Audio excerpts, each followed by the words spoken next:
former FEMA Administrator Craig Fugate is joining us. And Craig, we welcome you to the show. We're happy to have you this evening. Appreciate you wanting to spend some time with us to talk all things weather. You've experienced a lot from your journey in Florida to all the way up into Washington, D.C., being the FEMA Administrator. So we look forward to hearing your conversations tonight. For those who are watching, feel free to follow along with us on social media. Tell us what you think about the show. Let us know if you have any comments. So, Craig, welcome to the show. Our first question to our guests who've never been on is, what is your weather journey? Do you have a weather story? But I'm just going to ask you, what is your journey? I know you started off in Florida where a lot of weather affects you, but did you have a little bit of a weather bug growing up, or was it all in emergency management? No, I can remember as a kid, you used to get the hurricane tracking maps at the grocery store, and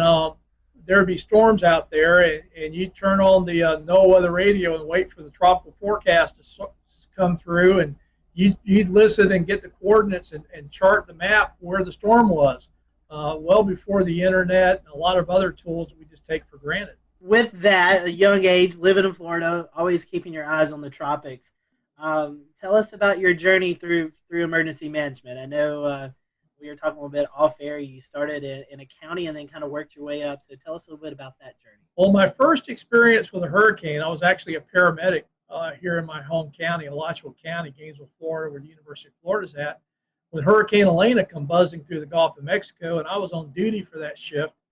And we dealt with a storm that couldn't make up its mind and set off the coast for several days before it left.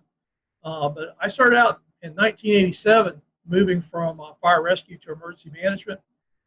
Did that. Gainesville, sitting in the north part of the state, we get everything from severe thunderstorms is when we tend to see our most damaging storms. And so we would get every couple of springs tornadoes moving through, straight line winds, stuff like that. Went to the state of Florida, dealt with a lot of weather-related events, but most notably the 04 hurricane seasons.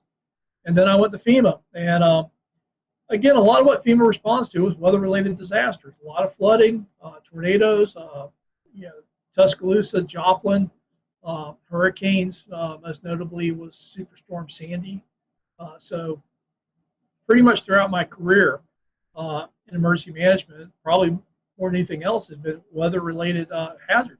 Tell us a little bit about emergency management and FEMA and how they work together to mitigate after serious storms and other types of disasters. Well, the first thing I think people need to understand that the reason we have emergency management in the first place is the org chart of government is not built for disasters. And that's true at the local, state, and federal level. So what's happened in the late 70s was the National Government Association began to realize that every one of these big events was almost reinventing wheels. It was never clear who the federal agencies were, what the roles were. It constantly changed. And that really drove the formation of FEMA under a reorganization order that President Carter issued. But the relationship is the way states are set up is they're the primary response to all disasters.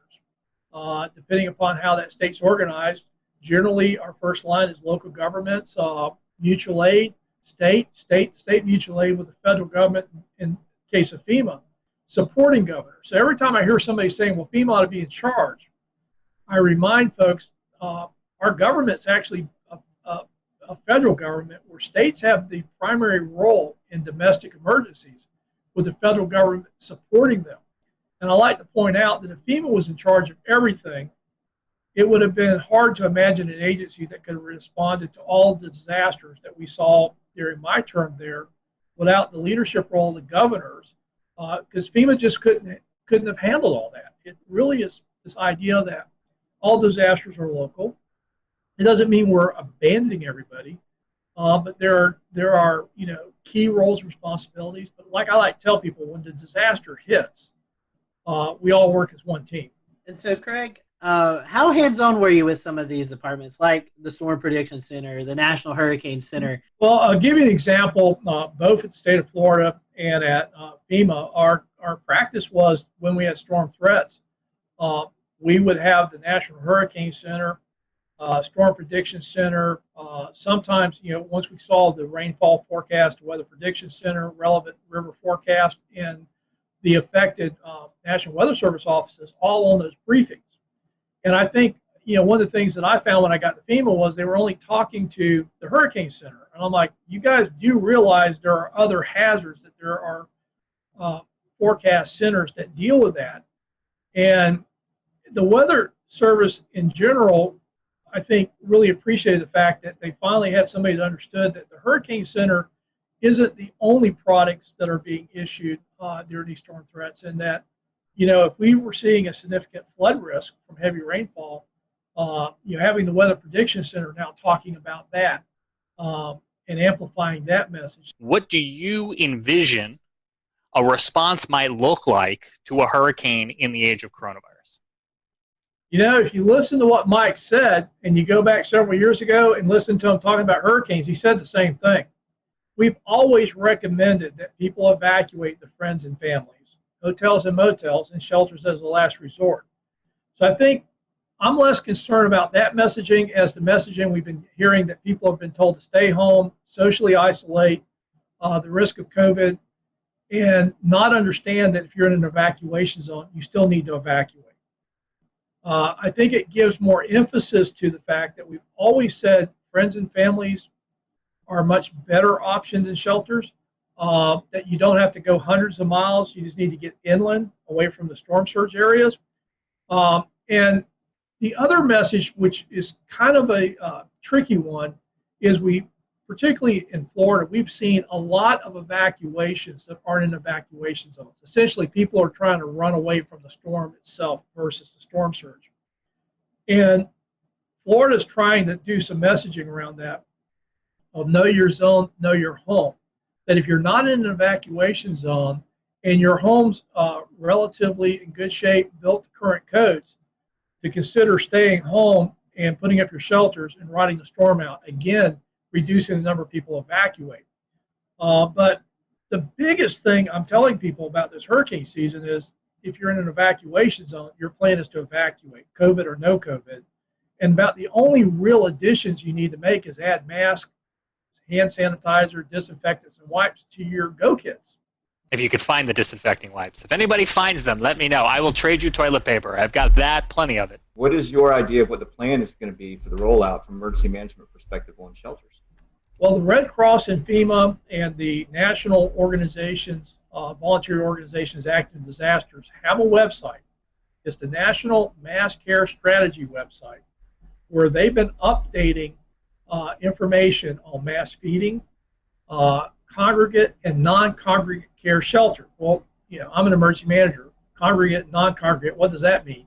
Congregate care is your traditional mass care shelters, where they're looking at how to screen, maintain social distancing, and minimize the spread of COVID in those shelters.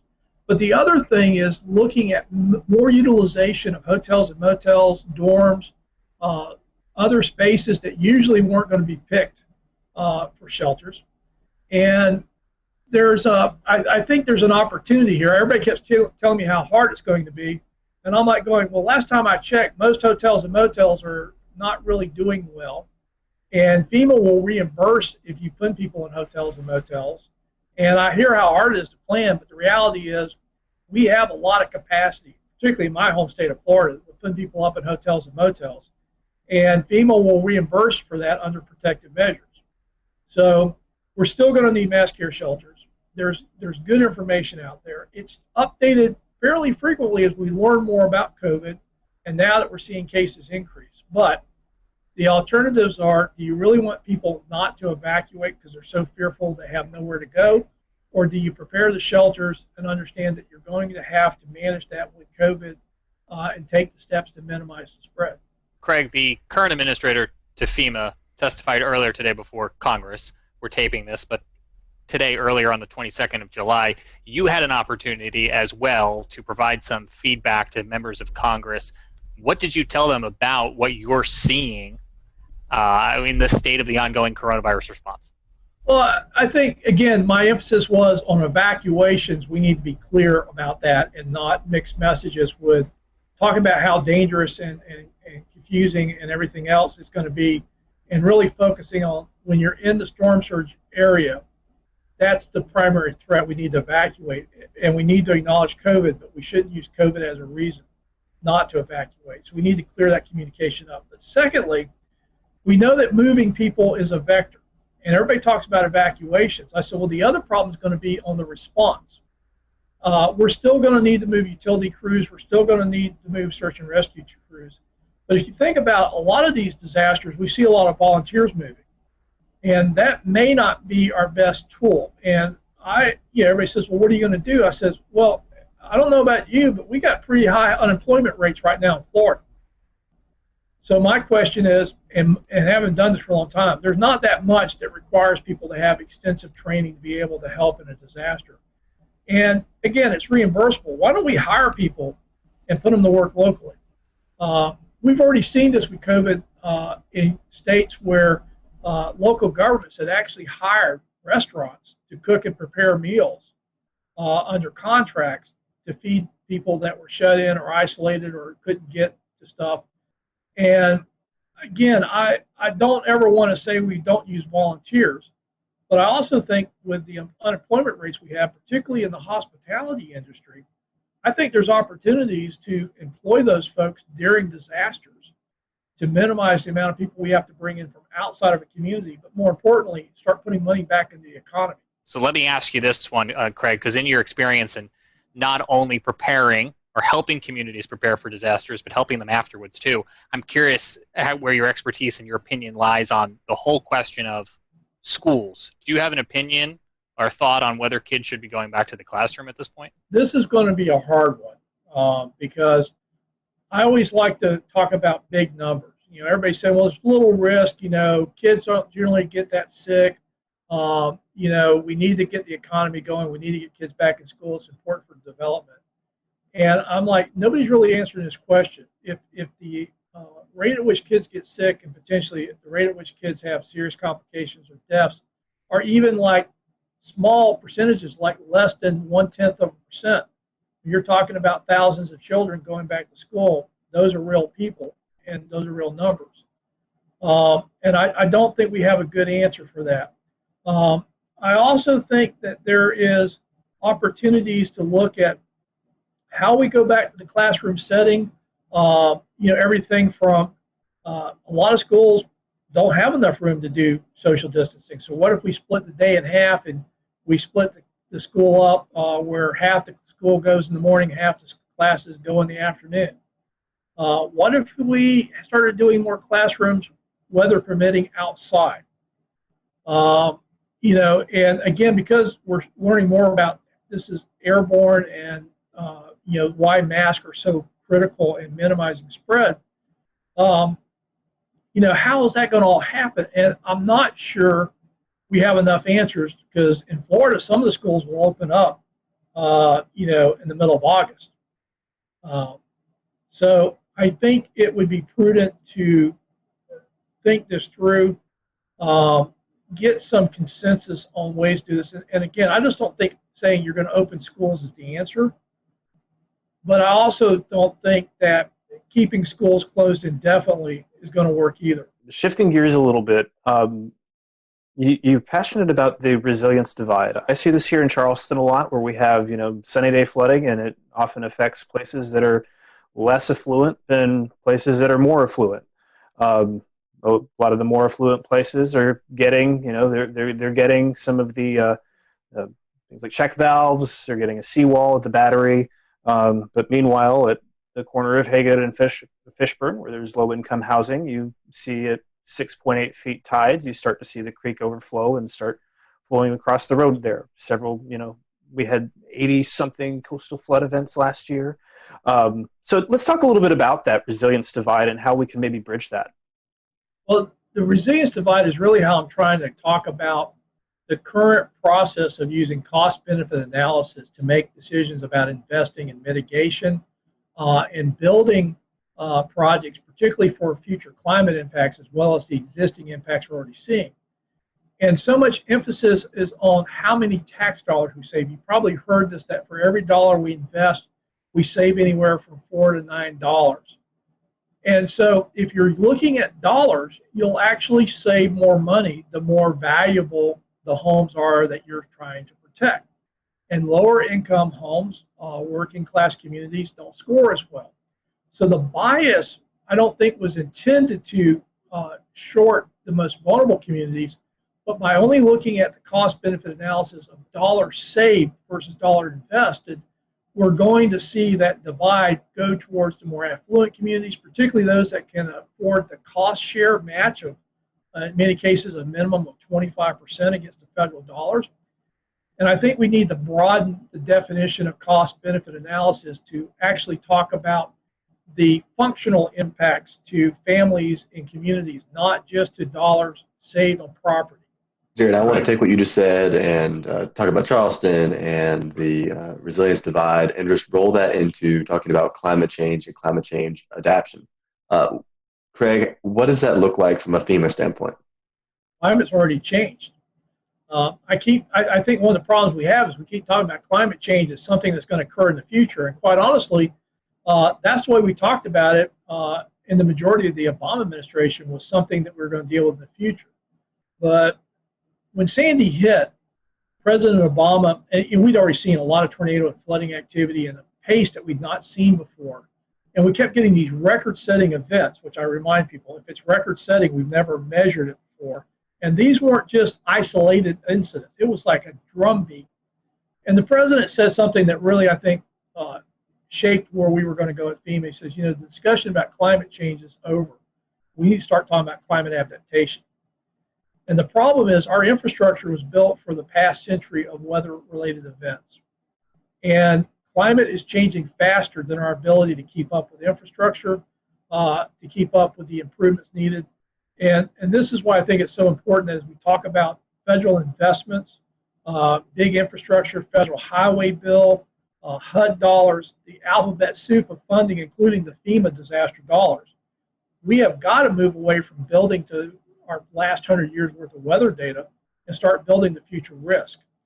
And I think there are more and more people that get that we can't keep building the way we've been building if we're going to survive.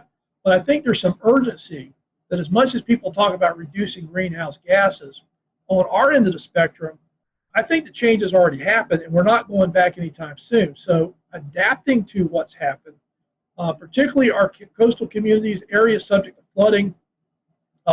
We know that the extreme rainfall events is one of the clearest signals we've seen in the last decade from climate impacts. And we are way behind on both identifying, mapping, and explaining that risk, and then making the investments to start bending that curve. And I want to kind of back up a step in keeping that same direction. We talked about Horry County. We talked about some of these areas that have been hit very hard by the watershed events from the hurricanes that have hit. Over time, things have built up, Matthew, and so on and so forth. Things have just gotten worse and worse over time. So these property values are down, and we get back to the resiliency divide and demographics. And so what is being done to help those that are less fortunate in the lower income or the lower value homes, per se, that can't get back the dollars that they put into their home, ones that that's their total investment. And then others they're getting funded for their properties, whereas these folks over here are not. Where's this going to be bridged at some point in the future? What's the plan for that? It hasn't, and that's one of the reasons I think we need to draw attention to it. The Miami Herald ran an article a couple of months ago that looked at the National Flood Insurance Program, their buyout program, where they go in and buy homes out that are repetitive loss. And they found that there was a definite bias that a lot of that money went to the wealthier counties, not necessarily the most vulnerable communities. And I think that's why we need to talk about the resiliency divide. We need to get Congress to get behind this and really look at funding an adequate buyout program and focusing on the vulnerable populations, not just the property values or the cost savings that we may see in more affluent properties. How in tune is Washington to how weather affects people? We live here in the Carolinas, the Charlotte metropolitan area, Winston-Salem, Greensboro. Over 2 million people live in that general area, and there's no adequate radar coverage to detect tornadoes, flash flooding. We hear these stories of folks who are continuing to have homes flooded, and they're not really getting the attention we need. Is this something that the Washington culture, the senators, the House representatives, they kind of push the weather and what it does off to the side? I know everything should be focused on, but do you think sometimes weather and their issues kind of get pushed to the side a little bit? A little bit. The only time they get serious about weather is when there's a catastrophic failure in their district. I mean, think about it. The Weather Service couldn't even get a supercomputer to run better models until after Hurricane Sandy or Superstorm Sandy showed how inadequate their computational powers were. So unfortunately, everything from getting WSR 88s, which was the result of several airplane crashes due to microshear, to the latest funding for the Weather Service in this Superstorm Sandy stimulus package, Washington tends to be reactive, and so until a member gets hit in their district, then it becomes a big issue. But overall, most people treat the weather, and again, it was always amazing to me, members of Congress that thought you could defund the Weather Service because you had other private meteorologists issuing forecasts, and the Weather Service shouldn't be competing with them. And they actually were promoting defunding the Weather Service and letting other organizations do it. Craig, do you think we have a radar crisis on the horizon? I think if we're serious about being able to rapidly detect fast-moving tornadoes, particularly now the warning systems have caught up with the forecasting. Just having better resolution on forecast, but we can't tell people more precisely, I don't think would have been a good match. But if you think about it now, we're moving away from county-wide warnings to polygons. We now have, with the weather, the wireless emergency alerts, the better ability to geocode cell phones, and now moving past the original 120 characters to start including links in that, we can actually now issue across cell phones more detailed warnings from the Weather Service than their current technology can really do, and they've been migrating that way. So now they can do polygon warnings, yet they're still basing it upon radar technology that will miss part of that. There's still gaps in that coverage, and everybody forgets, unless you're in severe storm mode, those things are scanning. Everything you're seeing is delayed. It's not what's actually happening. So, we've seen this before where the tornadoes will actually drop, hit, and pop back up before the radar completes its circle and it gets the updated forecast information. So by the time you see a hook echo, it's already done its business and dropped back in the sky. Well, Craig, I want to transition us away from this last topic, and as we're kind of running short on time here, talk about something that is near and dear to all of our hearts here at the Carolina Weather Group, the Waffle House Index. That's something that we've talked about before. We had the PR director, Pat Warner from Waffle House, on last year in 2019 to discuss what exactly it is from the Waffle House perspective, but I'd like to hear about it from the FEMA perspective and how the Waffle House Index works its way all the way up to the president. Well, FEMA will tell you that the Waffle House Index really isn't their index, and that was just me trying to be folksy. But it actually started in Hurricane Charlie. I'd been out on several disasters, and the thing I could just it was just accepted was if there was anything open, it was going to be a Waffle House. But in Charlie, we had gone down to Charlotte County, and I ended up staying down there for about 2 weeks. So we'd get up around 4:30, 5 o'clock in the morning, try to find something to eat, and we'd spend the rest of the day working. And, we're doing 18-hour days, so if you didn't get breakfast, you may not eat. The first morning we get up, we were down near Fort Myers. We had to get on the interstate and head south because there was nothing open where we were at. And the first thing we get to is Waffle House. We go in and sit down, and this lady comes out with a mimeograph menu. You're so used to the big plastic menus. I already knew what I was going to order. But she says, the only thing we have is on this. And that was like, well, okay. And so we ordered, but, we got coffee, we got our eggs, we got a good breakfast. But it wasn't everything you would normally expect there. Next morning, we get up, and the actual interchange we're at now, Waffle House was now open. Went in there, same deal, mimeograph menu. So the folks I was with, Ben Nelson, who was our state meteorologist in 2004, he's now with the Jacksonville Weather Service office as a forecaster there. And at that time, Major Tad Warfel, now Colonel Warfel, with the Florida National Guard, with me. And they basically, we were color coding the counties after Charlie. red, yellow, and green using a stoplight to show indicators, EOC activation, search and rescue, schools, stuff like that. And they put into the slide deck the Waffle House Index.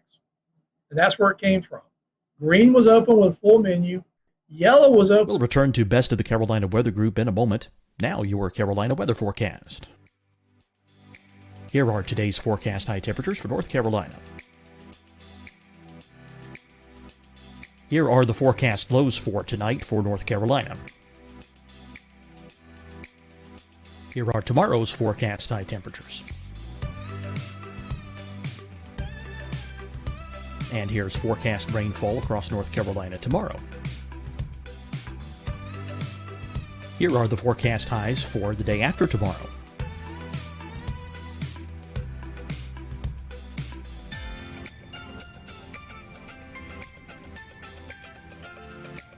And here's the forecast rainfall across North Carolina for the day after tomorrow. This is the total rainfall forecast across North Carolina for the next 3 days. Here's the severe thunderstorm outlook for today from the Storm Prediction Center.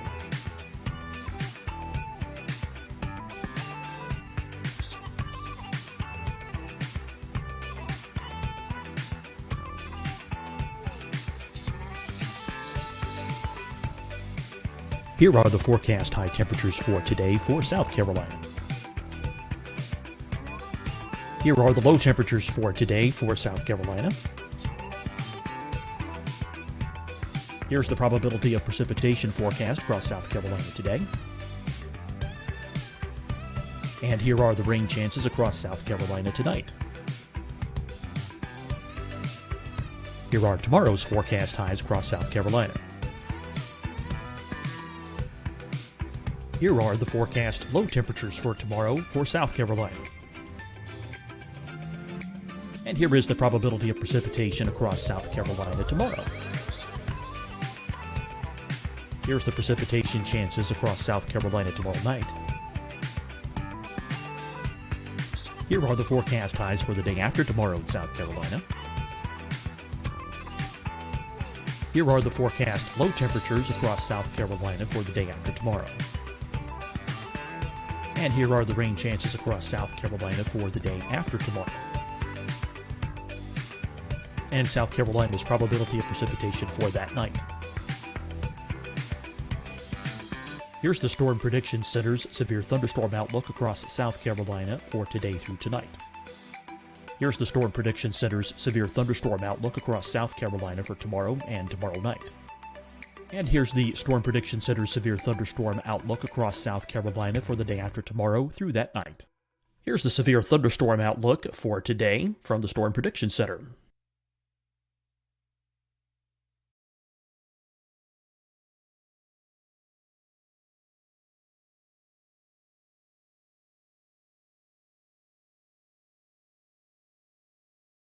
And now here's a live look at weather radar across the southeast.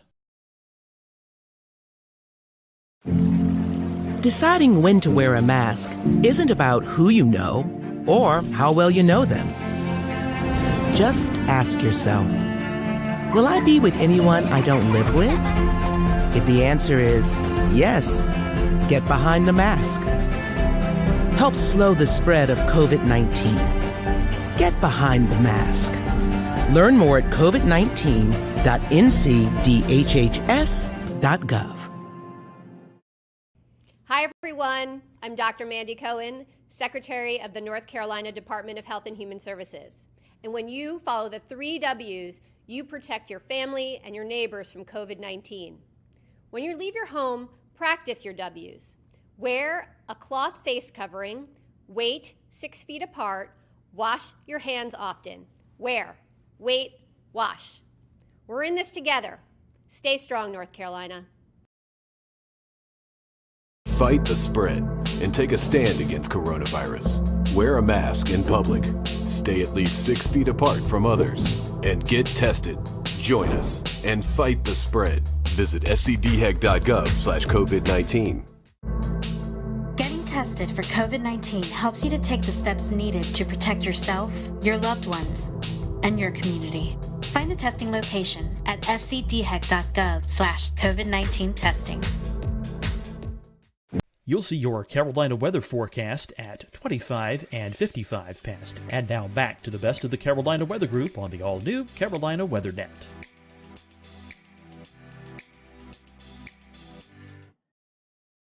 And red was closed. And I guess it would have stopped there, except we had changed how we operated in Florida. We weren't waiting for the counties to do assessments to say they needed help after these hurricanes. Because I kept asking, well, why don't we just respond like it's bad? We'll get there faster, and if they don't need us, we'll go home quicker. Well, the question was, if you're responding out on the panhandle, like with Hurricane Ivan, and you're driving out I-10, and literally we were going right as soon as the hurricane force winds passed, I told guys, we're going to be safe, but we ain't going to stay dry. We're not waiting for blue skies. So we were going right as the storm was moving out.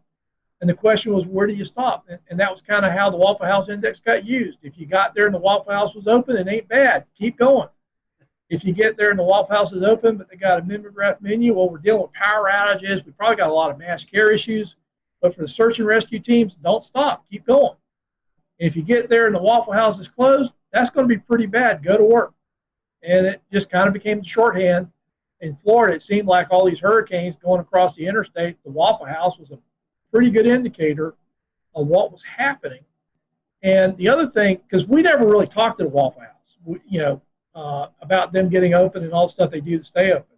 It was just our shorthand for where do we stop and go to work when we're driving in the areas, because you'll start seeing damages 100 miles out with a hurricane, but that's not where the impacts are worse. And so it just became a shorthand for us of where do you go to work in a hurricane.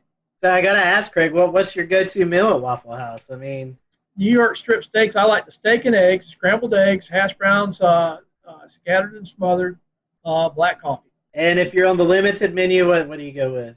Scrambled eggs, omelets, whatever they got. I'm not picky if they got a limited menu. But generally they'd have eggs and bacon, stuff like that.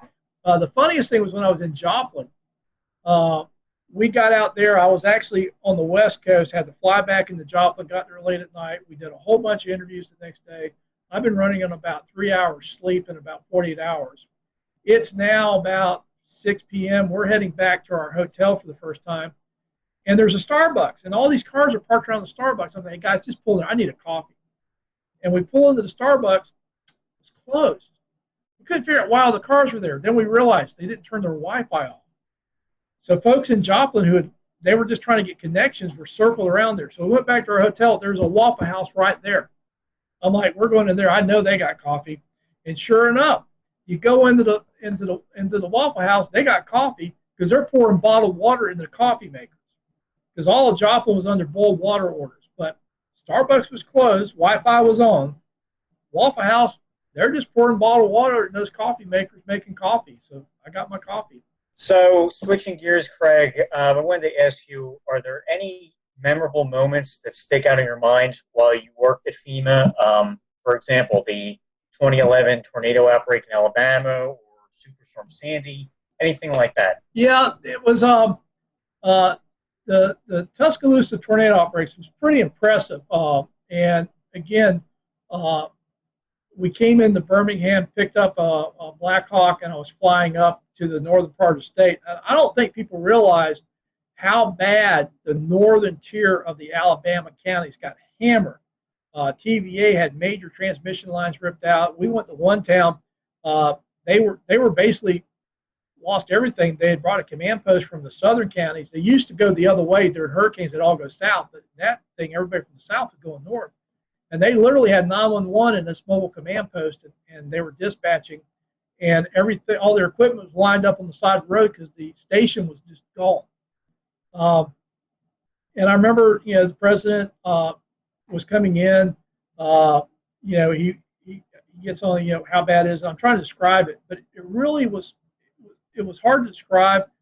He got there, he saw it, and that kind of came shorthand. So Joplin happens, and I'm on the ground in Joplin. I get the same call. He's going to come in a couple of days. He was always very respectful that he didn't want to get there when it would interfere with the response because he knew what happens when he comes in as far as security and stuff like that.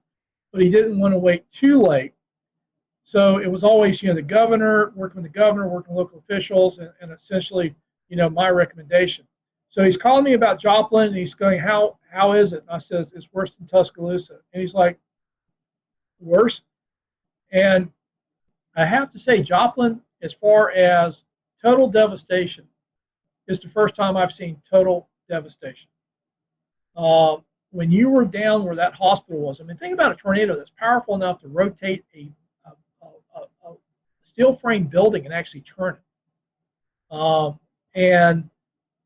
Literally, the area a mile wide, close to 10 miles long, varying in width. Anything in there was totally destroyed. Anything outside of it pretty quickly got to the point where you didn't even know a tornado hit.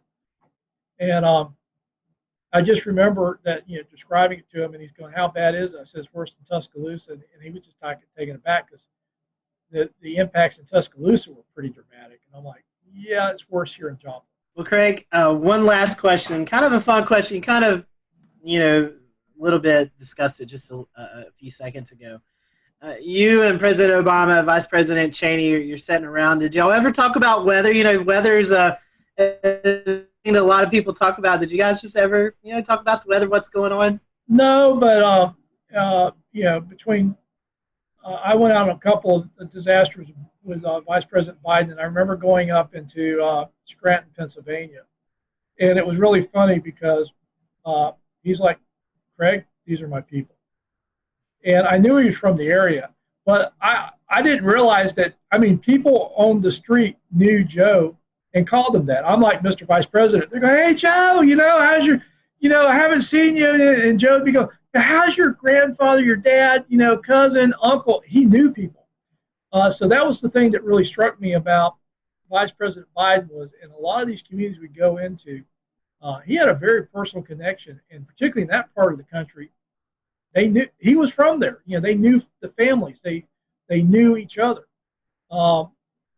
President Obama, I remember two things. One, I was meeting him down in New Orleans. It was the anniversary of Katrina, and he's asked me how it's going. I said, "Well, we got hurricanes in the Pacific, hurricanes in the Atlantic, and fires in between." And he just looks at me and says, "You're a smart ass." I'm like, "Hey, I'm just reporting what's happening."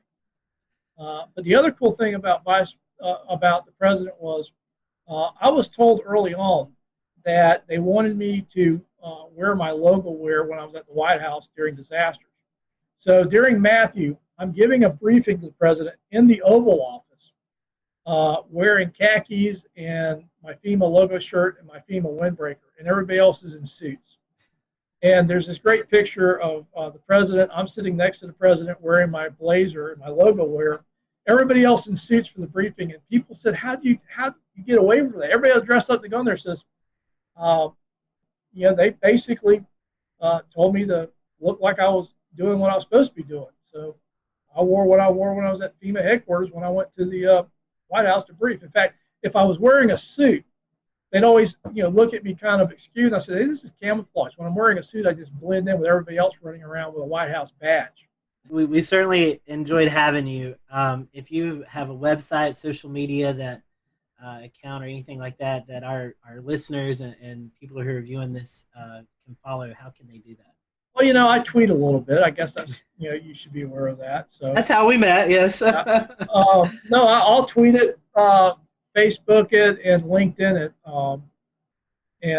Again, I've seen you guys out there. I've just, thrilled to be invited. Hey, we're happy. Now I feel like I made it. I've been on the weather. Well, we appreciate your time, and again, I just sent Marshall Shepard an email that says, I've been on your podcast, but it wasn't half as much fun as the Craig, thank you for being with us tonight. Interesting conversation, and folks, again, it's very important to know the risk as we enter the COVID season or the hurricane season mixed in with the COVID, and hopefully you'll take Craig's advice as you prepare. So until next time, we hope you have a great week, and we'll see you back here on the Carolina Weather.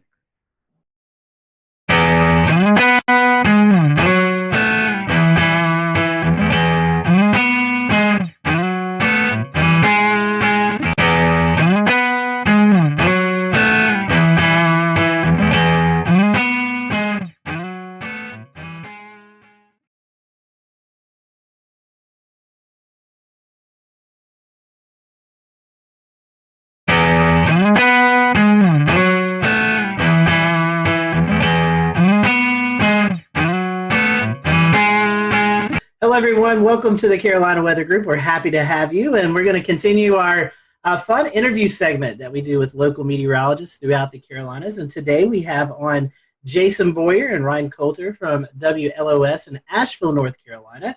They are the ABC affiliate. So if you live in Western North Carolina, I'm sure you've tuned to Channel 13, and we're happy to have Jason and Ryan with us today. One of the main questions that we always ask everybody is how did you know you wanted to be a meteorologist? Everybody has that story. So, Jason, I'll let you start. What's your story? Well, my story goes back to, like most, to when I was very young.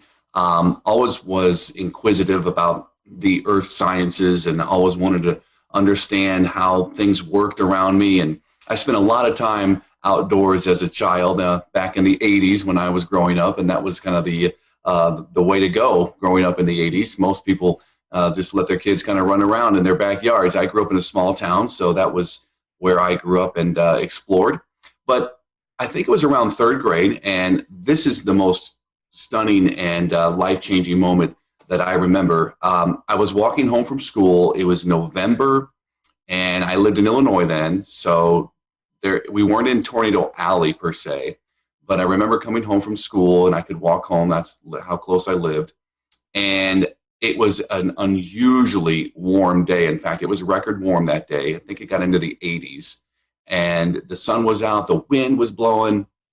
And I was just thinking like a kid, like a third grader, I can't wait to get outside and play ball, ride my bike.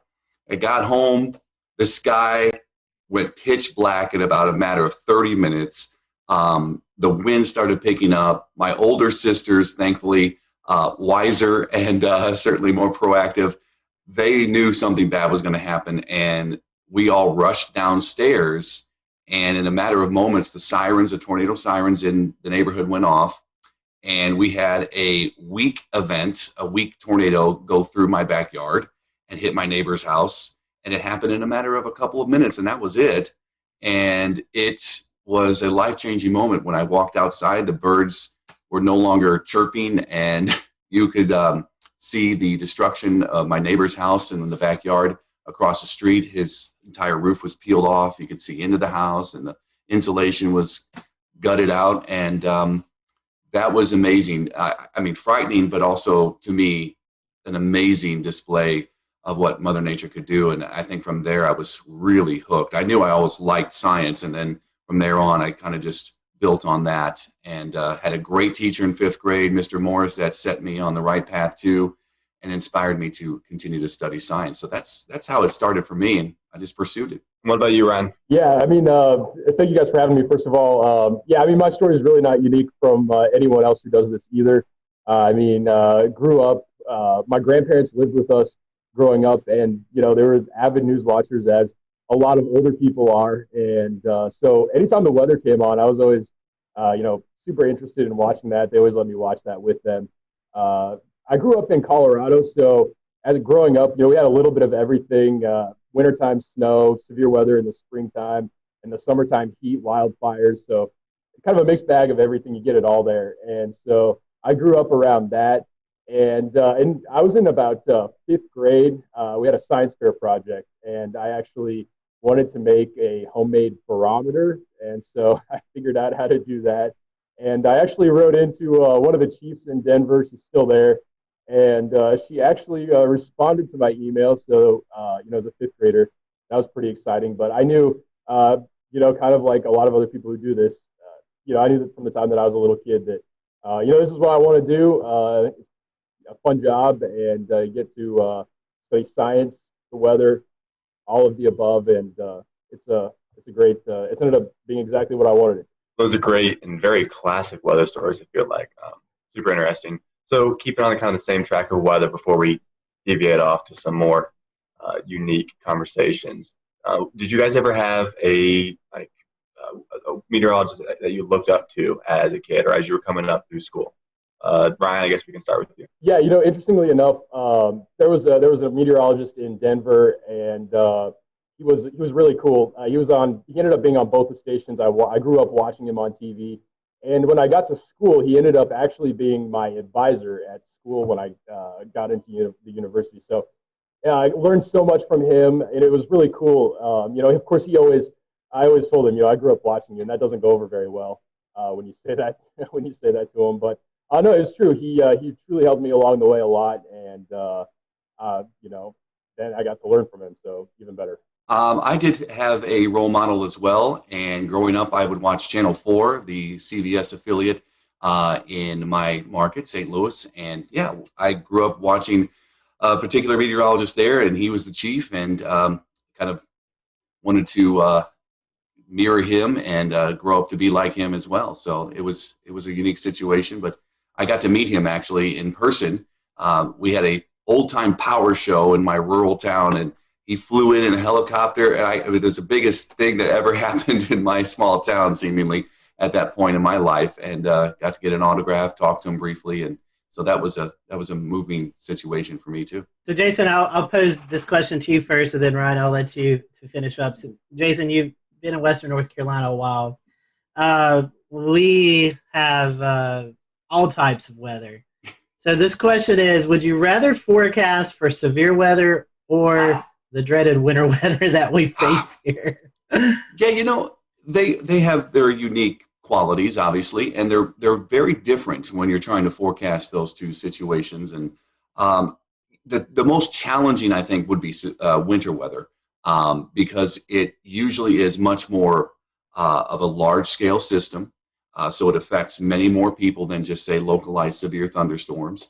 So you're dealing with everybody's topography, too, and it's very topographically driven by elevation and location in relation to the mountains. So that is the challenging forecast. I look forward to that. It's the most stressful one, but it's part of the job. You come into this situation here in Western North Carolina, and you quickly realize how big of a deal winter weather is. Most would categorize our severe weather as flash flooding, a big risk. I think flash flooding is certainly one of the bigger risks here, living in the mountains. But when it comes to winter weather, that is usually the memorable severe weather for most when they think back to when they were younger, or maybe even the older folks. They'll say, look, I remember the big snow of certain years, certain month, and it sticks in their mind. So that would be the bigger challenge, and also the more exciting, I guess, forecasting that. Ryan, I think your career was in Texas for a while, so you had to deal with forecasting winter weather and severe weather there. So tell us, which one do you prefer? Yeah, I guess it's kind of a similar answer. There's definitely a lot more challenges with winter weather than there is severe weather. Where I was at in Texas, we would get severe weather. We would be, wall-to-wall coverage for, sometimes 6 hours at a time, or even longer than that. I don't even remember what our longest stretch was on air.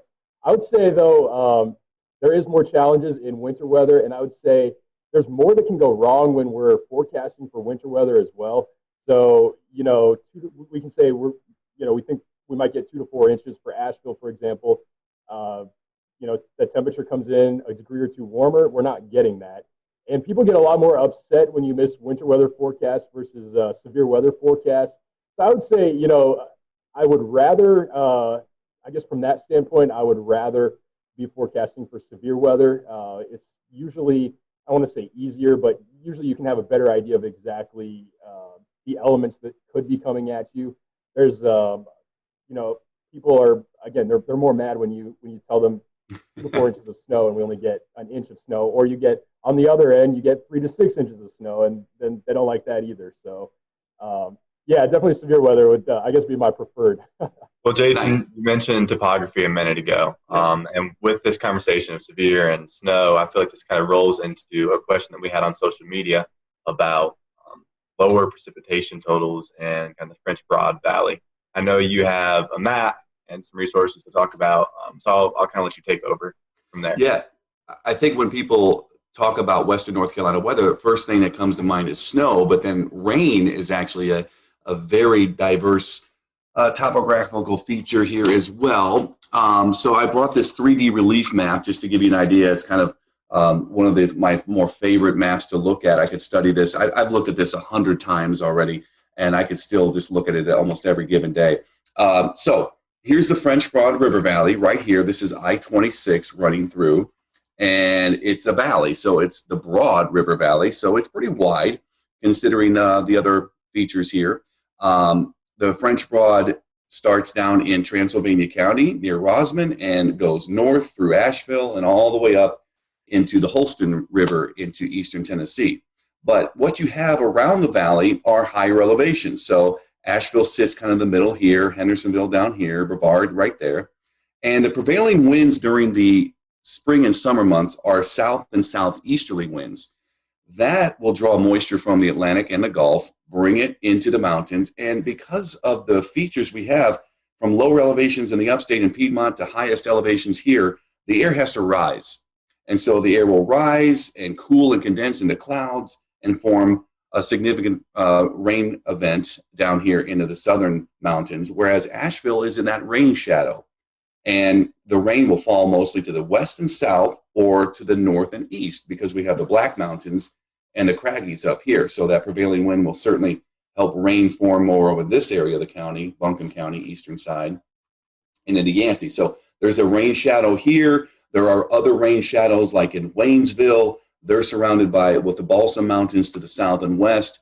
They don't see nearly as much rain in the valley as they do just west and south of Waynesville as well. So that's kind of how it works in the summer months. In the winter months, the prevailing wind is much, much different. It's from the northwest. So the wind is blowing into the Smoky Mountains and the higher elevations along the Tennessee border.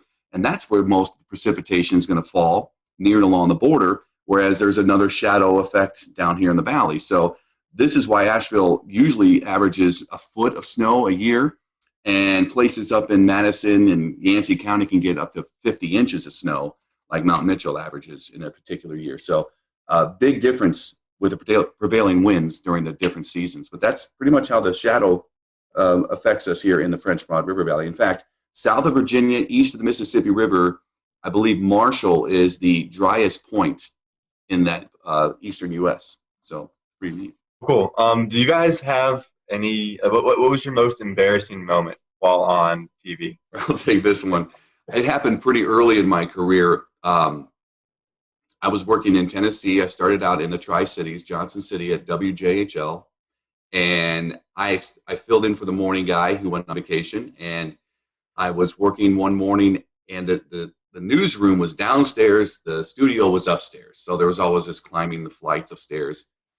And one morning I was filling in, and I remember being down in the newsroom, and I looked up and I saw the national weather cut-in, and I knew that there was going to be a local cut-in shortly after. And I remember it was Tony Perkins. He was the meteorologist at the time. I believe he's in DC right now, but he was on CBS This Morning at the time. And then I had to run upstairs, end a quick conversation I was having with my news director. I ran upstairs 2 flights, ran into the studio, ran over to the computer to make sure it was set up, ran over to the chroma key, the green wall, and I had about 10 seconds to situate myself. I was out of breath. I was trying to calm myself down, and I remember I just started talking, and almost instantly I was exhausted. So I started talking about the 7-day forecast, and I got about 5 words out, and you could just tell that I was losing steam, and I started getting real hot. I felt like my temperature went up, and I was getting flushed, and I was kind of panicking in my head, like, how am I going to get through this? You know, you're talking to yourself in your head while you're doing the delivery of the forecast, and I tried to push through it, and I should have just kind of ended early and said, all right, just take a look, here you go, enjoy, but I thought I was still, going to make it through, and it was brutal. I could see the studio guy on the headset kind of laughing, chuckling behind the camera, and I just thought, this is I'm bombing here. And I went off, and we had a good laugh after that, but that was really embarrassing, especially when you're trying to make a good impression. I was maybe 6 or 7 months into starting a job, so that was mine. Yeah, I got to think back here on this. So far, luckily, since I've been here, I don't think I've had anything crazy happen here. I will say, though, in my last job, my first job, first day on the air, we have a system. It's called Max. I don't know if you guys are probably familiar with it, WSI. And the way we have it formatted, you have your first weather hits, you have your main weather hits, you have your final weather hits. And I unknowingly, I had the wrong weather hit loaded for my first full weather ever on, and I didn't know what to do in the moment. I had my final weather loaded for my for my main weather. And kind of like what in TV, you always have a time limit that you're set for, and you have to fill that time. And so here I am. I have my current temperature graphic, and I think we'll return to Best of the Carolina Weather Group in a moment. Now your Carolina weather forecast. Here are today's forecast high temperatures for North Carolina. Here are the forecast lows for tonight for North Carolina. Here are tomorrow's forecast high temperatures. And here's forecast rainfall across North Carolina tomorrow. Here are the forecast highs for the day after tomorrow.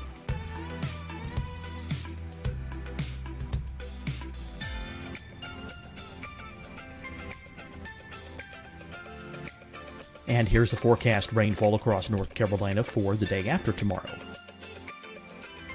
This is the total rainfall forecast across North Carolina for the next 3 days. Here's the severe thunderstorm outlook for today from the Storm Prediction Center.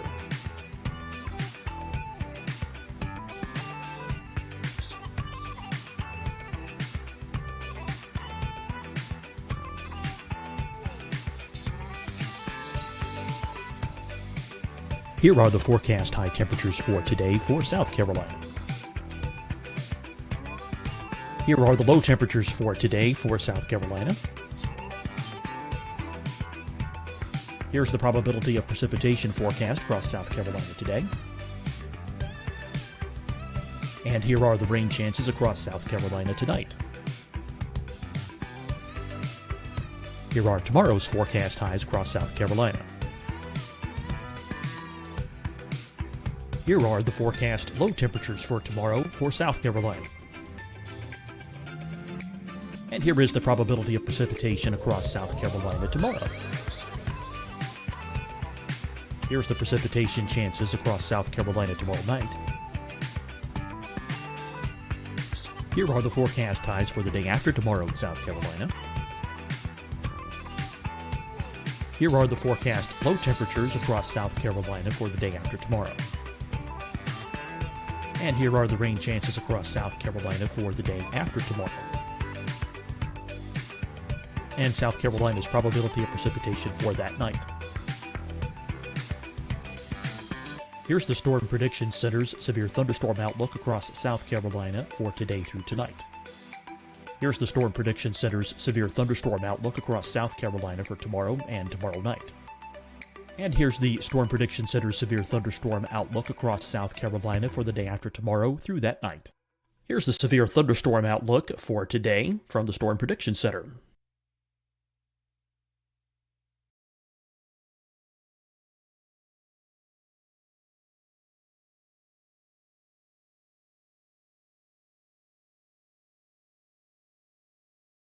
And now here's a live look at weather radar across the southeast.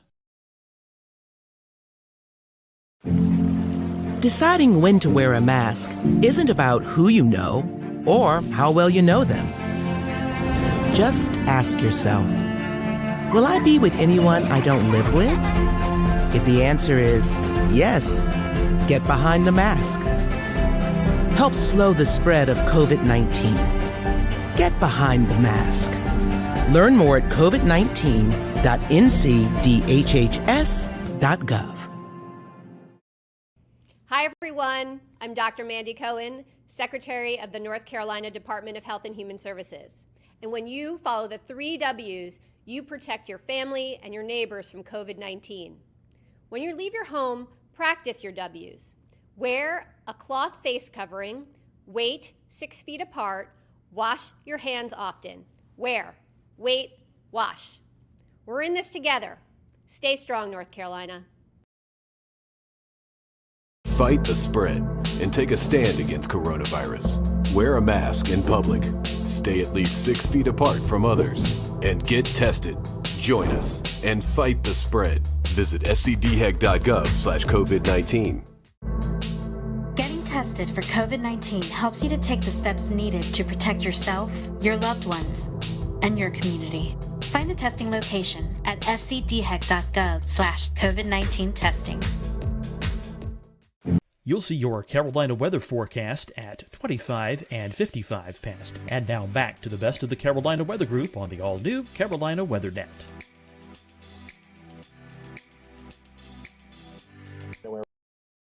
Right to the 7-day. And so I'm standing there for 2:30 is what we were allotted for. This was the weekend evening show. And I looked back towards the anchor, who's also the producer at that station, and she's just cueing me to keep going. So I think I talked for a solid 2:15, 2 minutes 15 seconds on the 7-day forecast. And I may have even gone back. I don't remember. I may have even gone back and talked more about current temps. I don't know. It was bad though. Luckily, I haven't made that mistake since, or if I have, I just will run over and correct it. Pretty easy now. You learn quickly how to get around things. Yeah. Oh my gosh, that's funny. Both of you guys have experienced this, and tell us what it's like, and then we'll maybe go into some more non-weather questions. A lot of folks may tune in when the weather's at its worst, and you guys are doing wall-to-wall coverage. Tell us a little bit about that. I mean, that's pretty intense for you guys. Jason, you were talking about, you were out of breath, with that little run, but, being on the wall for 2, 3, 4 hours straight, that's got to be mentally, exhausting as well as physically exhausting. Talk to us about that. It certainly is. Most recently, I think this year we had so many of those early season tornadoes, especially for the upstate, and we had wall-to-wall coverage almost every time, obviously, when those were occurring, because our protocol is to stay on when the warning comes out until it ends. And what do you do when you have a tornado warning that goes for 30 minutes and then another one comes out in between and another one comes out in that? So we were going on and on and on. And a couple of times during this early spring season, I was there waiting for, backup to come in and help out as well, like Ingrid would come in or Ryan. And you have to go. And if you're solo, you are just essentially repeating a lot, but you're trying to get new information at the same time you're giving the current information. So that's a challenge. You're literally on a computer talking, looking at data that's now happening and trying to analyze that data on the fly, as we say, and also looking at other pages of weather information on the internet, trying to get information from the National Weather Service sites and observers, and then you're on social media pages looking for information from people that are sending you pictures or updated information from what they're experiencing. So yeah, it's a lot of information. And nowadays we're able to get social media information, and years ago when I started out, there was none of that. You had to wait for somebody to call or email you a weather observation, and that would have made it even more challenging, I think, looking back, because what other information are you going to get? The more information you get, the better it is to kind of have things to talk about. And that is, it's unique, and it doesn't happen that often here in this market. We don't get widespread severe outbreaks like they do in the West or the central U.S. And a snow event, a winter weather event, you see for days coming, typically, and you can just lead up to it and get into it and talk about it. You don't really have to be breaking news and breaking into programming for a weather event like, say, snow. But the severe weather events are certainly challenging, and you just you learn from each one. Even somebody like me in the business for 22 years, you still learn from these experiences. Ryan, you dealt with that in Texas. I mean, that's these are what we face, or could be more rain-wrapped tornadoes. But you guys out there see these massive tornadoes, or you saw could see these massive tornadoes. So is there a little any different perspective of that, where you guys have storm chasers out in the field and you can kind of relate to those folks out in the field? Yeah. So when I was in Texas, that's a station that really drove the market for severe weather coverage, and so it was more built for that kind of thing. So yeah, we had storm chasers out in the field, but you still need to have 2 people at the station during these kinds of events, because you have one person off camera that can help to look at and analyze that data, look at radar, see what's going on. We also had in that market we had a crazy amount of cameras. I think there was like 50 or something like that. We could move those around during severe weather events. That's what we used them for. And so you have the other person off camera that can see that. But yeah, I mean, you're going for hours at a time, and I think Jason already mentioned it, but the biggest challenge is trying not to be repetitive. In some cases, you have to be repetitive when there's, potentially life-threatening storms out there. I mean, we're talking about tornadoes that could be affecting communities. There could be communities in the path. And I think one of the hardest things with these kinds of storms is people don't like it when we cut in, and they don't like it when we interrupt their show. And especially being an ABC affiliate, that's what I was at in Texas too. We have a lot of basketball. We have, big shows. I mean, the Bachelor. I mean, heaven forbid we ever have to interrupt any of those kinds of shows. But, we don't want to interrupt them. But at the same time, we have a job to do. And, we have to. It's important that we get that information out because, you never know when that information could be helping someone who is in the path of that storm. And so I think when you're in the midst of all of that coverage, you don't realize all the time that's actually going by, especially when you get into that rhythm. I think that, especially in some of those more long duration events, you get off the air and you're like, oh, we were just on for 2 hours or whatever the case may be. So, definitely one of those things though that it can be stressful for sure. Well, we promised that we would stop talking about the weather at some point, so we can go ahead and do that now. You guys can take a little breath and a break from your everyday work. So, do you guys have a favorite genre, a favorite type of music that you like to listen to in your everyday life? Ryan, I'll go to you first. I'm not too picky. I'll listen to anything. I will say I grew up listening to country, so I mean that's still my go-to. 2000s country, Garth, anything like that, I'll go for. I'm with you on that. What about you, Jason? I went through that country phase many years ago, and I got to get out of that. But I listen to a lot of different genres as well. I grew up in my high school days were in the 90s, so alternative music was big then. So people probably remember Stone Temple Pilots and all that, Pearl Jam. But I don't really listen to that music as much anymore. I've gotten older and a little more subdued with my music choices. But I'll listen to a lot of modern music, pop or rock, and I just don't spend as much time listening to the radio or actually picking out songs anymore. So more of my time is spent just maybe even popping in some classical music just to chill out and get my mind cleared of certain things during the day. So that's what I do. I play music too, so I have a guitar and I love playing music. So that's my escape. Anytime I want to, I can just pick up the guitar and play some songs or whatever. That's something we've found with a lot of these that we're doing is a lot of meteorologists play music on the side. I don't have that ability. Evan, I know you play guitar as well, so you got that. I play a few instruments. Brian, do you play anything? No, I can't play anything. I can't sing either. No for that. So no music ability here. I'm glad we're there on the save link there. Yeah. Right.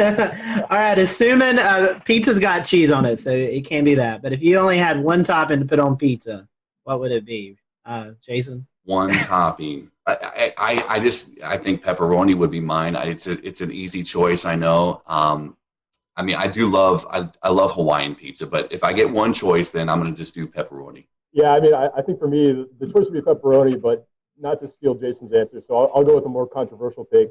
I like Hawaiian pizza. I'm gonna go the pineapple on the pizza. I know I'm probably gonna get some flack for it. You are good. That was actually one of our other questions. Does pineapple deserve to be on pizza? So both of you guys like Hawaiian. I guess that's a yes. Yes, it does. Well, since we're on the topic of food, what's your favorite kind of food? All right, I'll go first. Any food, really. My son and wife are usually finding me in the pantry digging through snacks. And I wish, sometimes I need to quell my cravings. But favorite type of food, if I had to pick one type, I would probably go, tacos. I love Mexican food. I love Italian food, but I love Mexican food. So. Man, this one's hard. I like all kinds of food also. Really not too picky. The things I don't like, the one thing I am picky on, I don't like a lot of seafood. But I have a major sweet tooth, and it doesn't matter the time of day. I can go you put candy in front of me, I will eat it. It doesn't matter what it is. I'm not picky. Amen to that. Either. So in order to try to keep myself out of trouble on that stuff, I do like, I like Mexican food too. I hate to go with the same answer again, but we see why Jason hired you now. There's similarities here. I would say, though, I do like Mexican food as well. Enchiladas, definitely probably one of my top choices. I mean, ice cream would be number one, but yeah. Besides that, we'll go for a healthier option there. Here's a controversial question: is a hot dog a sandwich? I've never thought of hot dogs as being sandwiches. I mean, I wouldn't. But again, it's bread, it's meat. I mean, that's what a sandwich is. I don't know, but I don't know why we have to categorize it as a sandwich. I think they're kind of by themselves hot dogs. I don't know. By the way, there's I guess I lied a second ago. I said I'm not that picky. There's one more food. You don't. I will pass on. I will pass on the hot dogs. I don't know. I mean, I've never considered it to be a sandwich. It's kind of in its own category. I feel like it's a hot dog. Bread. I mean, yeah, it is tricky though, because I mean, again, yeah, you have your bread, you have your meat. Mustard on a hot dog, I guess. Whatever people like. Have the top. I mean, I don't know. That's a good one. I'm gonna go with no though. It's not a sandwich. I agree. We're gonna have to start keeping track of these answers. We have gotten yeses on this. Yeah. So we have to keep track and see what the Carolina meteorologists actually think of hot dogs. So coming back to the Asheville area and away from food, you guys have a favorite location to go visit or hike, something like that in Western North Carolina? Gosh, so many. Convenience-wise, we love the Arboretum. It's close to our house, and we could just jump on there with the bikes and ride. It's pretty easy trails for Hudson, my son, and that's a good go-to. Just hopping on the Blue Ridge Parkway, that's also very convenient. We love going to Grandfather Mountain. It's a little more out of the way, but we love going up there. I love the uniqueness of the rockscapes and the swinging bridge, and seeing off to the east you have this completely drop off in the elevation, and then you have your mountains around. So those are my two big places, but I could go almost anywhere, and really be happy as long as there's a trail or hiking or biking trail and some vistas. I'm good to go. Yeah, and I'm still new to the area here. I haven't had a lot of time to explore a whole lot, but I will say the close place for me that I could go to any afternoon would be DuPont State Forest. It's kind of crowded this time of year, I've found, but a little bit of everything there. You can get some elevation. You got the waterfalls, so a lot to do there. I've actually spent a little bit of time in South Carolina here more recently. I found some cool places, cool pockets down there. So there's a short drive down there as well. Ryan, you're from Denver. Evan and I, we went storm chasing. We was based out of Denver. We flew in and kind of went from there. So we took our last day. We took our trip into the Rockies, and it was June the 3rd, and it started snowing on us, Evan, I believe. Yeah. So what's your favorite place to go in the Rockies? Oh man, it depends on the time of the year. Rocky Mountain National Park is such a stereotypical answer. That's a great place to go in the summertime. In the wintertime, I mean, I'll take any of the ski resorts. Love skiing, so I'll take any of them any day in the wintertime. Probably not Loveland. I would say more of the Copper Mountains, maybe Keystones of the state.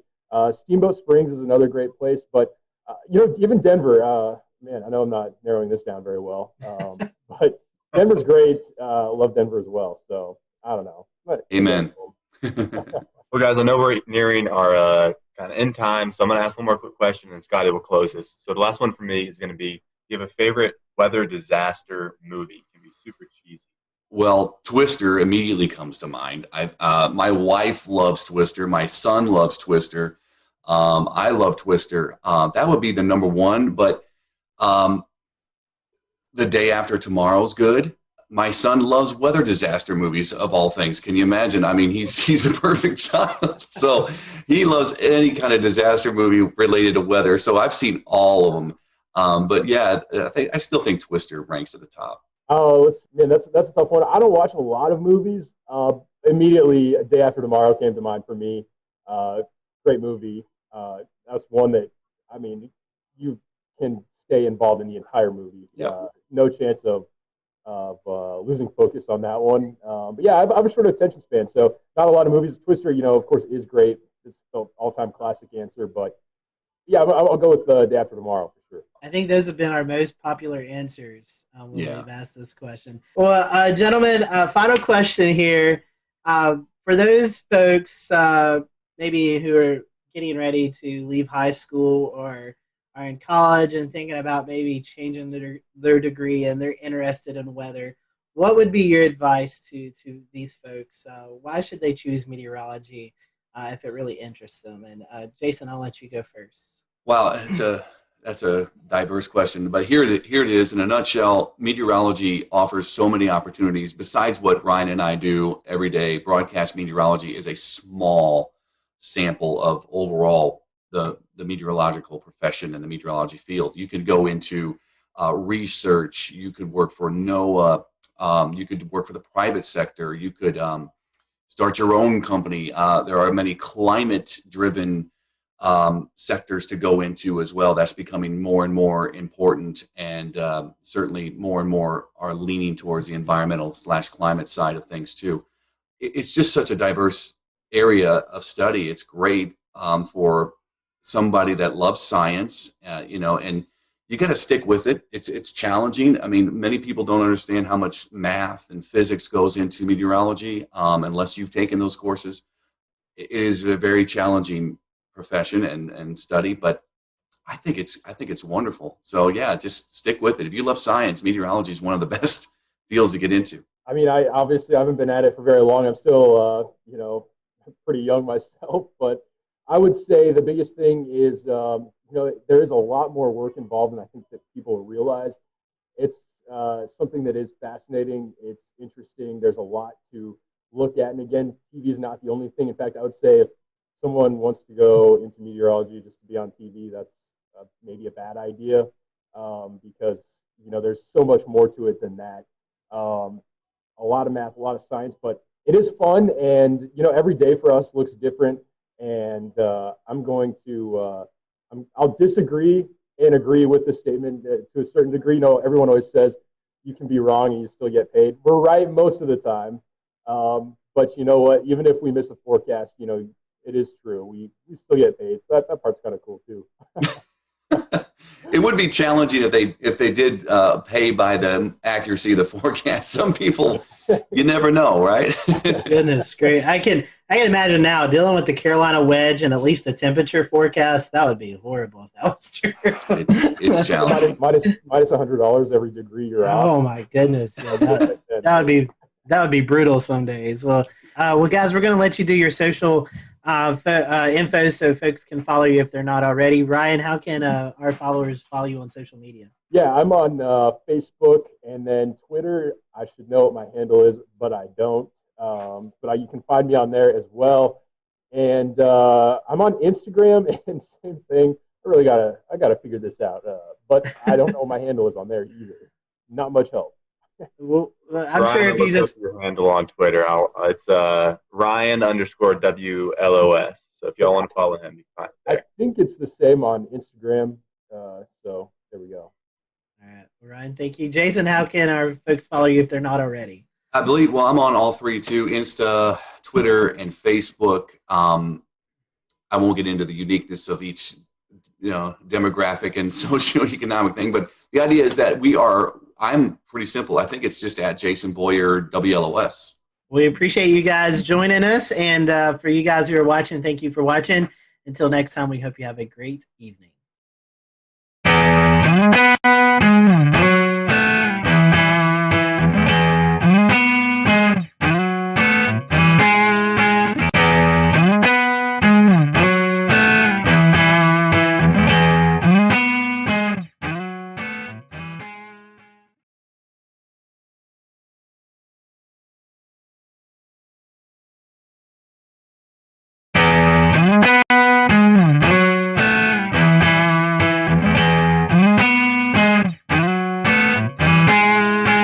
Thanks, James, and welcome everyone to the Carolina Weather Group, Quarantining with Mets. We're happy to be joined by the WMBF weather team out of Myrtle Beach, South Carolina this afternoon. We have on with us Jessica Dobson, Robert Whitehurst, Andrew Dockery, and hopefully Jamie Arnold will be joining us here in just a little bit. So over the next 40 minutes or so, we're going to be getting to know your local forecast team there in Myrtle Beach and hopefully we'll reveal some fun things that you may have not known about those. So welcome to the show. We appreciate y'all joining us, and we always like to start off with some fun questions. So Jessica, I'm going to start with you because you kind of talked about this a little bit earlier. Iced coffee or hot coffee? Which do you prefer? Usually iced coffee all the way. I've been on this whole whipped coffee kick. Andrew hasn't heard me shut up about it for a long time now. But iced coffee on most days, unless it's like winter outside. And then sometimes I'll go for a warm cup. Usually iced. Andrew and Robert, you guys have a choice? I would say I'm an iced coffee guy. I wasn't until I moved here into Myrtle Beach. And once you get into the humidity here, you're almost kind of forced to be an iced coffee guy. So I do hot coffee in the mornings, but if I have it in the afternoon, it's usually iced. And that whipped coffee, Jessica talks about it nonstop, and it is very good. I wouldn't steer you wrong. Yeah, I think it's 50-50. It depends on the season. And it depends on where you're getting the coffee from. Ooh, Dunkin', I love Dunkin's hot coffee. I'm not a big fan of Starbucks hot coffee, but I like Starbucks iced coffee and cold brew better than the iced coffee at Dunkin'. That is a well thought out answer. Yeah, I discovered this thing too. It's called a hyper chiller. And so what you can do is brew hot coffee at home. You pour it into the hyper chiller that's frozen, and you spin it around for 30 seconds, and you have iced coffee that's not watered down. Wow. I don't own any stock in this hyper chiller either, so I don't get any commission if I sell any product. How many sugars and creams, though? You know what? You're really, that's a hurtful comment right there. That's what gets me at Dunkin'. I'm like, load it up. Just keep squirting it. My coffee is like white, okay? What are y'all's favorite weather or disaster-themed movies? I guess we can go in the same order again. Start with Jessica. Twister is for sure, I mean, that's very typical, but that came out when I was younger. And, Joe, Jessica, she had blonde hair. I have blonde hair. So it just kind of really, it stuck with me. Love that movie. And also one that I grew up watching, I feel like it was on ABC Family a lot, was Night of the Twisters. It's very corny, like 90s one, but that's another. I think for me, Twister was a big one. I'm not a big movie guy, though, if I'm being honest. Especially when it comes to weather movies, I just critique them really bad. But another one that stands out that I did watch a lot, which is even worse, is The Day After Tomorrow. That's one that immediately pops in there with Twister, but as far as if I could quote a movie, the one I've watched the most, it's definitely Twister for me. Yeah, I think Twister is kind of the go-to answer, I think, for this one. I loved it growing up. I used to watch it all the time. I get a little more frustrated watching it now. Like, maybe that's not where we want to be during a tornado. I don't know.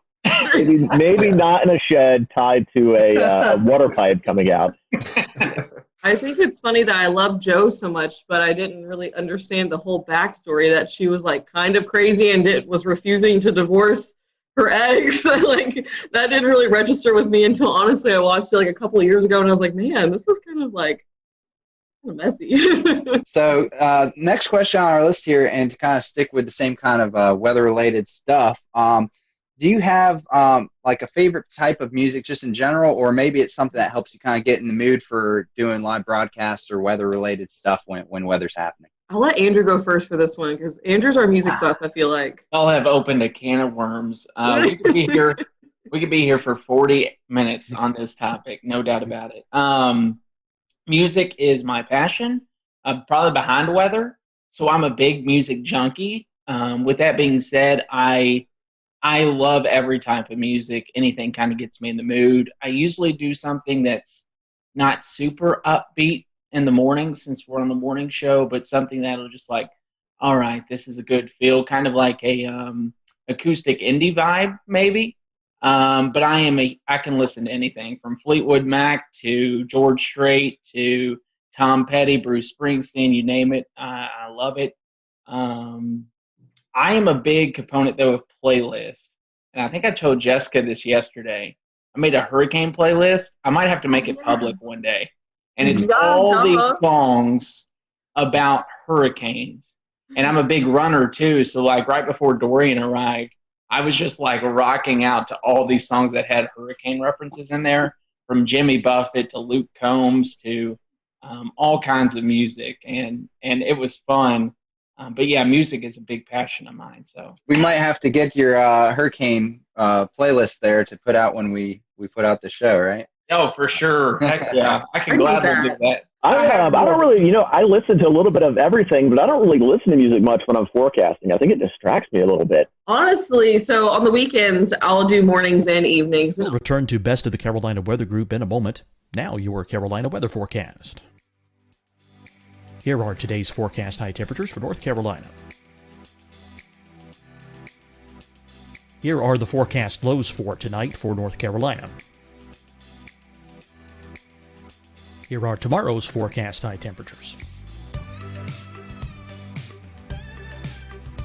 And here's forecast rainfall across North Carolina tomorrow. Here are the forecast highs for the day after tomorrow.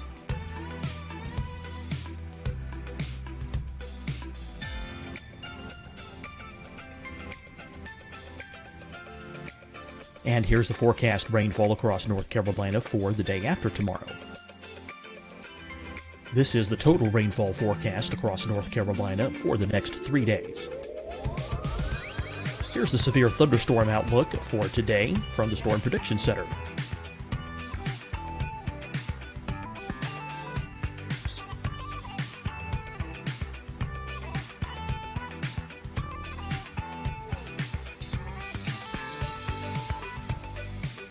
Here are the forecast high temperatures for today for South Carolina. Here are the low temperatures for today for South Carolina. Here's the probability of precipitation forecast across South Carolina today. And here are the rain chances across South Carolina tonight. Here are tomorrow's forecast highs across South Carolina. Here are the forecast low temperatures for tomorrow for South Carolina. And here is the probability of precipitation across South Carolina tomorrow. Here's the precipitation chances across South Carolina tomorrow night. Here are the forecast highs for the day after tomorrow in South Carolina. Here are the forecast low temperatures across South Carolina for the day after tomorrow. And here are the rain chances across South Carolina for the day after tomorrow. And South Carolina's probability of precipitation for that night. Here's the Storm Prediction Center's severe thunderstorm outlook across South Carolina for today through tonight. Here's the Storm Prediction Center's severe thunderstorm outlook across South Carolina for tomorrow and tomorrow night.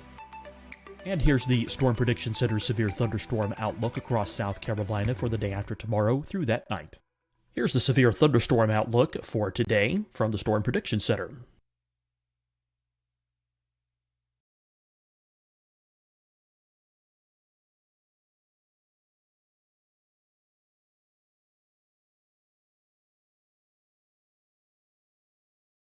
And now, here's a live look at weather radar across the southeast.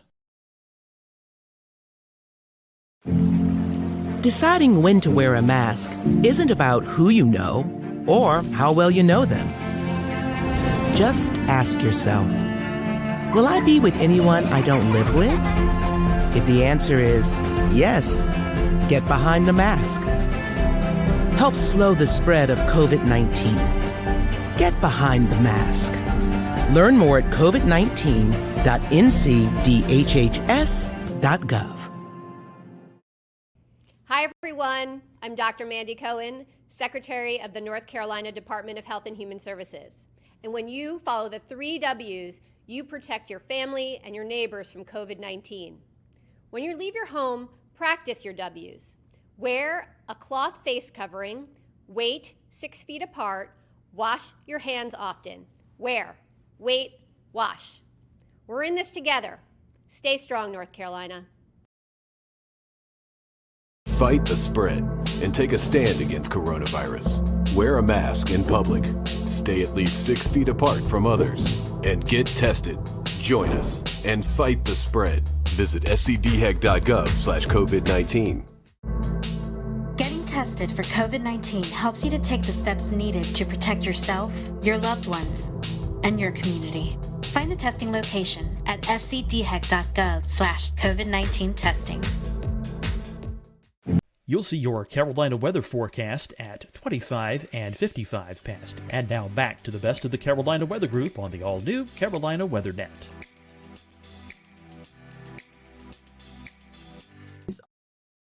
On the morning show or the evening show, which one I'm doing on my mood, because if it's the evenings, like I'm already like mostly awake and I've probably had a lot of caffeine in my system, so I'm like ready to go.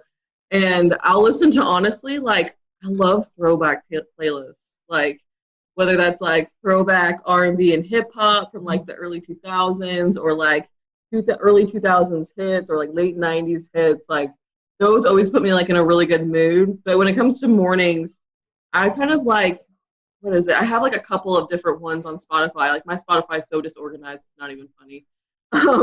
I'll like think of a band and I'm like, oh, I want to listen to that kind of music today. But mostly like things kind of more chill, probably like Mumford and Sons or Neon Trees or Kings of Leon too. I listen to them a lot in the mornings. It really depends. Like my mood changes also throughout the morning. Sometimes I'm like, no, I need something a little more somber. Like so it really depends too for me. But I like all music too. Like I'm the worst when I'm driving in a car with someone else and a song comes on and I start singing it and it goes down.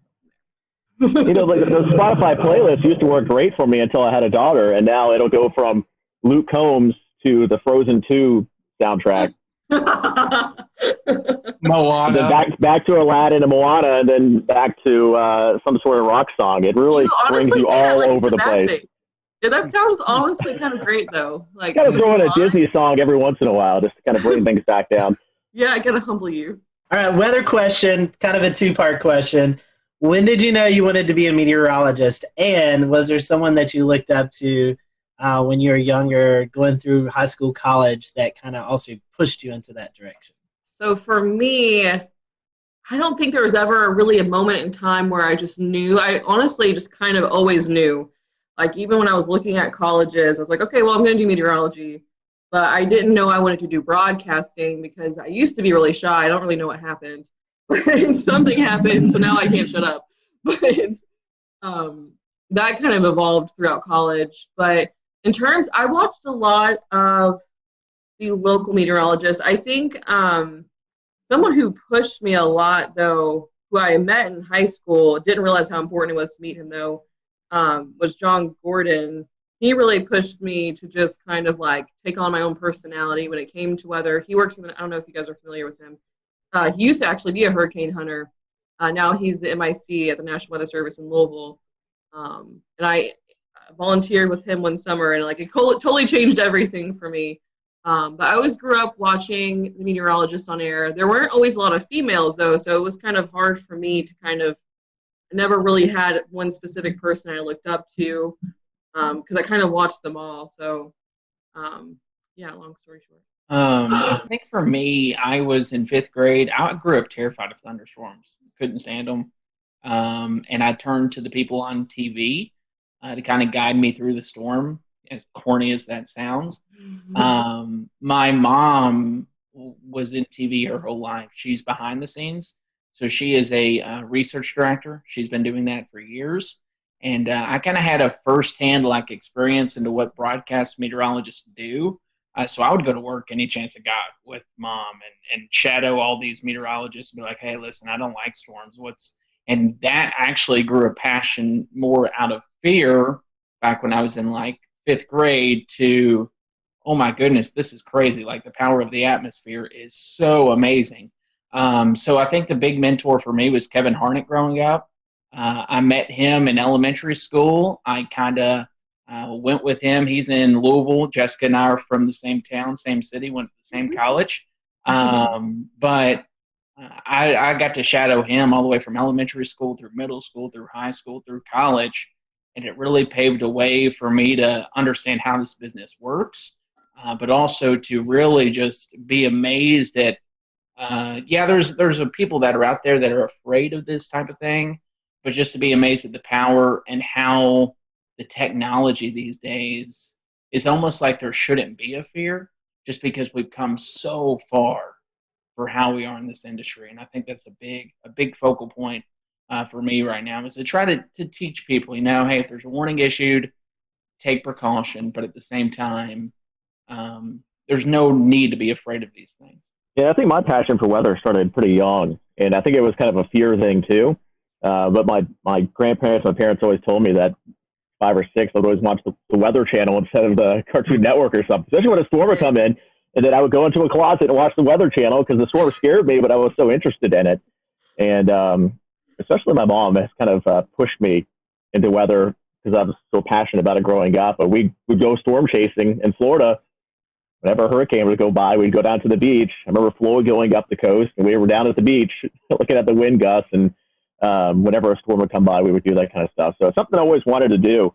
And I don't know if I really had a favorite meteorologist growing up. I watched a lot of the Weather Channel and local. We had Tim Deegan in Jacksonville. I think he's still there. He's been there a long time. John Gahn there as well. So I think growing up in Florida, hurricanes was kind of my passion, and that's always been still my passion. That's why I'm still in the Southeast. So this is maybe a question that's been a little bit controversial in the past. We've had some interesting answers. But model websites, you see model output all over Twitter and Facebook and anywhere that social media exists. Do you have a favorite website?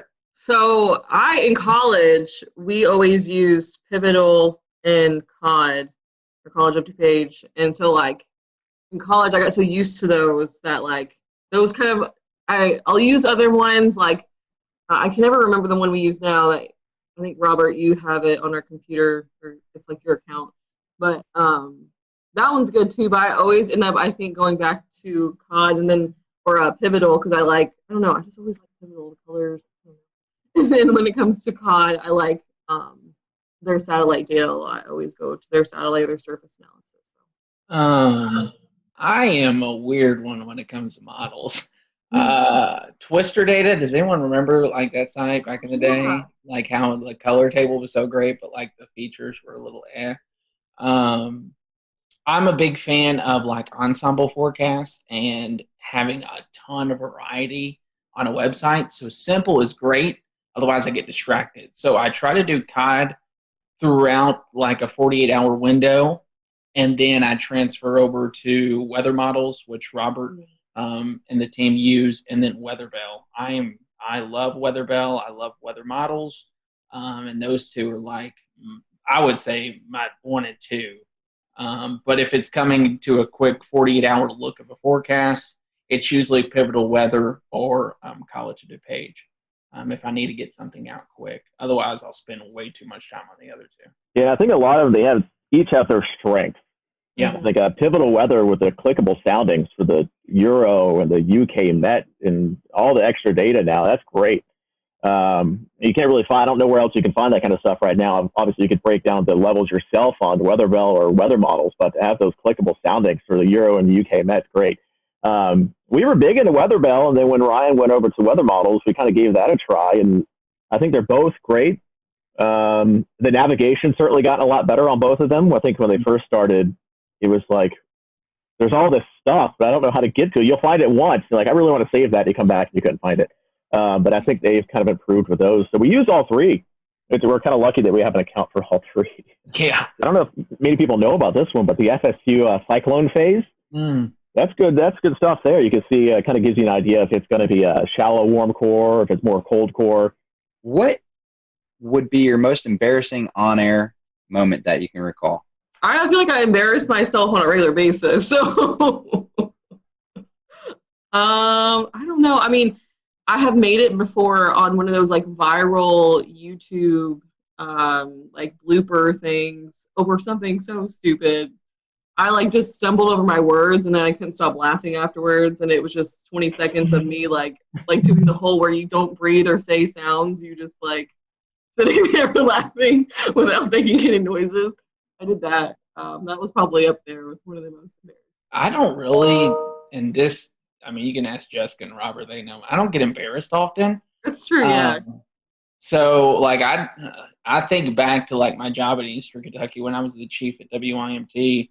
I would go out and do face paintings right before main weather and dance with people to learn like a jig or whatever it was. So I've done probably a lot of embarrassing stuff, but to me, I was just doing it just because it was interactive. But something I did not plan that happened was I did a whole main weather and Twitter blew up. This was back at Bowling Green, and it was obvious that my fly was down the entire time. So that was the only thing I can think of. I will never remember or forget that day. But other than that, everything else it takes a lot to embarrass me, but that day certainly did. This isn't a bad one, but we have a Hurricane Expo we do every year. And I went to a little girl who was with her dad and a live interview. And I asked her, hey, are you having a great time here? And she looked at me and said, no. And I had no idea what to say. I was like, oh, well, there's some fun stuff over there. Back to you. You didn't respond with, I like turtles, right? And this is the thing with kids. They'll tell you the truth. They're not going to sugarcoat it. Storm chasing. I know Western Kentucky goes out and does storm chasing every year. Have you guys been storm chasing? Any memorable events from that? Oh, my gosh. Storm chasing. I went twice. And best 2 weeks of my life, both times. Like, hands down. Like, second time, they were both great for different reasons. The first time, I was in 2016, in May of 2016, which I don't know if you guys remember or not, but that was the whole Dodge City event that unfolded, which was the craziest day of my whole life. Just like a tornado on the ground for, I think, over an hour, and it had sister tornadoes at one point, and it was just like complete madness. Like, I'd never seen chasers like that before either. And really that whole season I got to see pretty much every type of storm structure you would want to see, whether there was tornadoes or not. So that was really big for me. It was like literally, like everyone says it, but it was literally like everything you learned in your meteorology class and your textbooks, everything you see, but it was like in front of your face. And so that was really cool for me. The second time, we didn't see quite as much, but WKU goes over a 2 week span, which I think a lot of schools probably do that too. And we did a lot more sightseeing. We went out to New Mexico, and we got to do a lot of cool things outside the whole storm chasing thing too. But I got to be with like my best friends when they saw their first tornado. So like lots of bonding, and like, it was just the best of both worlds. Like being with your friends, but also at the same time learning so much, like being able to share all those like experiences and your same passion with other people. I could go on for days about storm chasing. Very near and dear to my heart. I wish I could go back and relive those days. For me, I didn't go on the storm chase trip. I worked 2 years in college while doing school, so I did 19 hours of classes in a 40-hour work week in Bowling Green, which was crazy. The first year I couldn't because of a job. We just lost someone, so I couldn't take off. The second year I just accepted a job in Hazard, so I was already moving out when it was going up. I've storm chased on my own. I've never seen a tornado with my eyes. I've been around storms that produced a tornado at night and knew that, hey, this had a good chance of a tornado. I've seen damage firsthand from a tornado. I think the most powerful experience, though, would have been when we signed up for something that's not even storm chasing. We remember March 2nd, 2012 was a big time event in Kentucky.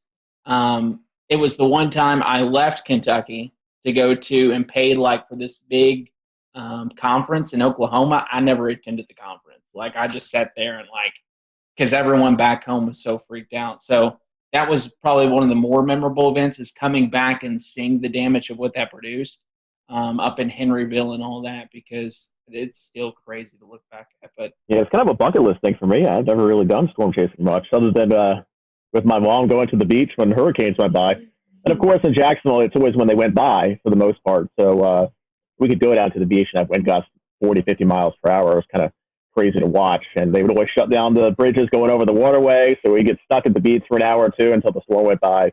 But I've never really done any big storm chasing. I worked in Hattiesburg, Mississippi for a couple of years, and we certainly had quite a bit of severe weather there. A lot of tornadoes, and certainly saw a lot of pretty bad damage around there, but never actually seen one in person.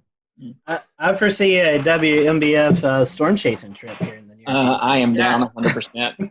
So our next question is about favorite non-weather related hobbies. Robert, I don't think we've started with you yet, so I'll let you lead off if you want. I love to get outdoors. So I love to mountain bike. We love to camp, go fishing. Growing up, my dad and I would always go up into North Georgia and go camping for a week and do some trout fishing in the Chattahoochee, going up into the little rivers up and the streams up in North Georgia and to the upstate of South Carolina. So, of course, I'm outdoors for this shot, too. So I guess that I'm a big outdoors guy, too. Hiking, kayaking, boating, running lately has been a big passion of mine just because I love food, too. So food's a hobby. I love to eat. And then I also, like I said, I love music. So I play guitar, play the mandolin, play a little bit of piano. Any instrument I could play, I try to get my hands on. But yeah, I think those are the big things. I just love being outdoors. I hate sitting on the couch all day. Always have to be doing something. My hobbies have kind of changed over the years. I used to dance growing up. I was on the dance team in college. But obviously now don't really do as much. But I kind of, now that I live near the beach, I don't ever like to be sitting in my apartment. So I go to the beach literally as much as possible. Like when I get off here, I'm probably going to try to go to the beach because it's so nice outside. I love to read. I love reading books, especially recently, like autobiographies about either meteorologists or people in broadcasting, like books that I can take a lot away from. I love to cook. I don't like to clean. But I like to cook pretty much any chance I get. And I like to experiment and try to, like, if I can't, like, recreate, like, really good dishes from places I like, so I'm not as tempted to eat out as much. But it's really hard in Myrtle Beach. I plan on eating my way through this place. So, yeah, and then hanging out with my cats. Since all three of y'all like doing stuff kind of around the city and stuff, is there a shout out to some of the places or things that you like the most? What makes your city so great? Can you name a couple favorite spots? Beach. Any particular part of the beach? Yeah, I mean, there's a couple spots here. I mean, everybody kind of, when they come to visit, they go to downtown Myrtle Beach, and it gets a little busy, a little crazy. I think the locals go a little farther north or a little farther south, and it gets a little quieter, and you can actually relax a bit. So maybe that's if you're going to come to visit Myrtle Beach, try to branch out from just downtown Myrtle Beach. There's a lot to offer up and down the coast, and that's the thing with Myrtle Beach. They want to stay as close to the beach as possible, the buildings and the homes. So instead of going inland, everything here is built up and down the coast. You have to kind of go quite a bit to see everything, but it's worth a visit from North Myrtle Beach all the way down to Merrill's Inlet. Pawleys Island's beautiful, a little farther to the south of Myrtle Beach. Yeah, I will agree with that. And the food is great, too. You can go all the way up into North Myrtle Beach and hit up Flourishes up near downtown North Myrtle, down to Barefoot Landing. I think a Flying Fish is a great seafood place there. Highly recommend that. It's a 48 catch to plate rule, so everything is super fresh, 48 hours. And then I'm a big South Strand guy. So what we say by South Strand, south of downtown Myrtle Beach, Surfside, Garden City, Merle's Inlet, the Marsh Walk is beautiful. And then you go even further south, Huntington Beach State Park, Brook Green Gardens, Pawleys Island. It's just a beautiful area down there that I would highly recommend anyone to come check out. Come to Myrtle Beach, check out downtown, and then go south would be my recommendation. And then if you have another day, go north, because you could eat your way through this city in the Grand Strand, no doubt about it. I have not had the chance to really explore that much. I'm just now starting to be able to with all the Corona stuff going on. But I will say I have not been to a single place that I have not loved so far. All the beaches I've been to as far south as, I recently went to Surfside the other day, and that was really nice. And there, every little spot I feel like has a different feel to it. It has different character to it, and so I really like that so far. honestly have not really even had the chance to eat at any local restaurants except like the Boathouse. That was really good. Andrew and I ate there after work or during work one day. And then I went to a local Mexican restaurant the other day, Sol y Luna, which was freaking amazing. Where do you see the future of meteorology being? We're seeing a lot more non-traditional wise media with social media, websites, blogs. You still have your TV, your National Weather Service stuff. Where do you think the future of meteorology takes us in the next 10, 15 years? I think that's kind of the magic question that everybody's looking to the answer for. I mean, you think back 15 years ago, how different it was, and then you look 15 years or 10 years in advance and just how different it's going to be again. Obviously, a lot of focus is on digital now. Everybody's on their phones. Most stations have a weather app at this point, but I think we invest a lot of time into our weather app, and we've seen quite a bit of growth of that here in the last few years. And even on social media, I think when I started in 2013, we had 3,000 or 4,000 likes on our weather page. I think we're up to almost 40,000 now. And you can see that kind of growth on our digital team as well. I did a presentation a couple of years ago about digital growth, website growth, and it was something like 200% growth since we launched the station. We're a relatively new station. We've only been around for a little over 10 years. But you start to see the TV side go down a bit, but the digital side is kind of taking over from there. And we're starting to put some work into OTT, things like Roku, so you can get your news kind of on demand. We're setting up a new system now at the station where basically an anchor or weather anchor can go on air or onto digital by themselves, has his own mixer board, audio board, cameras built in. They can punch up any sort of audio source, video source. And so we don't have to wait for that traditional 4 p.m., 5 p.m., 6 p.m. People don't want to wait until 4 p.m. to get the forecast or 4 p.m. to get some information. So it's tougher now to tease things. Like, hey, we got this really big story. Tune in at 4 p.m. for the details. And people don't, everybody wants the information now. So instead of doing that typical thing, if it's breaking news, we can get on air, we can get on the digital, get on the Facebook with it, onto the website, and people can go there and get the information right away. Otherwise, they're going to go somewhere else to find it. What's your favorite social media platform? Twitter, Facebook, TikTok, Snapchat? Where's your go-to? Well, I still have my MySpace active, I think, somewhere. So make sure you give me I'll put you in my top 6. But really, I think Facebook is still probably the king when it comes to weather information with the general public. I think it's probably starting to skew a little bit older with the population. I don't think the younger you go, I think you get the less people on Facebook now. And where we go from there, I'm not sure. We've kind of dabbled in Instagram a bit, and we have decent luck with it, but I don't think we've got a huge amount of traction on there yet. But it seems like most TV stations still use Facebook as the kind of big digital social metric, and then you just kind of have Twitter and Instagram and some other things on the side.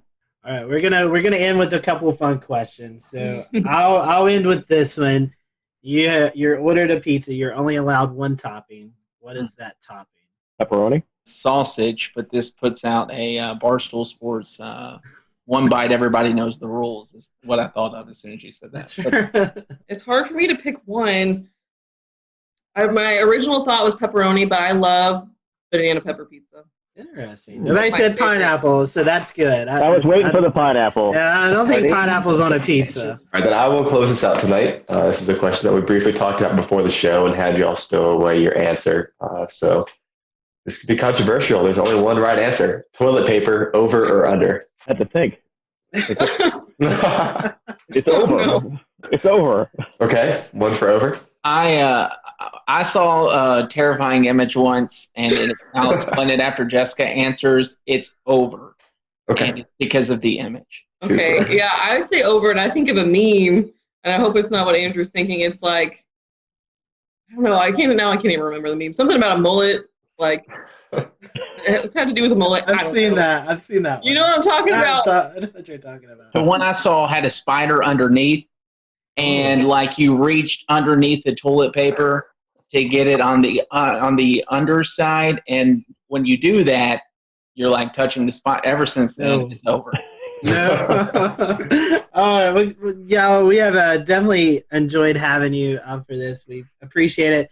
I would hate to give up this opportunity, or would love to give you this opportunity to promote your social media accounts. So if anyone who's watching or listening, head down to Myrtle Beach. They know where to get the weather information at, and maybe some of the best places to hang out. So I'll let you guys give out some social media information before we close off. Robert, I'll start with you. No, you could. I'm big on Facebook, so if you just search for meteorologist Robert Whitehurst, it should pop up on there. And of course, our main Facebook page is kind of the one where we put a lot of our time into more forecasting, and that's going to be the WMBF First Alert Weather Facebook page. Yeah, I think we're all pretty generic. We'll return to Best of the Carolina Weather Group in a moment. Now your Carolina weather forecast. Here are today's forecast high temperatures for North Carolina. Here are the forecast lows for tonight for North Carolina. Here are tomorrow's forecast high temperatures. And here's forecast rainfall across North Carolina tomorrow. Here are the forecast highs for the day after tomorrow.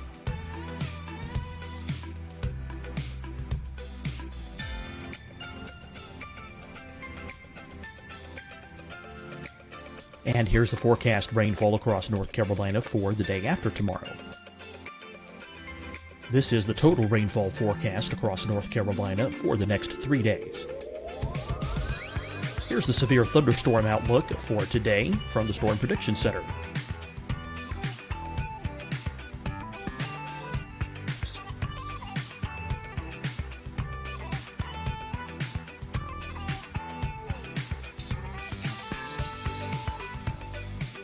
Here are the forecast high temperatures for today for South Carolina. Here are the low temperatures for today for South Carolina. Here's the probability of precipitation forecast across South Carolina today. And here are the rain chances across South Carolina tonight. Here are tomorrow's forecast highs across South Carolina. Here are the forecast low temperatures for tomorrow for South Carolina. And here is the probability of precipitation across South Carolina tomorrow. Here's the precipitation chances across South Carolina tomorrow night.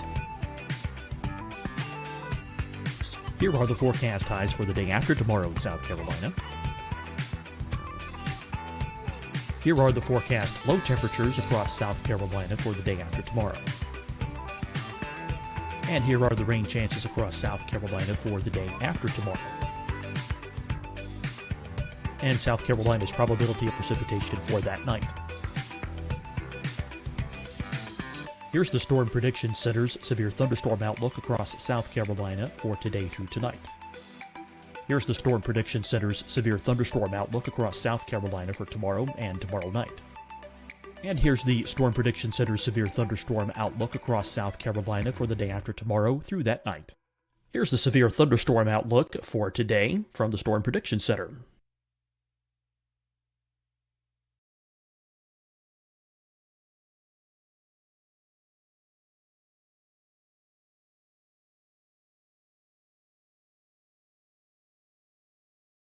And now here's a live look at weather radar across the southeast. Deciding when to wear a mask isn't about who you know or how well you know them. Just ask yourself, will I be with anyone I don't live with?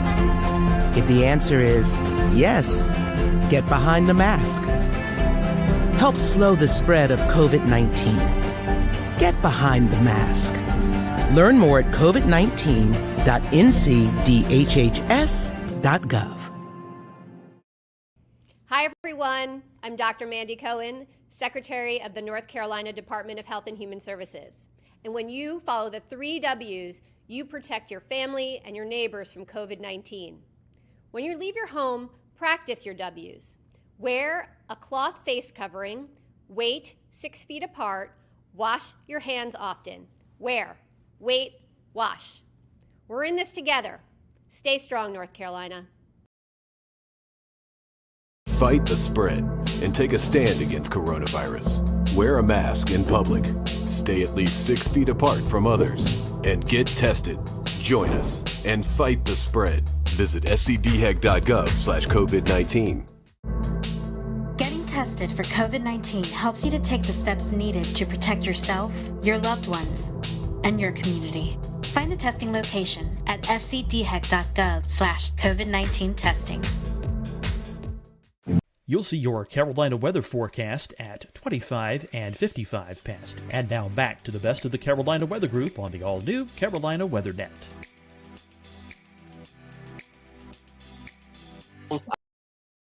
I'm meteorologist Andrew Dockery on Facebook, and then you can find me on Twitter at AndrewWMBF. We have a great team that loves social media. We would love to just even chat with you all about weather sometime. Yeah, mine's the same pretty much. It's meteorologist Jessica Dobson on Facebook, and then at Jessica Dobson WX on Twitter. You can also follow me on Instagram. I can't even think of my handle right now, so whatever. You can also follow me on Pinterest. You can also find Jamie Arnold at Jamie Arnold WMBF on Twitter. So look up Jamie. We hate that he wasn't able to join today, but certainly appreciate having you all around. And if you're in Myrtle Beach, be sure to check out the WMBF First Alert Weather Team. For everyone here at the Carolina Weather Group, thanks for watching, and we'll see you next time.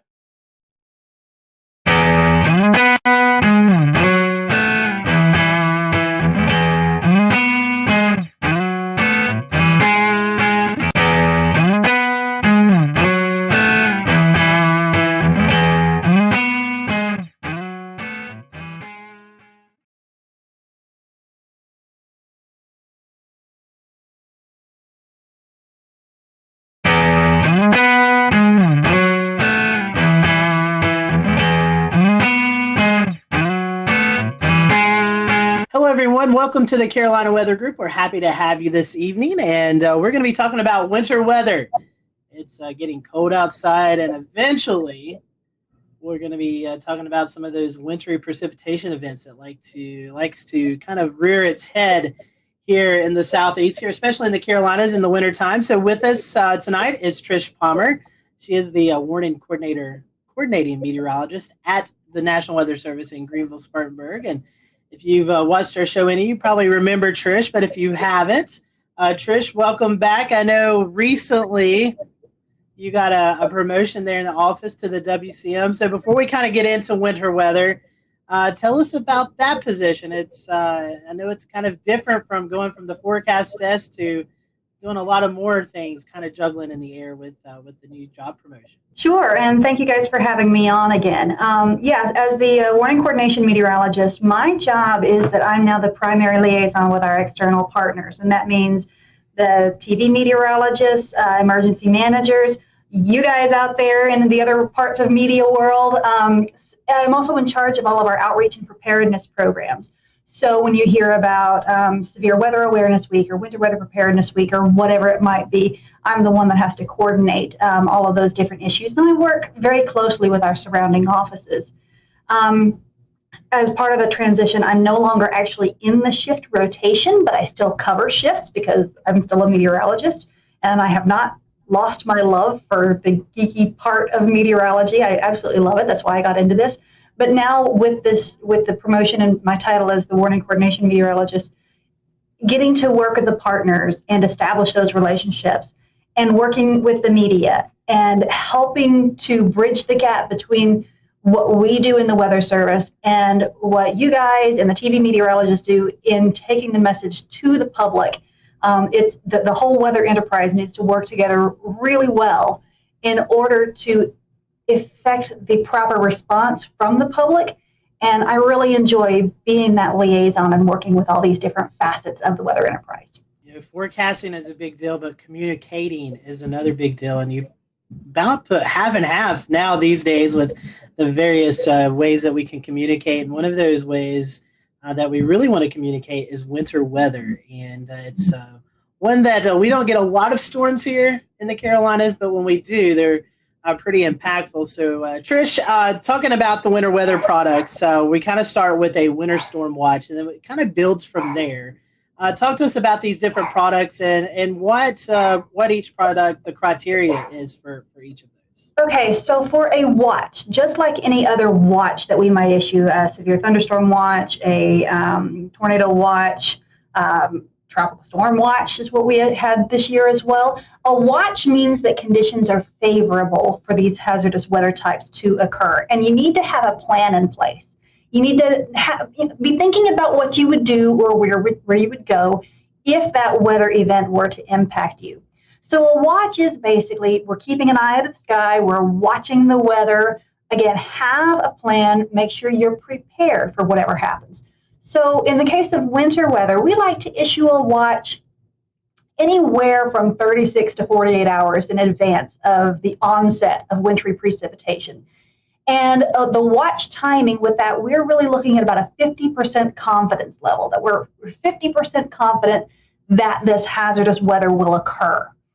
As we get closer to the event, we can transition the watch to a warning or an advisory. And the difference there is that with the warning, we're looking at 80% confidence that hazardous winter weather will occur. And with an advisory, it's still 80% confidence, but it's more like nuisance winter weather. So the difference would be if you consider snow.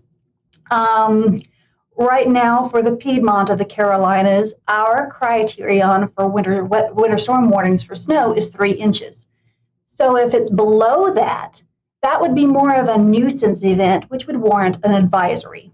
And if it's 3 inches or above, you'd get a warning. Now, we do have flexibility with our forecasters because we all know that, say, 2 inches of snow in Charlotte at 2 o'clock Sunday morning is very different from 2 inches of snow in Charlotte at 7 o'clock Monday morning, right? So we are able to take the societal impacts into account when we're issuing those warnings. So for 2 inches of snow at 2 o'clock Sunday morning, probably an advisory. 2 inches of snow at 7 o'clock Monday morning, you're talking about rush hour, school buses, that's where we would have that flexibility to go ahead and issue a warning, even though the objective, the number criterion, isn't quite met. So we have that flexibility there. We have different criteria for sleet and freezing rain, too. For a warning for sleet, we're looking at 1/2 inch. For freezing rain, for a warning, we're looking at 1/4 inch. But again, there's a little bit of flexibility there depending on the impacts that we might be experiencing. And so, Trish, one thing is an advisory really isn't a step down. It's still impactful. It just, the accumulations are different than what a warning is. And, some folks may see advisory as, it'll be okay, when in fact it's still going to be impactful to people. Right, especially when you're talking bridges and overpasses. You could still have dangerous areas on the roads, dangerous travel conditions, even with an advisory. Again, going from a watch to either a warning or an advisory, we're going from 50% confidence to 80% confidence. So we're confident that something is going to happen. It's just the scale of whatever that is. So we don't want people to just take advisories lightly. You still have to be prepared, and you still have to take precautions. It's just that we're talking, the chances of, say, like widespread power outages and stuff like that would be much less with an advisory type situation than with a warning situation. Right, and Tricia, one of the things that sticks out that I wanted to reinforce is that the criteria for this is it's tailored to each area in your forecast area. Like, for example, the impacts and the impacts are what matters most. So, what would be most impactful for Asheville is different than what would be impactful for Charlotte and Greer. So obviously you're going to have different criteria for those areas, that's what matters, and that's the thing you need to be thinking about, is whether you get this lower level advisory but still important, or the higher level warning, which is even more important, that would be issued for your area. Right, exactly. And we all know that the mountains get more snow than the Piedmont does, right? So our criteria for the mountains for snow is 4 inches, whereas the Piedmont gets 3 inches. And the further north you go, the higher that gets. You go for places like New York, you're looking at 6 or 7 inches, maybe even 8 inches before they get to a warning, because they know how to handle it, they have the resources. The impact isn't as great up there as it is down here. Again, just partially based on climatology. Right. And something else to think about if you're traveling outside this area is that criteria will be different elsewhere. If you go into Raleigh, if you go to Philadelphia, if you go to Chicago, those criteria are going to be different still. Think about the level of impact when you hear about these advisories or warnings being issued. It indicates how serious the event's going to be. Right, and we have the exact opposite in the summer. Down here we can handle the heat a little bit better than people can up north. So if somebody down here may go up north in the summer and it's a heat advisory, whereas down here we're expecting heat indices of 105 for a heat advisories, but up north it might be more like 95 or 100. And we Southerners are like, what? I can't handle 100 degrees. But it's different. It's based on climatology and what your body is acclimated to. Trish, the National Weather Service also issues wind products year-round, but during the wintertime, it gets especially breezy across the western half of the Carolinas, and specifically in NWS GSP's forecasting area. That's maybe not a winter weather type that most people think about, but it can definitely drive wind chills down and cause widespread power outages. So can you talk a little bit about the criteria for wind products in general? Sure. Well, we've got the wind aspect and we've got the wind chill aspect. And then, of course, we have the winter weather aspect.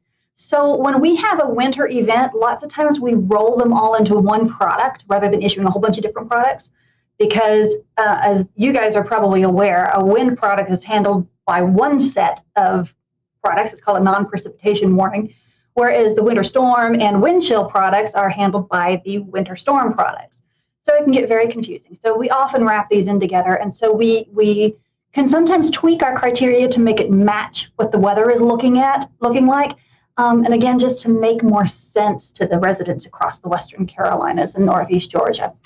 So for example, when we issue a high wind warning, that's when we're expecting frequent gusts over 50 knots or 58 miles per hour. That's not uncommon in the northern mountains in the middle of the winter because we have the jet stream coming down. We've got some really tight pressure gradients that set up often. And anybody who's watched the weather at Grandfather Mountain knows it can get very, very, very windy up there. So you'll see those products a lot. The step down from there is a wind advisory. And that's really when we're expecting winds, 30 to 39 miles per hour with frequent gusts over 40 to 45 miles per hour. Again, we have the flexibility to adjust that. It's been kind of a wet season, so maybe we might issue a wind advisory at wind speeds just a little bit lower. We also know that once we get to wind speeds that are over 35 miles per hour, school buses have a real hard time driving in that. So we're trying to line up our products a little bit more with what the schools are needing from us. And that's part of the communication between us and those decision makers. So they let us know what they need. And we tell them what the weather is going to be. And sometimes it's just easier for us to issue a product based on those more widespread impacts. So when we take the wind and the temperatures into account, then we get the wind chills on top of that too, right? So once we're looking at wind chills below 0 Fahrenheit, that's when we're going to start looking at wind chill advisories, wind chill warnings. Again, it's going to be a little bit lower in the mountains than it would be in the Piedmont. But again, we're not going to, during a winter weather event, we're not going to issue a winter storm warning for 4 inches of snow and then a separate product for -5 wind chills and then a separate product for 40 mile per hour winds. We're going to all roll them into one product and then just outline it there in the text. And so, Trish, one more thing, and we'll kind of transition out of the warnings. There is a few more that we've not talked about.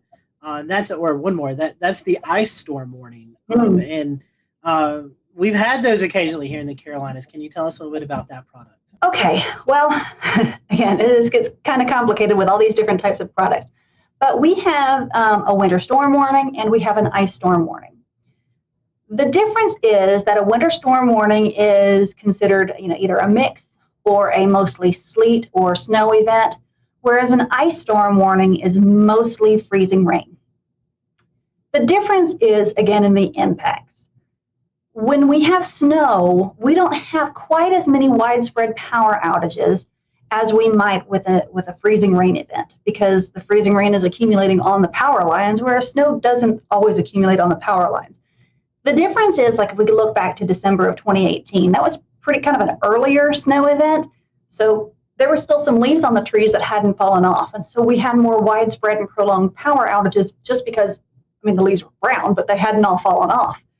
So there are some, again, impact-based issues that we're dealing with there. But freezing rain can often be a bigger hazard for travel than snow can, because if we can get the roads treated for snow, lots of times the road crews can keep up with it. But ice is a totally different beast, because you've got the power lines, you've got the tree issues, you've got bridges and overpasses. Sometimes you can't even walk. Whereas with snow, you get a little bit of traction just based on the snow itself. So ice storms are a slightly different beast, and we're happy we haven't had a big one in a while. NOAA released their winter weather outlook not too long ago, and it all kind of it takes everything into consideration, the La Nina state that we're in currently, as well as other factors throughout the year. Can you tell us a little bit about that outlook and how it might impact the Carolinas? Well, the outlook, like you said, it takes a lot of big picture seasonal things into effect. And the outlook is developed by another branch of the National Weather Service called the Climate Prediction Center. And these are folks who are climatologists by training. They have a lot of experience in seasonal forecasting, and they look at all of this stuff and they produce this outlook. Now, for us, partially because we're looking at a La Nina year, we're looking at more likely we're going to have above average temperatures through the winter season and below average precipitation. Now, I want to be clear that that doesn't mean we're not going to get any big events. If anybody remembers back in 2011, January of 2011, I mean, here at GSP, we had 6.5 inches that year, and that was a strong La Nina year. So it doesn't mean we're not going to get any big events. We actually had somebody call the office and said, well, we're going into a La Nina winter. Does that mean we're not going to have any flooding? No, that doesn't mean that at all. It just means on a seasonal basis, the average temperatures will likely be above normal and the average precipitation will likely be below normal. But here on the local level, we look out 7 days and we're forecasting for these high impact weather events. And we're going to issue watches and warnings no matter what the seasonal outlook is, because you could still have an extreme event any time of year. Very important to consider when we live in the South here that one snowstorm can bring you double your normal snowfall in a year. So even though on average we're likely to see a warm and dry winter, it only takes a 1 week long cold pattern to give you above normal snowfalls. So keep that in mind, because what's normal is actually not much. So you can actually get a lot well above normal snowfall for a year just because you got one big snowstorm. Yep. And it's really important for your viewers, your listeners, to understand that they need to be prepared for all types of high impact weather. Don't take a seasonal outlook of, above normal temperatures, below normal precipitation, and say, I can let my guard down. No. You always need to have an emergency kit ready. You always need to be prepared. And so, Trish, talking about that, the forecast, it seems like, with tropics, we get a little sector of that. But with winter weather, we get a bigger sector of seeing these fantasy weathercasts that go out 10, 15 days in advance and kind of show these big monster winter storms developing. But honestly, tell us how hard it is to forecast winter weather here, and how those Fantasyland storms that some people like to post, hardly ever verify. You can find a model run that'll say basically anything you want it to say. And what's the saying that even a broken clock is right twice a day, or even a blind squirrel catches a nut every now and then.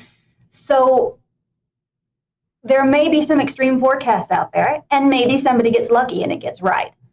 But the important thing is for people to rely on trusted sources of weather information. So don't just look at one social media post from Joe Blow out there. Talk to your, you guys have a huge Twitter following, and you guys have reliable sources that you tweet and retweet. Whether it's your local favorite TV meteorologist or us here at the National Weather Service, it's really important that people rely on trusted sources of information. And in the end, when it comes to watches and warnings, we in the National Weather Service are congressionally mandated to issue those products. And then we rely on you guys on the media side of things, whether it's TV media or internet media or whatever, to get the word out there to the public. I mean, some people will get it through our website. But our interface is more working with the media and emergency managers. So we really rely on you guys to be the go-between between us and the public. So again, we're the ones that are issuing the watches and warnings, but often it's you guys in the media that are communicating that to the public. So that back and forth interaction is really important. And when it comes down to some random social media post with some random forecast, anybody can be right every once in a while, and a lot of that is just clickbait. They want people to click on them to get likes or followers or whatever. And there's really no point in scaring people with crazy forecasts all the time. Again, go to your reliable, trusted sources of weather information. Absolutely. Know your meteorologist. Or if you're finding weather information from someone you don't know who is actually posting it, it's some anonymous type of weather site, you may want to take that with a grain of salt. Exactly. If it's the National Weather Service, a company like the Weather Channel or AccuWeather, or a local meteorologist, those are ones you can trust, especially if you're hearing the same or a similar message from all of them. Trish, we were talking about that. Obviously, winter weather gets everyone excited. But there's also some aspects here in the Southeast where we could see severe weather in the wintertime. We have seen, severe weather aspects. And even when you mention La Nina, you in the back of your mind, late winter, early spring, you think of potential of an active fire season. So there's other things that we're looking at in the wintertime besides snow, sleet, freezing rain, and high winds. Yes. We live in a very active portion of the country. We don't really get a break here. There's not really much of a down season. Sometimes October, early November can be kind of quiet. It's actually kind of quiet out there this week. But certainly recently it hasn't been. We've had a lot of rain and some big flooding events. So there's always something that could be happening. So like you said, winter, we're going into winter weather. That doesn't mean that there's not going to be tornadoes at some point. February 6th of last year, we had a pretty big event back then. This past year. We had tornadoes back in January of 2020. So tornadoes can happen any time of year. And again, that's why people need to be watching the forecast, be prepared for anything.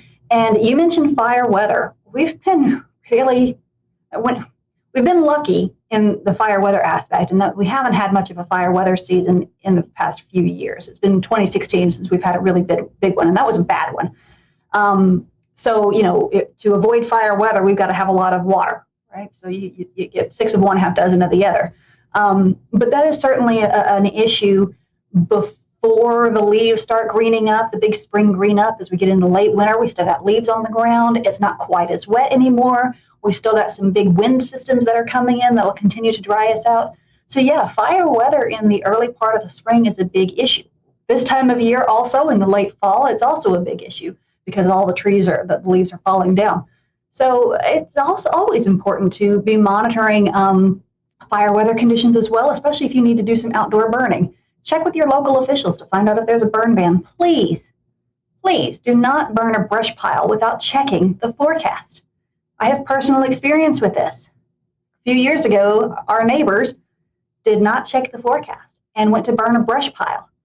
And they left, there was one guy there with a tractor to watch it, and it got out of control. And we noticed more and more smoke. We all happened to be home that day. There was more and more smoke coming by our windows. Our baby girl was up taking a nap. And so my husband goes, he looks, and there's a fire in our yard. So we actually had to call 911, and there were 2 different units that had to come out. We had a 2-alarm brush fire around our house. And then they're first concentrating on a propane tank. And, in the heat of the moment, you don't think about it. But looking back, if I had realized that if I had put the 2 and 2 together, fire, propane tank, I would have completely panicked. In that case, they got the fire out. But it could have been a devastating situation because our mulch was on fire. It was very scary. Our little boy was terrified. Little baby slept through it all. But you've just got to be careful. You've got to watch what you're doing and pay attention to the forecast. So, Trish, what are some of the sensible safety precautions that the public can take? We talked about putting together a kit so that you can be prepared, but what would go into that and really tailored towards winter weather? Well, it'll depend on what you're doing and what you need to be doing and your life situation. So if you're at home and we have a winter storm warning and you don't need to be anywhere, and hopefully not, you're going to want to have your standard a gallon of water per person per day in case you lose power and can't get water, especially if you're on a well. You're going to want to have any medications. You're going to want to have non-perishable foods, and make sure you have a manual can opener for any cans that you have. You're going to want to have extra blankets and stuff nearby. if you're using something like a kerosene heater or something, or propane gas fireplace or something like that, you need to be aware of carbon monoxide issues and always have a way to vent the carbon monoxide out. And if you've got the best thing is to have a carbon monoxide detector in your house, because that is truly a silent killer. Because people go to sleep and they never wake up. They have no idea, they don't know what happened. So again, have a way to stay warm, have a way to stay fed, and have plenty of water. If you have babies, make sure you have plenty of baby supplies with you. Again, your medications. If you need oxygen or something like that, maybe you need to have some extra supplies with you there. If you have pets, that's another thing. You need to have a way for your pets to have water and food, and maybe bring them inside. We'll return to Best of the Carolina Weather Group in a moment. Now your Carolina weather forecast. Here are today's forecast high temperatures for North Carolina. Here are the forecast lows for tonight for North Carolina. Here are tomorrow's forecast high temperatures. And here's forecast rainfall across North Carolina tomorrow. Here are the forecast highs for the day after tomorrow.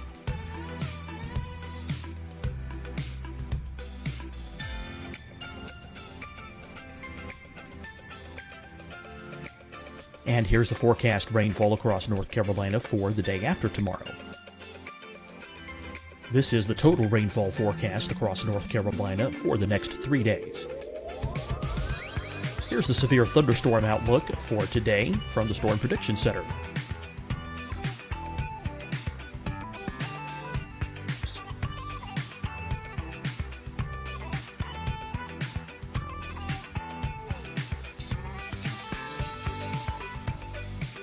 Here are the forecast high temperatures for today for South Carolina. Here are the low temperatures for today for South Carolina. Here's the probability of precipitation forecast across South Carolina today. And here are the rain chances across South Carolina tonight. Here are tomorrow's forecast highs across South Carolina. Here are the forecast low temperatures for tomorrow for South Carolina. And here is the probability of precipitation across South Carolina tomorrow. Here's the precipitation chances across South Carolina tomorrow night. Here are the forecast highs for the day after tomorrow in South Carolina. Here are the forecast low temperatures across South Carolina for the day after tomorrow. And here are the rain chances across South Carolina for the day after tomorrow. And South Carolina's probability of precipitation for that night. Here's the Storm Prediction Center's severe thunderstorm outlook across South Carolina for today through tonight. Here's the Storm Prediction Center's severe thunderstorm outlook across South Carolina for tomorrow and tomorrow night. And here's the Storm Prediction Center's severe thunderstorm outlook across South Carolina for the day after tomorrow through that night. Here's the severe thunderstorm outlook for today from the Storm Prediction Center.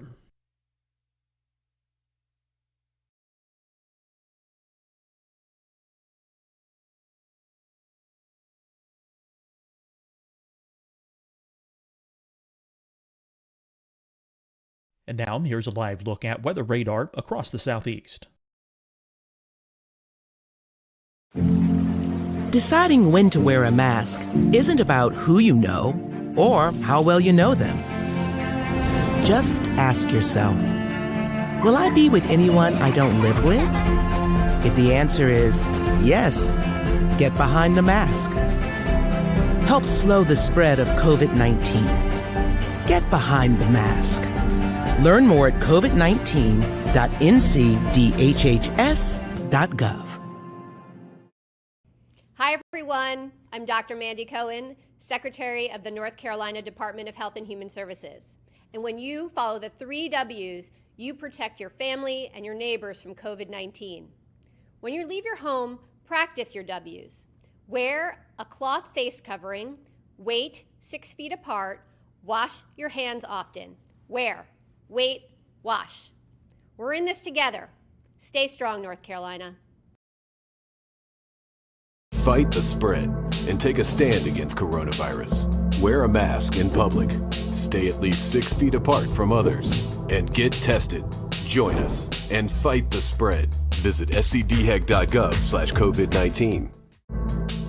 Getting tested for COVID-19 helps you to take the steps needed to protect yourself, your loved ones, and your community. Find the testing location at scdhec.gov/COVID-19 testing. You'll see your Carolina weather forecast at 25 and 55 past. And now back to the best of the Carolina Weather Group on the all-new Carolina Weather Net. Sure that they're taken care of. If you need to be out on the road for any reason, if you must be out on the road, we get a lot of first responders that have to be out on the road. Make sure you have a bag of kitty litter or ice melt or something like that in your vehicle. Make sure you have an ice scraper. Make sure you have a blanket in case you get stuck. Make sure you have some food and some water. Make sure you have a snow shovel maybe even. So there's a lot of different things that you can have with you to help you should the worst case situation arise. And it's important to do that in advance.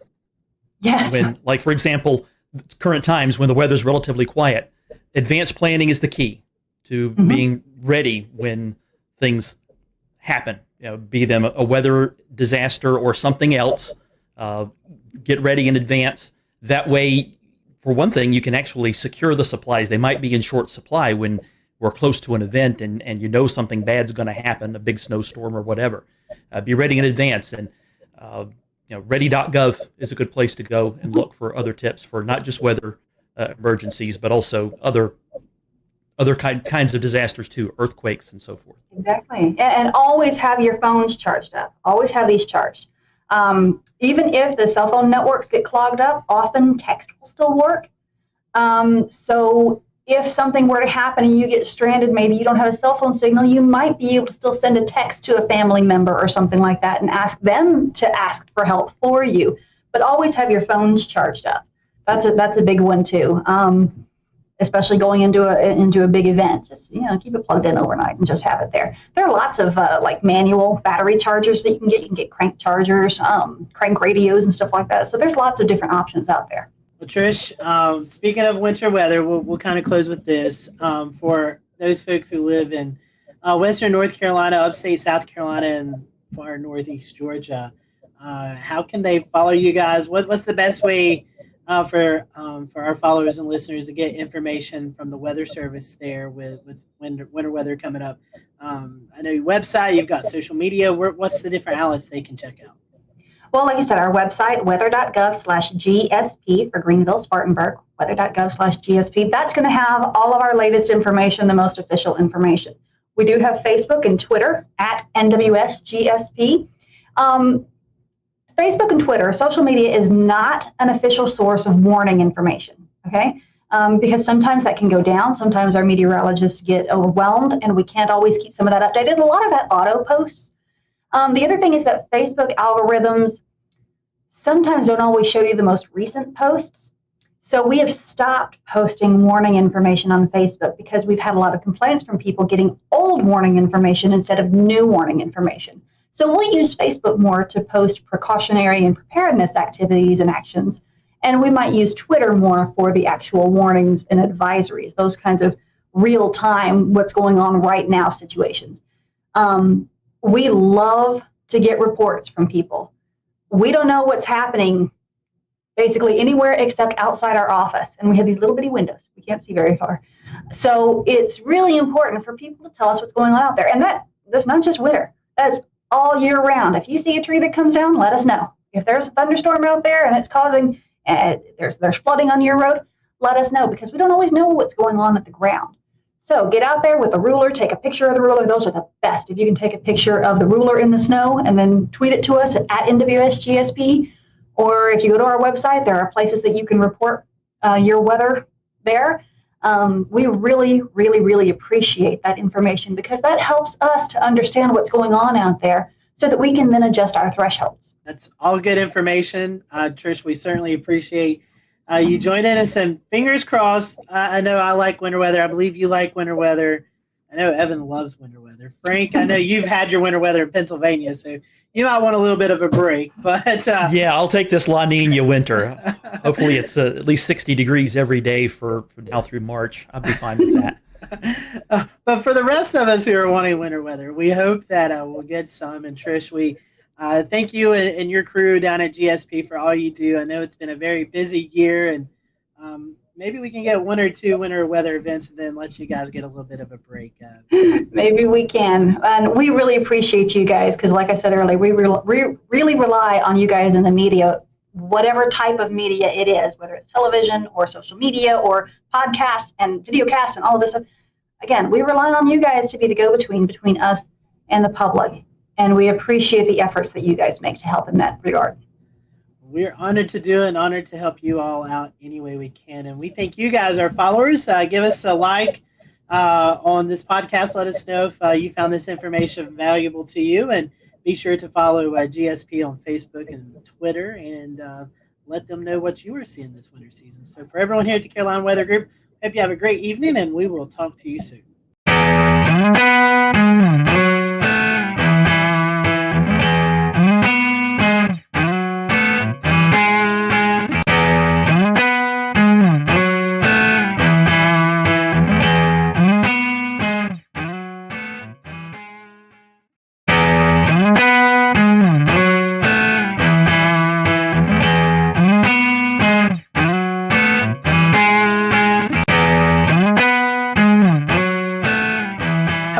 Welcome to the Carolina Weather Group, show number 304. We all hope you've had a great start to the new year. Tonight we have on with us Aubrey Urbanowitz. She is the chief meteorologist at WHSV in Harrisonburg, Virginia. And so you may know Aubrey if you listen to a lot of weather podcasts. Aubrey is a panelist on the Weather Brains, and we're going to definitely dig into that.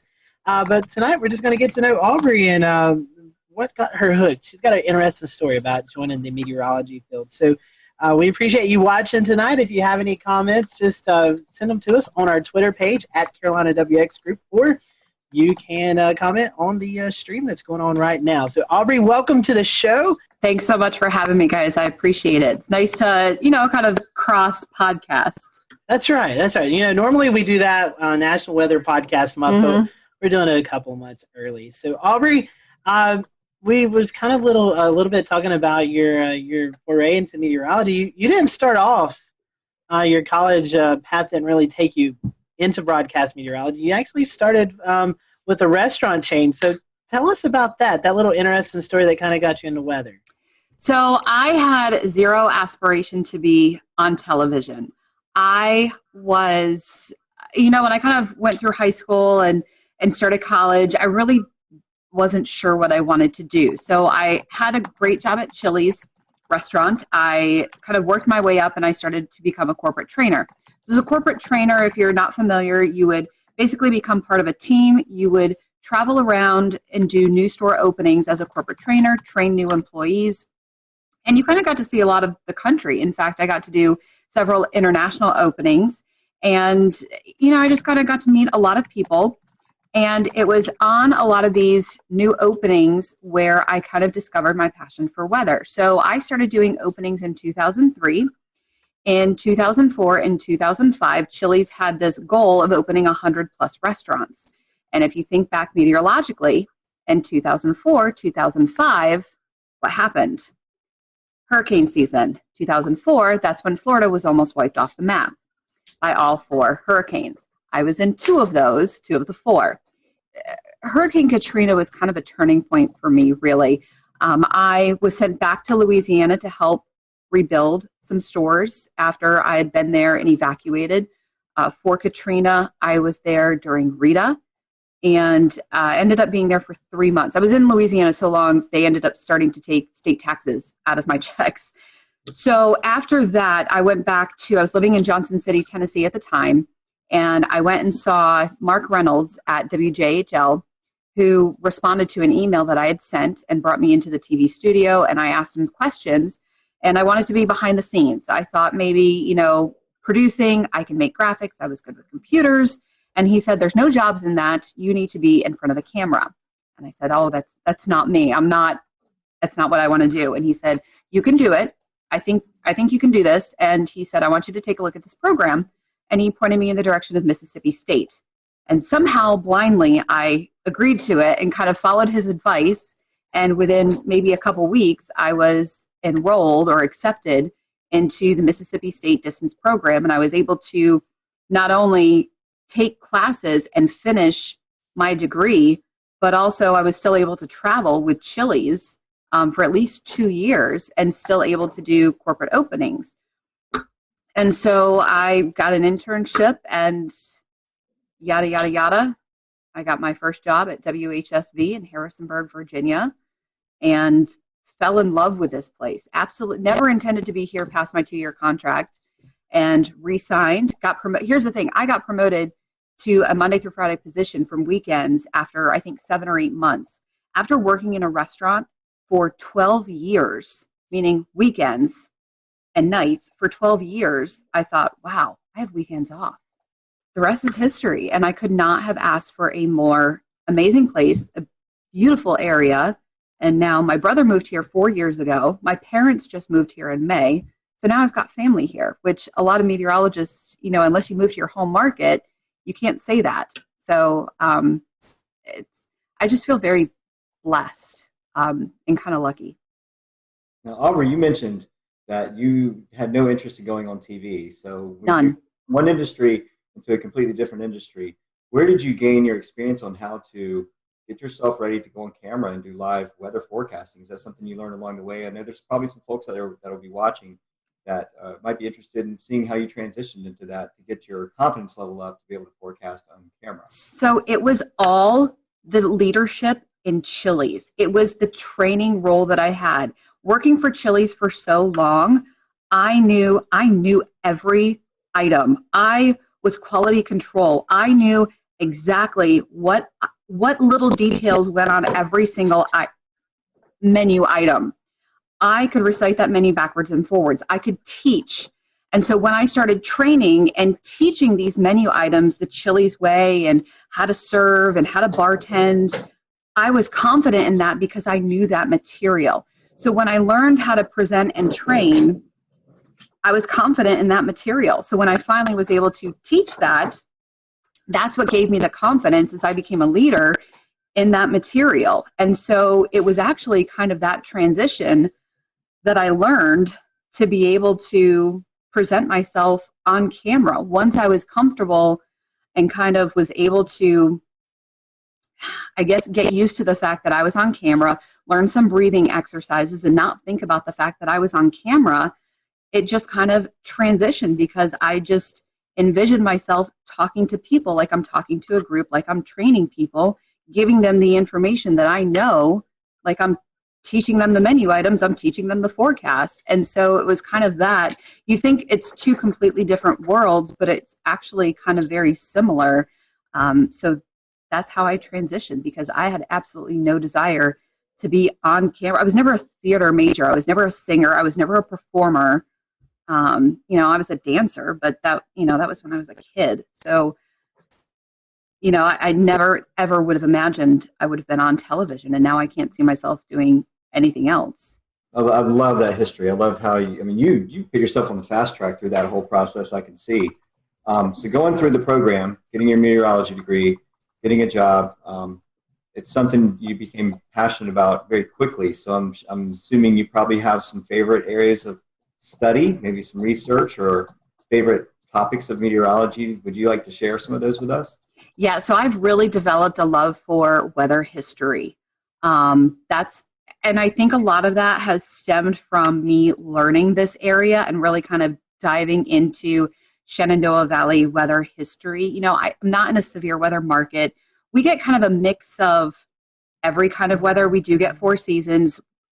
We don't get super big storms often. When we do, we can get big storms. It's just not maybe as frequent as some other markets.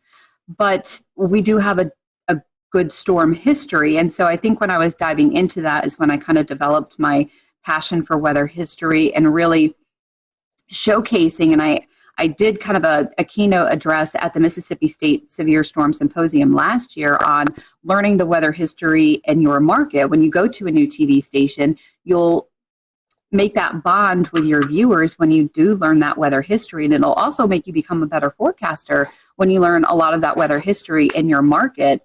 And I think it was kind of during that process that I really developed that. And now, you know, hurricanes are how I got into meteorology, so that I always have a soft spot for that, but I haven't really had much of an opportunity to forecast them. So I think I'm turning more into a severe weather nerd. And I'm really loving the structure of thunderstorms more and more. So I'm hoping to storm chase this spring. That's my goal. You know, as I become chief, you know, you're stuck in the studio more and more. So you don't get an opportunity to see the sky as much, even though we all love to watch the sky. So I think I'm going to try and do that, but also try to, you know, watch the sky more and more. So yeah. Thunderstorms are definitely the sweet spot.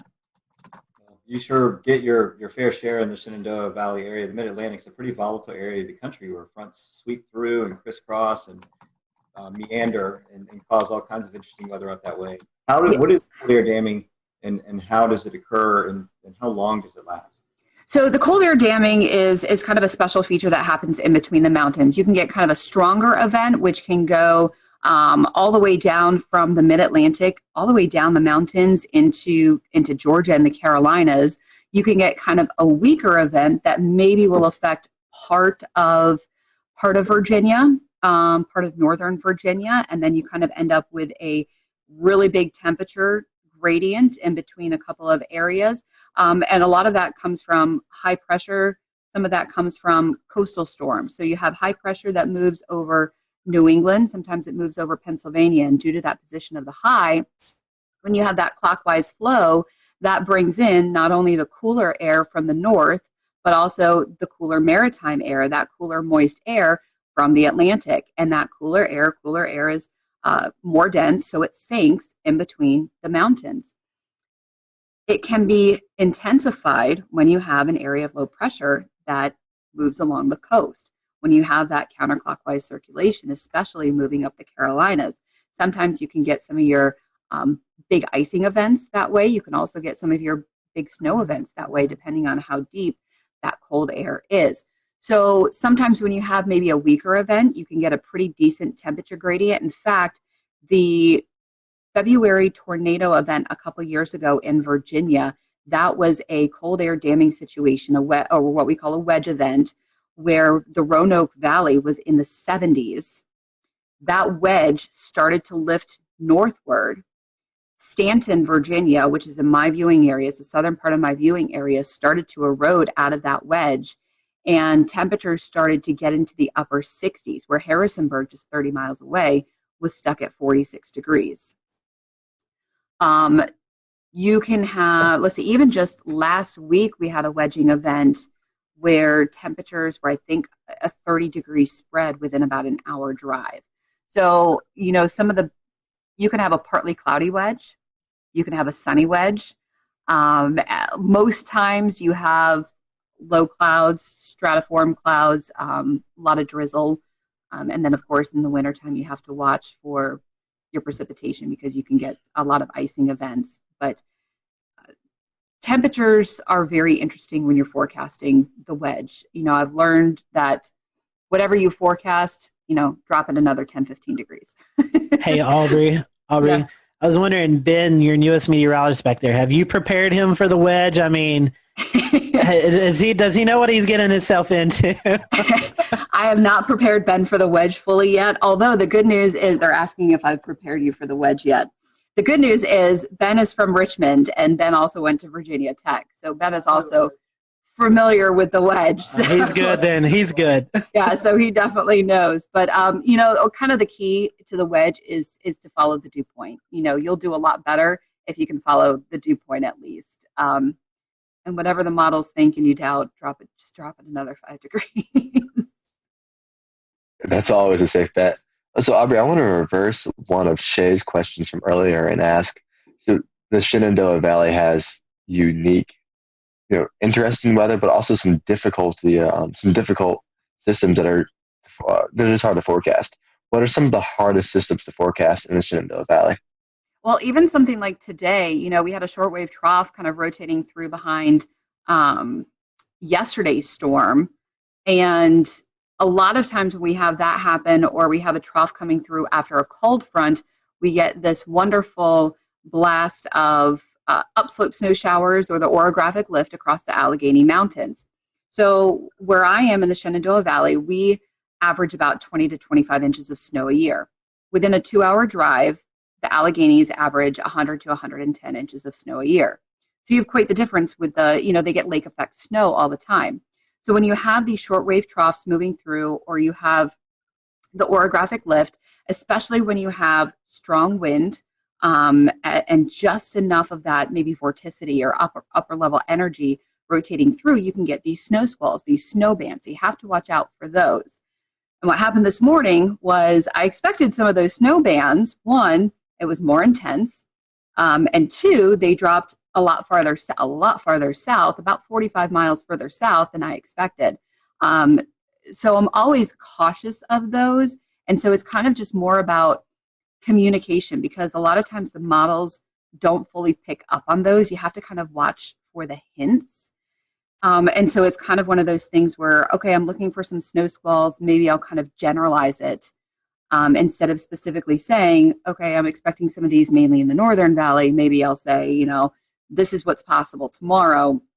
This is what snow squalls are capable of. And, if you get in a snow squall, it can drop a dusting to an inch in some areas. But if you don't get one, you're going to have sunshine. So I think the snow squalls are definitely a little bit challenging. The other thing is precipitation, because a lot of surface fronts don't give us anything. If there's not that upper level oomph, if we don't get, shortwave energy, if we don't get a jet streak, if we don't get any sort of vorticity or any sort of upper level support, the front just fizzles and we just don't get any precipitation. So because of downsloping can really kill a lot of our precipitation. So that's always challenging unless you have a derecho coming through like in 2012. So that's always a challenge, is precipitation. The one great thing here is that we're usually we are not as humid as east of the Blue Ridge. The Blue Ridge Mountains are not that tall, but what they do is they block a lot of that Atlantic moisture. So we don't get as severe storms. If you ever watch the radar in the summertime, we'll get some storms, but watch them light up like a Christmas tree as they move east of the Blue Ridge. If you watch the heat advisories come out in the summertime, 99% of the time, they're all east of the Blue Ridge because of that humidity. We get a dew point of 66. That is a bad day here. So that's always kind of interesting. That's interesting because I'm from Asheville originally, so a lot of the things that you're mentioning right now are exactly what we deal with. The downsloping, making Asheville the driest place in North Carolina, as well as we call it our northwest flow snow showers and the snow squalls. So that's interesting how it connects to Virginia weather and North Carolina weather. They're so similar characteristics. Aubrey, we were talking earlier about you being on the panelist of Weather Brains. How did you get incorporated with James Spann and the crew down there? So what's really funny is apparently one of my viewers is a listener of Weather Brains. And several years ago, he wrote in, somehow heard my story and said, hey, this girl has an interesting story of how she got into weather. You guys might want to talk to her. So Bill emailed me, and I was so intimidated. I was like, oh my God, I don't have anything to offer. You guys are amazing. Like, what? I don't have anything. So he had to kind of convince me to go on. And so I went on, and James was a little bit impressed of how I actually, spoke. And I guess a few weeks after that, Kevin had a little bit of a tizzy and kind of quit the show temporarily, which he's done in the past. Imagine that. The accelerant. And Bill kind of had me on again, and then he asked me if I'd be interested in being a panelist. And I was like, wow, okay. And it kind of fit into my schedule. I was doing the 5 and 10 o'clock show. I was doing the 5. Was I doing the 5 and 10? I think I was doing the 5 and 10. It ended up working with my schedule, and I agreed to it. And I'm so thankful I did, because the amount of people that I've met is just, it's just great, and it's just the weather community. And of course, you guys know Weather Twitter is amazing. And the amount of things that I've learned, and with my schedule now, I don't always get the opportunity to complete the show. So I have to kind of go back later, but it's just the coolest. And that's pretty cool. That's a cool story. That's something.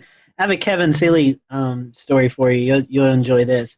This was back in the Google Hangout days. Google Hangout has since went away, but we always copy and paste in an email, send it to our guests, say, hey, here's the link to join in.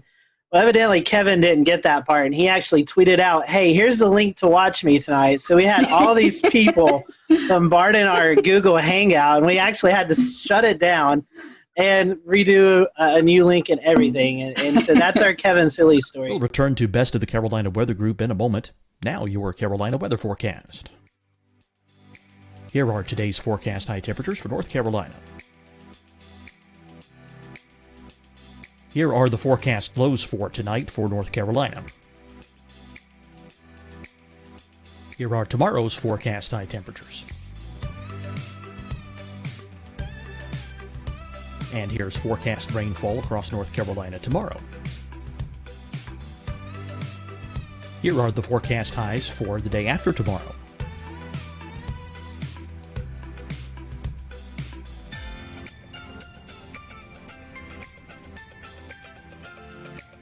And here's the forecast rainfall across North Carolina for the day after tomorrow. This is the total rainfall forecast across North Carolina for the next 3 days. Here's the severe thunderstorm outlook for today from the Storm Prediction Center.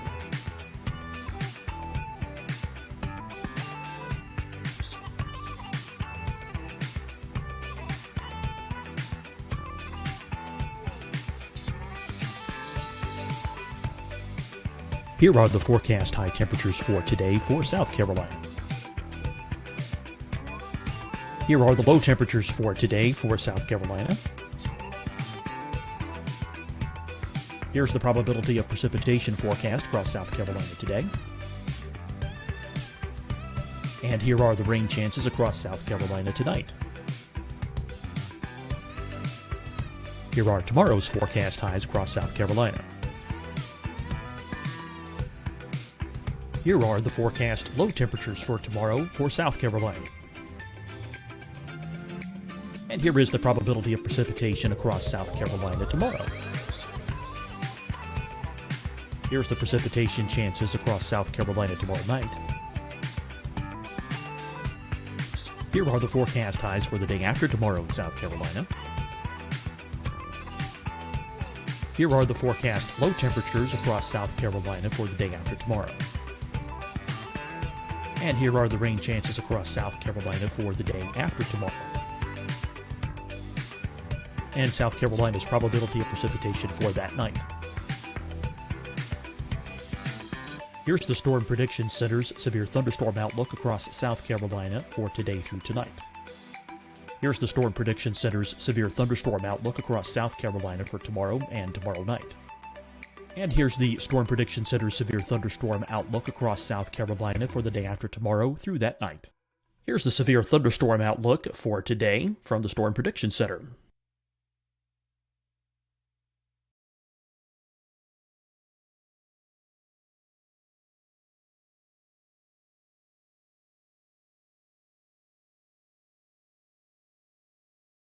And now here's a live look at weather radar across the southeast. Deciding when to wear a mask isn't about who you know or how well you know them. Just ask yourself, will I be with anyone I don't live with? If the answer is yes, get behind the mask. Help slow the spread of COVID-19. Get behind the mask. Learn more at covid19.ncdhhs.gov. Hi, everyone. I'm Dr. Mandy Cohen, Secretary of the North Carolina Department of Health and Human Services. And when you follow the 3 W's, you protect your family and your neighbors from COVID-19. When you leave your home, practice your W's. Wear a cloth face covering, wait 6 feet apart, wash your hands often.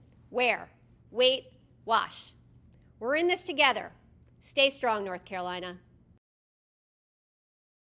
Fight the spread and take a stand against coronavirus. Wear a mask in public. Stay at least 6 feet apart from others. And get tested. Join us and fight the spread. Visit scdhec.gov/COVID-19. Getting tested for COVID-19 helps you to take the steps needed to protect yourself, your loved ones, and your community. Find the testing location at scdhec.gov/COVID-19 testing. You'll see your Carolina weather forecast at 25 and 55 past. And now back to the best of the Carolina Weather Group on the all-new Carolina Weather Net.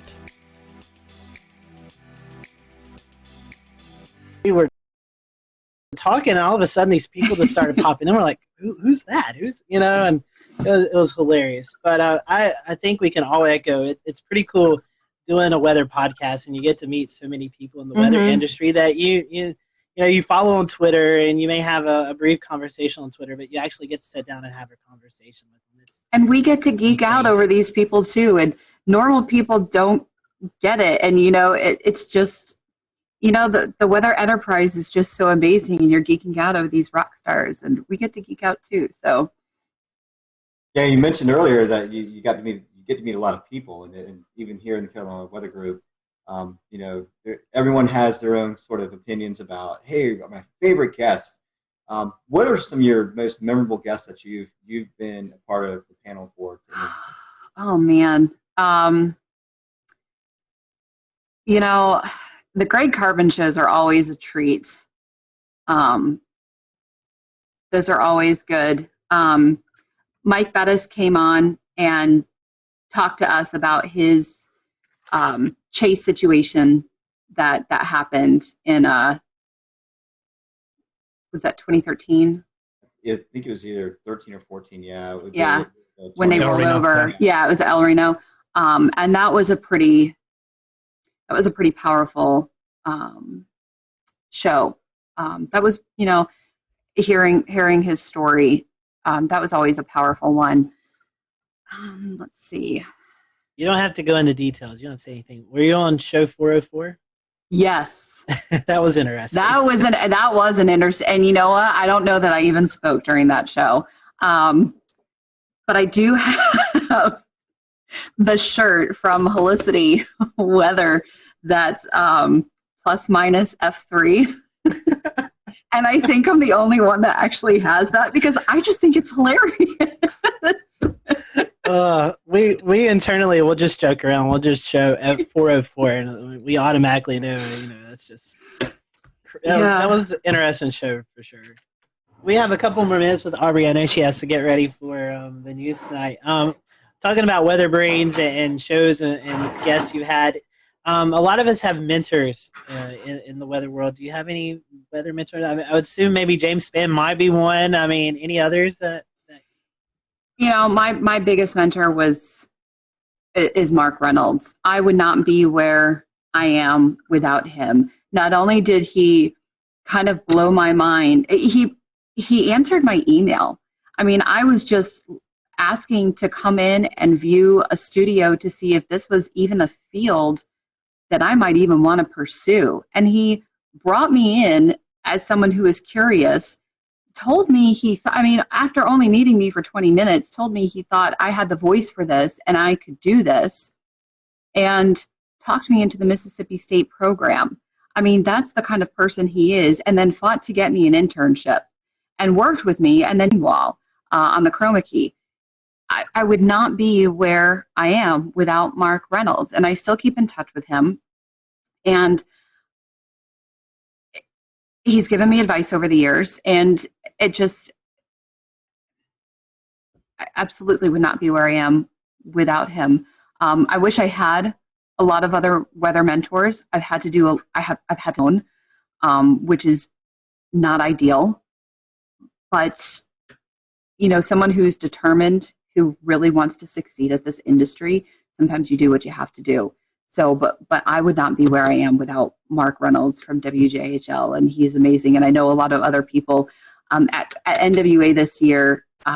Tom Watts, who used to work with Mark and who was on air when I was living in Johnson City before I got into meteorology. I actually got to meet him. And then Ken Weathers, who also used to work with Mark, I think was one of his interns also. We were all there at NWA. And so we were kind of Mark's little proteges. And it was just cool to kind of be a part of that group. So Mark is it. That's very, very cool. I love that stories and all those people too. I do want to change topics a little bit, but feed off of your comment about, learning things as you go. The last 10 years, we've really had to learn how social media works and how it plays into our field. Yes, I know it's kind of a necessary evil, but it also turns out, very helpful for, our online shows and things like that. So talk a little bit about how important social media is to you as a meteorologist and with Weather Brains as well. Yeah, so it is very important. As much as sometimes we do hate it, it is very important. I utilize it to the best that I can.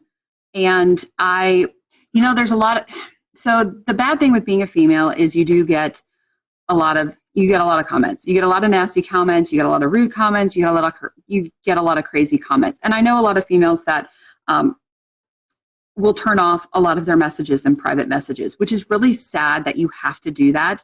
I do not do that. And I'm thankful that I don't have to, but I have actually met so many amazing people and have become friends with a lot of great people because of that. And I've become friends with some great viewers because of private messaging and things like that. And I'm very thankful for that. So it's really sad that some other female counterparts don't have that opportunity. Maybe just because I'm in a smaller market, I kind of have a little bit of that opportunity, and I've maybe been a little trusting with some people, but I have been lucky enough to make some of those really great relationships with people. So building those relationships with your viewers are obviously very, very important, especially with, when you're getting that information with storm reports, snow reports, rainfall reports, storm chasers, those photos, or just relying on, even just everyday photos when it's quiet outside, just to sometimes fill your time, relying on a photographer. So those are always great, relying on information and having that communication back and forth. But social media, it's the future. It's where we are. But you can do a lot with social media. You can get changing. I mean, we all know weather changes sometimes very quickly. So you can get important information out really quickly with social media. Yeah, I know that. That's the internet is where I live. Just doing what I do, and I'll tell you what. It's just completely changed the game as far as getting storm reports, as far as getting, situational awareness on the ground. You suddenly have so many more cameras to tap into, and it really I don't know how y'all did it before that, but I know that it's completely changed the game here, for sure. And, here in Charleston, we have a really good and engaged community. So I'm curious, before we get into something even more fun, what is your weather community like up in your neck of the woods? They're amazing. I would not be here still on TV where I am without this community. And I constantly say that this community is why I stay here. Not only I stay here, but why I've brought my family here, because this community is still amazing. Some of the things that I see and hear in the female group on Facebook is sometimes horrifying. And I don't know if I could do this job if I heard stuff like that on a daily or weekly basis.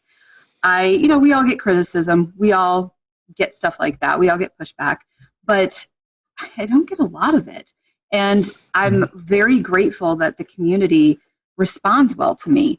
So I'm very grateful for the community and how wonderful people are here. So they're amazing, and they've welcomed my family. Urbanowitz, you can't slide into a community in Virginia with a name like Urbanowitz and hide under the radar. They know exactly who my brother is. They know exactly who my parents are. And everyone, my parents all the time, people talk, once they hear their last name, people talk to them, and they get such you know, they get feedback, but people are just so nice to them. So the community here is incredible, and it's one of the reasons I've stayed. That's wonderful. That's wonderful. Well, Aubrey, we've certainly enjoyed getting to know you tonight, and we appreciate you donating some time to us. If our folks want to watch you, social media we were just talking about, if they want to follow you on social media, how can they do that? So on Twitter, I'm very active on Twitter. So it's at WHSV OBS, AUBS. OBS is kind of my little nickname. And then on Facebook, just search for meteorologist Aubrey. I tell people you don't have to spell the last name if you just search for meteorologist Aubrey. And then on Instagram, let me get my Instagram out because I think, yes, WXAUBS, WXAUBS on Instagram, or as I call it, the gram. The gram. Yeah, Evan runs our gram. That's his title. So yeah, I should be better at it. It's a lot of pictures of my dog. Well, Aubrey, thank you so much, and we hope that, I know you guys haven't had a lot of winter either, so we hope you get some winter up your way sometimes in the coming weeks. But we appreciate you spending some time with us, and tell everybody at the Weather Brains, that we said hello, and we look forward to hopefully working with you guys during the National Weather Podcast Month later on this year. Of course. Thanks for having me on, guys. Appreciate it. Always good to see you. Thanks, Aubrey. And thank you guys for watching the Carolina Weather Group. As always, you can follow us at Carolina WX on Twitter or Carolina Weather Group on Facebook. If you have any suggestions or guests that you'd like for us, just reach out to us. We'd love to see those suggestions and work our best to get those guests or topics on the show. Until next week, we hope you have a great week, and we'll see you later here on the Carolina Weather Group.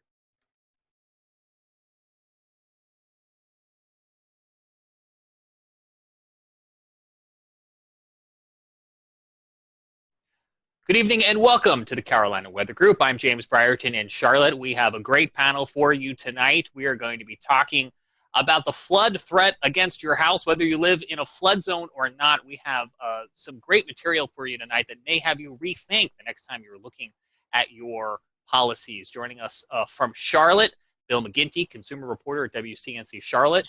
And in full disclosure, I work with him during the day, so I feel like I need to throw that out there as I will be interviewing him in a moment.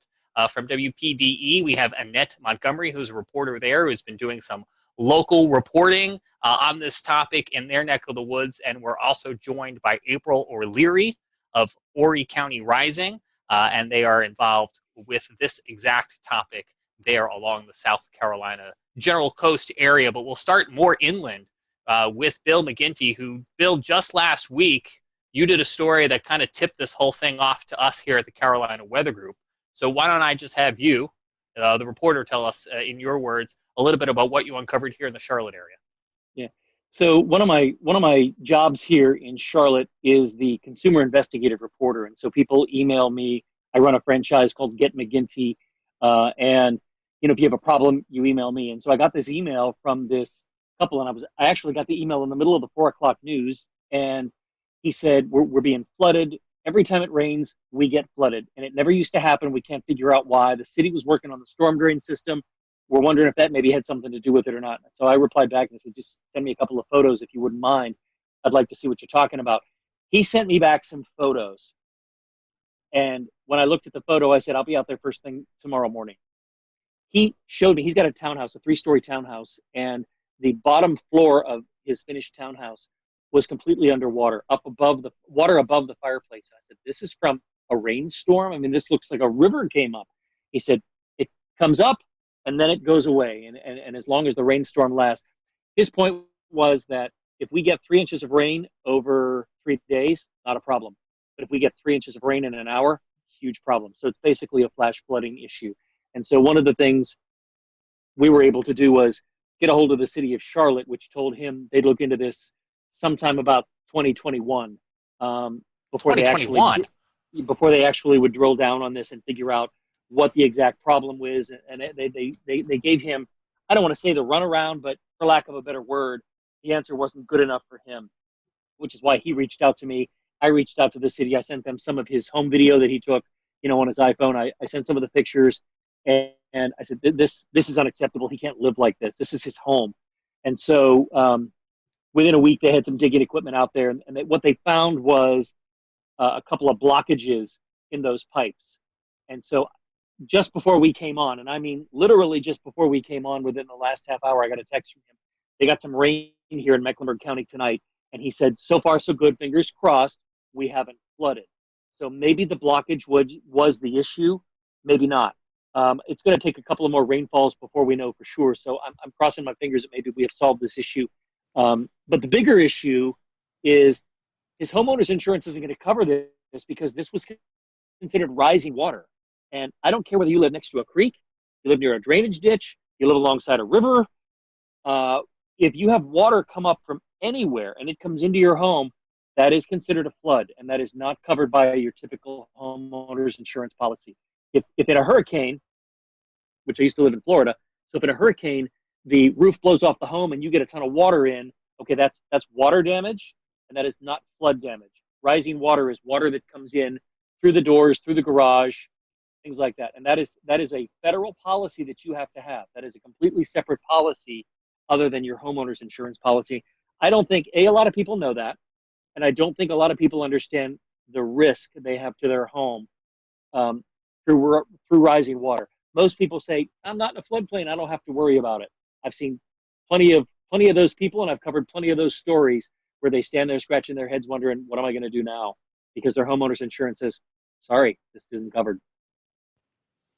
Well, that's some good update, though. A little breaking news there, that at least today it didn't flood. And as we're recording this on Monday night, I'm looking over here at the Mecklenburg FIN system, the Flood Information and Notification System, and they had just shy of about an inch of rain there in Mecklenburg. Yeah. So let me set it up, James, if you wouldn't mind. Let me, I talked about the rising water coming into his home, and you'll see it if we show some pictures and video here. But the bottom line is his townhome, if you can imagine this, runs this way, but the back of his town, the driveway runs down. And so you've got 4 townhomes, and the first one up at the street level is street level. But his is higher because the driveway slopes down in the back. And of course, because the driveway slopes down, you need a couple of grates down there that lead to rain runoff. And that's what was backing up. And it, of course, backs up to the lowest point, and the water came into his house. So I don't want to lead people to believe it came in from the street. It actually came in from the 2 grates that were in his driveway. But because he was down at the lowest point, water came up there. And the grates are on private property, but are connected to city-owned drainage? Yep. It's a stormwater drain. But think of what's out in your street. If you go out and you look at your street and you see those grates in the corners of the streets, that's a storm drain. And that's basically what he had, but flat in his driveway. And people will probably know from looking at those, you'll sometimes see the little placard on them that says, do not drain liquid oil and such down into those, because they're connected to the streams and the creeks and the waterway. 100%. Which in Mecklenburg County, as I think a lot of other places, but especially here in Mecklenburg County where we have the urban development, all of that infrastructure is needed for anyone who doesn't live here to drain off into our nearby creeks in order to keep that water flowing, ideally away from your house. Ideally. The gentleman you talked with, in terms of repayment, is the city offering anything in terms of mitigating this flood damage to his home? Well, that's the next part of the story. Step number 1 was to get the flooding stopped and to get them out there and to dig into the ground and find out what was the problem. Was it a blockage? Was it pipes that were too big flowing into a pipe that was too small and it just couldn't handle it, backed it up? So step number 1 was getting the flooding stopped. But to answer your question, that's where the lawyers get involved, and that's where the city's legal department gets involved. And they're having conversations with him that right now I'm not privy to. But, in my experience, and I'm just cutting him out of it, but in my experience over 31 years, watching people wait for repayment from some kind of a government entity, I'd say it's about 50-50 as to whether you're made whole or not. Can the city be held liable for the first flood because they didn't know there was a blockage? Should they have known? It's what did you know and when did you know it? And so as soon as they were alerted to to the fact that there was a problem. Okay, now maybe they didn't act swift enough, and maybe there's a lawyer, his lawyer, that will make a compelling argument enough to say, hey, wait a minute, we alerted you that there's a problem. So that's where it gets sort of tricky, James, is that what are they really responsible for? The first flood or the following 7? And that's a good question. And, I'm looking forward to following it. I'm curious to see where it's going to go. But all of it could have been avoided in terms of waiting for the city to reimburse and whatnot if there'd been a flood policy. It really struck me. When I first heard this story pitched, I thought, oh, he must live along a river or a creek or a stream, and he doesn't. Nope. Yeah. Right in the middle of the city. Bill, I want to come back to you in a few minutes because I know there's some more that you have to share, tips and tricks for folks wherever they live, things for them to consider on their homes. I want to bring in Scotty Powell, who's going to expand the scope and continue our conversation. Yeah, thank you, James. Much like the Charlotte-Mecklenburg area, another metropolitan area that's really growing a lot of urban development is the Horry County area. That's Myrtle Beach, Conway, South Carolina. Tonight we have Annette Montgomery and April O'Leary with us. Annette, you cover this story a lot for WPDE. I came across some of your reports there. You guys see flooding maybe a little bit different than what Bill was talking about. Obviously, flash flooding, a big concern. But a big concern for you all in Horry County is when we see these heavy rain events occur. And this doesn't necessarily have to be tropical rains or tropical storm activity. This could just be heavy rain that's developed over North Carolina, anywhere between 3, 4, 5 inches of rain, and it kind of travels down the river system. Annette, you unfortunately have been covering these stories of folks who've been affected by also this water runoff and affecting many homes and many communities that are being flooded. Yes, I actually know a lot of homeowners that are selling their homes just simply because of the flooding. I actually did a story last week with a woman who she moved into the house less than a year ago and wasn't told by the owners that it floods just from small rain events. And she said it's flooded so many times since she's been there that she wants to move closer to the beach, which is insane because where she lives is a lot further, but it seems like this community keeps seeing flood events. And the unfortunate thing, like Bill was saying, is that she doesn't have flood insurance. And she bought this home with inheritance money. So she says she really feels like she's at her wit's end. And the county's telling her that, to wait for this buyout program, but she knows she's not going to get 100% of the value of her home. So she says, she feels like she's going to lose a lot of money, but she doesn't have another option at this point. And I've covered so many stories with similar families. Just another man, he's selling his home. But the concern that people have is when their homes flood, it's sewage water, it's things like that that's also in the water. So they're just very concerned for their overall health and their safety. So that's another huge portion that people might not realize, that these people are very concerned for their health as well.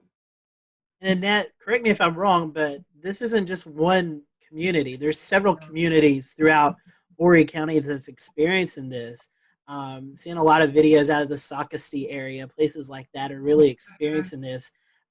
We just went through a primary. I know that was a big topic of discussion among the city council and county commissioners.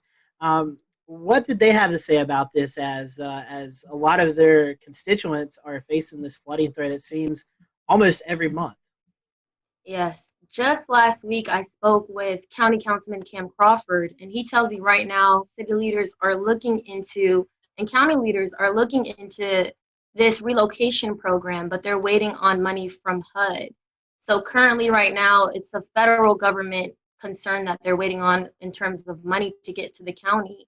But he says the only solution they're looking at right now is the relocation program, which buys out these homeowners. And a lot of them that I spoke with say that that's a huge concern for them because they don't want to be bought out, not at the market value of their homes. But that's the most immediate solution they're looking at right now. I want to get to April in just a second, but as Bill was talking about, Charlotte, a big metropolitan area, a lot of construction, a lot of concrete, asphalt, things like that, not a lot of drainage. Horry County also experiencing kind of a big boom, a lot of folks, businesses, housing developments moving into that area. So is that playing a factor into this flooding as well? Definitely development, and I know April's probably going to speak to this too. But definitely a huge, huge, huge concern for a lot of the people living here is that a lot of these homes and developments are being built on wetlands. And a lot of these people that are moving from these other areas to Horry County, just like the woman I spoke with, I think she was from like New Jersey, they don't know about the flooding here, and they don't know about the wetlands and how bad flooding happens just from rainfall. So a huge, huge, huge portion here, and a huge thing that people focus on when they're speaking to these county councilmen is that, you know, development cannot happen on wetlands, and that's something that happens quite frequently. I know I probably talked about what April's going to speak about, but yeah, that's a huge, huge, huge concern, development. Well, April, I want to bring you in. You run Horry County Rising, and this is a nonprofit group. You're out in the field. I've been following your Facebook page. I've followed the pictures and the videos. You're actually out there with the folks who are being affected by this day in and day out with your rain boots on, high water, kayaking. I've seen a lot of things going on. Tell us about Horry County Rising and just kind of tell us some of the stories that you hear day to day. We'll return to Best of the Carolina Weather Group in a moment. Now your Carolina weather forecast. Here are today's forecast high temperatures for North Carolina. Here are the forecast lows for tonight for North Carolina. Here are tomorrow's forecast high temperatures. And here's forecast rainfall across North Carolina tomorrow. Here are the forecast highs for the day after tomorrow.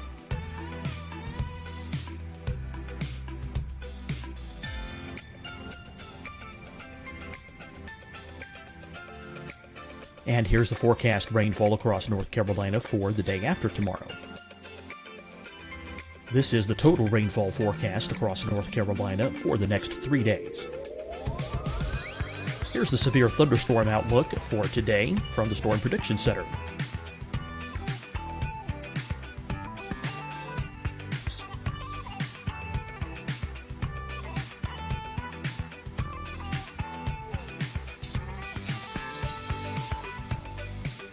Here are the forecast high temperatures for today for South Carolina. Here are the low temperatures for today for South Carolina. Here's the probability of precipitation forecast across South Carolina today. And here are the rain chances across South Carolina tonight. Here are tomorrow's forecast highs across South Carolina. Here are the forecast low temperatures for tomorrow for South Carolina. And here is the probability of precipitation across South Carolina tomorrow. Here's the precipitation chances across South Carolina tomorrow night. Here are the forecast highs for the day after tomorrow in South Carolina. Here are the forecast low temperatures across South Carolina for the day after tomorrow. And here are the rain chances across South Carolina for the day after tomorrow. And South Carolina's probability of precipitation for that night. Here's the Storm Prediction Center's severe thunderstorm outlook across South Carolina for today through tonight. Here's the Storm Prediction Center's severe thunderstorm outlook across South Carolina for tomorrow and tomorrow night. And here's the Storm Prediction Center's severe thunderstorm outlook across South Carolina for the day after tomorrow through that night. Here's the severe thunderstorm outlook for today from the Storm Prediction Center.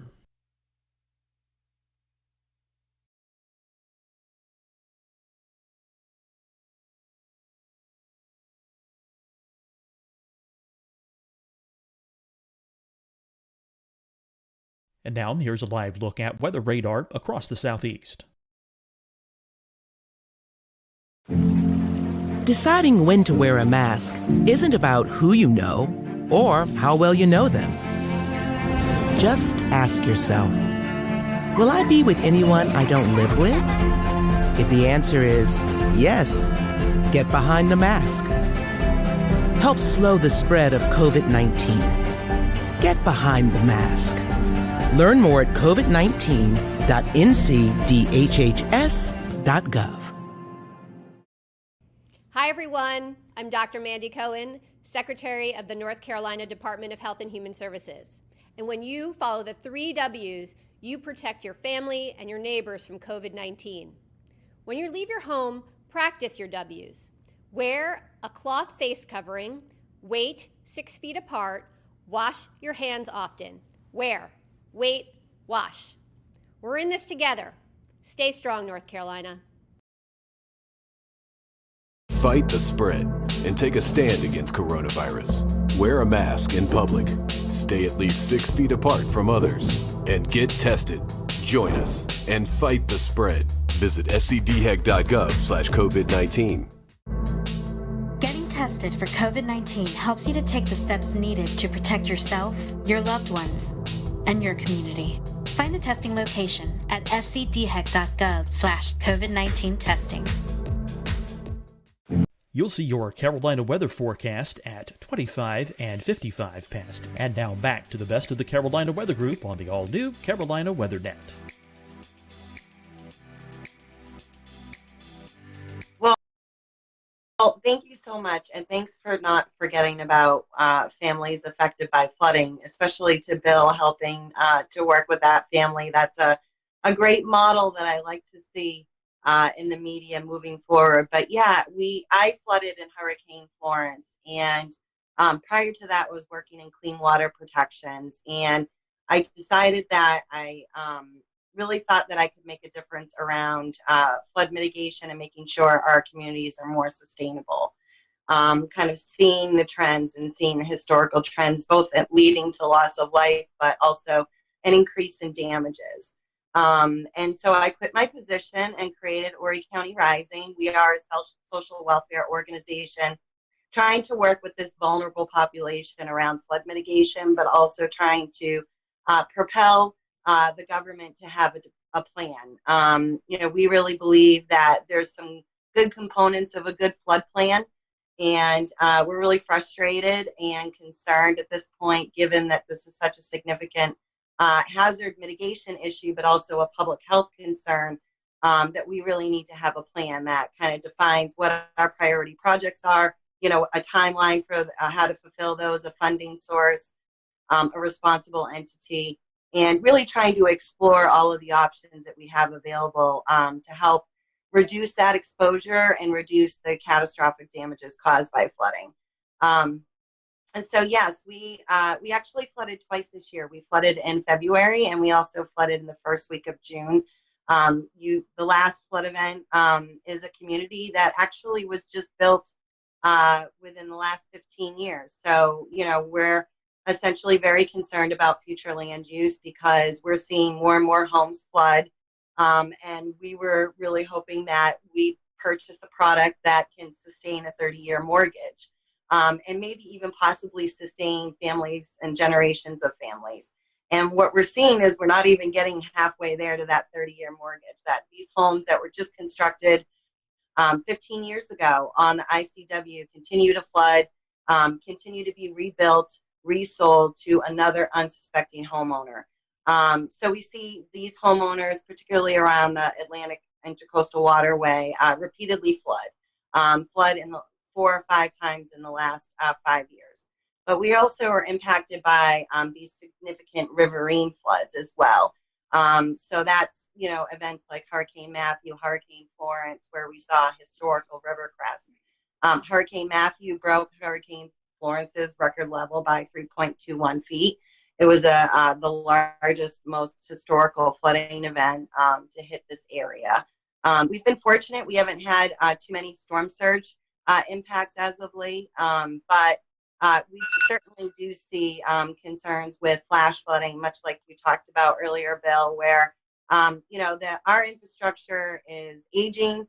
It was based on this assumption that we would have consistent historical rainfall trends, and naturally these really significant events, these high peak rainfall events, contribute to those flash flooding impacts, and we see damages as a result of that as well. April, obviously not mention any of the families that you work with, but just some of their stories. Can you tell us a few of those? I mean, I don't live near the coast, and I know coastal areas always hurricane threats there. We experience flooding up here in Western North Carolina, but we don't experience it like you guys do. I mean, it's just a constant, like you said, already 2 times this year, not counting all the previous years. What's their stories like? What are they telling you? I mean, I know you're the advocate for them, that you're going out and trying to spread the word. So what do you hear from these families? The first initial response, I think, to any kind of catastrophic flood event is, how do I control this water? But, we're really trying to focus and shift that perspective and really kind of explain that this isn't a water issue, so to speak. Yes, we're seeing high peak rainfall events, more flooding, obviously as a result of rainfall events being more frequent and more intense. But, this is a people problem. It's just a flood if there's no capital investment in that area. We won't see catastrophic damages. So it's really about understanding what your exposure is and understanding what your risk is and doing all you can to mitigate that risk and reduce that risk. Annette touched on it. A lot of families, we have about 80 families that are interested in that flood mitigation buyout project that should be available, but we're competing with 10 other counties, and there's only 35 million. So we're going to have a serious unmet housing crisis in the middle of a huge growth and population boom. So a lot of this is just really smart future land use. I also think we're a particularly vulnerable county, so we're among the top 5 hazardous counties. We should probably exceed those federal standards and those regulations, given that we're particularly vulnerable to flooding. We have a 100% probability of flooding if we get a hurricane, as indicated just with a tropical storm that we recently had. So, these families are particularly very vulnerable. We see a lot of financial stress. They lose their financial viability. So families that are typically getting ready to retire, or maybe just bought their last forever home and in retirement, that are on fixed incomes or flooding.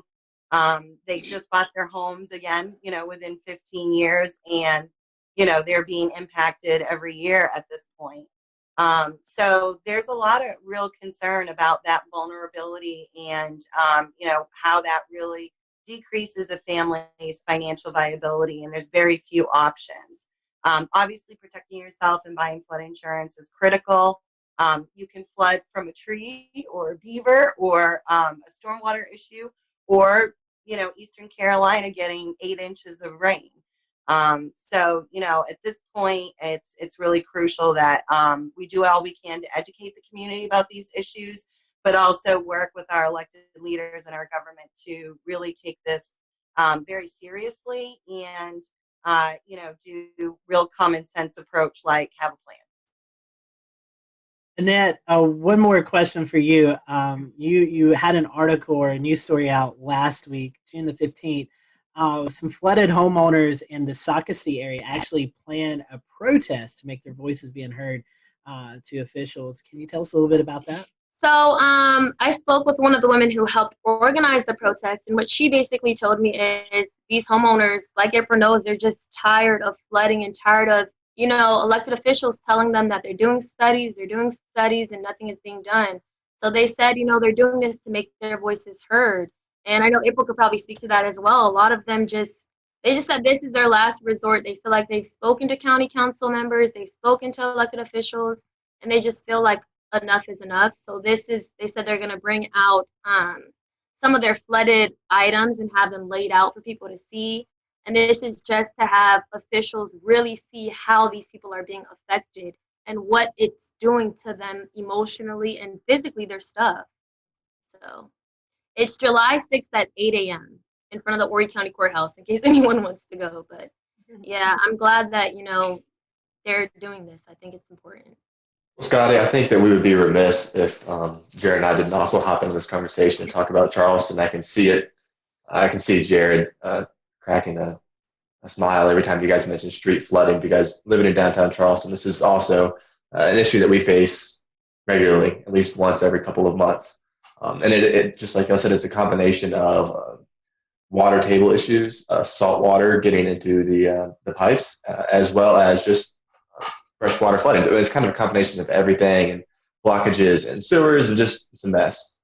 But there's a real social problem where if you drive around downtown, you'll notice a distinct difference between higher and lower income portions of the area. A lot of the higher income areas in these homes, they're well off the ground. They're at least 5 feet above street level. Versus if you go to the lower income areas, a lot of these homes are literally sitting at street level. And both areas typically flood in heavy rain events. But unfortunately, one area sees significantly more damage than the other, just because of the way that the infrastructure is in that portion of downtown. So everyone has a plan. When the heavy rain starts, people start coming out and laying out sandbags. And that shouldn't have to be where we go to every time we have a thunderstorm, but unfortunately it is. It's a very serious problem. And Jared, you've had a little bit more experience in Charleston, and you certainly run the weather page that deals with all of the reports. So I'll let you jump in here as well. Yeah, I mean, for historical reference, I used to live on Evans Street a lifetime ago, and I know that sewage water well. I know wading through that. I know losing a car to it almost, and so I mean, there's real property damage that happens, and much as what y'all are seeing in Horry County, we're seeing the same thing in Charleston. We have people building on wetlands. We have people building in places where they shouldn't be, and now we have new flood hotspots coming up. Meeting in Hugie Street used to never flood. Used to be that was a clean getaway. That was an escape route from downtown when many other arteries were closed. And now it's got the same problems. You're building right at the base of the Ravenel Bridge there, and now it floods. And that's just within the last year kind of thing. And it gets up 6.7, 6.8 feet, and it floods all around the low income housing right around the Citadel. And it's just like, and this happens. There's no advisories, nothing like that, and you'll get a coastal flood statement at 6.8 feet because it doesn't affect a large enough area, but it affects those people. And so, we've got, Evan is dead on when he said we have an inequality issue when it comes to this. And suffice to say, these problems that you're seeing there are endemic up and down the coast. You have, you can't help but wonder, there's been scuttlebutt in Charleston about them just not insuring these places anymore. Mm-hmm. and that is when you're going to finally start to see some change, because when they won't insure them anymore, then you'll start, then people will be rethinking their views. We've got, we've got a major issue. It's just a tide, just a thunderstorm. We had a thunderstorm about a month or so ago. We had a thunderstorm set up just off the coast. Sold out a little bit, had a water spout with it, but the problem is on the north side of that storm, the rainfall rates have become so enhanced, it rained 5 inches in an hour. Wow. We're seeing more and more of those kinds of events. The Army Corps of Engineers is studying a seawall. They're gonna build a wall in the Battery, make the floodwaters pay for it, I guess. I don't know. But and it's like, okay, well, that's all well and good, but that's not going to solve the problem, as Evan said, of the water coming up through the drains. And then you have the water coming up through the drains, so we have these things called check valves. And when the tide hits a certain height, check valve kind of clutches and fills the drain, and then no water comes in. But what if it rains on top of it? Then that has nowhere to go. So when you're trying to fight the laws of physics, generally speaking, it's not going to go well for you. And we're learning some very expensive lessons in Charleston right now. I mean, they're pumping millions and millions and millions of dollars into this, but sea level keeps going up. We keep getting these heavy rain events. I mean, us, Charleston, Beaufort, those areas, Horry County, Myrtle Beach area, all the way up, Wilmington, we've got problems. I mean, we've got big, big problems. I don't know if people who listen to this show on a regular basis are thinking, I haven't heard Jared that much in like a year. Jared is really passionate about this, and some great points there, Jared. And but that's what I was. I don't know, Jared, if in the years we've been doing this show, I've ever seen you that fired up. I love it.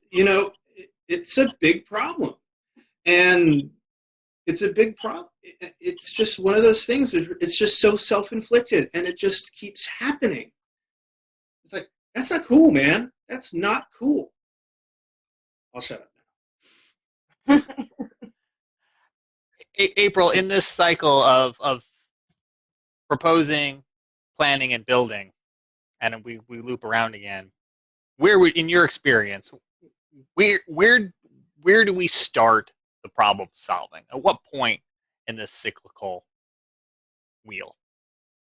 Your backyard, right? So you want to have a backyard perspective. You want to pay attention to your county planning commission. You want to review future land use projects. You want to educate yourself about the special flood hazard areas. You want to make sure you speak up, whatever district you live in, and work with your elected official and let them know your concerns about whether that project will increase flood risk or exposure.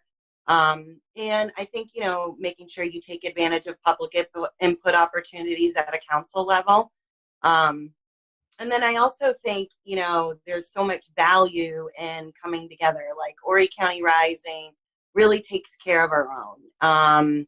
And we provide a forum, but also a support network. So we're all learning from each other. And I think there's just something so powerful about that, because every day we're growing and growing, and we're learning more and more.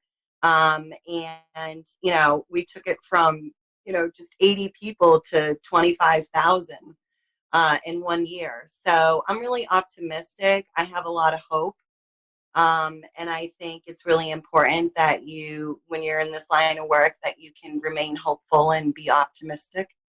But I think it's really important to look at this from a vulnerability perspective, and really make sure that we critically look at some of those socioeconomic vulnerabilities, and make sure that whatever decisions that we make, that they are benefiting our socioeconomic factors and communities. So that piece is really crucial. And obviously trying to overcome those deficits. There's not enough money. We're always going to have more need than we do funding and resources. So partnerships and engaging with other stakeholders like all of you is really critical, and being engaged is critical. Bill, I want to bring you back into the conversation, because at the start of our program tonight, you were telling us about a gentleman here in Mecklenburg County who fell victim to urban flash flooding. You know that I recently bought a house. And when we bought our house, I looked at it at the top of a hill, and water should flow away. But tell me, Bill, what the other things as a homeowner do I and all of the other homeowners out there need to be considering to put ourselves in the best position we possibly can? All right. First of all, let me apologize for my lighting, because it got dark on me. I'm outside. I'm just glad you're enjoying the beautiful Carolina weather. Yeah, I'm not telling ghost stories, although it may look like it. But okay, so I don't care where you are, you should entertain the idea of a flood policy. They are not that expensive, and I will tell you, it's the first thing people tend to cut out of their budget. Now, I'm going to circle back around to something I think it was Scotty said before about when are they just not going to insure? Well, you know what? People need mortgages to buy some of these places. And so if insurance won't insure it, then you can't buy it. And so I think he raised a very good point there, that when insurance gets tired of paying for these bailouts and gets tired of, we used to say the same thing. When are these people along the beach going to quit building homes along the beach? When we know this area gets hit by hurricanes all the time. Well, they're going to keep rebuilding as long as insurance pays for them to rebuild. And so it's sort of the same problem here. I lived in Tampa. I lived in flood zone 3, so I lived at the very top of Tampa Bay, literally the bay. And so I was in flood zone 3, which meant A, B, C, so C. I was not going to flood. It had to get like 2 miles inland. But a Category 4 hurricane would push that water inland, no problem. So I thought, you know what? I'm going to be proactive. I was young. I had flood insurance. But as soon as our firstborn came along, I thought, all right, I got to slash the budget. What's going to go? And it was my $200 a year flood policy that went. And I thought, you know what? I'm not going to need it. And as it turns out, I didn't need it, but I rolled the dice. And now that I'm older and wiser, I would tell people that even if your real estate agent who's trying to sell you something, or the buyer who is trying to sell you something tells you you don't need a flood policy, don't listen to them. You make that decision as to whether or not you need a flood policy. I've got a creek nearby here where I just bought this house a few months ago. I don't think it's anywhere near anything I need to worry about, but I'm going to get a flood policy. It's just good protection. I think as long as people want to live near the water, and Charleston is a beautiful area, you know what? People are going to continue to build near the water because it's tax revenue. It's a lot of money for the county and for the city. And so to put up those opulent properties and then sell them for mega bucks, you bet. They're not going to be around when the floods come up, but they're going to have their hand out when they want the tax revenue. So I think as long as people are willing to buy those properties and live in those areas, even with the risk, they're going to continue to do it. It's not anything that's going to go away anytime soon. The only thing you can do to mitigate this for yourself is to buy a federal flood insurance policy, and it's under $200 a year. Now, if you live right on the coast, it might be more, but I'm talking for myself here in Mecklenburg County. It's somewhere between $100 and $200. The other thing that April and I think both of you mentioned is that these homeowners that are selling these properties to people, knowing that they flood, not disclosing that, I mean, that's a legal issue right there. Now, if your home's flooded, what am I going to do? Fix my house, or am I going to file a lawsuit against the former owner? It comes down to how much resources do you have, how much money do you have in the bank, and where do you want to put those resources? A lot of people would just choose to fix the home and then get out of it again. But you just really can't rely on. You should be able to, the seller and the real estate agents involved, but you have to protect yourself. And the only way, again, going back to, is a flood insurance policy. Are there different tiers or different versions of this flood insurance that different people should be considering? Yeah, I'm not in the insurance business, so I won't pretend like I am. But having looked at a lot of insurance policies over the years, just through the eyes of a consumer reporter, yes, there are. If you live along the coast, you're going to pay a higher premium to live there. And a lot of people are willing to do that. But if you live inland, if you live just anywhere near a creek or a river, and I'm not saying so that you have riverfront property, but if you live anywhere near it, and I think it's reasonable to ask, what's the 500-year flood plan? Most people don't think, 500 years, that'll never happen. Well, look what's happened in the last few years. Yeah. And I know here in Mecklenburg, and I can't speak for Horry County or any other municipality in the Carolinas because I think it varies. There are maps out there that hopefully you can get your hands on. You can here in Mecklenburg. You can go on to, I want to say county, could have been city. Yeah, yep. And you county can see. And city government. Yep. They'll make it all available to you, and you have to then take the ball and put it in your court and decide whether or not you want to spend a couple $100 a year for a flood policy. And it is worth it. It is worth it. And I'm going to be getting one here. We just moved in here a few months ago, and we're coming into the rainy season now. It is definitely something that is worthwhile.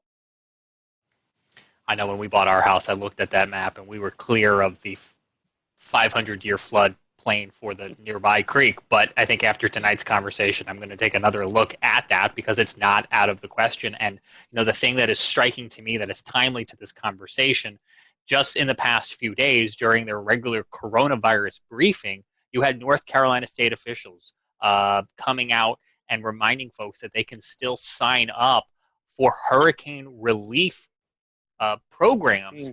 Hurricane Matthew, Hurricane Florence. These storms are over 2 years ago, and folks are still needing help to clean up. I don't have to tell you that if you're watching or listening to the show and you're in that position, but I will say it's easy for me here in Charlotte to forget that there are still communities trying to clean up from those storms, those floods, more than 2 years ago. Yeah, Jane, let me throw one more point and a lot of people think that, you know what, I'll just wait till I see a storm coming and then I'll get the policy. But a lot of these policies have exclusions, and sometimes they won't write 30 days before a storm. Now, nobody knows 30 days out when there's going to be a storm, but it isn't something that you should sit on your hands. If you're even thinking about it, you shouldn't wait, because a lot of insurance companies will not write policies the minute your area goes into a hurricane watch or a hurricane warning, or even a flood watch or a flood warning, or if rain's expected heavy and the meteorologist is saying, hey, I think there might be, look for a flood watch. The insurance companies are going to use whatever they can to not pay you, down the road if they can. That's how they make money. That's their business model. They don't really want to pay out. And so you can't sit on your hands and wait for the radar to start spinning counterclockwise before you decide you want to do something. At that point, it's too late. You just got to hope for the best. It reminds me of life insurance. We got life insurance after my son was born, and I think it had at least a 14-day, if not a 30-day kind of waiting period. Yep. I want to give each one of you a chance to tell us where we can find you or your organization on social so we can stay informed. But I also want to ask if there's anything else that maybe we forgot to ask or we didn't ask that you wanted to get out there. And I'll start with Bill on both of those points. Bill, how can we follow you on social and get updates on this and other stories like it? The best way to follow me on social is I have a Facebook page that is station branded WCNC Bill McGinty. I put consumer stories on there and consumer advice from time to time. We'll return to Best of the Carolina Weather Group in a moment. Now your Carolina weather forecast. Here are today's forecast high temperatures for North Carolina. Here are the forecast lows for tonight for North Carolina. Here are tomorrow's forecast high temperatures. And here's forecast rainfall across North Carolina tomorrow. Here are the forecast highs for the day after tomorrow.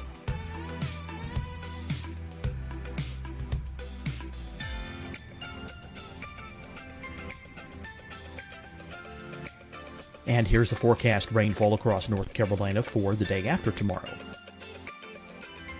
This is the total rainfall forecast across North Carolina for the next 3 days. Here's the severe thunderstorm outlook for today from the Storm Prediction Center.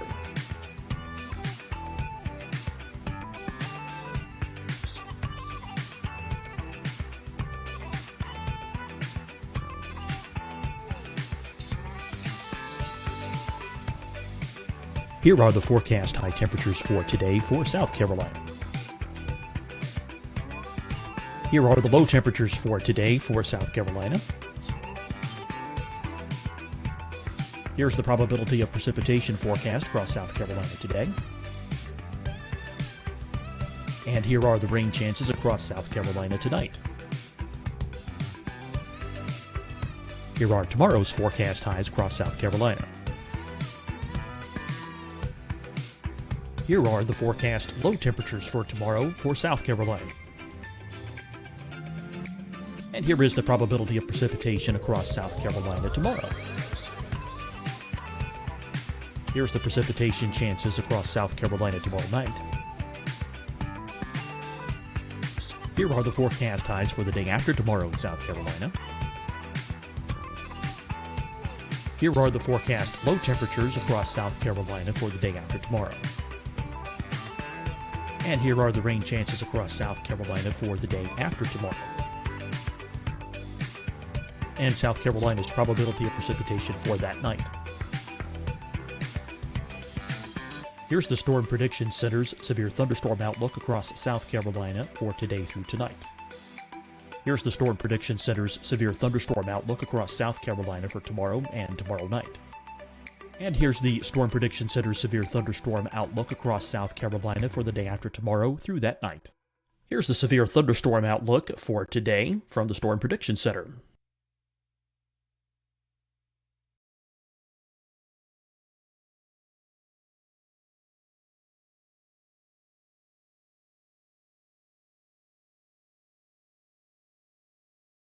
And now, here's a live look at weather radar across the southeast.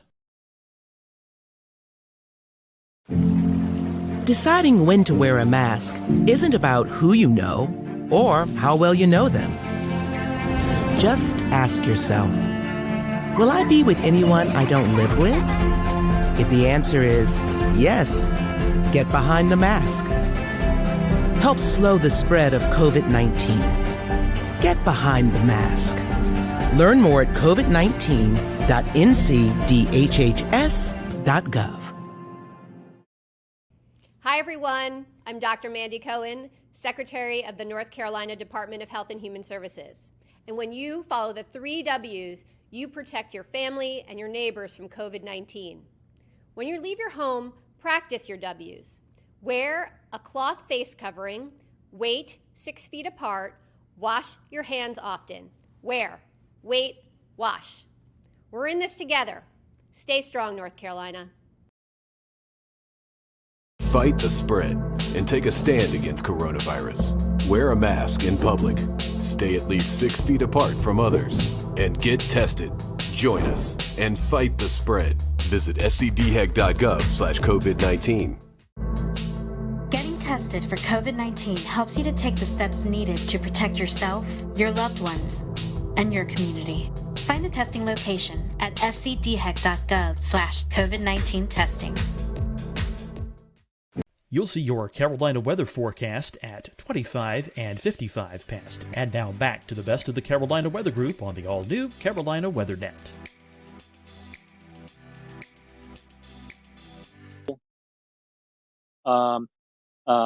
But I should be. James, I see you grinning there. He will be, don't worry. Right. But you can also find, my consumer reports on WCNC.com. I just made up for it right there, James. WCNC.com and our WCNC Facebook page, they take a lot of the content as well. I just think that it's better to tell your friends and family members if they live anywhere near a body of water that they at least investigate a flood policy. You might be surprised how cheap it is, and it's one of those things. It's like life insurance. You don't. And I had a family member that needed the life insurance after signing up for it, and you know what? It made all the difference in the world in terms of childcare and things like that going forward.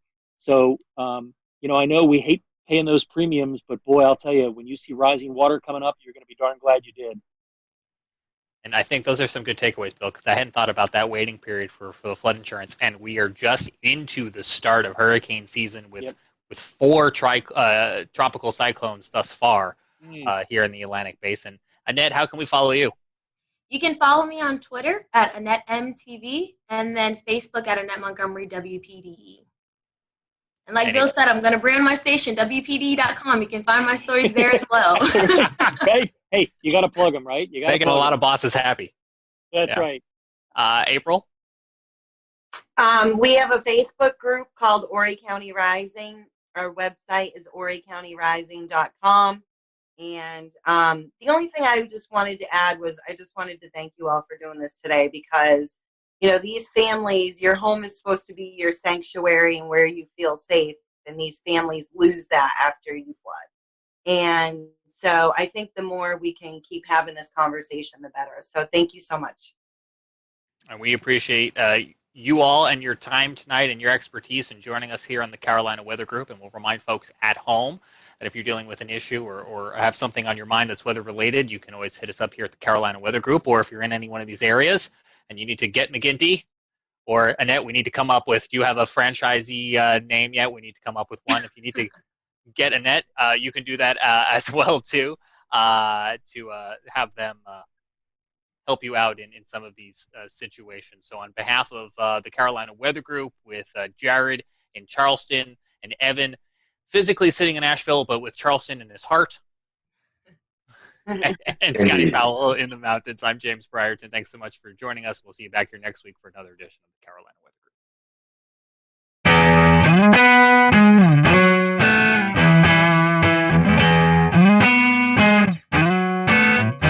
Hello, everyone. Welcome to the Carolina Weather Group. We're happy to have you this evening. Tonight, we are joined by the WLTX weather team out of Columbia, South Carolina. That is the CBS affiliate there. So if you watch Channel 19 at Columbia, you probably see some familiar faces. And if you don't, hopefully after tonight, you'll get to learn about these meteorologists and tune over and check out the weathercast. So Efren, Daniel, Alex, and Danielle, thank you for joining us, and happy to have you all, and thank you for a little bit of your time. So we're going to start off this question, probably one you've been asked several times, but we're going to ask it again. How did you guys, how did you know you wanted to be a meteorologist? What persuaded you to do that? And Everett, I'll start with you, and I'll just let the team continue after that. The interesting thing is that when I went to school, I actually wanted to be an aeronautical engineer. Then I had an interest in weather, but I never had an interest in meteorology as far as a study. And I took one class, and it was an orientation to professional meteorology. There was a one credit class, and I got hooked. It came down to really the same thing. I'm always talking to kids, high schoolers, college students, and come down to the one word I always say when I talk to people about meteorology. It's why. Why is it sunny? Why is it hot? Why does that cloud look like it's cut in half from the bottom? Why is it raining at my house, but my neighbors who are just a quarter mile down the road, they're not getting a lick of rain? Why? And that's where my interest really came in. Why is the weather the way it is? And every time I ask the question, and still today, it's that passion of wanting to know why it is. And even finding out why it is, I just still wanted to know more. It's like those little kids who, when I was 8 years old and sitting on my lawn and looking straight up and going, that cloud looks like a dog, and that cloud looks like a tree. Those are the things that really got my interest peaked when I was a kid. But it wasn't as an adult that I realized that there's a very big interest, and I just want to know more. So I always knew I loved the weather. For me, it was flying to Florida for the summer and seeing all those big puffy clouds, and just wondering, how do clouds that produce so much rain, stay afloat, as a kid. I was just so amazed by the idea that it was just totally sunny along the approach when you're flying into, let's say, like Orlando, for example, and then by the time you're at the airport and you're getting the taxi, it's pouring, So just the power of the weather in the Southeast was actually what started it. But I'm from New York originally, so it wasn't the snowstorms and things like that that initially did it for me. So that was kind of a surprising thing, because a lot of my, fellow colleagues and friends that I went to school with, it was snow for them because I went to school at Rutgers in New Jersey. So yeah, I originally wanted to be kind of more of the operational forecasting side of things. But then I realized when I was in school after Hurricane Sandy that I wanted to do more television and communication, because a lot of people were impacted by storm surge because they had no idea what it was. It wasn't well communicated, as far as the city evacuating people from for Sandy. Hurricane Sandy wasn't a hurricane when it made landfall. So there were just so many communication things. I mean, we see it now with the derecho in the Midwest. People don't know what a derecho is. And so there's all of these different things that kind of go into the communication aspect that I was like, you know what, that is absolutely where I feel comfort. I need to, kind of explain what's happening because I love learning about the weather and why it's happening. So that was sort of what did it for me. I'm kind of like Alex. I grew up outside of Philly, but it wasn't snowstorms that did it for me. I have a lot of good memories of snowstorms, but kind of like the two big things I remember growing up was sitting on the back porch, dangerously close, just listening to thunderstorms and this is the coolest thing ever. And then just kind of growing up, the news was always on in my house. And for my 15th birthday, I think my mom took me to the Today Show so I could meet Al Roker and do that whole experience. So I knew I kind of wanted to do news, but I hated writing, and I naively thought weather's cool. I love science. I'm never gonna have to write as a meteorologist.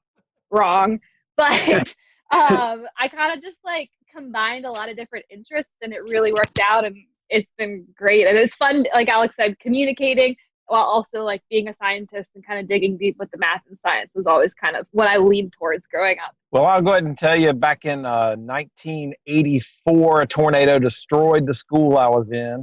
And so that kind of sparked a little bit of interest for me. And then Hugo back in 1989, that was a big deal as well in South Carolina. And all y'all know it as well. That's still the litmus test for hurricanes is Hurricane Hugo. But I think those are the two things that kind of sparked my interest. I do apologize. I'm sitting in the car. They don't like for us to stay in the station. So I'm sitting in the car kind of holding the phone. You look good, Daniel, and you sound good. Appreciate that. Hugo, definitely one of those benchmark storms for the Carolinas. Speaking of that, Daniel, I heard you mention Al Roker. So our next question, was there a meteorologist that you looked up to growing up, or maybe even in college with internships, someone that you looked up to as you went through your career? I can start. So yeah, Al Roker, like when I was growing up for sure. And then, so I got to go to school at UNC Charlotte. And so being in Charlotte, Panovich is who you kind of watch and who you're kind of like following along. So on the more local scale, Panovich was definitely a really good mentor, and then ended up being a teacher at school. So he was one of the people that definitely helped solidify that for me. When Daniel? When I was a kid, I watched a lot of Weather Channel. Anytime I was sick at home, I was so excited that I could just watch that all day long and, just hear the forecast around the country. So honestly, growing up seeing a lot of those meteorologists, all of them, I was just totally attached to and interested in because I felt that they were very knowledgeable and that they dug in deep to the weather. So I appreciated that always. I have to say, probably in high school, Stephanie Abrams her career was really starting to rev up. And I probably looked up to her the most because she was just so, her personality was just what it was. She wasn't really afraid to hide it on air. And I was always, in high school, the kind of person who just said whatever came to mind. So I felt like I could kind of relate to her. And she also, was big on the science and on the math. She was from Florida. I love Florida weather, so there was like that connection I always felt with her whenever I would watch her on TV, because she was really into the science, but she also had like this personality where she was like unapologetically herself, And so I think Stephanie Abrams was definitely a person during my formidable years that I looked up to. Well, I'll jump in. Crazy enough, since I live where I work where I grew up watching Jim Gandy. So that was kind of a guy that I always enjoyed watching. And crazy enough, he came to my school when I was in third grade. That was like seeing a rock star. And then luckily I was able to work with him for, I don't know, almost 14 years. So that was kind of cool. Kind of dating myself because the Weather Channel was not necessarily huge when I was coming along. So I do remember watching Cantore, and I met him a few years ago, and he seemed to be a pretty nice guy as well. Something that you guys have dealt with already this year, severe weather in the Columbia area. So our question is, which one do you find more challenging forecasting, severe weather or winter weather, which we get a little bit of in the Carolinas? Alex, I'll let you start. That is a great question. So for me, obviously the tornado outbreak the day after Easter was something that I hadn't anticipated, prior to seeing that, synoptic setup could even happen in South Carolina, just because it's so rare to have tornado outbreaks like that. A lot of times, our tornado outbreaks come from our tropical weather, where we're on the dirty side of the storm. And so those are a little bit easier to sort of convey, whereas, a morning tornado outbreak where we had, I believe, like 3 or 4 EF3, big tornadoes in the Midlands in the, 5, 6 o'clock hour of the morning, that was definitely, I think, a big challenge. But, winter weather here, we're going on now, our 7th year without any significant snow. So I think as the years go on, there's a whole generation of people that aren't used to snow, either because they didn't live here at the time or because, they weren't grown up yet at the time. So I really think now, and as the years continue to go on, that we go without snow, I really feel that winter weather is perhaps one of the trickiest, because severe weather, a lot of times it's isolated, the impacts, but if it snows, everybody's feeling that. I'll jump in. Winter weather. I've been around I've been doing weather in Columbia since 2007 at this point. And winter weather is always the big thing. And I remember in 2013, we forecasted 1 to 3 inches of snow in Columbia, and we missed by 50 miles. The city was shut down, and it was blue skies outside. And even now, it's become even a bigger deal because of social media and all the bad information out there. So In my opinion, for a snow or ice event in South Carolina, that's the bigger challenge. Maybe not from a forecasting standpoint, but from the standpoint of social media and people getting the wrong information out there and calling us names because we're not buying into the hype sometimes. Good point. Danielle, I want to bring you in. You graduated from UNCC Charlotte or UNC Charlotte.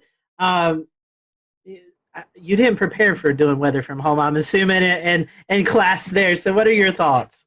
No, I barely made it 9 months into my career per se that I had to like transfer to my 500 square foot apartment. So I definitely was not equipped like other meteorologists have their green screens, blah, blah, blah. I didn't even have this map here. The station was like, we're going to throw something on your wall for you. So I was not prepared whatsoever, but I think I really do like what it has offered. Now that we're going back to the station, it showed like how much flexibility we could potentially have in our job. Like we can work and build our graphics and do everything at home on a quiet weather day. And I live across the street from the station. I can pop over, do my show, and come on back. So that's kind of been nice. And with like Alex's setup, it has been so cool to see him like, just like, that'll be great if he could stay home on a nice weather day and say, check out my plants, check out the beautiful sunshine. It's fantastic. So I didn't really prepare. Thankfully, it had been kind of smooth. There hasn't been a ton of hiccups with it. My dog has only barked on air once. So like that has all been positives. But I don't think we're going to stay like this, but I think it does show that we could have more flexibility in our jobs that we didn't really think we had beforehand when it comes from like working from home. Yeah, just beyond this window is my porch, and I have hundreds of plants out there. So it's been really fun to show off, the different plants and how they're growing. Like my banana tree is growing a new leaf every single week because of how hot and humid it's been. And so there is this opportunity to tell the forecast in a different way. Sometimes during the morning show, the wind will actually shift from behind me, which is my south, to in front of me, which is my north. So I can talk about the reason why there is maybe some fog because, the temperature has now reached the dew point because of this northerly breeze that's coming in. It really has been a good opportunity. And a lot of people have come up to me and said that they really like that I'm out on my porch because I'm wearing a jacket when it's cold out and, I'm wearing my windbreaker when it's misting. Luckily, I have a roof over my porch, so I don't have to worry. And since it's the morning show, I don't have to worry about storms very frequently getting in the way either, because if there was lightning, then I would not be outside. And that's only happened once during the morning show. So yeah, it's been a good opportunity to sort of change things up a bit. I still have my forecast graphics. I'm still doing, still showing the same things, but now I get to like bring the weather outside where it's happening. And I feel that it's kind of made me a little bit more intuitive, like to see the sunrise earlier in the morning. I see hummingbirds flying at 7 a.m. It's just made me so much more in tune with nature, which is really needed when you're not around people. You need something to hold on to. Let's switch it up a little bit. Let's get some fun questions here. These are just some questions to get to know you guys a little bit better. So, beach or mountains? Which one do you guys prefer, beach or mountains? Beach. Beach, all right. Easy. I'm beach. Danielle. That's good. We're all beach. I love the beach too. Favorite food? Anything pasta for me with cheese. That's my anything Italian food is great. Pizza and everything pizza. I really like just a good like baguette and some nice cheeses, a little charcuterie spread. That's what I'm gonna say. Everyone's talking about pizza, so we had a few questions about pizza here. A, does pineapple deserve to be on pizza? And B, if you only had one topping besides cheese, what would it be on pizza? Pineapple does not belong on pizza. I actually, surprisingly, do like pineapple on pizza. I didn't first have it until after I left New York because that's just not something you tend to see up there. But I love the sweet, salty. So, I'm like not afraid of, some odd and unusual kind of toppings. So on the topic of toppings, I think the one that I would really like to keep is basil. I know it's simple, but I just love that little herby kind of feel that it gives. I think pineapple can stay on pizza. I'm okay with that. We can leave it there. My topping would be black olives. Like growing up, my sisters and I would have like extra double black olive pizzas, and that was it. So I'll keep the black olives with the pineapple. Favorite type of music? What do you listen to while you're preparing your forecast, or just kind of out every day? What's your favorite type of music? Oh, I go for all the decades personally. And I do listen to music in the morning. A lot of times I'll listen to our other sister stations to see what they were talking about because we have sister stations across the country. But when I'm not doing that, I'll listen. I think this morning I was listening to Fleetwood Mac. I was listening to the Supremes last week. It's just like all over the place. I love it. But generally my favorite music is kind of like that alternative rock kind of thing. Like I still listen to like the Foo Fighters and the Killers, like all those bands that were popular in the 90s and 2000s. They're still releasing pretty good music, so I like them. I'm country all the way. And then whatever Spotify will like say is popular, I'll like shuffle because I don't think I'm a good playlist maker. But if I have to pick, it's going to be country. Favorite disaster or weather-themed movie? I agree with Twister. We actually did a senior project about all of the things that were wrong with Twister. That was our final assignment in mesoscale meteorology, and that was a lot of fun because, I mean, you got to watch Twister and, you know, kind of pick it apart with the things you learned. It was really fun. I'm going to go Twister, too, just because I know I've seen it. I don't like disaster movies. They stress me out. I feel like I heard a couple of weeks ago there may be a Twister 2 coming out soon. So we may all have to get together and kind of do what you did, Alex, and kind of point out the inaccuracies of the movie. I'm down. That sounds so fun. All right, we have one more controversial fun question, and then we'll kind of start to wrap up. This is one that we've done with all of our specials here, and it goes back to food. Is a hot dog a sandwich or not? Oh. A hot dog, is it a sandwich or is it just a hot dog? Some people say it's a sandwich, some people no. What's the definition of a sandwich? Well, they say it's two pieces of bread and a meat, but a lot of people say that doesn't qualify. A hot dog doesn't qualify. Bread. It's one bread. That's one bread. True. That's a good point. I'm with Efren. That is a really good argument. Final question. This is one to promote your city, Columbia, or your forecast area there in the Midlands. Tell us why we should visit your area. Give us maybe your favorite spot to hang out at, something that anybody should go out and see if they're in the Columbia area. We have so many river walks.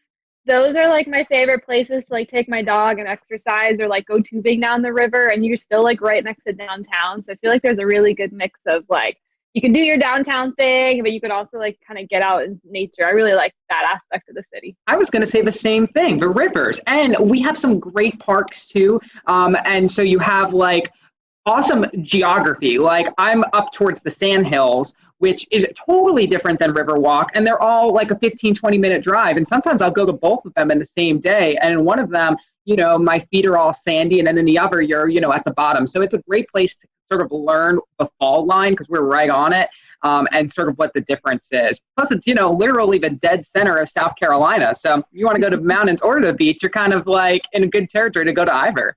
Truly say this to a lot of people. I live in North Carolina, but South Carolina is like a second home. It's a beautiful state.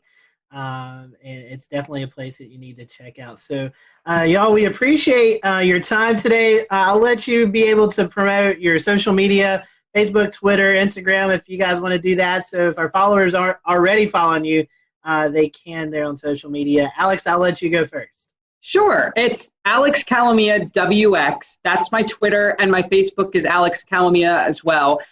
My Instagram is very plant focused. We have Gandy's Garden here at WLTX, which is all about climate and the garden, and it's applicable to everyone in the Southeast. So Instagram is a big place for you to see all my plants. So that's Alex Tropical Pics. You'll also see it on my Twitter and Facebook. We're always talking weather and plants. It's fun. I am at WX_Danielle on Twitter and Instagram. Lots of forecasting on there. And on Facebook, I am meteorologist Danielle Miller. So come on over. Nice and simple for both my Twitter and my Facebook. It's Efren WLTX. EFREN WLTX. You can find it on both of them. It's easy. As long as you spell my first name correctly, you'll be able to find me. Daniel just emailed me and said his phone was overheating, so he wasn't able to stick around. But if you want to follow Daniel, it's Daniel_Bonds on Twitter, and then on Facebook, I think it's the same thing. You can follow his weather page, Daniel Bonds. Just search it up, WLTX. So we want to appreciate you guys watching us here at the Carolina Weather Group. Guys, thank you for spending some time with us, and we will see you all next time here on the Carolina Weather Group.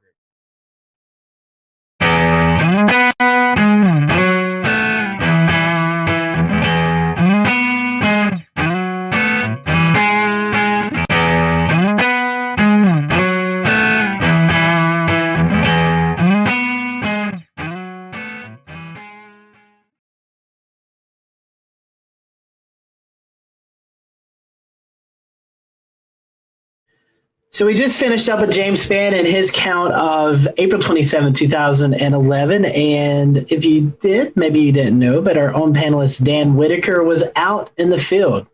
I think this is before any of us knew you, Dan, but he was actually out chasing this big event. So I guess, first of all, let's kind of talk about what you were doing. How did you know to target this area? What was the game plan? Maybe a couple of days leading into this high impact event. Right. So we had been looking at this storm system quite a ways out. It was showing up on long range data, I think a couple of weeks prior, and then it just kept on slowly, seemingly everything was coming together the closer we got to that April 27th date. So I was... We'll return to Best of the Carolina Weather Group in a moment. Now your Carolina weather forecast. Here are today's forecast high temperatures for North Carolina. Here are the forecast lows for tonight for North Carolina. Here are tomorrow's forecast high temperatures. And here's forecast rainfall across North Carolina tomorrow. Here are the forecast highs for the day after tomorrow.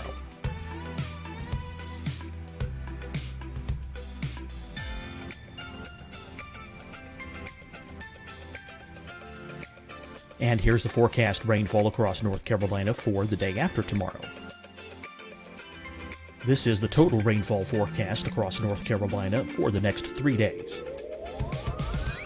Here's the severe thunderstorm outlook for today from the Storm Prediction Center.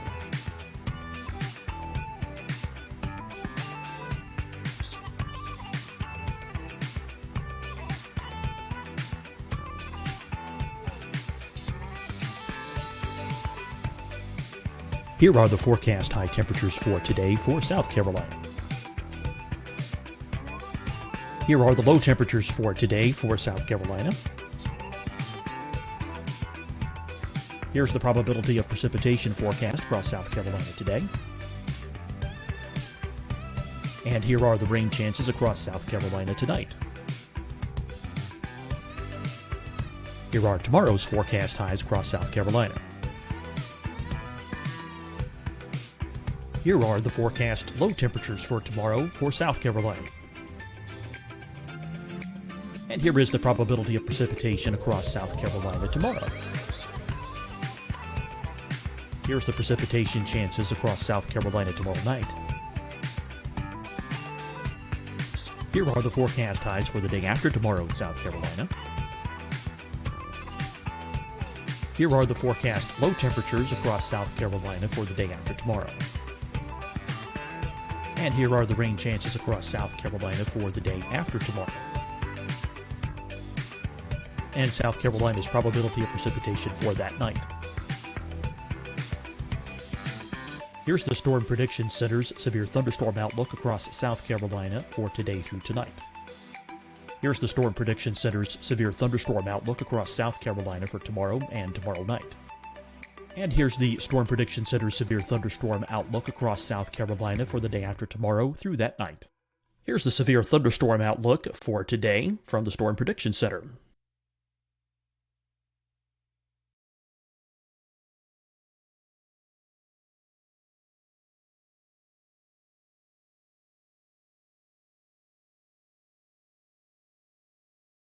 And now here's a live look at weather radar across the southeast. Deciding when to wear a mask isn't about who you know or how well you know them. Just ask yourself, Will I be with anyone I don't live with? If the answer is yes, get behind the mask. Help slow the spread of COVID-19. Get behind the mask. Learn more at covid19.ncdhhs.gov. Hi, everyone. I'm Dr. Mandy Cohen, Secretary of the North Carolina Department of Health and Human Services. And when you follow the 3 W's, you protect your family and your neighbors from COVID-19. When you leave your home, practice your W's. Wear a cloth face covering, wait 6 feet apart, wash your hands often. Wear, wait, wash. We're in this together. Stay strong, North Carolina. Fight the spread and take a stand against coronavirus. Wear a mask in public. Stay at least 6 feet apart from others. And get tested. Join us and fight the spread. Visit scdhec.gov/COVID-19. Getting tested for COVID-19 helps you to take the steps needed to protect yourself, your loved ones, and your community. Find the testing location at scdhec.gov/COVID-19 testing. You'll see your Carolina weather forecast at 25 and 55 past. And now back to the best of the Carolina Weather Group on the all-new Carolina Weather Net. Advance to get out there to Alabama was where I was loosely targeting. And a couple days ahead of time, I packed up the car and I left town the night before and stayed in the Eastern Tennessee mountains. It's Western for us if we're heading that way, but Eastern Tennessee mountains over in Chattanooga, and was prepared for whatever could happen. I've been out to Alabama a bunch of times to go follow and photograph storms, and nothing's come of it. So I didn't know what was going to happen this day. So during the day, walk us through what it was like from the time you woke up to the time that you finally found yourself on a storm. So I had some kind of omens, if you want to believe in that, at least. At the very least, the atmosphere was showing off for me right away. I woke up at my friend's house. He had to go to work, and it was I forget what day of the week it was, but it was a work day. And so he went to work, and I woke up at his house. He said, when you're heading out, just lock the door and behind you and be on your way. And so it was around 8 a.m. or so. I'm getting ready to leave. And there's some early morning storms happening out near Chattanooga. And one of them really started building up. I was watching on radar, and I was like, it's 8 something in the morning. I can't really look too much into this. I'm trying to head to Alabama, and I shut the door behind me. I lock the door. I get in my car, and I pull up at that time I had a full RAM mount, like a computer system in my car. I power on the laptop. It's actually this laptop that I have right here, which is now an outdated laptop system, but it still has some data on it. And power on my laptop, and I open it up, and right when I get my laptop open, tornado warning, storms heading directly over my location in a matter of minutes. And there was a strong kind of velocity couplet there when I looked at the velocity data. So I was like, there's some real reason to believe that this could be a threatening storm with a tornado. And so I actually went to try and get back in my friend's house I've 5 minutes, right? So let's get back in the house. No, the door's locked. Of course, I can't get back in. And I look around. I'm in a crowded neighborhood with lots of trees everywhere. I can't even see the sky. So I think to myself, okay, well, what do I do now? Right. I don't want a tree to follow me. Right. And so I get in my car and I just start driving away from the storm through these residential roads in Chattanooga. It's hilly. I'm trying to just get out of there. I make it to a 4-road intersection, and I kind of park my car there. I'm like, this is as good as I'm going to do. At least I'm not under the trees. And I park my car there. As some really intense wind started whipping across, horizontal rain, horizontal windblown rain. I would just guess at like 60, 70 miles an hour. And I was right there in the velocity couplet. And, it turns out there was wind damage and a tornado, but I just must have been very close. But I don't believe I was in the tornado. It was mostly, the winds changed directions eventually, but I believe it was all rear flank downdraft base kind of wind. So I drive back to my friend's house at that point after I'm like kind of in that wind and rain and it passes by me. So I know I'm safe. I just kind of drive back there because I don't know what to do with myself at this point. And the road that I came down just a minute prior, there had been someone driving down that road and a tree fell and actually crushed their car within a minute. I got there before the emergency response did. And, or just at about the same time. So I pull up and so do they, and I kind of get out of my car and I'm like, what's going on? The emergency response person, fortunately, they started trying to, do what they needed to do. And I was like, they've got it figured out. They told me to, leave them alone. So I just kept on heading on my way. I was like, I guess I'll go to Alabama now. And that's how I started my morning. So, pretty intense. Dan, wow. I have a question for you. Sorry, Evan, I didn't mean to step on you. Recollection, this was 10 years ago. So I don't think radar scope was a thing. That's right.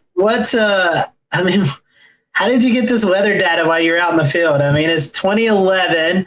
Technology has surely come a long ways in the last 10 years, but what was it like back in 2011 getting? You mean, what was it like using a flip phone when I was storm chasing? So that's what I was doing. I had a GZ1 waterproof flip phone, and for data, fortunately, things were fairly advanced for the laptop systems, as long as you had a laptop system and internet and a few other things. So I had a GPS puck that logged my GPS data into the system I was using. At that time, it was I can't even remember the name of the system actually, but it was like definitely an older PC radar system that integrated with Delorme Maps was what I used to log my GPS data, and it integrated the data in. It was the only thing.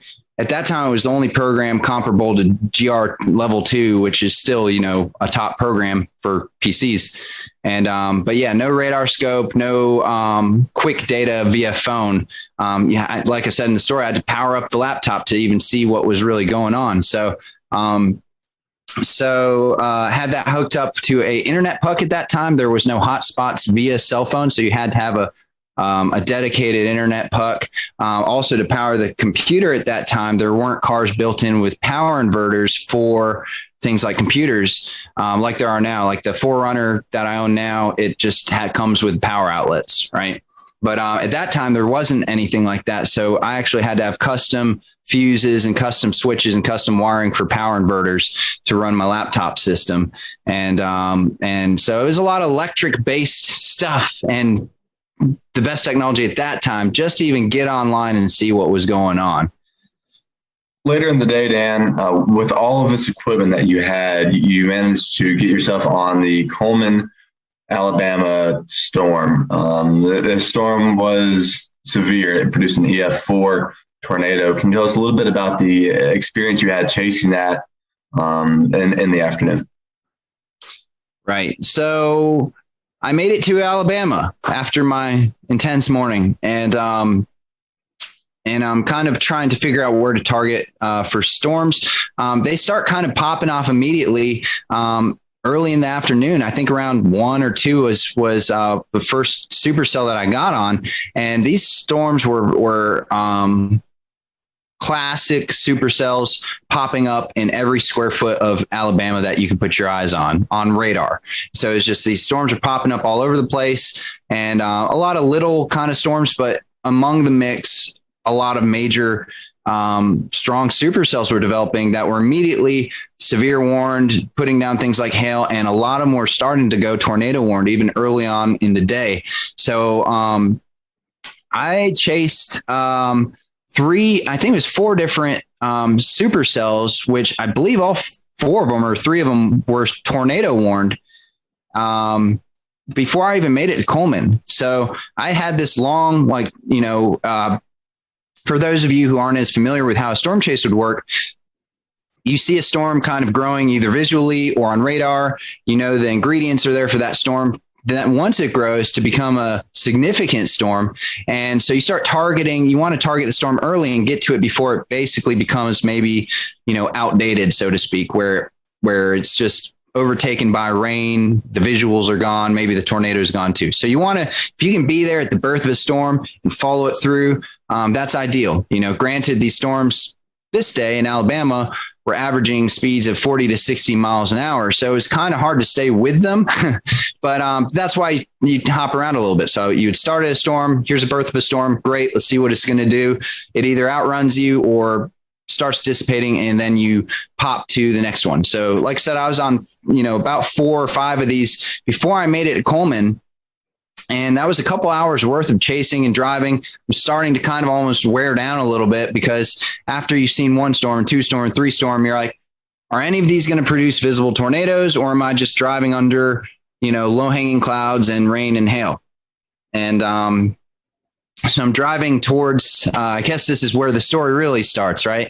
So, I'm driving towards Coleman and, into town, because I saw a really nice hooked supercell that was heading towards Coleman, and it looked great on radar. It was starting to form a really nice hook, really nice velocity couplet.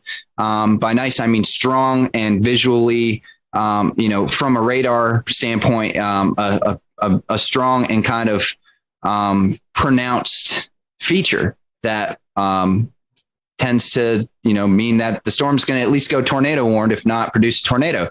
And like I said, the ingredients were there. This was a day that had been forecasted for a while. We knew that this was a significant day. It was a high risk by the Storm Prediction Center. They were predicting a tornado outbreak. And so we knew it was going to happen, or at least that's what we thought was going to happen. And anyways, the storm, as it's heading towards Coleman, I drive closer, and it's the weirdest thing, because typically when I'm chasing storms, I kind of get in a position where I'm looking at the rotation part of the storm and the part of the wall cloud that is rotating and maybe going to put down a tornado. So I'm trying to be in that area, stay with that area. In this particular storm, I kind of just, as I'm driving into Coleman, I knew what storm I was going for, but I kind of look off to the side, and there in the far distance over a field is a tornado, and it's pretty far out.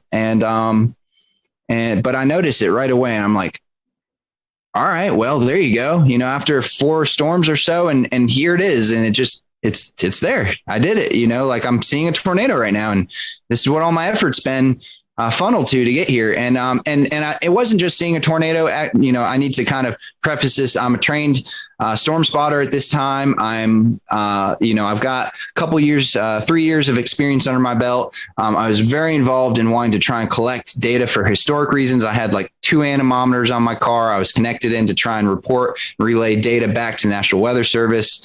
And I was tracking all my movements. I was documenting everything with multiple cameras. So the idea was put myself in the close proximity of these storms, get as much data as possible, and then see how I can use that and funnel that in for any sort of storm damage or research purposes.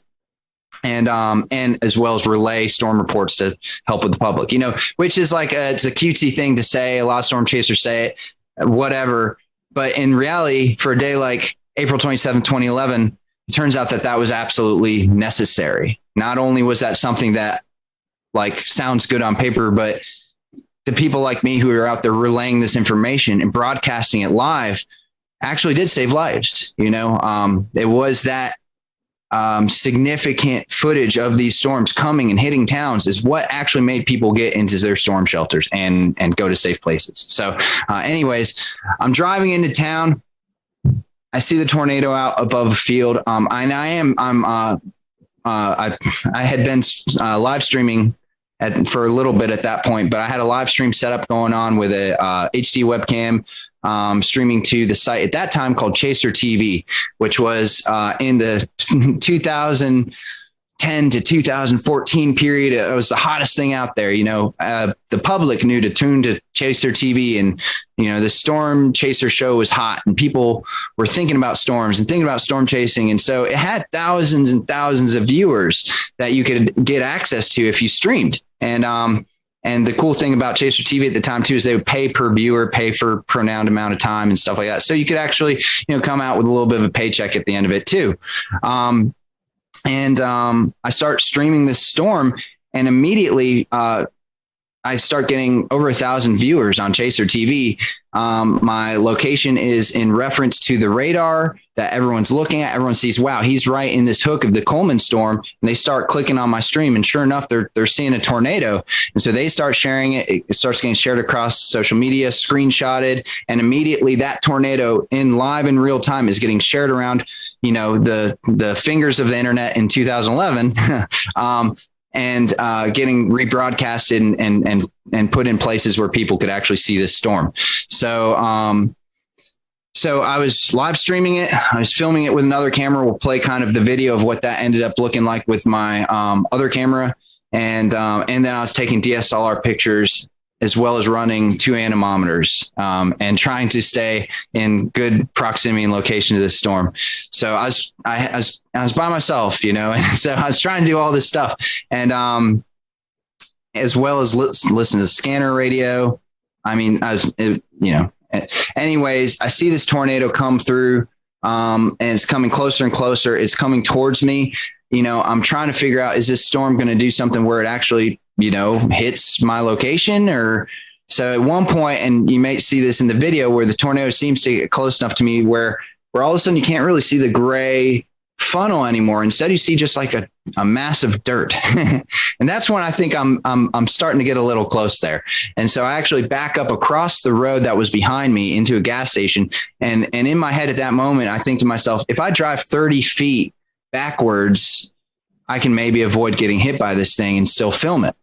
So that was my thinking. And I don't think I was that close, but I was in stone's throw. I mean, I was very close. And then it kind of continues going at an angle in front and away from me. And that's when it touches down fully. You can see it, the funnel reach the ground, and the tornado becomes very pronounced, very kind of like a very defined elephant trunk. And it's kind of, not this big, wide, massive, weird wedge that we would think about when we think about EF4s and very strong, violent tornadoes.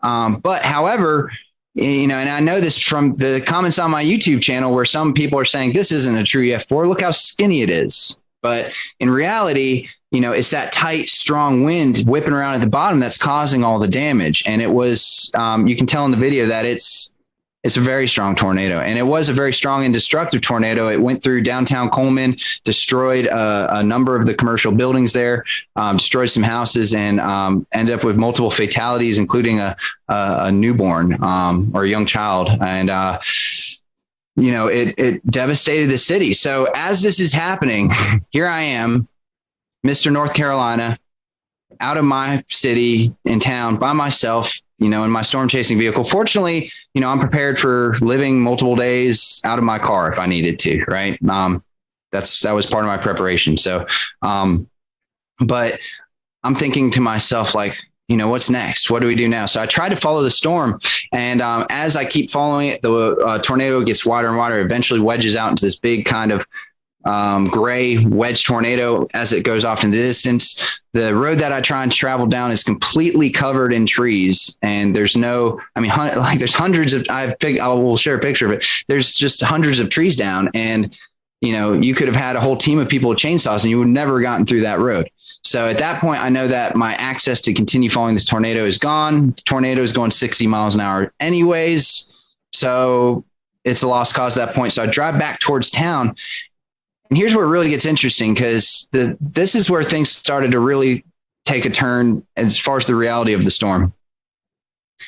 All I could smell was trees and fresh wood. And as I look around through the woods as I'm driving back towards Coleman, the trees are stripped of their bark. They're just bare. It's just bare wood, forests of bare wood, and twisted trees and just devastation. And I'm driving back towards Coleman to try and figure out what's my next move. And I look at the radar on my computer, and there's another storm that's tornado warned and heading right towards Coleman. that is going to be there in 20 minutes, right? But what has just happened is a tornado just devastated Coleman, and at the same time, tornadoes were devastating Tuscaloosa and other. That's a well-known one, but there are, I think, 5 or 6 tornadoes on the ground at this very moment, and Alabama was in a mess. So Coleman was in a mess, and everybody got in their cars and drove out to the middle of the roads to try and get to their family members. Cell service was completely down at this point. I don't know if it's because cell towers were hit or if everyone was trying to use their cell phones at the same time, but there was zero cell service. You could not use it for anything. The only thing left was internet through my internet puck. So I was able to access radar data and message through some sort of messenger app I was using at that time. And I think email is what it is called. I was emailing people. So I drive back into town. The roads are crowded with people. People are kind of walking around confused. Everyone has their cell phone in their hand. Like, what is this? It's not doing anything. And they see that I'm a storm chaser. I have stormsquad.net on the side of my vehicle and stuff. They start coming up to my car and they're saying, what happened? We're trying to get in touch with our family members. We can't do it. We heard the town was hit. And I was able to actually give as many people as I could the information that I had, which was, there was a tornado. It hit part of town. There's another storm coming. You're going to want to find a place to take refuge. I had a CB radio in my car at that time with a speaker. I got on my CB radio and started driving around and saying there's another tornado warning coming, because nobody knew. And I drove around the town and yelled at people to find safe shelter. And that was really harrowing. Like, I don't know if that's the right word. There's no words to describe. I mean, it was very sobering. I mean, just like, I was focused. I was trying to, at that point, just go into like storm recovery mode. I'm now part of this Coleman community, right? So how do I help them? And that was not my last storm of the day. So I actually left Coleman and went and got on another supercell at that point, because there's nothing else I could do in Coleman that, short of, I warned everyone I could. The storm didn't hit there, so I left. I went out to go get to another storm and chased 2 more tornado warned supercells. Nothing really produced from those. And then the sun started going down, and still no cell service. But I have my radio police scanner and fire EMS scanner, and I'm hearing that reports that there are no gas stations and no gas available to the first responders. And I look at my gas tank at that moment. The sun was just starting to set. I look at my gas tank and I'm on less than a quarter of a tank. Hadn't anticipated on there not being any gas in the state of Alabama, right? And so with very little gas and a lot more storms, all tornado warned, heading my direction, and now it's dark out, I had to do what I now refer to as a kind of a intense game of avoid the tornado for the next few hours. I did it on zero gas. So what I had to do is I would drive out to somewhere where I thought was in between 2 supercells heading my way, because it was just groups of supercells just over and over and over again, all tornado warned. So I'd drive where I thought I was going to be in between the 2. No cell phone service and limited radar at this point because internet was dicey out where I was. And then I'd turn off my car and I'd just sit there in the pitch black and just watch the lightning, both the storms pass on either side of me. I'd turn back on the car, get the laptop back up, see the next radar run, and figure out my next spot to go to try and be safe. And I did that for a few hours until eventually it seemed clear enough for me to actually get to a city on my zero gas. So I found a city. I don't even remember what the name of the city was, but it's probably 100 miles, 50 to 100 miles from Coleman at that point in Alabama, central Alabama.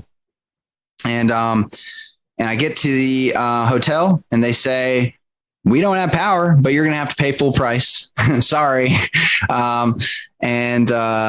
and nobody has power, nobody has gas. And I said, do you know where the nearest gas station is that has gas? And they said, we're hearing reports that there isn't any gas except for far eastern Alabama on the eastern Georgia, Alabama line. Other than that, nowhere else, even west of here, north of here, south of here, no one has gas. And I said, okay, well, I guess I'm staying here for the night. And so I had just filmed all this video. So I went ahead and I had no power, no gas, but I did have an external battery that I brought with me to power an emergency battery pack to power things like laptops and stuff. So went ahead and plugged in my laptop, fired it up, got my video uploaded to YouTube. It was my second video I'd ever uploaded to YouTube. The first one was a tornado 2 weeks prior in Alabama, coincidentally, and close by. And this was my second video. And I get it up there. I shut down everything because the battery's going to die. Done for the night.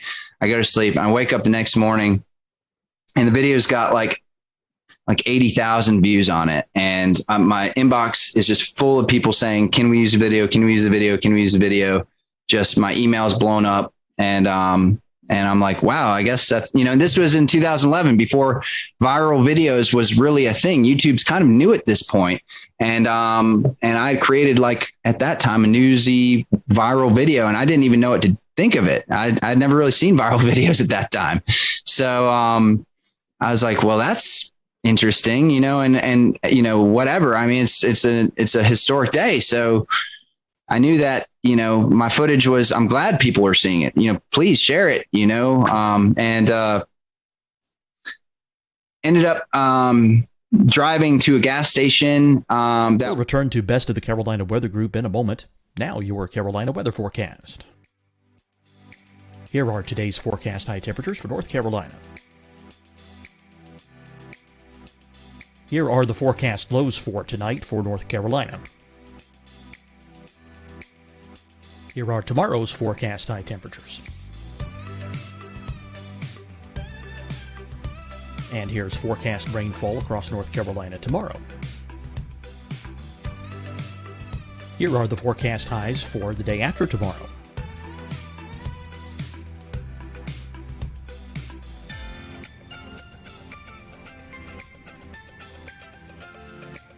And here's the forecast rainfall across North Carolina for the day after tomorrow. This is the total rainfall forecast across North Carolina for the next 3 days. Here's the severe thunderstorm outlook for today from the Storm Prediction Center.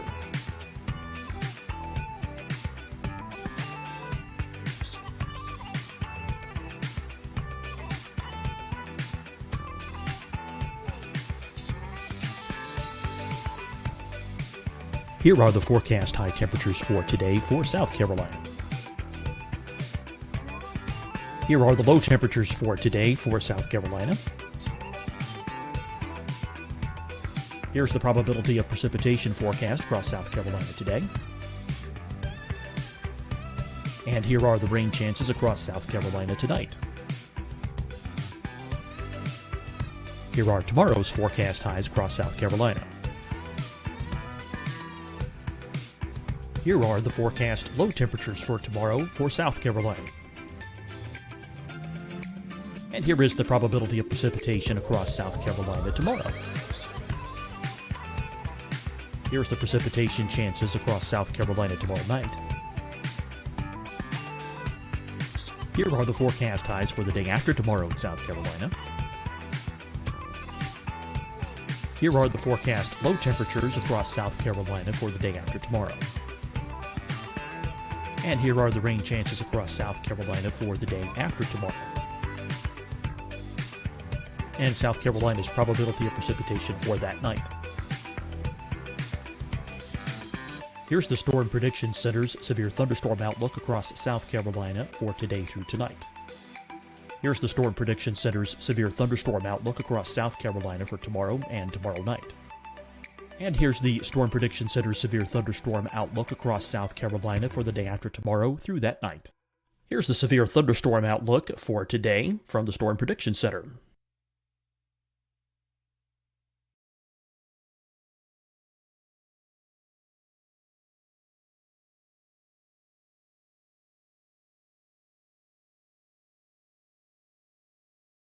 And now here's a live look at weather radar across the southeast. Deciding when to wear a mask isn't about who you know or how well you know them. Just ask yourself, will I be with anyone I don't live with? If the answer is yes, get behind the mask. Help slow the spread of COVID-19. Get behind the mask. Learn more at covid19.ncdhhs.gov. Hi, everyone. I'm Dr. Mandy Cohen, Secretary of the North Carolina Department of Health and Human Services. And when you follow the 3 W's, you protect your family and your neighbors from COVID-19. When you leave your home, practice your W's. Wear a cloth face covering, wait 6 feet apart, wash your hands often. Wear, wait, wash. We're in this together. Stay strong, North Carolina. Fight the spread and take a stand against coronavirus. Wear a mask in public. Stay at least 6 feet apart from others. And get tested. Join us and fight the spread. Visit scdhec.gov/COVID-19. Getting tested for COVID-19 helps you to take the steps needed to protect yourself, your loved ones, and your community. Find the testing location at scdhec.gov/COVID-19 testing. You'll see your Carolina weather forecast at 25 and 55 past. And now back to the best of the Carolina Weather Group on the all-new Carolina Weather Net.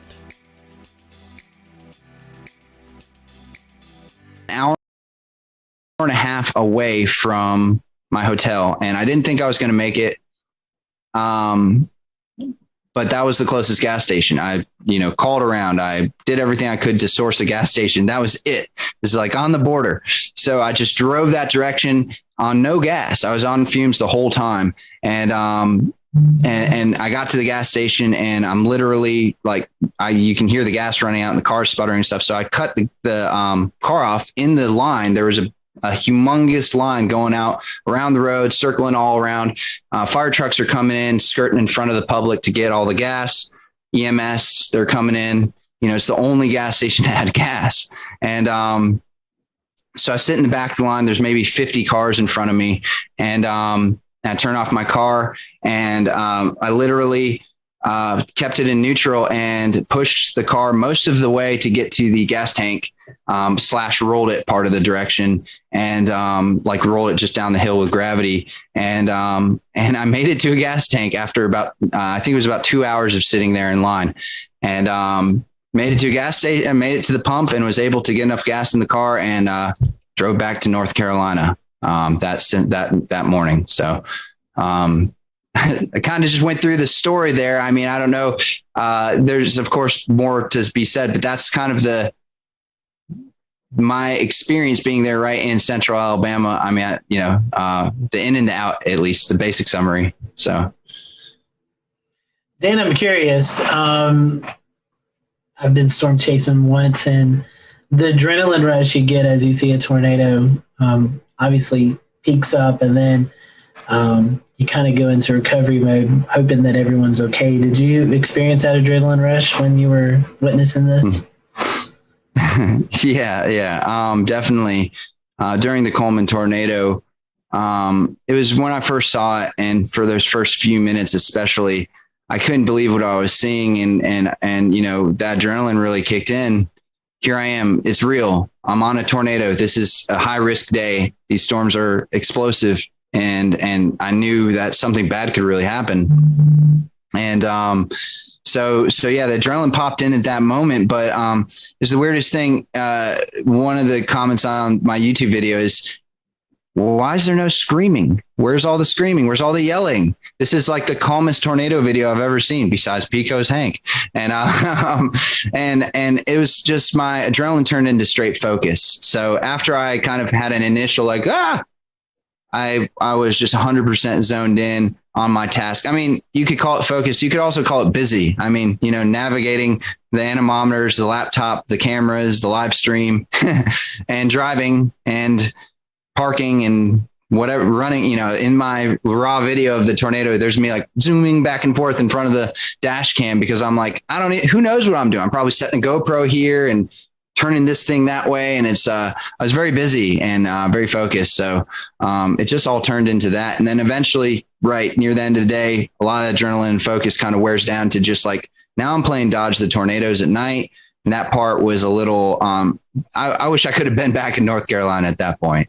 Dan, real quick before we wrap, can you talk a little bit about the gravitas of watching the storm, the tornado as it came through Coleman, and afterwards understanding that while you were watching it, it killed 6 people? So, I've been at some devastating tornadoes before, but I think the thing that made this more real, and I've been at some killer tornadoes before. I think the thing that made this so real in this particular one is because a lot of people died this day in Alabama, and it was the total destruction of the state. Seeing the Coleman tornado, unless I had actually seen it hit the specific buildings and stuff, it was hard to make a direct connection to who died or how they died or where they died. I did end up seeing the commercial destruction downtown, and that was intense. Seeing that, because you're seeing people wandering around, picking up bricks and trying to figure out what to do. It's like walking into a house that was just completely destroyed by like a group of toddlers, and I say that as a owner of a toddler. I have a 3-year-old, and sometimes you just walk into a room and you say, what happened? And you just pull your hair and you scratch your head and you say, I can't even figure out where to start. Everything's destroyed. And it was the same way watching these people trying to figure out what to do in downtown Coleman, just walking around devastated. And that was really sobering. But the thing that really affected me the most, honestly, was seeing people looking for their loved ones and not having a way to find out where their loved ones were. No cell phone reception, no communication, and being stuck in traffic, and another tornado warning that's coming. So these people are in a bad predicament, and only I knew what was going on. So I was in this really weird place of, nobody knows, and they're all unsafe, and they're all just trying to help their loved ones out. So that was probably the hardest part to be a part of, but the part that I'm most grateful that I was a part of, because I could help, but also because that's the reality of these big storm events is that's what's happening in these communities. And sometimes you don't see that on the news, or you don't know about that, but there's moments there where we're all just trying to look out for each other. And those are the hardest moments. Well, Dan, we certainly appreciate your time and reflecting back on this very somber event that took place on April 27, 2011. So we thank you and James Spann for sharing their stories of this tragic day, and our thoughts and prayers are still with those folks who are reliving this 10 years later in the state of Alabama. For everyone here at the Carolina Weather Group, we hope you have a great evening, and we'll see you back here real soon.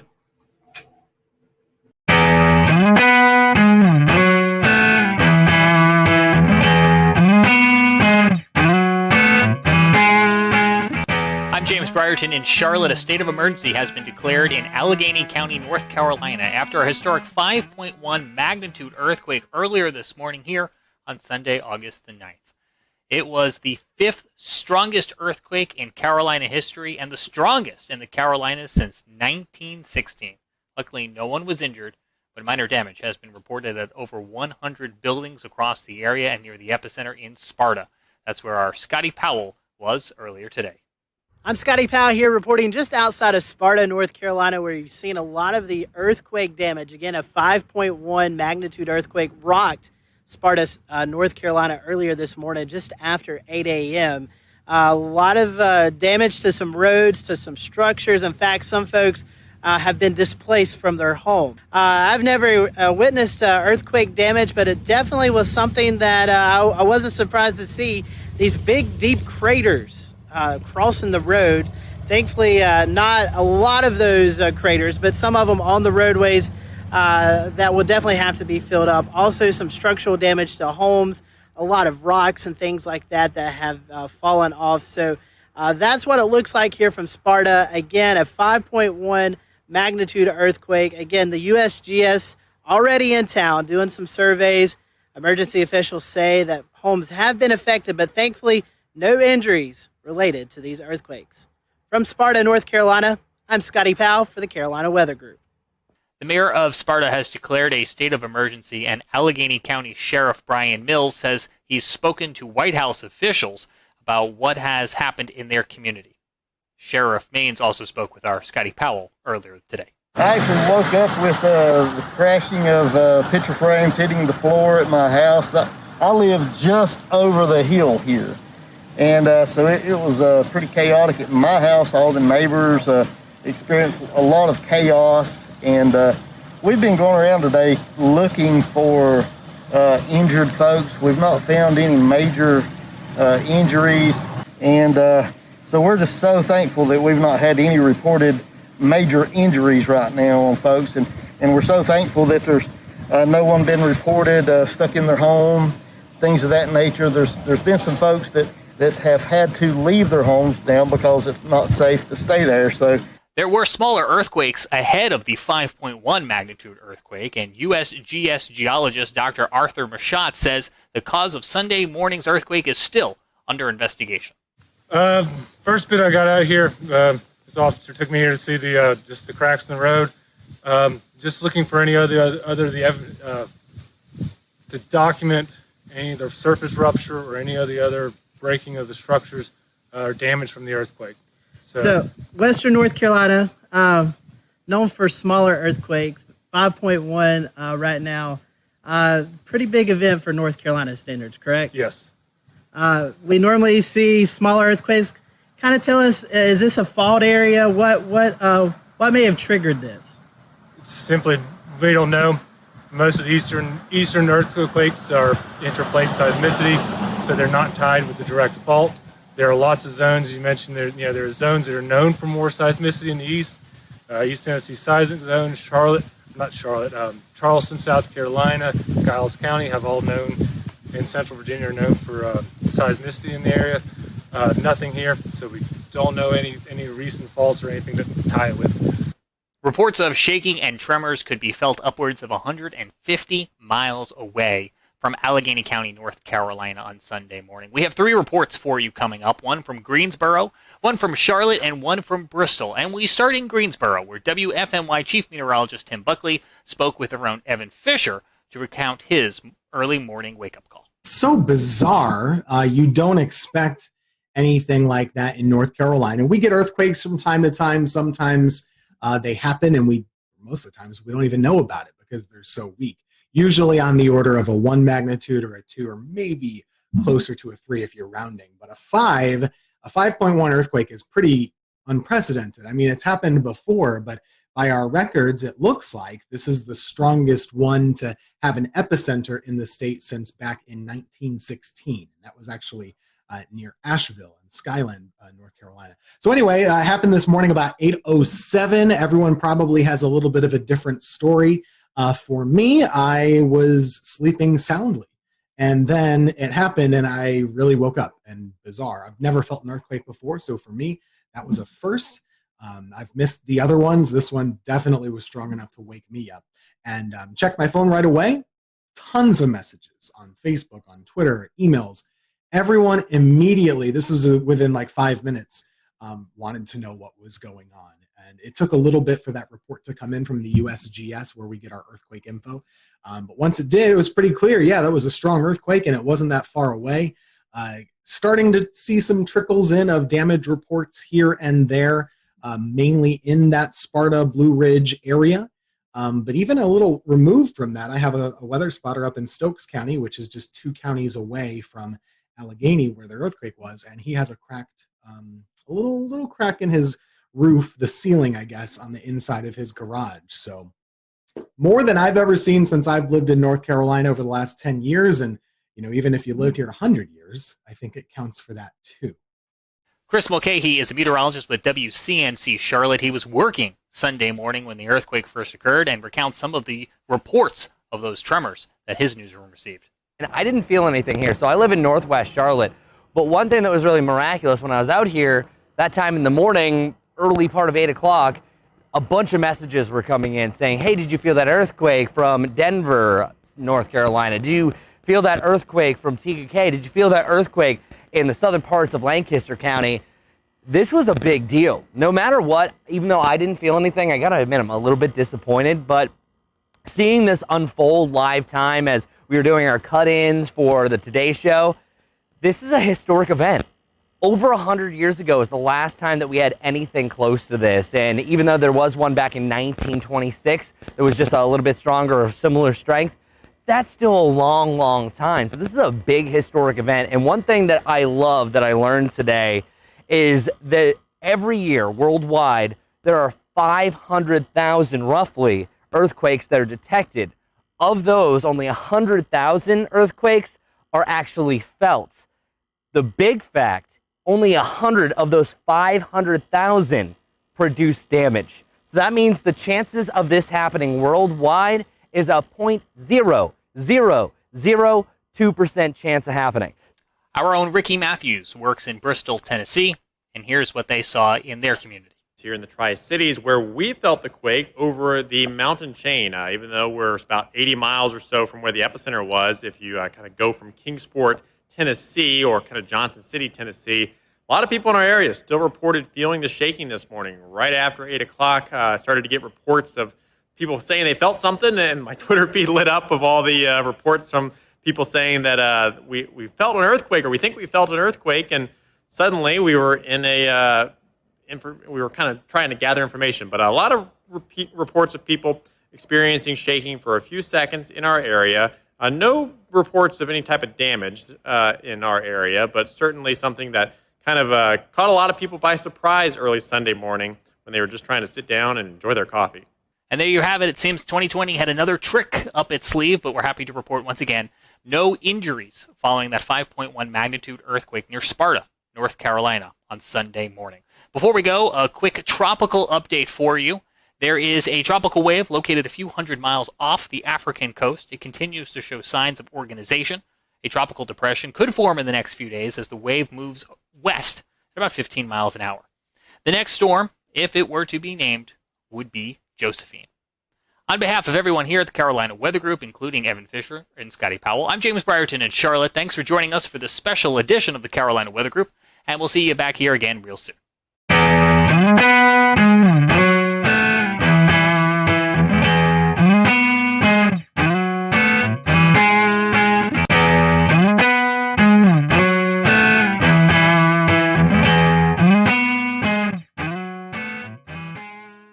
When we found ourselves doing severe weather coverage for Brunswick, Columbus counties, along the coastal areas of North Carolina, just outside the Wilmington area, what we didn't know until after the fact was that we were tracking a EF3 tornado. This is a absolute monster of a tornado that impacted that area and unfortunately did result in some deaths.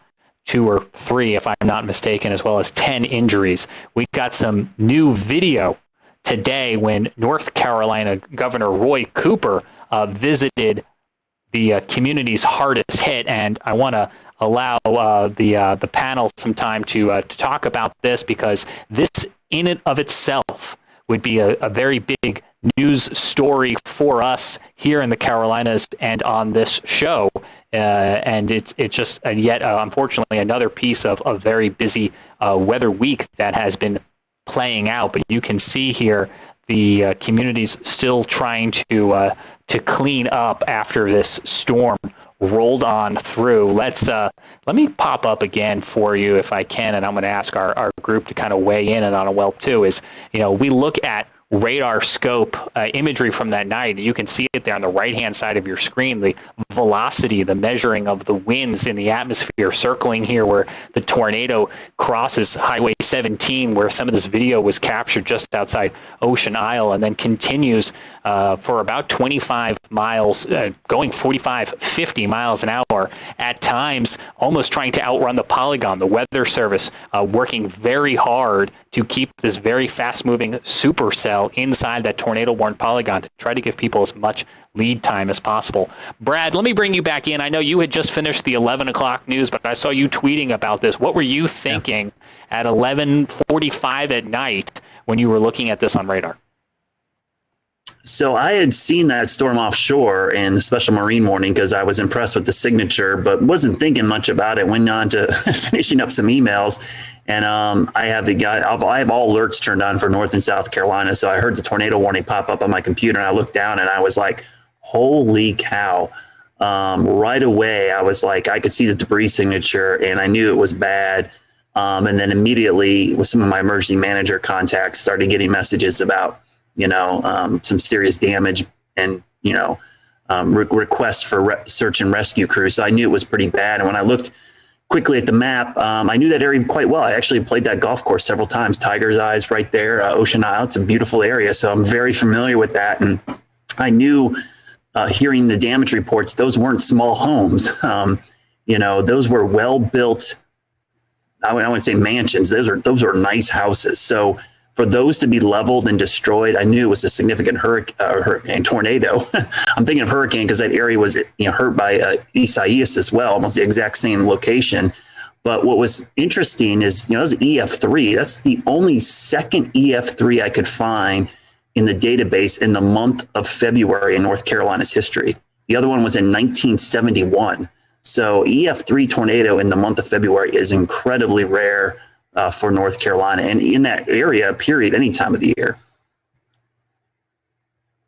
Brad, I have to echo. I was going to say I was asleep when this happened. When I woke up in the morning, I saw your text in our internal chat. But along with Brad, I've played golf at this golf course that actually got hit, and vacation, there a lot. And like Brad said, it's a well-built community. I mean, these homes were well-built, and to see the video of just some of these just being completely demolished just shows you the sheer size and strength of this tornado. And, it was a nocturnal tornado again, at 11:45 on a February evening, something you just don't really anticipate. So the loss of life is never good, and just our thoughts and prayers go out to those folks. But just seeing some of the damage out there, you could tell it was a pretty massive tornado.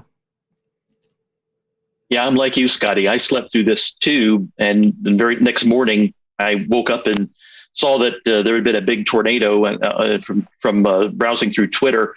And so I went and downloaded the old the radar scans from the archive and went to look at what the radar looked like. And when I saw that debris signature, I thought, oh my God, that had to have been a really bad tornado. Debris was lofted up to something like 22,000 feet. Is that right? 22, 25. It was up there. It got sucked right up into the updraft. It was pretty impressive. Right. Yeah. When you see debris lofted that high, you're dealing with a pretty substantial tornado, and in this case, at EF3, and that's what it looked like. It could have been just looking at the radar. Yeah, that's a tough warning scenario. The Weather Service, did the best job they could, but nocturnal February. I think that these coastal communities have it tough because I was talking to another group about this today. The special marine warnings, we're talking about water spouts in rotation. But who on the coast is looking at special marine warnings off the coast? If that was a polygon for a severe thunderstorm warning or a tornado warning to a county to your south and east, you're probably a little bit more aware. But when they're special marine warnings, you're probably not even thinking twice about it. Right. And even if there is a water spout, you think, oh, well, it's going to last 100 yards inland at most. But this is a little different. This was, I think this was supercellular in nature. And when you get that kind of situation, you get a water spout from that. It's going to keep going inland and a long way sometimes. I remember when we were streaming this, just looking at it going, this is textbook. You could see the hook echo. You could see it on velocity, 160 mile per hour winds. Christian Morgan, WFMY in Greensboro. I want to ask you for your advice for folks who hopefully never find themselves in this situation. But if you find yourself in any tornado polygon, what do you do, especially if it's midnight? Yeah, guys, I was kind of watching this all unfold, kind of like Frank said. I just happened to log on to Twitter to just kind of see what folks were saying and kind of check out some different things about our upcoming storm this week. And I noticed all of these radar scans and started to notice and realize that, we were dealing with something pretty serious down in the coastal region of North Carolina there. And what I was saying on Twitter, I wasn't an active meteorologist following along in those areas, but I was saying, if you have family and you have friends that in this area, who cares if you got to wake them up? call them until they wake up and let them know what is going on, that they have to find somewhere safe to get. And really, in this situation, we say it all the time, and it kind of gets drowned out, and people kind of put it in the back of their minds. But really, you got to find that most inner room in your home. If you have a basement, that's the safest thing to do, away from doors and windows. And people say, well, I'm in the next room over. Is that okay? And I'm in the closet in the bedroom that has windows in it. No, it's not okay, because especially in a situation like this with such a dangerous tornado, I mean, we see picture after picture after picture of whether it's branches or whether it's beams from houses flying around. They can pierce right through walls and right through doors, and they can come into those rooms and into those areas. So the most inner room in your home, away from doors and windows. If you have a basement, that's the best. And one thing that we always try to say on the air in a tornado warning situation is take shoes with you, take a helmet with you. And people think that sounds crazy at first, but if something comes through the door or something comes through the wall, if you've got a helmet on, just like riding a bike, if you fall off and you have a helmet on, you're going to be that much more protected. And shoes, people say, well, I'm in the home. Well, if you have debris in the next room over and you come out to survey that once things are over, there's no telling what you could step on. So a helmet, glasses, safety goggles, shoes, if you have those things and take them with you, you're that much more prepared and that's that much more ready in a situation like that. Hey, Christian, I think you guys did the story today. Wasn't there someone whose home was damaged by the ice storm and went down to their beach house because of the damage and then was impacted by the tornado? Yeah, that is a series of really bad luck. They left here, their home was damaged on Saturday with the ice. And so they went to their beach house. I think they left earlier this week to kind of get away while crews were cleaning up their yard, and then found themselves in that situation the other night. And it's like, what do you do at that point? And I think, if I remember right, I didn't watch the story in full detail yet, but if I remember right, I still think some of the We'll return to Best of the Carolina Weather Group in a moment. Now your Carolina weather forecast.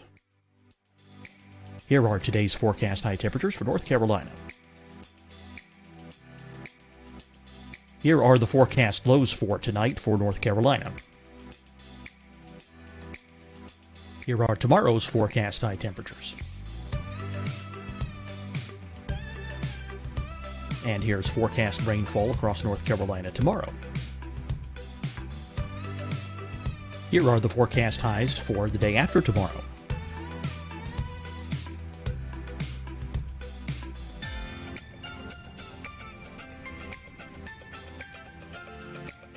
And here's the forecast rainfall across North Carolina for the day after tomorrow. This is the total rainfall forecast across North Carolina for the next 3 days. Here's the severe thunderstorm outlook for today from the Storm Prediction Center.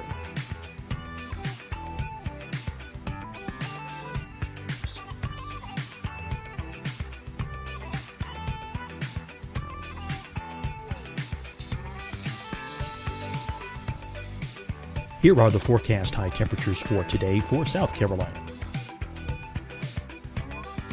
Here are the low temperatures for today for South Carolina. Here's the probability of precipitation forecast across South Carolina today. And here are the rain chances across South Carolina tonight.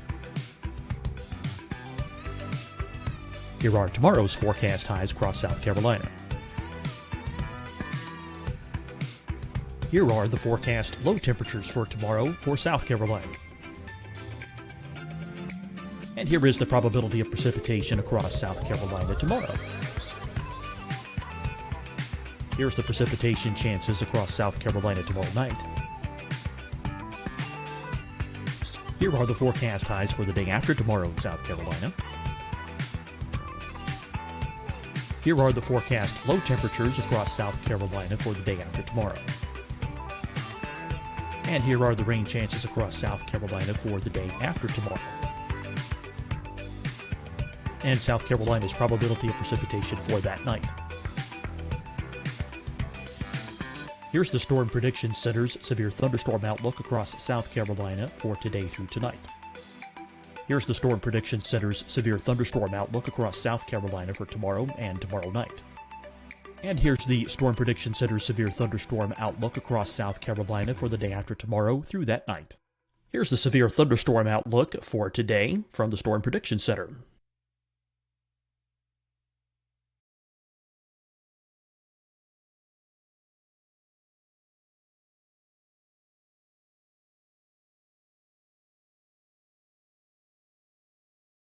And now here's a live look at weather radar across the southeast. Deciding when to wear a mask isn't about who you know or how well you know them. Just ask yourself, will I be with anyone I don't live with? If the answer is yes, get behind the mask. Help slow the spread of COVID-19. Get behind the mask. Learn more at covid19.ncdhhs.gov. Hi, everyone. I'm Dr. Mandy Cohen, Secretary of the North Carolina Department of Health and Human Services.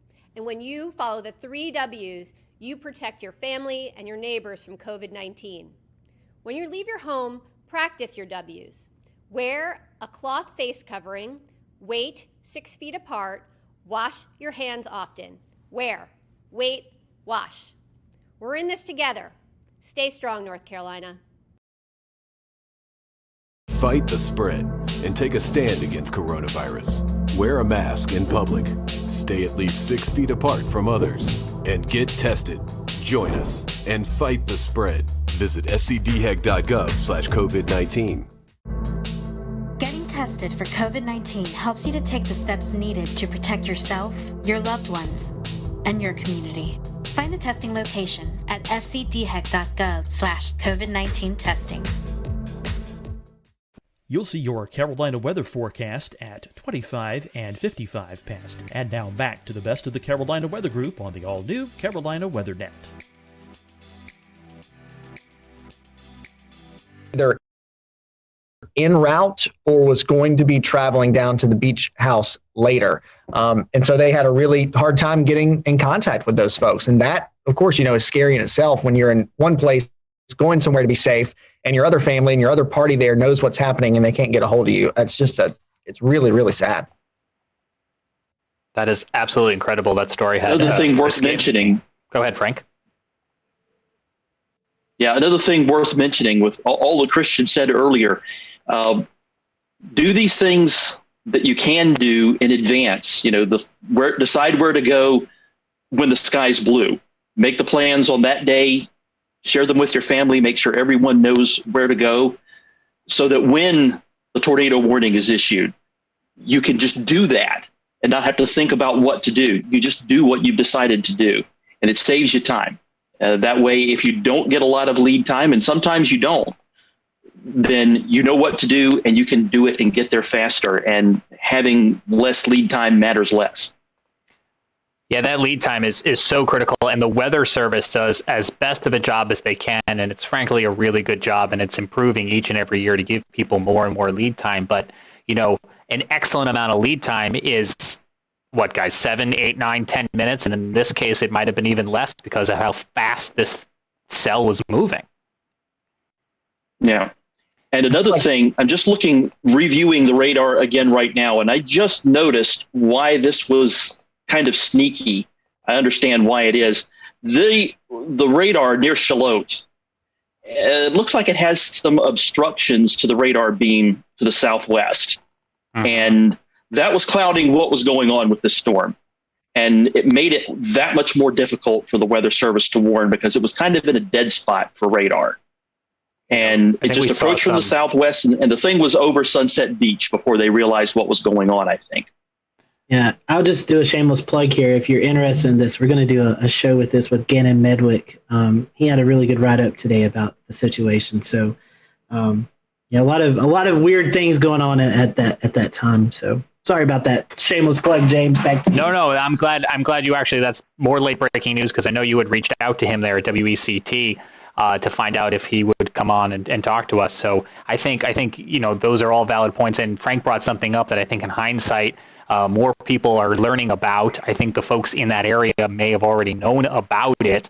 So I think there is some hindsight review analysis going on. I will say one of the things that I think was a silver lining saving grace is that this supercell, this tornado, passed just to the side of the radar. If it had gone over the radar, we could have lost eyes on the whole cell for the rest of the night, which I think would have introduced a whole other level of an issue.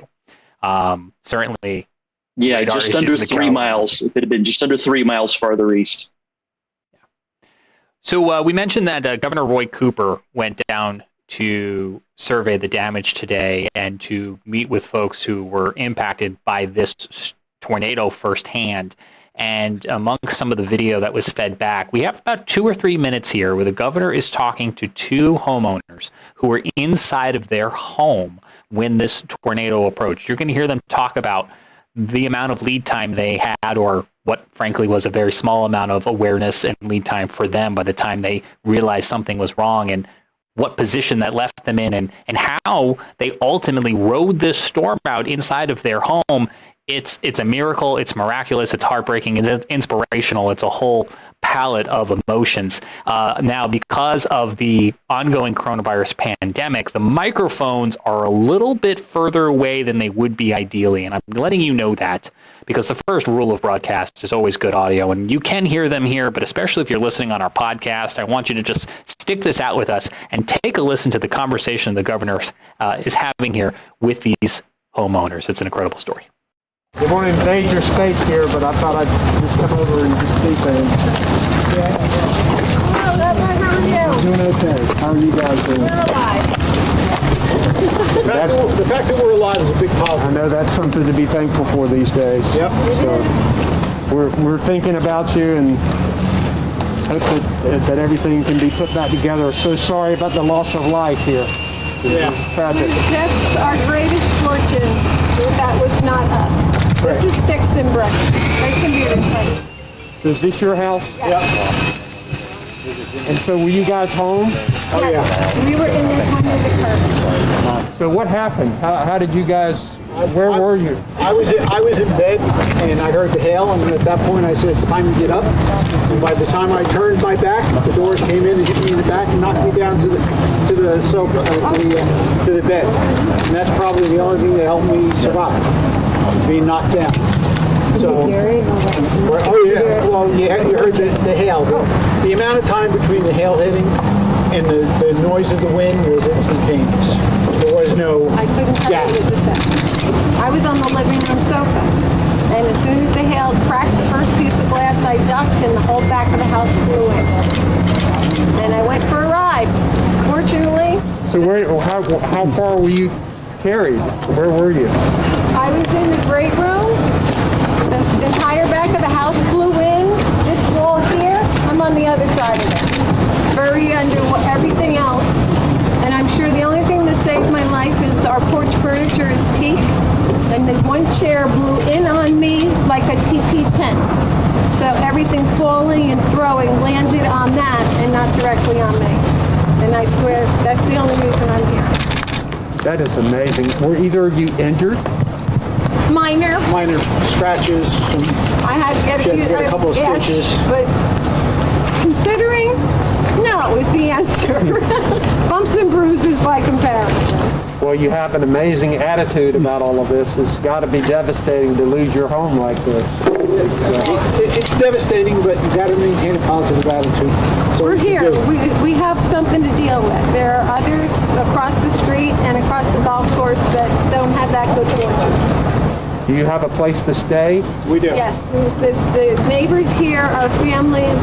The generous, phenomenal offers have been endless. So. Yeah, we have a place to stay, but there are several people that had empty homes because they're not full-time residents. They offered the homes to us. I've had offers from New Jersey to Florida to help. So we've been fortunate.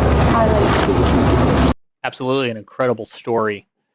Those folks, as they expressed, lucky to be alive. Again, 2 fatalities, 10 injuries, and as you can see, multiple homes damaged by this EF3 tornado there in Brunswick County, North Carolina. We will have more, as Scotty mentioned, on future shows here in the Carolina Weather Group, talking more about an event that is clearly going to be now marked on our calendars and our history books.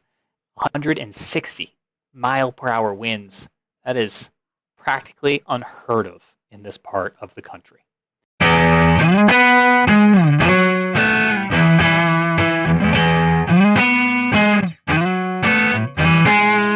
Hello, everyone. everyone. Welcome to the Carolina Weather Group. We're happy to have you this evening. And man, I am excited about this show. We have featured Frying Pan Shoals out off the coast of North Carolina several times during our hurricane coverage that you most likely have tuned into from one time or another. And I've been wanting to get Richard on the show, and Shay worked his magic and was able to get Richard Neal on the show. Richard is an engineer and the director of Frying Pan Shoals Tower out in the Atlantic Ocean, where he currently is right now. And it's just hard to believe that technology's come so far along that we can actually talk to Richard, who's out in the middle of the ocean right now. So, Richard, welcome to the show. We are happy to have you. And, I just want to talk a little bit. Our first question for you is more of a just kind of getting to know you question. And normally it's how did you get hooked into the weather world? And I know weather plays a little bit into what you do, but how did you get involved in this project? I mean, this is just such a fascinating story about you guys. Well, like a lot of guys, after work, I still have my hands on the keyboard and I'm working on things and I'm surfing the web. And this is back in 08, 09. And I was like, well, there's got to be great things that are giving away because we're in a recession and everything's so discounted. And let's search for government surplus in North Carolina. And the first thing that popped up on screen was this big old warehouse. And no, that's crazy. Swipe right or left, whichever it is. Next one was a whole bank building, and then some FEMA trailers, then some strange big metal box out on legs in the ocean. And that was kind of the fish hook that caught me. So ended up getting it. Won the auction. A little bit about you, assuming you was looking up stuff in North Carolina. Are you originally from North Carolina, or how did you get here? Well, I was born and raised in Oklahoma, which is not exactly a land of oceans or mountains. And so I had a chance to come do a job interview over here back in the previous couple decades. And I was like, the trees are tall, the ocean's beautiful, so it hooked me. I moved into the Charlotte area where I've been since 99. I've got to ask you, I personally love Oklahoma. I go out as much as I can to storm chase. So did you have any close encounters with tornadoes in your time out there? In Oklahoma, it was pretty normal to just, there's the tornado and it's only yay big. And so you drive a little slower so it can stay ahead of you, or you drive a little faster because it's behind you. The one time riding in my dad's pickup truck, banged on the rooftop because back then we could ride in the back. And we were following one about 2 miles ahead of us. And I asked him to hurry up because there was another one behind us about 3 miles behind us. So we just stayed right between the two as we went home that day. Just a normal day. Did not understand the magnitude of the difference between a tornado and hurricanes. Hurricanes are a whole different ball of wax, aren't they? Yes, they are. They are. We'll talk a little bit about that. Yep. So engineering, I know you got some engineering out there. Tell us a little bit about that and what all engineering-wise you do out there right now at the tower. Well, when I got the tower, when we first came out here, we opened the doors and all the windows were sealed up and there was thick junk all over the floor. It was incredibly filthy. And of course, nothing worked. There was no electricity. There was no running water, you name it. Obviously, no internet. And so the name of the game was basically, how do we reestablish? And so if you can think of walking into a garage that people had walked out of 2 decades before, leaving most of the tools in there, almost like a put-it-together puzzle, figure it out, and you can make it work, that sort of thing. That was what it was. So found that there were holding tanks of water, found that the wiring was redundant because in the classic military Coast Guard sense, you never modified a circuit. You just added another one, So, oh my gosh. So it's really stretched my brain, everything from the structural to the mechanical to the electronics to you name it. Again, you don't just hire a plumber out here. You are the plumber. So. Very interesting. And the first question that pops into my mind here, Richard, is how do you get out there? Good question. After I bought it, it took me 4 months to get here because I couldn't get a captain willing to bring me out in a boat. He said, there's no ladder on it and you can't get up on it. And I said, well, I was actually a really good climber, so just get me close. But I think what really made him laugh was when I showed up at the dock carrying an extension ladder with hooks on the top. So climbed on it that way, and we do come out by boat when we're carrying things, but more commonly we just fly out by a Robinson R-44 and land on the helipad, which is our entire rooftop. So it was here a couple times today dropping off researchers. Very interesting. So no Jacob's ladder. I mean, you're just strictly helicopter at this point? Helicopter and boat, because one of the legs does have a reestablishment of handholds. You do have to be a little bit of a monkey to jump from a boat to a leg and then climb up freehand 65 feet of handholds. So you're telling me if you're not a fan of heights, that might not be the best way to. Not a good idea. But that's actually how we get to the first person on, usually one of the crew, and then we snatch everybody. If you don't like heights, we snatch everybody out of the front of a boat with a hoist and just pull them straight up. And that's actually really, really safe because the person's sitting there with a harness or whatever, and until they get hooked in, they're perfectly safe. They're just sitting in a boat, right? Then we grab them, pull them right up, roll them inside, just tell them to stand up. That's all there is to it. And haven't dropped anybody yet. It's probably a good record, 10 years. So why was the tower built in the first place? I'm the old one out of probably all of us. And I remember when we didn't have cell phones and rolled this little circle on the phone to make it work. So back in the 1960s, there was still the frying pan shoals, and the shoals were shallow and then deep, and then who knows, boats were going aground and wrecking. So because we didn't have GPS and we didn't have LORAN, and you could use a sextant or whatever to look at the stars, but it was out here to be the lighthouse. So it's still got the light up in the corner that we don't use anymore because GPS, obviously, but it was purely to keep people from running aground. There's literally hundreds of shipwrecks from here to shore.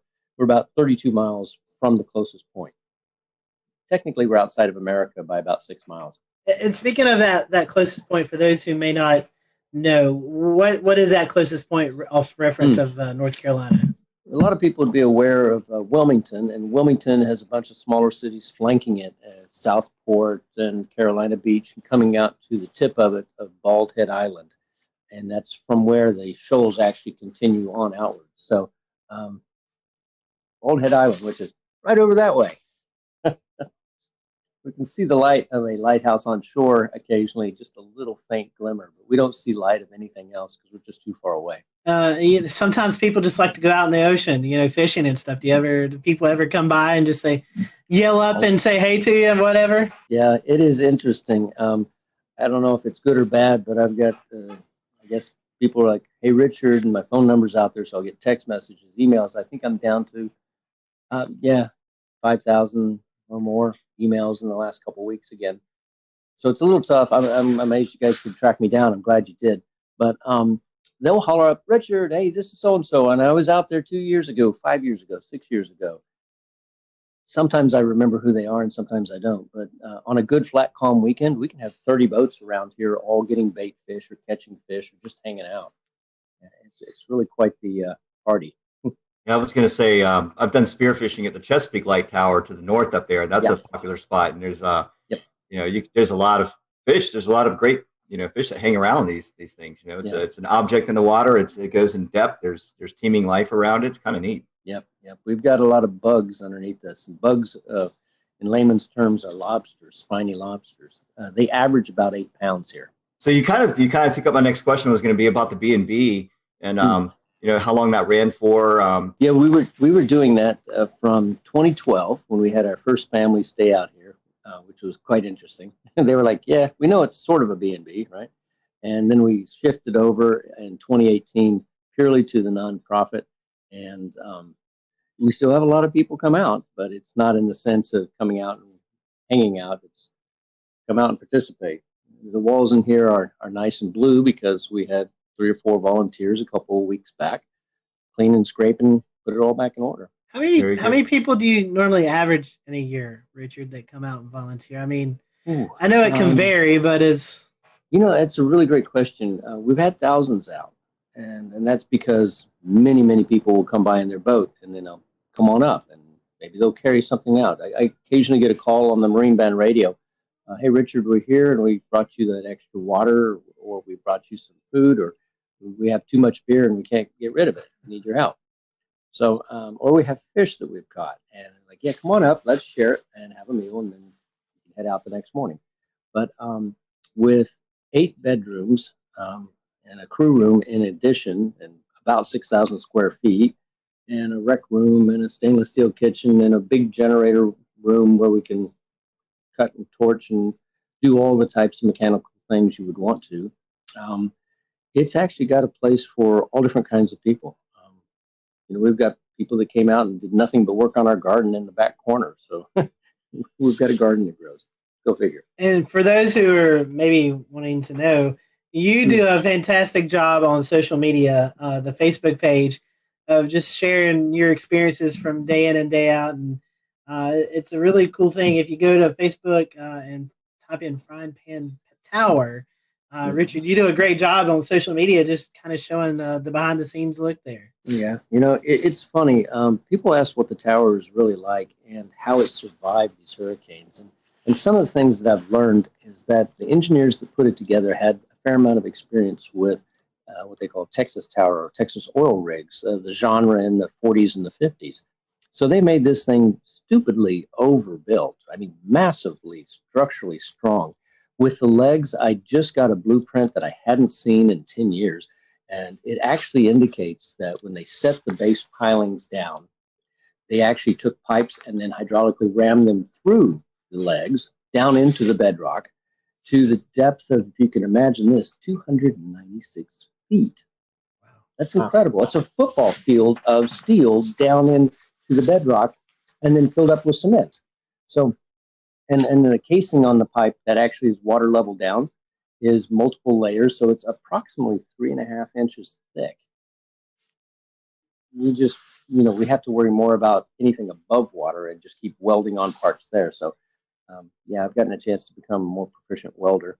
And, since I don't have OSHA looking over my shoulder, it's like, yep, I'll do it right, but I don't have to get it inspected. So, again, being outside the country does have some perks, right? Next question is, it's kind of like just everyday life that we have here, the luxuries of plumbing and power, internet. Mm-hmm. I've seen you were watching the football game a couple of nights ago. You cook up these really nice looking dinners. So how do you get all of that 32 miles out in the Atlantic Ocean? That's it. This is truly a working environment along the lines of, we don't just say, hey, stick a solar panel up there, it'll be great, you'll love it for 25 years. No, we actually know that they will hold on during a hurricane. We've had solar panels up for 3 or 4 hurricanes now. We know the flags don't last quite as well, but that's another story. And with those solar panels, we still are on conventional solar batteries. So we don't have lithium yet because we work off of a very tight donated budget, obviously. And then if we need to augment it, like tonight when everyone's using all kinds of things, I will run a small little 3K generator by Honda or something like that. But the good news is that we did also resurrect life back into the 40 kilowatt Detroit diesel that has been sitting here ever since the 1960s. And when we took it apart and looked inside at the pistons, everything was put back in almost perfect order. And then they closed the doors and walked away. So all we had to do was get it up and running again. Now we need to get the electrical part out of it, which is the diodes and the rectifiers. And guess what? I'm getting to learn something else. But once I do that, then we'll reach out to our audience and say, be nice to have some resistance heaters bolted back on the wall, and then we'll run that and be warm while we're out here working. So 99% of the time, we're just solar and wind. So we have a couple turbines, and we've got a couple dozen panels and a battery room full of batteries that we watch very closely and monitor. And everything that we do out here, we can also look at and monitor from shore. So, and that was a 5.2 gigahertz microwave dish that we set up, shot to shore, 56 miles, talked to TV station into letting us put a dish up on their tower at 1,300 feet. And, it's one of those, I can't believe they let us do this sort of stuff, but, we get really smart people and then they're excited about it. And then they tell other people and then we get a phone call. And a gentleman just got on a helicopter today that left that made a donation. And he spent a day or two out here. I didn't make him work, but he worked anyway. Couldn't stop him. Jordan, I know you've got the big fun question for us meteorological nerds. Yeah, so as the Carolina Weather Group, I'd be remiss if we didn't talk a little bit of meteorology while we're here. So what are some of the more memorable storms that have come by in recent times? I mean, I know I'm thinking about Florence and Matthew are probably the obvious ones, but maybe you have one that's maybe not quite so obvious. Well, Arthur was an amazing thing. I actually was out here with 3 of my kids and 1 volunteer, and we planned on flying back by helicopter on a Tuesday with an upper limit to the wind speed of being around 45 miles an hour or so for the helicopter. I think it was a Bell Jet Ranger. And we woke up that next morning to 55 miles an hour constant. So we weren't going anywhere. Surprise, surprise. Had not been out here for a hurricane, and my kids are like, are we going to be all right? Of course we are. It's going to be great. So everything was great. The winds were averaging around 75. They got up to 100 and something during that. And we were all in here, and it's very noisy. My daughter points out the window because there's a huge mooring light that's about 2/3 of a mile that way. And it has a 12,000-pound dumbbell weight at the end of a huge chain. And it's the marker for the very end of the shoals. Well, the waves were so big. They're about 30 feet tall. They don't even look like waves. They just look like hills, that it was picking it up and slogging it along. And she says, Dad, is the buoy supposed to be traveling? So it marched off towards Wilmington. And then as the hurricane spun around, we got to the backside of it, and the winds were blowing from the other side. We just finished dinner, and it blew in one of the back windows, just shattered it. And wind is going everywhere, and the rain's pouring in, and we're back there trying to hold a piece of metal against it and get it all put back together. And my daughter's a little upset about this. And I said, it's okay. We were fine. She goes, I'm not worried about the tower, Dad. It made my cake in the oven fall. Unbelievable. So we'll return to Best of the Carolina Weather Group in a moment. Now your Carolina weather forecast.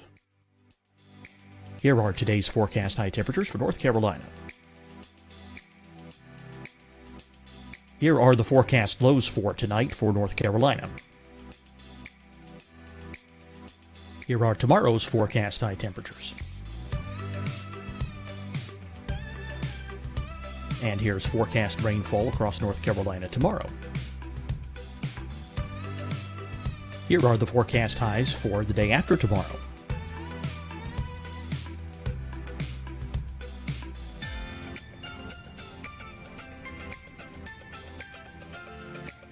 And here's the forecast rainfall across North Carolina for the day after tomorrow. This is the total rainfall forecast across North Carolina for the next 3 days. Here's the severe thunderstorm outlook for today from the Storm Prediction Center.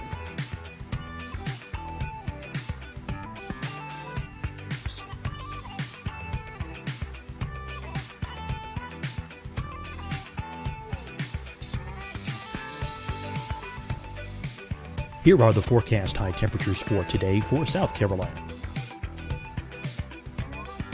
Here are the low temperatures for today for South Carolina. Here's the probability of precipitation forecast across South Carolina today. And here are the rain chances across South Carolina tonight. Here are tomorrow's forecast highs across South Carolina. Here are the forecast low temperatures for tomorrow for South Carolina. And here is the probability of precipitation across South Carolina tomorrow. Here's the precipitation chances across South Carolina tomorrow night. Here are the forecast highs for the day after tomorrow in South Carolina. Here are the forecast low temperatures across South Carolina for the day after tomorrow. And here are the rain chances across South Carolina for the day after tomorrow. And South Carolina's probability of precipitation for that night. Here's the Storm Prediction Center's severe thunderstorm outlook across South Carolina for today through tonight. Here's the Storm Prediction Center's severe thunderstorm outlook across South Carolina for tomorrow and tomorrow night. And here's the Storm Prediction Center's severe thunderstorm outlook across South Carolina for the day after tomorrow through that night. Here's the severe thunderstorm outlook for today from the Storm Prediction Center.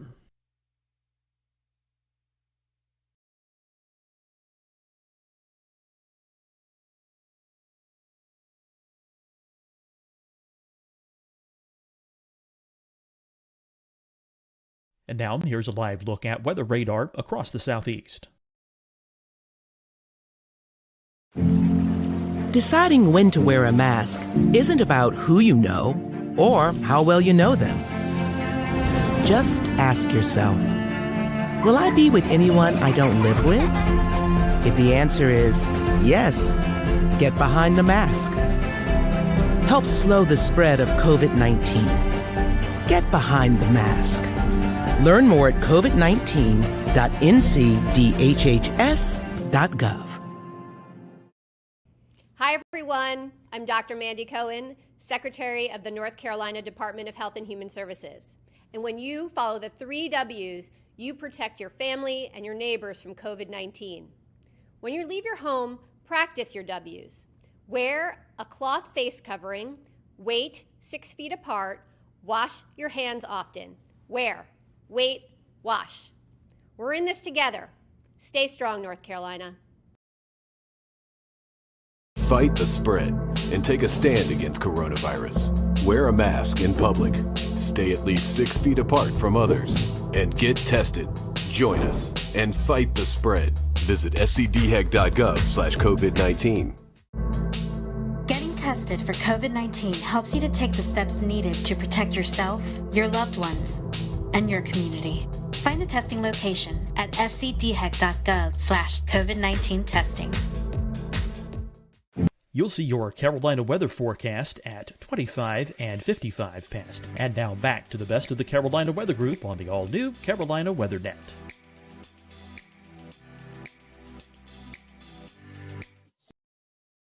Since found that hurricanes can be really pleasant to watch when there's nothing in the air to hit you but rain.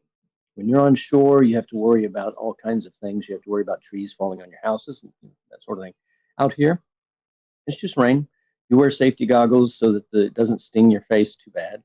And anything under 100 miles an hour, it's not going to blow you off the top.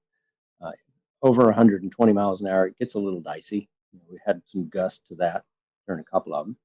And the water kind of comes in everywhere. So it gets a good rinsing, but that's all right. Does the tower sway at all? Do you get a little bit of that rocking factor? I'll show you. During the worst hurricane, this is it.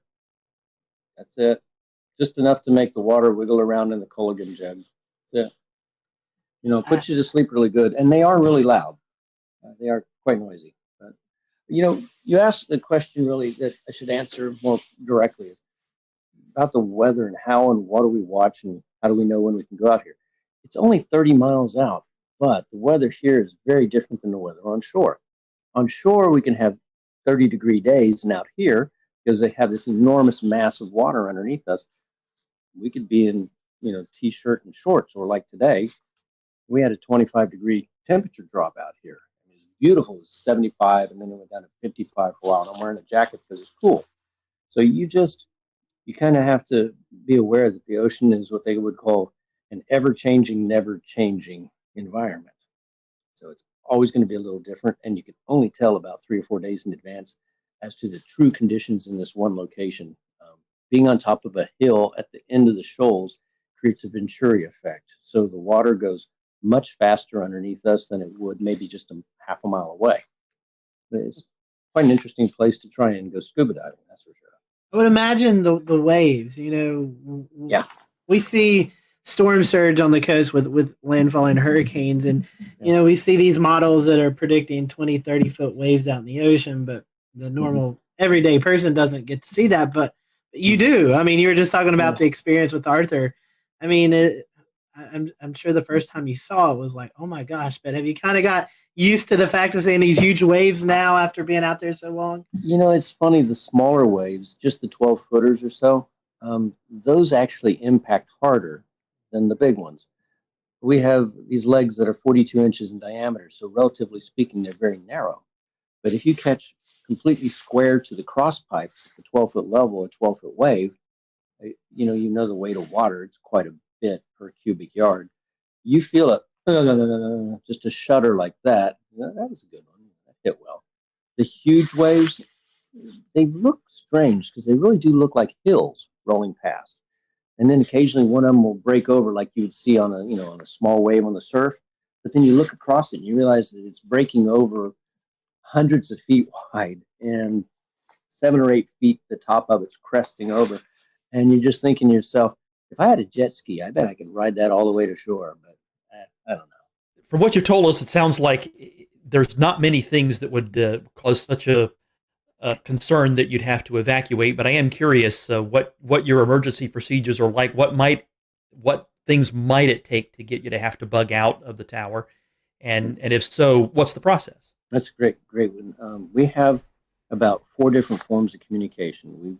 We have, and that's for knowing what's going on. Of course, we benefit other people out here by having that available for them too. So we shoot our signal around here. So we kind of know what's going to happen weather-wise to some degree. It's really about a decision of, do I need to get back to shore because there's people on shore I might need to help? So when Matthew came through, we left a day after it happened just simply so we could get back to shore and help reestablish power for several houses that were out, elderly people. But, it's funny. I guess it's kind of the reverse. We got plenty of food, plenty of water. If you have a string and a hook, you can't starve. It's really more a matter of we stay away from things like COVID virus and monitor the people that come out, that sort of thing out here. People have said that this is probably the best place to survive a end of times or in a zombie apocalypse. I don't know.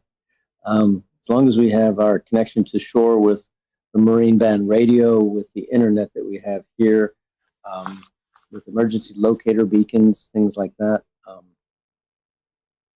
probably could sit out here and ignore the world for about a year if you had to. Nice. Not that I want to. I got family on shore. Speaking of that and COVID, I know one big thing is folks coming out there and helping you. What was there downtime? I'm assuming there was downtime where you didn't have folks out on the tower.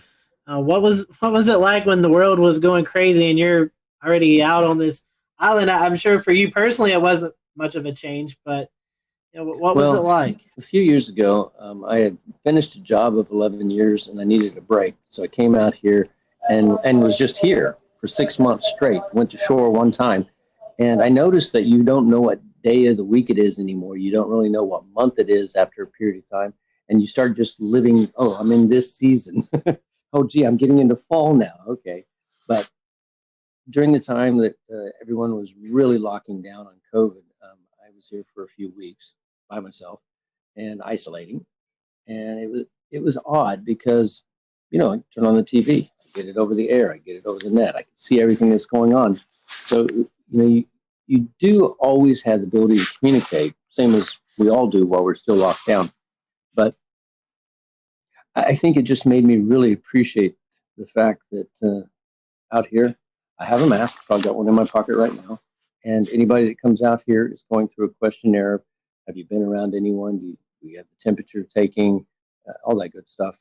They could still be carrying it, but we're trying our best to be just safe about it. So. Right. Well, speaking of that, we talked about the weather aspect. One thing I also want to mention is I was looking through some of the Twitter mentions for Frying Pan Tower. Water spouts also, I'm sure you get to see your fair share of water spouts out there. Oh, that's amazing, yeah. But any other memorable moments? I know you were talking about the meteors a little bit earlier. I mean, you are out in the middle of nowhere, dark skies, so I'm sure you can see all the meteor showers and International Space Station travel across the. I mean, any other memorable moments out there? Any sunsets, sunrises? We did a time lapse of what was it? The Neowise comet that was off, and we could see it pretty clearly. And what we didn't realize in our time lapse was that the ISS, International Space Station, came cruising right past. So it's all on the time lapse with there's the comet, there goes the space station, and there's the meteor. It's just, you don't know what you don't know if you're not in a dark enough area to see it. On the same type of thing, you might look down at the water And I didn't know this, but there's a shrimp variety that when they snap their tail, they make a blue flash. And I'd never heard about that, but I was looking down in the water one evening and all these little blue dots of light, all these shrimp just pop, pop, pop, pop, pop. And it was like incredible. How would you have known? So, the wildlife that you don't see when you just look across the ocean is all abundant underneath there. And it's just increased my desire to help educate people. So we have the above camera, the water level camera, and then the shark camera down on the very bottom that we do for explore.org. And that's in classrooms all around the world with kids watching it. Just kind of fun. So hopefully they'll learn about the ocean and, keep the straws out of the turtles' noses and understand the power that is in our oceans. I mean, the weather is by virtue of this enormous body of water that gets heated up and moves around. I mean, the things that our world does, I just think there's so much for us still to learn. And I really applaud what you guys are doing on sharing and discussing what's going on with the weather, because, it's not a matter of do I have on a jacket so I can go from my apartment to the car. It's what's happening in the world and why are there, storms and fires in different places. And that's all about weather and what's happening, right? Yes, that's true. The one thing I'd like to learn, those spiny lobsters, how do they compare to Maine lobster? What do they really taste like? Oh, I had thought they would be, because they're so large, that they would be tough, right? No. They have no claws, but they can have very long legs, almost like, a snow crab, those giant ones. And their tails are usually about that big around, about that long, and they're deliciously fresh and soft. We have divers that come out here and they'll grab them. We have a lot of rock ledges. So if you grab the one or two out of there, next day another one will move in because they're always looking. So they're migrating at night, running around.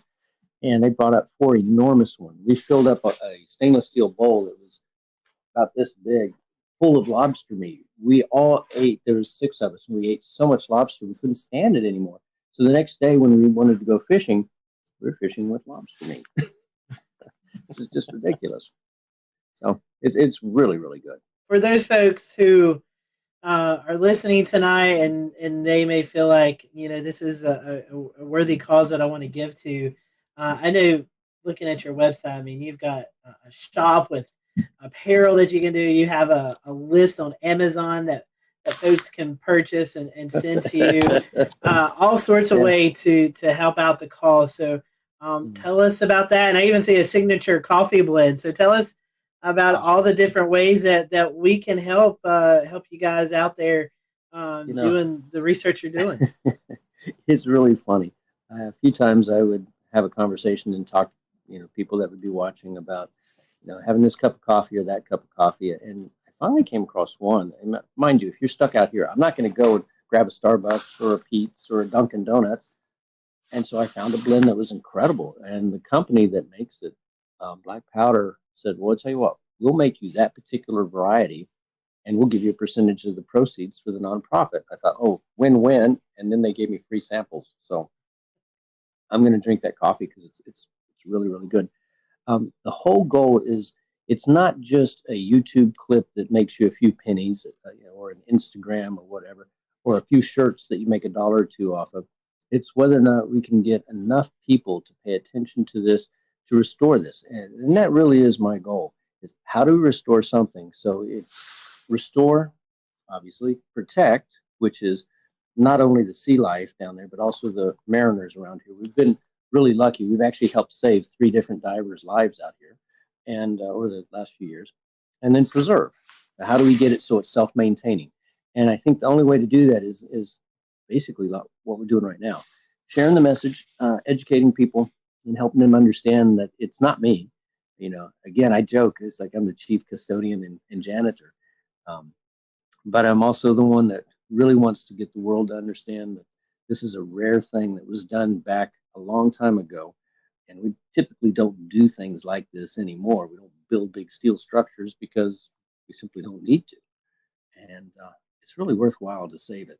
That's all we're trying to do. Interesting that you say that. I was looking, you're on the wish list, you have like an AED, and I never would have put that together with, folks who may be out there and, 30 some miles off the coast and they need immediate medical attention. That's a great scuba thing. diver had a heart attack. We had to, get him out of here. We had the helicopter flew out here and grabbed him. So a big Coast Guard helicopter snatched him off. And he was okay. Next day, he was fine. Wow, amazing story. Well, Richard, I personally want to thank you for what you're doing. And you were talking about Dan about getting some storm chasers out there. We may have to pitch in on a helicopter ride and come out and at least have a meal with you or something. I'd love to get you guys out for a weekend. And you know what? If you give us enough notice, we'll find a volunteer with a boat and just have you guys come out on that. How's that? Hey, I am down for that. we are up for that. And again, Richard, how can we follow you? I told about your the Facebook page, but do you have Twitter or anything else that they can follow the work you're doing? We've got we're either Frying Pan Tower, I forget what his original or something. So we have an Instagram. It's easy to find us. You search for Frying Pan Tower. Clearly, there is also a in the middle of the woods a frying pan light tower, not a light tower, but a tree tower for observing for other things. You'll know it when it's us because we have water around us. So we have Twitter, we have YouTube, we have Instagram, we have Facebook, and I don't know what else.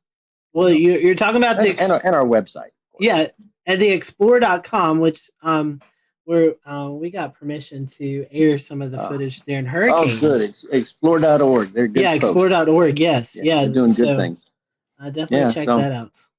That's awesome. Yeah. Good deal. Well, Richard, we thank you for your time. And for those who are watching here on the Carolina Weather Group, we hope you have a great rest of your week, and we'll see you next time here on the show.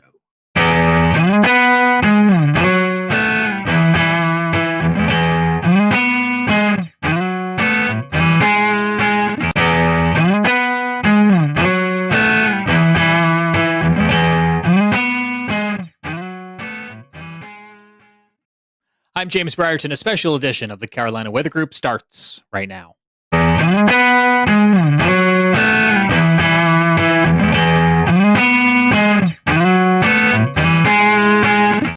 These are pictures out of western North Carolina in the first daybreak after devastating flash flooding from Tropical Depression Fred. Good evening. I'm James Brierton in Charlotte, North Carolina, and we are live with you on this Wednesday, August the 18th, 2021. Our panel is assembled here again tonight. We have Jared Smith in Charleston, South Carolina, and Evan Fisher in Asheville, North Carolina. So many of our friends and neighbors in Western North Carolina still dealing with the aftermath of Tropical Depression Fred, with ongoing flooding that the word aftermath just doesn't do it justice. This is a situation that is still very much active and ongoing for these folks. And states of emergency remain in effect tonight because of the devastation that is being felt in some of these places, including reports tonight that we're learning out of Haywood County in North Carolina, where some 35 people remain unaccounted for. If you were with us last night during our live coverage, you'll remember that the National Weather Service and Emergency Management had issued a flash flood emergency, the highest and most severe of the flash flood bulletin tier, as the Pigeon River overflowed its banks, cresting at nearly 20 feet. And some incredible imagery that we'll show you in just a moment of what the town of Canton looks tonight. Let's start on that note and bring in Evan Fisher, who is in Asheville, the closest to the epicenter where this devastation, this flooding was seen in countless places across the mountains, Evan. Yeah, absolutely, James. This damage was widespread. Just about every community in the mountains and into the foothills saw swollen creeks and in many instances flooded roads, washed out bridges, and damage to homes and businesses. It was a very scary day across the region yesterday afternoon. As we got towards the mid to late afternoon hours, we saw the rain rates really pick up and go through the roof, and rivers swole and became unmanageable, and all these roads became suddenly impassable. Like you said, James, Haywood County, Canton, Clyde area, they were the hardest hit. That was truly the epicenter of this event, where nearly 10 inches of rain fell up on the mountain. And here you're looking at a photo from Canton, North Carolina. This is drone footage showing earlier, actually, I believe yesterday evening in Canton. I think they were taken today in the aftermath. These are some of the first daylight photos, I believe. Wow. Wow, that's incredible that the water was still that high. Yeah, I mean, you can see the water into buildings and businesses there in downtown Canton. Wow, that is an incredible shot right there. I hadn't even seen this one myself. So exactly, like you mentioned, James, the water all came rushing down off of the mountains to the west of Asheville into Canton and Clyde. That's what prompted the flash flood emergency and the evacuations in low-lying areas. Unfortunately, like you mentioned, we have 35 people still unaccounted for. We certainly hope that number plummets down to zero and everyone checks in and is found safe. But it's a concerning look 24 hours after the event wrapped up. Yeah, the best case scenario is those 35 people sought higher grounds and just have yet to check in with family, friends, or officials. But that number is now up at this 9 o'clock hour from 30 earlier in the day. And so if you happen to leave town and have not yet checked in, they are looking to account for all of the residents here of the town of Canton. And we do thank the photographers at A Shot Above for allowing us to show you these pictures tonight, because pictures are unfortunately worth 1,000 words. And telling you that a river overflows banks is one thing, but to show you what that means for a town like Canton and other communities in Haywood County along the Pigeon River is absolutely breathtaking. And I think we saw that firsthand, Evan, with your viewing of some of these pictures for the first time. We did, absolutely. There were multiple swiftwater rescues throughout Haywood and Buncombe County and down towards Transylvania as well. We are quite thankful to not have heard of any official fatalities yet. And we do hope that continues and that those 35 people show up safely. We have been monitoring information from Haywood County, who are, as Evan mentioned, continuing to do the search and the rescue and the securing of their town tonight. And as soon as we get information from them on some verified ways that you at home can help these neighbors and others across Western North Carolina through donations and charities, we're to pass that along. Evan, you're in Asheville and you traveled out yesterday. We looked at some of these pictures yesterday, but I was hoping for folks who maybe weren't with us last night, you can let people know what else you saw yesterday as some of the rivers, creeks, and streams, the countless of them across Western North Carolina, were overflowing their banks. What are we looking at here? Yeah, so I went out and drove around my hometown of Fairview, North Carolina, which is about 8 to 10 miles southeast of Asheville, down a little bit closer towards Chimney Rock, if you're familiar with the area. And I went out about mid-afternoon when the rainfall rates really went through the roof and drove down towards Bat Cave and Chimney Rock, which is in the Hickory Nut Gorge, a very flood-prone area where water just funnels down through large crevices in the rocks, and it's more of a canyon than anything else. Went down and scoped out the Broad River, and there was widespread flooding on it. The main highway was actually closed halfway down the gorge, and I could not go any further. Water was lapping up into some homes right there along the main highway, Highway 74. Then I did circle back towards Fairview, my hometown, and by the time I got back, it was a totally different scene than when I left an hour and a half prior. When I left my home, I drove down roads that when I returned were fully submerged in 2 to 3 feet of water. The water had come roaring down off of the mountains and higher elevations, and truly, Cane Creek, our local main waterway, had swollen up to a degree that I have not seen in my 8 years of living here. There was water where I've never seen water before. 2 of the 3 access points to the valley in which I live were cut off by flooding. It was very scary for a while watching the round after round of heavy rain come in and knowing that so many neighbors and members of the community we're going to be dealing with the cleanup for days and weeks following. Some additional pictures to share with folks tonight on this special edition of the Carolina Weather Group. This video shot by Austin Taylor in the city of Boone in Watauga County, where you can see water spilling into the streets and parking lots. This photo showing what looks to be a single car in a parking lot, now covered by water instead of pavement. Another vehicle with looks to be a pickup, water up to its bed. And you can see some of the rapid movement of a lot of this water and that flash flooding in a nutshell. Quick moving water spilling into places where it's not supposed to be. And now, in the hours afterwards, the conversation turns to, well, where did all this water go? Let's bring in Jared Smith. He's looking at river flood gauges at this hour. And Jared, this water is going to be running off through the water basin for the next couple days. It sure is. I think one bit of good news that we can take away from this is that we do not have any more gauges in major flood stage. That is some good news. Another bit of good news is that this is not going to go east. This is a lot of this rain fell away from the escarpment, and it is going to drain out west a little bit, maybe a little bit, more capacity for that. We still have some rivers in flood.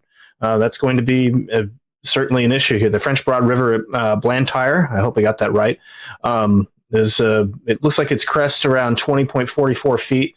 And is continuing to fall here, but still in moderate flood stage for the next little bit. Should fall below flood stage by Friday. So that's some good news there. Again, this is it's going to go, and it's going to dissipate down. But the French Broad still is obviously very problematic here. We still have a minor flood stage now at Fletcher. We have a minor flood stage at Asheville, but this is almost, the good news is that this is almost below flood stage at Asheville. So that's some really good news. And then when looking at, some of the other gauges, the French Broad near Marshall. So you can see it's kind of draining down. We'll keep an eye on this as time goes on, but that is a little bit of good news there that we are seeing some of these, more severe instances down. So here's the French Broad River near Hot Springs. It got in a minor flood stage last night, is leveled out here as well. And let me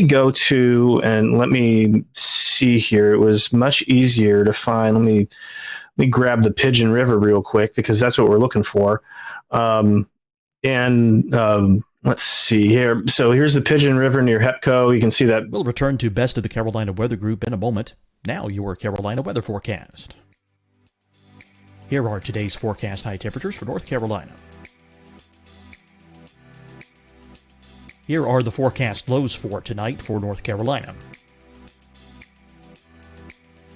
Here are tomorrow's forecast high temperatures. And here's forecast rainfall across North Carolina tomorrow. Here are the forecast highs for the day after tomorrow.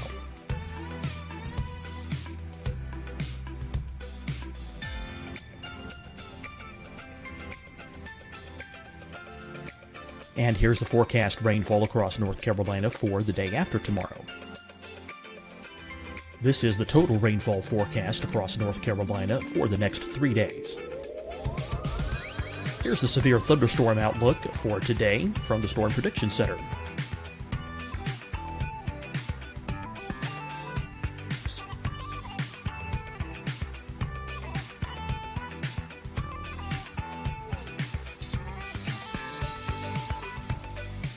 Here are the forecast high temperatures for today for South Carolina. Here are the low temperatures for today for South Carolina. Here's the probability of precipitation forecast across South Carolina today. And here are the rain chances across South Carolina tonight. Here are tomorrow's forecast highs across South Carolina. Here are the forecast low temperatures for tomorrow for South Carolina. And here is the probability of precipitation across South Carolina tomorrow. Here's the precipitation chances across South Carolina tomorrow night. Here are the forecast highs for the day after tomorrow in South Carolina. Here are the forecast low temperatures across South Carolina for the day after tomorrow. And here are the rain chances across South Carolina for the day after tomorrow. And South Carolina's probability of precipitation for that night. Here's the Storm Prediction Center's severe thunderstorm outlook across South Carolina for today through tonight. Here's the Storm Prediction Center's severe thunderstorm outlook across South Carolina for tomorrow and tomorrow night. And here's the Storm Prediction Center's severe thunderstorm outlook across South Carolina for the day after tomorrow through that night. Here's the severe thunderstorm outlook for today from the Storm Prediction Center.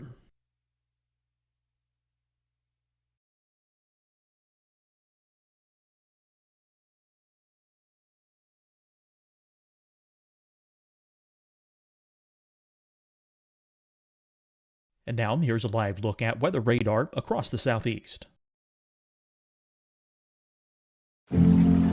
Deciding when to wear a mask isn't about who you know or how well you know them. Just ask yourself, will I be with anyone I don't live with? If the answer is yes, get behind the mask. Help slow the spread of COVID-19. Get behind the mask. Learn more at covid19.ncdhhs.gov. Hi, everyone. I'm Dr. Mandy Cohen, Secretary of the North Carolina Department of Health and Human Services. And when you follow the 3 W's, you protect your family and your neighbors from COVID-19. When you leave your home, practice your W's. Wear a cloth face covering, wait 6 feet apart, wash your hands often. Wear, wait, wash. We're in this together. Stay strong, North Carolina. Fight the spread and take a stand against coronavirus. Wear a mask in public. Stay at least 6 feet apart from others. And get tested. Join us and fight the spread. Visit scdhec.gov/COVID-19. Getting tested for COVID-19 helps you to take the steps needed to protect yourself, your loved ones, and your community. Find the testing location at scdhec.gov/COVID-19 testing.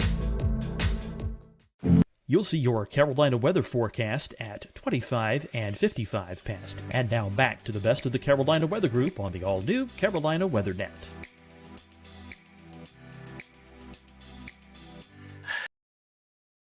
They don't have flood forecasts there, but they do here at Canton. And again, this was the major event here, and you can see it crest just shy of 20 feet and is now back down to normal. I mean, it's remarkable how quickly it got back down to normal. But we saw from the images in the opener just how devastating that this major flood event was. Absolutely, Jared. And I think you're right. I mean, some of these communities, we won't know for a couple days what lies beneath some of those floodwaters, and other communities downstream will have to watch for the swelling of local rivers as the water basin works to run off all of this excess. At the height of things yesterday, or I should say at the culmination of things yesterday, this is a look at the day's final tally. Every flash flood warning and advisory, every tornado warning issued, every local storm report. Hats off to the men and women at the National Weather Service who had a relentless day followed by storm surveying today. We'll talk about that more in a moment, but just you can see on your screen right now, every one of these little green beacons is some sort of flood-related event. That's a river, that's a creek, that's a stream, that's a road, that's a mudslide. Those are low-lying areas that are impassable because of the torrential rain that fell upwards of 8 inches in some places. We'll get you some of those storm totals here in just a moment. Matter of fact, what I can show you on the screen is from our own Evan Fisher. Evan, you were graphing and calculating some of these rainfall totals today. What were some of the highest? Sure, James. Yeah, so the highest 3-day rainfall total that I have seen through the CocoRoss system actually was 17.36 inches of rain from Lake Toxaway. Fallen rain? Fallen 17 rain. inches? Over the past 3 days, you said. 3 days. So that could be yesterday plus severe thunderstorm warning kind of related stuff from days earlier. Right. So that's going to be a combination of the stalled front that we had. That area was under a flash flood warning the day prior to Fred for another flooding event. And then they also tacked on likely another 7 to 9 inches of rain that day. I have seen widespread reports in the very flood prone areas the higher elevations of 7 to 9 inches. So those certainly verified, those forecasts verified. And you could see on that map, sorry, James, that you just pulled it back down, the highest totals were located right along what we call the Blue Ridge Escarpment, or the Eastern Continental Divide. And that is that area where the mountains first rise up out of the North and South Carolina, Piedmont and foothills, and they rise up, and that water, the low level moisture, rises up the mountains and gets strained out, and all the rain really falls down onto those first mountains there. And that's why we saw so much flooding in through Canton and Clyde. We saw the waterfall in the mountains just above those cities and flow down the Pigeon River. And to use the wording of the National Weather Service in Greenville, Spartanburg, create a significant and life-threatening flood wave that washed through the town. Yeah, and now it's cleanup, but it's cleanup that's gonna take a while. It's waiting for this water to go down. It's helping to restore services like water, power, and utilities. It's cleaning off roadways. You're looking at some photos here that the state put out, the Department of Transportation, amongst the first to respond to the impacted communities, trying to get infrastructure back online to help bring in more supplies to communities that might need it. You can just see some of these hardest hit areas in these photos that the state put out earlier today. And as Evan mentioned, a lot of this by itself would have been impressive, but we had that stalled front across the Carolinas for days, which just brought scattered but strong to severe thunderstorms, as many of you will remember, and that took our soil and really saturated it. So then when Fred came in, we were already dealing with soil that was like a wet sponge, and that kind of culminated in the event that you're seeing on the screen here. The other thing that this day will be remembered for, especially depending on where you live, would be the convective severe weather we saw as a result of this storm. And the National Weather Service going out today, putting their eyeballs on damage left from tornadoes, such as this one recorded by Brandon Pope off of Old Mountain Road in Iredale County, eventually crossing into Alexander County. He took this video and posted it to Twitter yesterday. And what you're seeing here, we now know, is a EF1 tornado. You can see the path here that the National Weather Service in Greenville, Spartanburg, Tricia Palmer herself, took this trip on up here to take a look. And this was an EF1 tornado with peak wind gusts of 110 miles an hour. Luckily, no injuries to report, very minor damage, but their storm survey does account for trees that were topped off at about 20 feet above the ground, which was helping them to determine the impact of that tornado. That was just one of several tornadoes that the Weather Service confirmed today. The National Weather Service in Greenville, Spartanburg, by the way, issued, if I have this right, 37 tornado warnings yesterday. The most their office has done since the late 1980s. Wow. If I recall the statistic correctly from Brad Panovich at WCNC, I think it was. Yeah. Go ahead, Jared. I mean, it's worth noting, too, that the methodology in the late 80s is far different from what we have now. Keeping in mind that we switched to storm-based warnings in 2007, 2008. And so where you might have one warning covering a county, if you have two events, boom, you got two birds, one stone. And also keeping in mind that if you have a warning that goes out for multiple counties, that's actually, I was actually talking to somebody about this today. Believe it or not, that was counted as multiple warnings back in the day. So you could issue one warning, but it would go out as three because it was county-based. And there was no such thing as the valid time event code, the VTEC. Not talking about revved up Honda motors. I'm talking about valid time event code. And what that does is it groups each event as one warning. And that just was not a thing. That was invented, that was a mid 2000s invention and rollout. So I'll want to use caution a little bit about that. But again, not to take away from the fact that they issued, they issued 69 tornado warnings across all of the National Weather Services in the Carolinas. Evan Fisher's got a map up here on the screen. So that includes, that does include Peachtree City. That does include Virginia, because the National Weather Service boundaries and the state boundaries are not the same. 67 tornado warnings, flash flood warnings, 27 with flood. Is that advisories then? 23? Flood warnings. I left flood advisories out. Okay. Let's get back over to what the Weather Service was finding today. We have down here a little bit closer to Greenville, another EF1. Now, this was a low-end EF1 in Malden, South Carolina, with a tornado that touched down near Brooks Road at Highway 276. And you can see that this one was on the ground for about a little over 2 miles or so.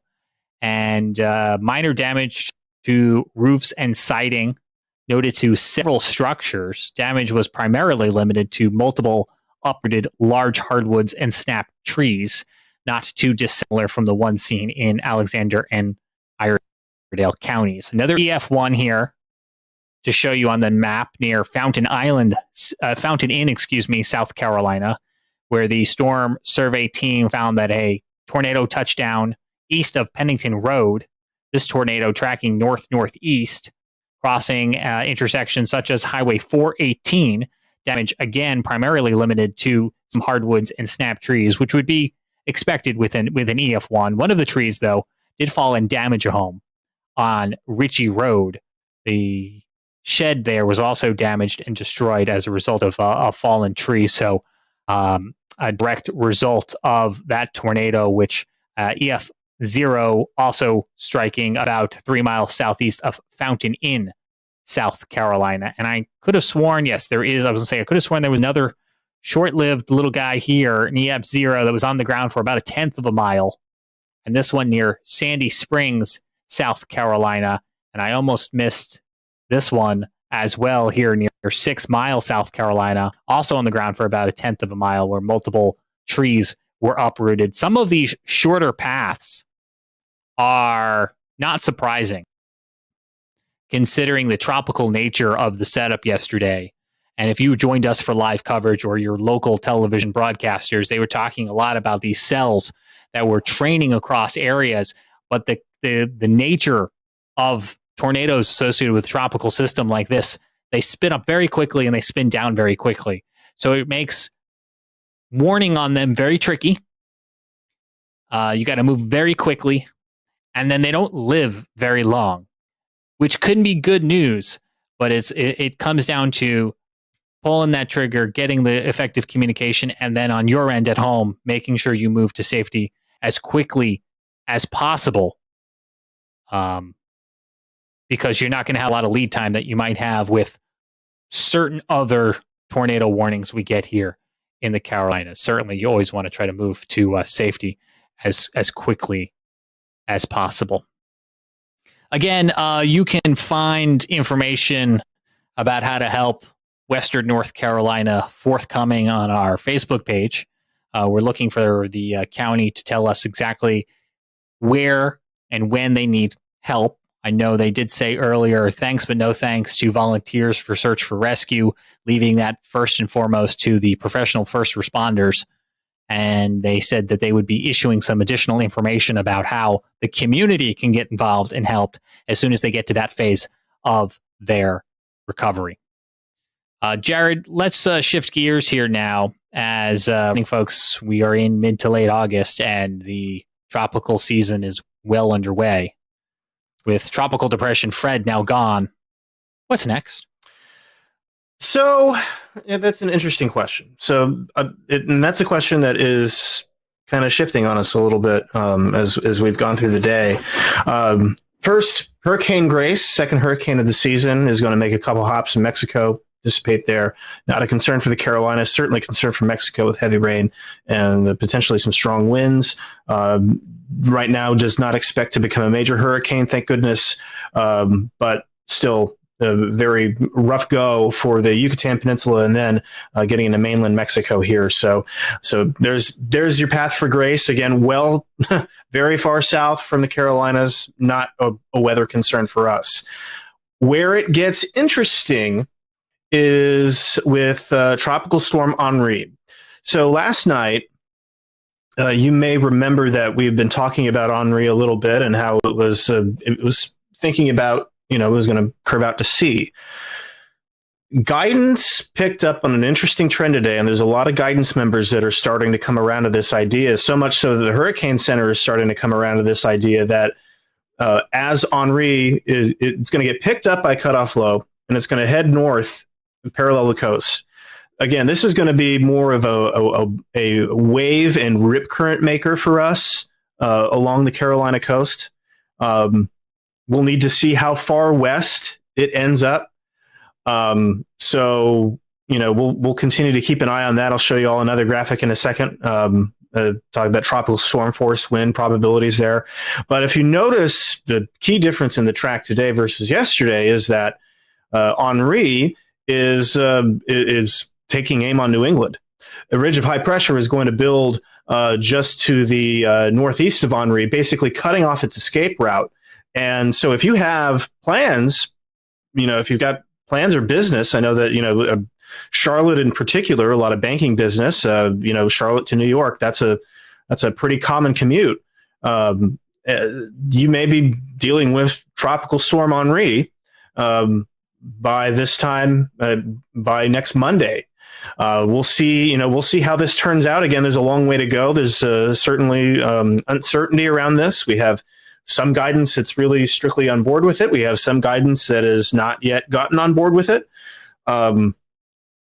It's going to be an interesting situation for the Hurricane Center forecasters, to put it mildly. So again, and there's that reasonable arrival of tropical storm force winds. I'm going to put the probabilities up as well. So let me grab the probabilities real quick, and we'll look at this. So the tropical storm force wind speed probabilities here, taking a look at that, you've already got up to 50% along Cape Cod and out there on the coast of Massachusetts here. So certainly increasing confidence in the short term for potential tropical storm force impacts all the way there. But you will notice that there is a slight chance of tropical storm force winds possibly extending out to the Outer Banks as we get into later this weekend. So that'll be something to watch. Again, a lot is going to depend on the track. Still a lot of uncertainty as far as how west it gets. But that is, if you're on the Outer Banks, this is something that you're going to want to keep an eye on. Yeah, definitely. As we're coming into what is traditionally the peak of hurricane season, early to mid-September, we're going to be keeping a close eye on those outlooks from the National Hurricane Center to let us know what we should be expecting. So Outer Banks, we can't rule out the chance of some gusty winds and some rip currents along the Carolina coast. You're going to want to keep an eye on that. I did just get this number that I wanted to share with folks tonight. If you are in Haywood County and need assistance, the county has set up a hotline. This is for residents, business owners of Haywood County. They're not looking for you to call this number to ask about other people, but if you are in need of assistance from the county following the flooding there in Haywood County, that number, 828-356-2022. That's 828-356-2022. That's a Haywood County hotline for residents and business owners who do need assistance in that area after the flooding that we saw play out.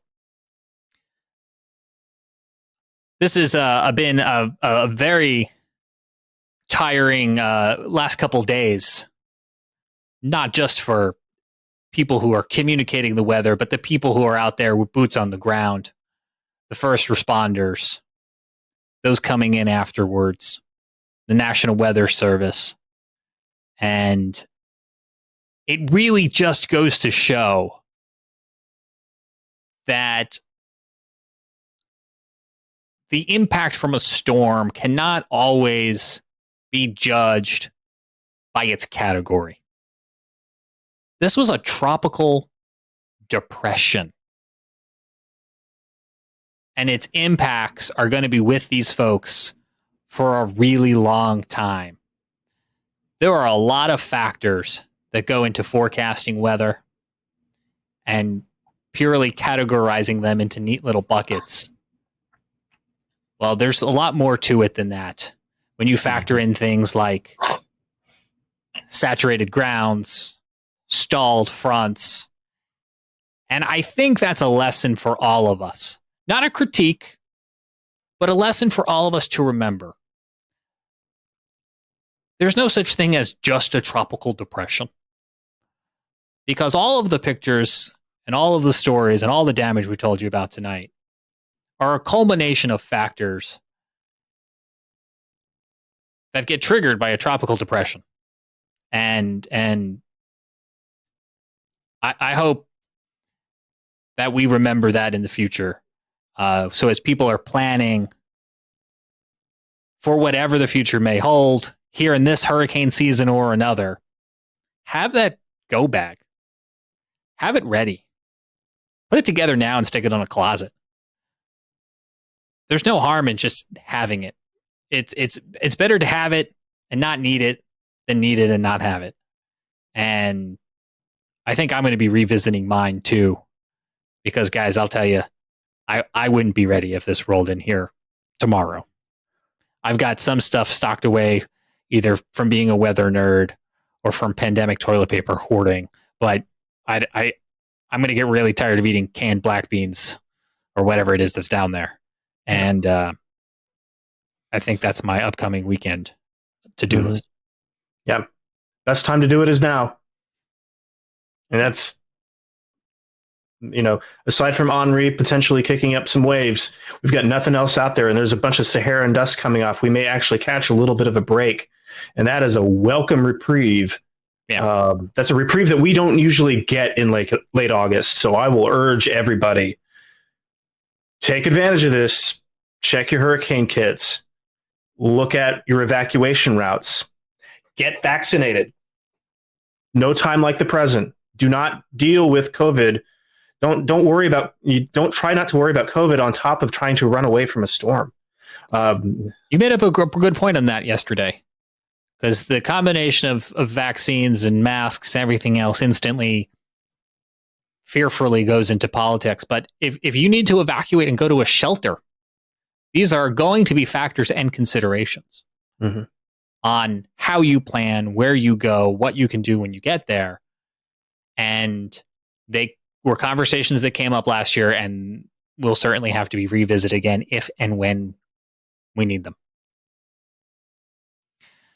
Gentlemen, that's going to do it for this special edition of the Carolina Weather Group.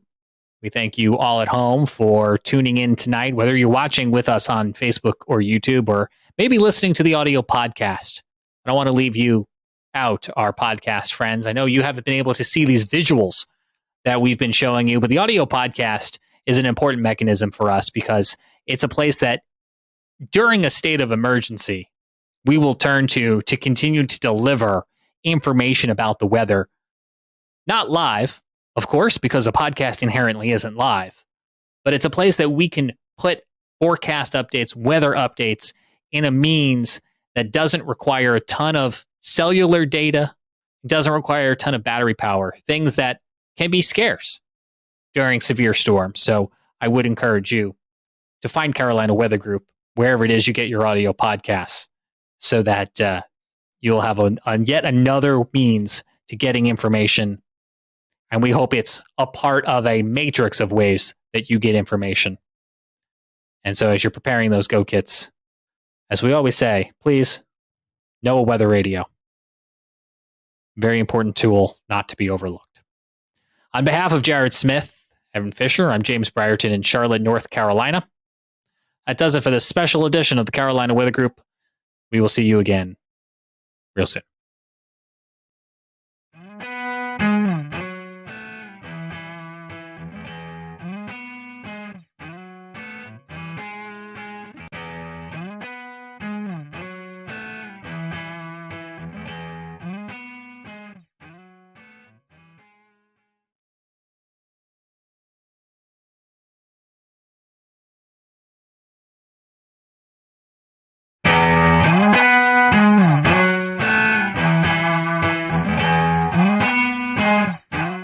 Good evening, I'm James Brierton in Charlotte. It is May the 6th, 2020. Can you believe it is May already? We had a thunderstorm roll on through here earlier and brought the temperatures way down as we are looking ahead to a cool down the next few days, and through the weekend could be pretty chilly as you wake up on Mother's Day, Sunday morning. But we're so happy you're with us tonight on this Wednesday night. The panel will be along in just a few moments for tonight's episode. It's kicking off a new series that we're calling Quarantining at Home.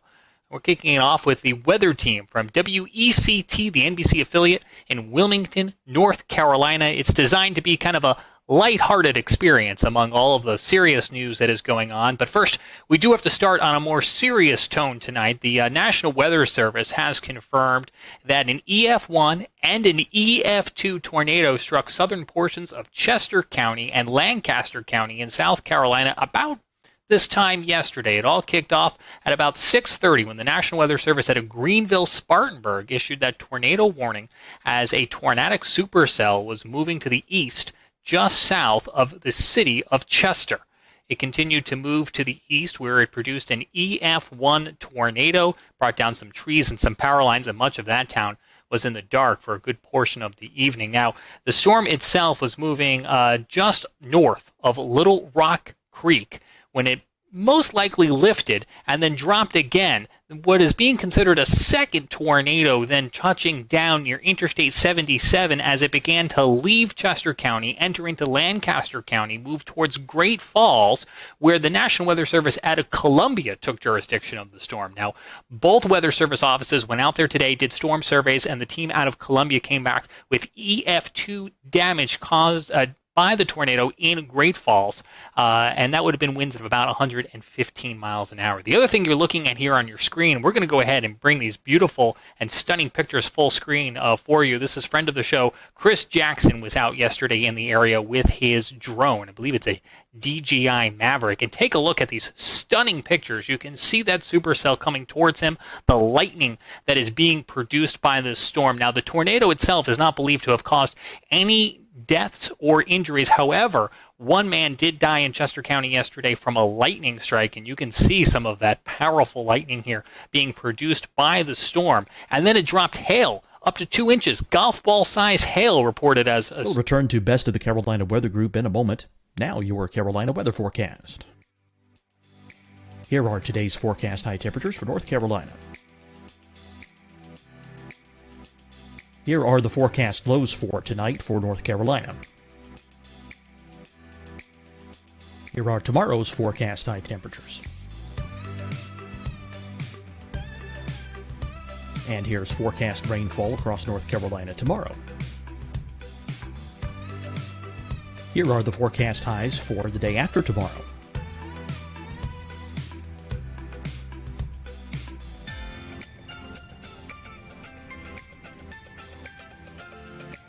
And here's the forecast rainfall across North Carolina for the day after tomorrow. This is the total rainfall forecast across North Carolina for the next 3 days. Here's the severe thunderstorm outlook for today from the Storm Prediction Center.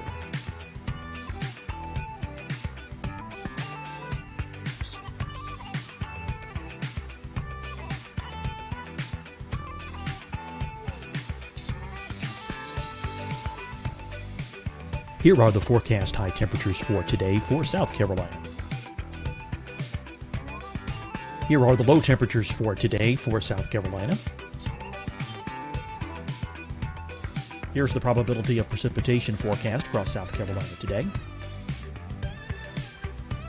And here are the rain chances across South Carolina tonight. Here are tomorrow's forecast highs across South Carolina. Here are the forecast low temperatures for tomorrow for South Carolina. And here is the probability of precipitation across South Carolina tomorrow.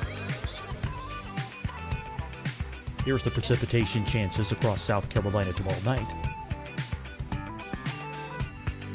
Here are the forecast highs for the day after tomorrow in South Carolina. Here are the forecast low temperatures across South Carolina for the day after tomorrow.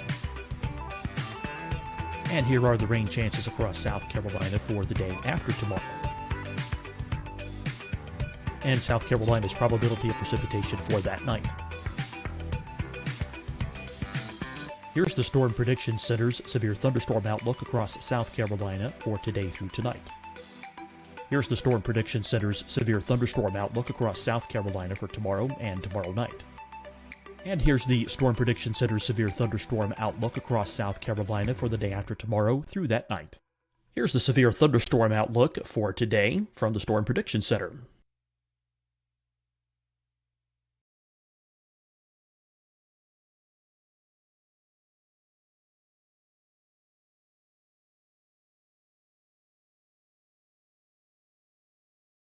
And now here's a live look at weather radar across the southeast.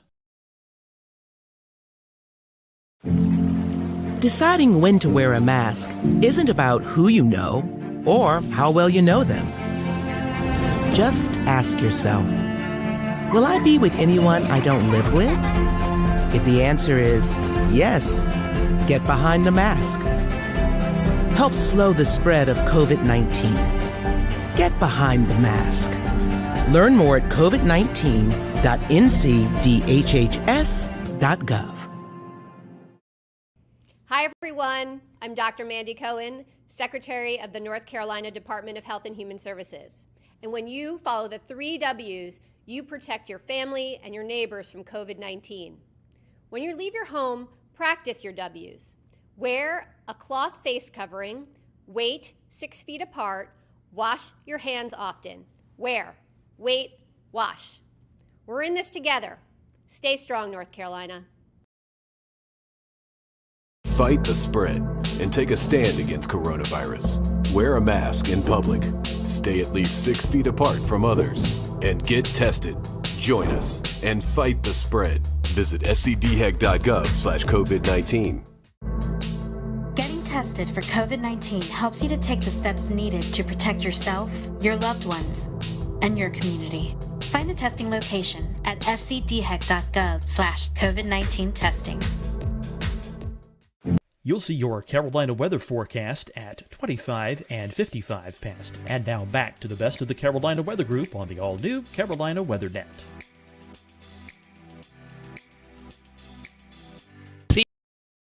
See how it littered the ground. Almost looks like a winter morning here as Chris is showing us these aerial pictures, and you can see almost a fog rolling in, and it is actually a fog rolling in over the valley caused by the sudden cool of those temperatures and all of that cold ice particles now sitting on the ground. So the National Weather Service is still working to finalize most of their storm surveys, and we'll have updates for you on Facebook and Twitter as we learn more. But again, to recap, EF1, EF2 tornado in parts of Chester and Lancaster County on Tuesday evening, and thanks to Chris Jackson for these pictures. Now let's get over to Scotty Powell and the panel for tonight's kickoff of our Quarantining at Home series with the meteorologist from WECT in Wilmington. Scotty.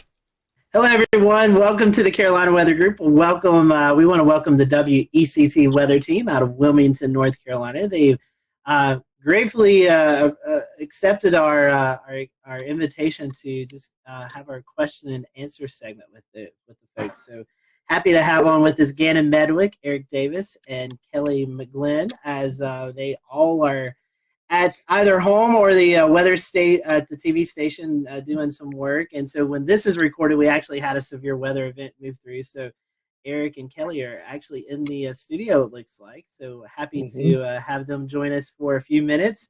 Guys and gals, we just want to start off with some quick hitting questions. So I'll throw out the first question, and I'll let Dan and Evan join in.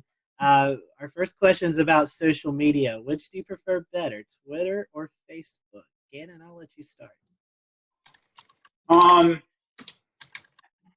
good one. I'd probably say Twitter in terms of the way things just come up and they have to be succinct. So I'd probably say that. Although Facebook, I have had more traction and followers over the years. So that's a positive. All right. Kelly, Eric? I'm personally probably more of a Twitter myself. I have a lot more followers on my Facebook page, but I think in terms of weather information, if you're looking purely for that, I think Twitter is definitely the way to go. But Facebook is definitely a different way to interact, I think, on a more personal level. Kelly, do you have a choice? I would say I like to use Twitter for active weather events. I think folks tend to appreciate that more than Facebook, where it could pop up, days later. And, sometimes people will get that mixed up with actually what's going on outside. But in terms of Facebook, I think it's good because people like to see a personal side to you. So to get kind of who you are outside of the studio out to social media for people to kind of connect with you on that kind of level is why I like Facebook a little bit better than Twitter.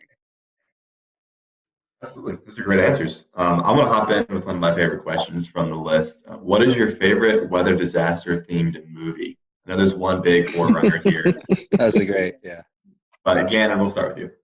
Weather disaster. The first one that popped into my head was Perfect Storm with Mark Wahlberg and George Clooney back in the day. Like, someone said that last time. That's a good choice. Yeah, and it was kind of fun. I mean, you pick out in any weather and disaster themed movie that you pick out the inadequacies of the weather and the geography, and that gets you a little bit. But that one was fairly entertaining, I guess. Good. Kelly? The first thing that popped into my mind was The Day After Tomorrow. Oh, yes. Just because my dad used to like that movie, so I kind of grew up watching it and always kind of had some kind of appreciation for all the wild stuff that happens in that movie. Good choice.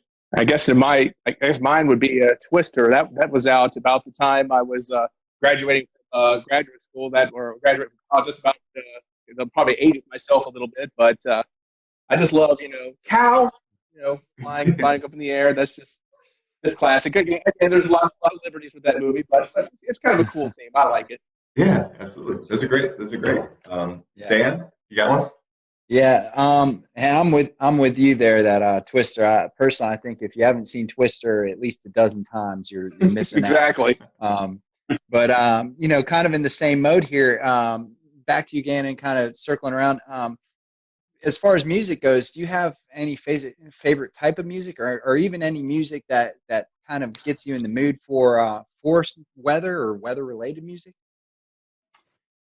There's really no weather connection to music, but that's an interesting thought. I wonder if there's something deeper going on that maybe I'm not aware of consciously. But if I'm in the forecast center, I'm listening to a variety of music. My couple of favorites are hip hop, either classic or modern. I like classic alternative, like 80s new wave, and I also like some classic rock, like Zeppelin and Pink Floyd. So I'd say that it's pretty rangy in terms of those styles. Gannon also likes to listen to rap too. He always has some sick rap songs. That was number one. Yeah. Not on board with the rap so much, but I'm a big 80s fan. Just love all kinds of 80s music. I mean, Michael Jackson. I mean, the range. Def Leppard. I like the hard rock, and some 90s stuff is good too. I like. I'm gonna move to a different room. We also have Kelly might be moving to a different room. Just because we're hearing each other. A little bit of feedback, I think. We have Gabe Ross joining us. Gabe also a meteorologist at WCT. So Gabe, welcome. As Kelly's moving, we'll let you answer that question. Any favorite type of music for you? Favorite type of music? Great question. Typically, my go-to is 70s classic rock. Anything that's got a good beat to it. Typically, my Sirius XM is tuned to 70s on 7. So any of that, even like early 80s rock that kind of bleeds over. Gannon and I have a soft spot for Hall & Oates, I think. Yeah. Oh, Hall & Oates. Yeah. Oh, good stuff. 80s, I'm on board. That's like the common denominator, I think. We all had a lot more hair then, didn't we? Yes, we did. Some of us weren't born yet. I was going to say, yeah, Jess. Some of us had no hair. I think Kelly is moving around, so we'll let her chime in here in a second. Here's another Kelly's one. Gonna blow your mind. Some of our quick hitting questions. A dog or cat person? Gannon, I think I already know the answer for you. Dog. Dog. Score one for dog right here. I would go primarily dog, but, if the cat's tame enough, why not? Okay. All Great answers. So I want to transition a little bit into some weather-themed questions. This one's coming from one of our followers on Twitter who doesn't have a name, but Psych K8, I guess. And I wanted to know, what is a weather event that impacted you the most? Gannon? I'd have to say the April 16, 2011 tornado outbreak in terms of formative and impacts.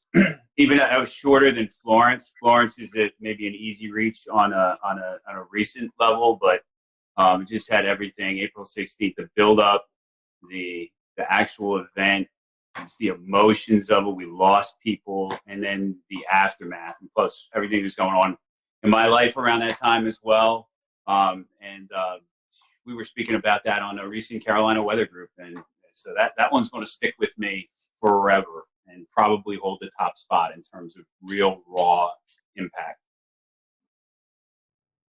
Kelly? I would definitely say Hurricane Florence, just because that was the first hurricane I covered on air. And as impactful as it was, I think that's kind of just something that's always going to stick with you. I mean, we're still remembering stories of what happened, because I think at one point, like, you just start to kind of like black out from what's going on. And so we've talked about it, just with some other people in the newsroom, like, hey, do you remember this? And you're like, oh, wait a minute, that did happen. So there's always kind of just more stories, and just, just looking back on everything is kind of just something that will stay with me for probably the rest of my career. Good answer. I'd probably say recently, I'm with Kelly, probably Hurricane Florence, but Gannon makes a good point with the April 2011 tornadoes. I happen to actually be working in Texas on the May 3rd, 1999 outbreak. Remember, Texas and Oklahoma, more Oklahoma. Now, I wasn't in Oklahoma at the time, but I was in Abilene, Texas, and we had a couple of what would now be classified as EF2 tornadoes touching down, baseball-sized hail, just incredible stuff. But I was on the periphery of that event. That was pretty exciting.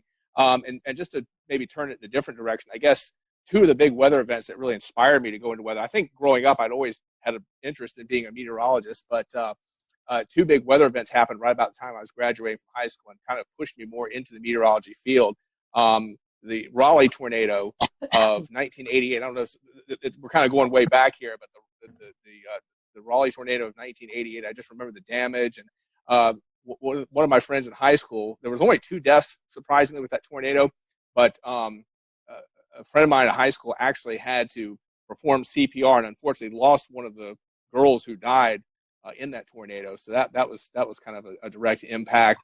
And also, I think Hurricane Hugo, which was just a little bit later in 1989. So I think those 2 events really kind of pushed me into the meteorology field and really had a big impact on my life.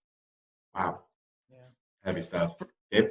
For me, I'm with Kelly. Florence was certainly substantial. Prior to that, I guess within my first year of doing weather professionally, there was a massive derecho that came through Ohio, June 29th, 2012. And it ripped through the Buckeye State. A lot of folks were without power for a week. For me, memorable because I was working at a very small market TV station in Zanesville, and I was the only one working that weekend. So I basically lived at the station for 48 hours. We lost power to the TV end of things, so it was constant radio updates. I slept in the basement. Temperatures were, I would say, in excess at times of 85 degrees just in the actual studio. Outside, daytime highs were in the deep 90s, and I want to say some low hundreds, but just an incredible system to see it sweep through. Straight line winds, I want to say they were close to 90 miles an hour, if not more than that. It's been so long, but it's certainly sticking in my mind. But of course, most recently, Florence, and even a little bit with Dorian too, just the tornado outbreak that Gannon and I were covering that morning. It will stick with me for a long time. Well, and so sticking with you here, you've talked about what's most memorable, but what would be your favorite? What's your favorite type of weather to forecast? Favorite type of weather? Winter weather. That's the easy one. I love Easy snow. for Eric. Don't get to see a lot of snow, so I get pretty That's excited true. with snow. Yeah, pop-up showers and storms are, pretty expected during the summer. So after a while, it gets kind of tiresome. But yeah, anytime there's a threat of snow, mixed precipitation, especially down here, we get it from our viewers all the time. They're just, oh, is it going to snow? Well, a degree or two difference, and that's what we get. So it's a lot of fun. Okay. Kelly, Gannon, choice on that? I love tropical forecasting. That's my jam. I don't like winter weather forecasting at all just because people are so mean about it. God forbid you get chilly rain instead of, snow, and it's the be all end all of the Carolinas. But I've always just loved tropical weather. That's been my thing for probably quite some time now. Yeah, I would have to agree. Tropical is my favorite. Challenging weather to forecast and impactful weather to forecast. In terms of just favorite all around, though, I love those first couple of fall air masses that come down in September, October, August. Yeah. If we're lucky, we get a little taste. And I think those are fun to sort of gauge and talk about. Just because you realize everybody's ready for that at that point. Even if you like summer, everybody seems to be happy when the weather just gets a little more mellowed out. So that's the kind that I like, that makes everybody happy. Hurricanes and tropical storms probably take the top spot, though, in terms of the challenge in the meteorology. It's just fascinating. So speaking of your favorite weather, kind of the reverse of that, do you take it personal when you miss a forecast? I mean, does it bother you, or do you just kind of shrug it off and say on to the next one? I'll start with you, Eric. I guess it depends on the circumstances. Sometimes, I know early in my career, I kind of got a good lesson in when I was in Rapid City. I completely I went outside and, I said, oh, yeah, beautiful sunny day. And then all of a sudden some big storms develop in the Black Hills. Like, oh, and then, of course, Rapid City that was my first job, was in Rapid City, South Dakota. Of course, obviously, I've had many more misses since. And I guess it just depends on the experience. I guess when I go back and I look at something, I miss something, I'm a little more bothered. But sometimes, I guess Mother Nature just throws a monkey wrench in your forecast. And at that point, you just kind of have to say, oh, well. But I guess I'm a little more upset when I maybe didn't look at something and I should have, and then I missed the forecast. Ellie, Gabe, Gannon?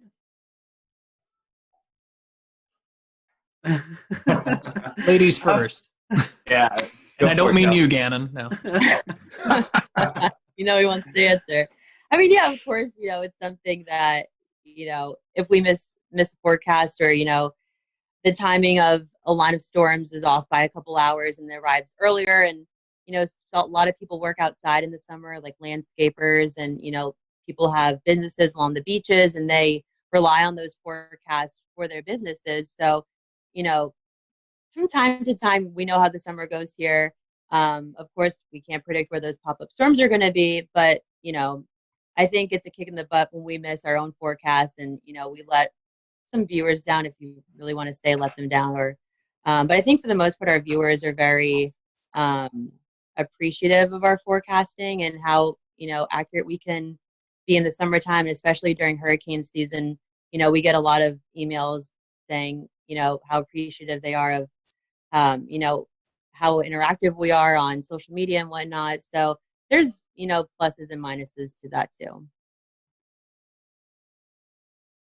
I don't really feel like I take it personally, except for you got to put your name and your face on your product, so that when your product is less than perfect, it reflects on you that way. So you can't help but be personal. But I think I've learned to kind of compartmentalize that and shake it off, if you will, maybe more than if I was a really young forecaster. And then also you learn when you have to eat humble pie that maybe you should have messaged it different. Maybe you knew there was a possibility that the outcome could have been that. maybe I could have articulated that better. Probabilistic approach to forecasting as opposed to, oh, the high's going to be 75. And then if it's like 73, is that bad? No, we're talking about the same kind of flavor. So yeah, take it personally, but grain of salt. But only because we have to put our name and our face on the product. Otherwise, treat the instance as a learning opportunity to do better next time. Yeah, I think you hit the nail on the head with that, Gannon. At least in my case, probably compared to the other Mets that are on the team, I'd say I have I won't say least experience, but I know these guys could write books on the stuff that they know by comparison. And when I miss a forecast, it is just that, a learning experience. And agreed with Kelly that our viewers, I think, are very generous. They understand that what we do is difficult, and if it's a huge blow in the forecast, for instance, cold air is rushing in and it comes farther south than we anticipate, and so instead of seeing highs in the mid 70s, we don't even make it to 70, and that becomes tricky. And to Gannon's point, how could I have messaged that differently? What steps can I take to be clearer about that message going forward? We blame it on the wedge here in Western North Carolina. It's all about the wedge. Yeah. All right, Evan. So last time I asked this question with the WFMY crew, we got somewhat of an unexpected answer. So this will be interesting. What is your favorite model website, if you have one? Okay, I'll jump in. I use Weatherbell. I use the other ones like Pivotal and Tropical Tidbits occasionally. I probably need to use those a little bit more than I do, but I started paying the Weatherbell man, and I feel like I got once you pay for the ticket to the amusement park, we're riding every ride. We're gonna use that all day. So that's kind of what I'm stuck on for the time being. It's good. It's good. I didn't get a Weatherbell account, but Pivotal just started charging. I was kind of using their Euro model, and then I think it was like Monday. I think they started charging. I was like, I kind of got to have something. Got to have my Euro. So yeah, I went ahead and just sucked it up and paid Pivotal. So I'm paying Pivotal. I'm with Gannon. I like Tropical Tidbits a lot. I'd say Pivotal and Tropical Tidbits are probably my two favorite. Okay. Complete agreement with the two of you. Pivotal, Tropical Tidbits. Good to know that they're paying. It's been since Sunday since I forecasted. So if they're paying now, then it looks like I'm going to have to knuckle down and get an account. Just ask old Gannon. He'll help you out there.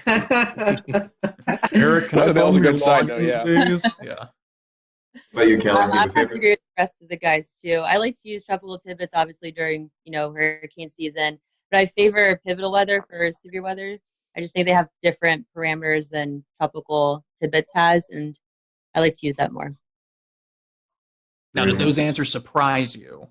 No, they did not. Okay, those are just what we were expecting last time. Sorry, guys. Last time we got the Penn State E-Wall as the resounding answer from everyone. I've used that a little bit. Yeah. I've used it. And I haven't heard of it before. Gannon, even with the hat, I've been using that for years. But I haven't used the E-Wall so much recently. I gotta be honest. I probably need to go back and check it out. That used me to be my too.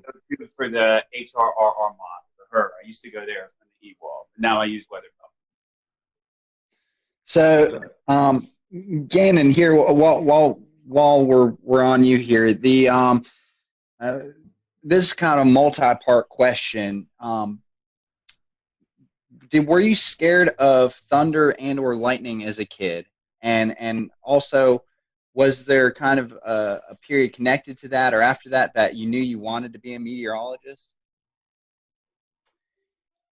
My answer to the first part was not especially.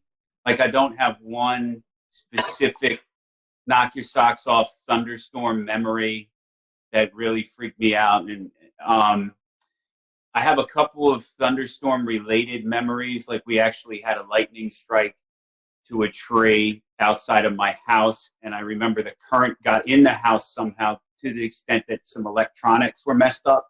And I remember thinking, "Wow, how would that?" So it's like 3-4 years old. That kind of gets the gears turning in your head that something bigger is at play. It didn't really turn into fear. And I would say it was just a compilation of thunderstorms and other weather phenomena in aggregate that got my interest in meteorology going throughout my childhood years and in my adolescent years. Okay, great. And Kelly, do you want to speak to that? Was I scared of thunder and lightning when I was younger? Is that the question? And then did that kind of evolve into an interest for meteorology one way or another? I don't think I was ever scared of thunder and lightning. I actually would love when like a summer storm would pop up in Pennsylvania in the summer, and you just feel that nice rush of cool air. But I don't think that necessarily led to my love of weather. I mean, growing up in Pennsylvania, I mostly remember like huge snowstorms, even though I don't like winter weather forecasting that much. Kind of ironic there. But that's kind of, what sparked my interest in weather, is waking up to like 2 or 3 feet of snow, just overnight. And it kind of just snowballed, if you will, from there. I have to say I wasn't really that afraid of thunder and lightning. I certainly had an awareness of it. And one interesting thing is my house, I think when I was maybe 15 years old, was struck by lightning, or at least some streamers got into our house. And I remember my mom was making spaghetti that day, and she was cooking spaghetti sauce on an old cast iron pan, and the lightning actually burned a hole in the cast iron pan. I remember that very, very vividly. Well, see, I'm going to go the opposite of these guys. I was scared to death of storms growing up, and I think doing weathers has helped me over the years, of course, get over that. I remember, I was living in Thornville, Ohio at the time. It was the summer of 96 or 97, I think 96, and we had just a huge, string of showers and storms that came through that resulted in what was basically tornadoes, and constantly the EAS tones going off. As a kid, it's kind of scary. So it always stuck with me. From there, I was always at least keeping an eyeball on the weather forecast, no matter what it was. We'll return to Best of the Carolina Weather Group in a moment. Now your Carolina weather forecast. Here are today's forecast high temperatures for North Carolina. Here are the forecast lows for tonight for North Carolina. Here are tomorrow's forecast high temperatures. And here's forecast rainfall across North Carolina tomorrow. Here are the forecast highs for the day after tomorrow.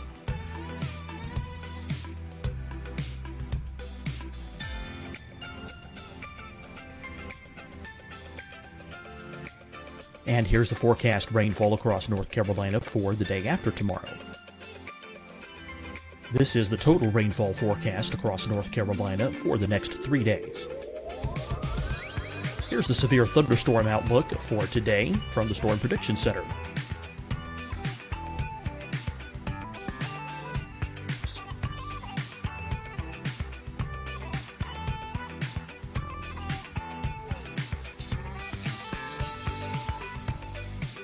Here are the forecast high temperatures for today for South Carolina. Here are the low temperatures for today for South Carolina. Here's the probability of precipitation forecast across South Carolina today. And here are the rain chances across South Carolina tonight. Here are tomorrow's forecast highs across South Carolina. Here are the forecast low temperatures for tomorrow for South Carolina. And here is the probability of precipitation across South Carolina tomorrow. Here's the precipitation chances across South Carolina tomorrow night. Here are the forecast highs for the day after tomorrow in South Carolina. Here are the forecast low temperatures across South Carolina for the day after tomorrow. And here are the rain chances across South Carolina for the day after tomorrow. And South Carolina's probability of precipitation for that night. Here's the Storm Prediction Center's severe thunderstorm outlook across South Carolina for today through tonight. Here's the Storm Prediction Center's severe thunderstorm outlook across South Carolina for tomorrow and tomorrow night. And here's the Storm Prediction Center's severe thunderstorm outlook across South Carolina for the day after tomorrow through that night. Here's the severe thunderstorm outlook for today from the Storm Prediction Center.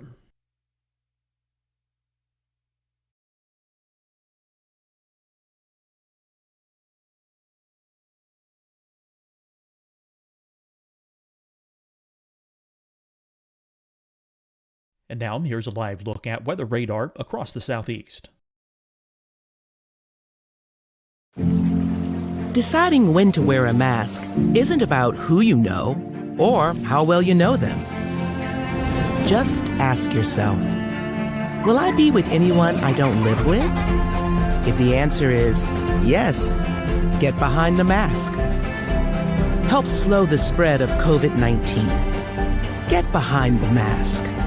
Learn more at covid19.ncdhhs.gov. Hi, everyone. I'm Dr. Mandy Cohen, Secretary of the North Carolina Department of Health and Human Services. And when you follow the 3 W's, you protect your family and your neighbors from COVID-19. When you leave your home, practice your W's. Wear a cloth face covering, wait 6 feet apart, wash your hands often. Wear, wait, wash. We're in this together. Stay strong, North Carolina. Fight the spread and take a stand against coronavirus. Wear a mask in public. Stay at least 6 feet apart from others. And get tested. Join us and fight the spread. Visit scdhec.gov/COVID-19. Getting tested for COVID-19 helps you to take the steps needed to protect yourself, your loved ones, and your community. Find the testing location at scdhec.gov/COVID-19 testing. You'll see your Carolina weather forecast at 25 and 55 past. And now back to the best of the Carolina Weather Group on the all-new Carolina Weather Net.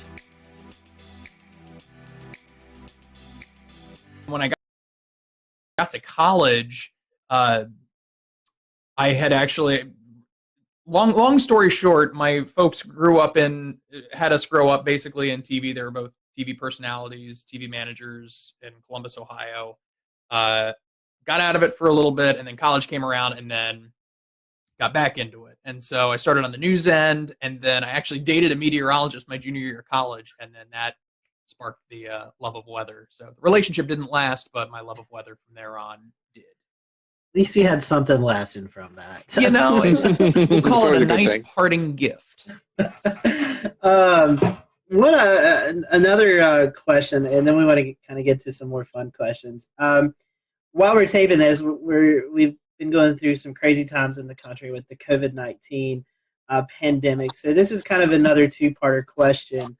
A lot of folks have been able to do weather from home, a lot of meteorologists. So my question is, what are your thoughts on doing weather from home, and what do you think the future of meteorology looks like? Do you think we can incorporate this more into your daily routine of what you guys do on TV?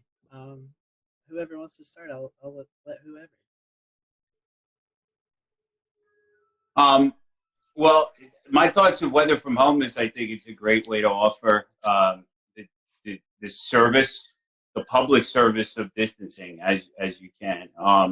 We've kind of followed the guidelines at work from our middle and upper managers, and we're kind of as weather in terms of directives, the last off the boat, really.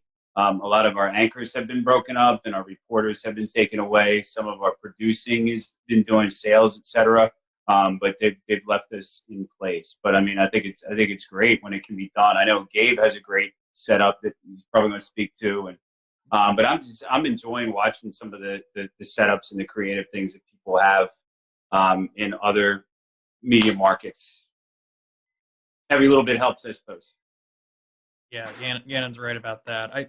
I for sure think that this entire outbreak is going to change the landscape. Are we going to be doing this completely at home from now on? No, but certainly we have a baseline of what to do in the event that we can't be at the station. I mean, it's really no different than doing live shots, but the key is going to be for stations to help as much as they can their meteorologists, their anchors, reporters, utilize the technology they have or provide them with the technology they have that is comparable to what they would have if they were in the building. Yeah, I kind of agree with Gabe. Again, I think it is incumbent upon the stations to make sure that the meteorologists have the tools that they need, the computers, the broadcasting equipment they need to broadcast from home. I love the idea. Of course, I think you always run into the issue, of course, is probably severe weather. It's probably a little easier to obviously broadcast from home on a quieter weather day, but when you start getting a severe weather situation, especially, it kind of feels like it's more incumbent to be at the station where you have all of the tools that you would really need to do a broadcast, especially on short notice. Yeah, just to piggyback off what they were saying, I have personally seen a lot of very impressive work from home setups.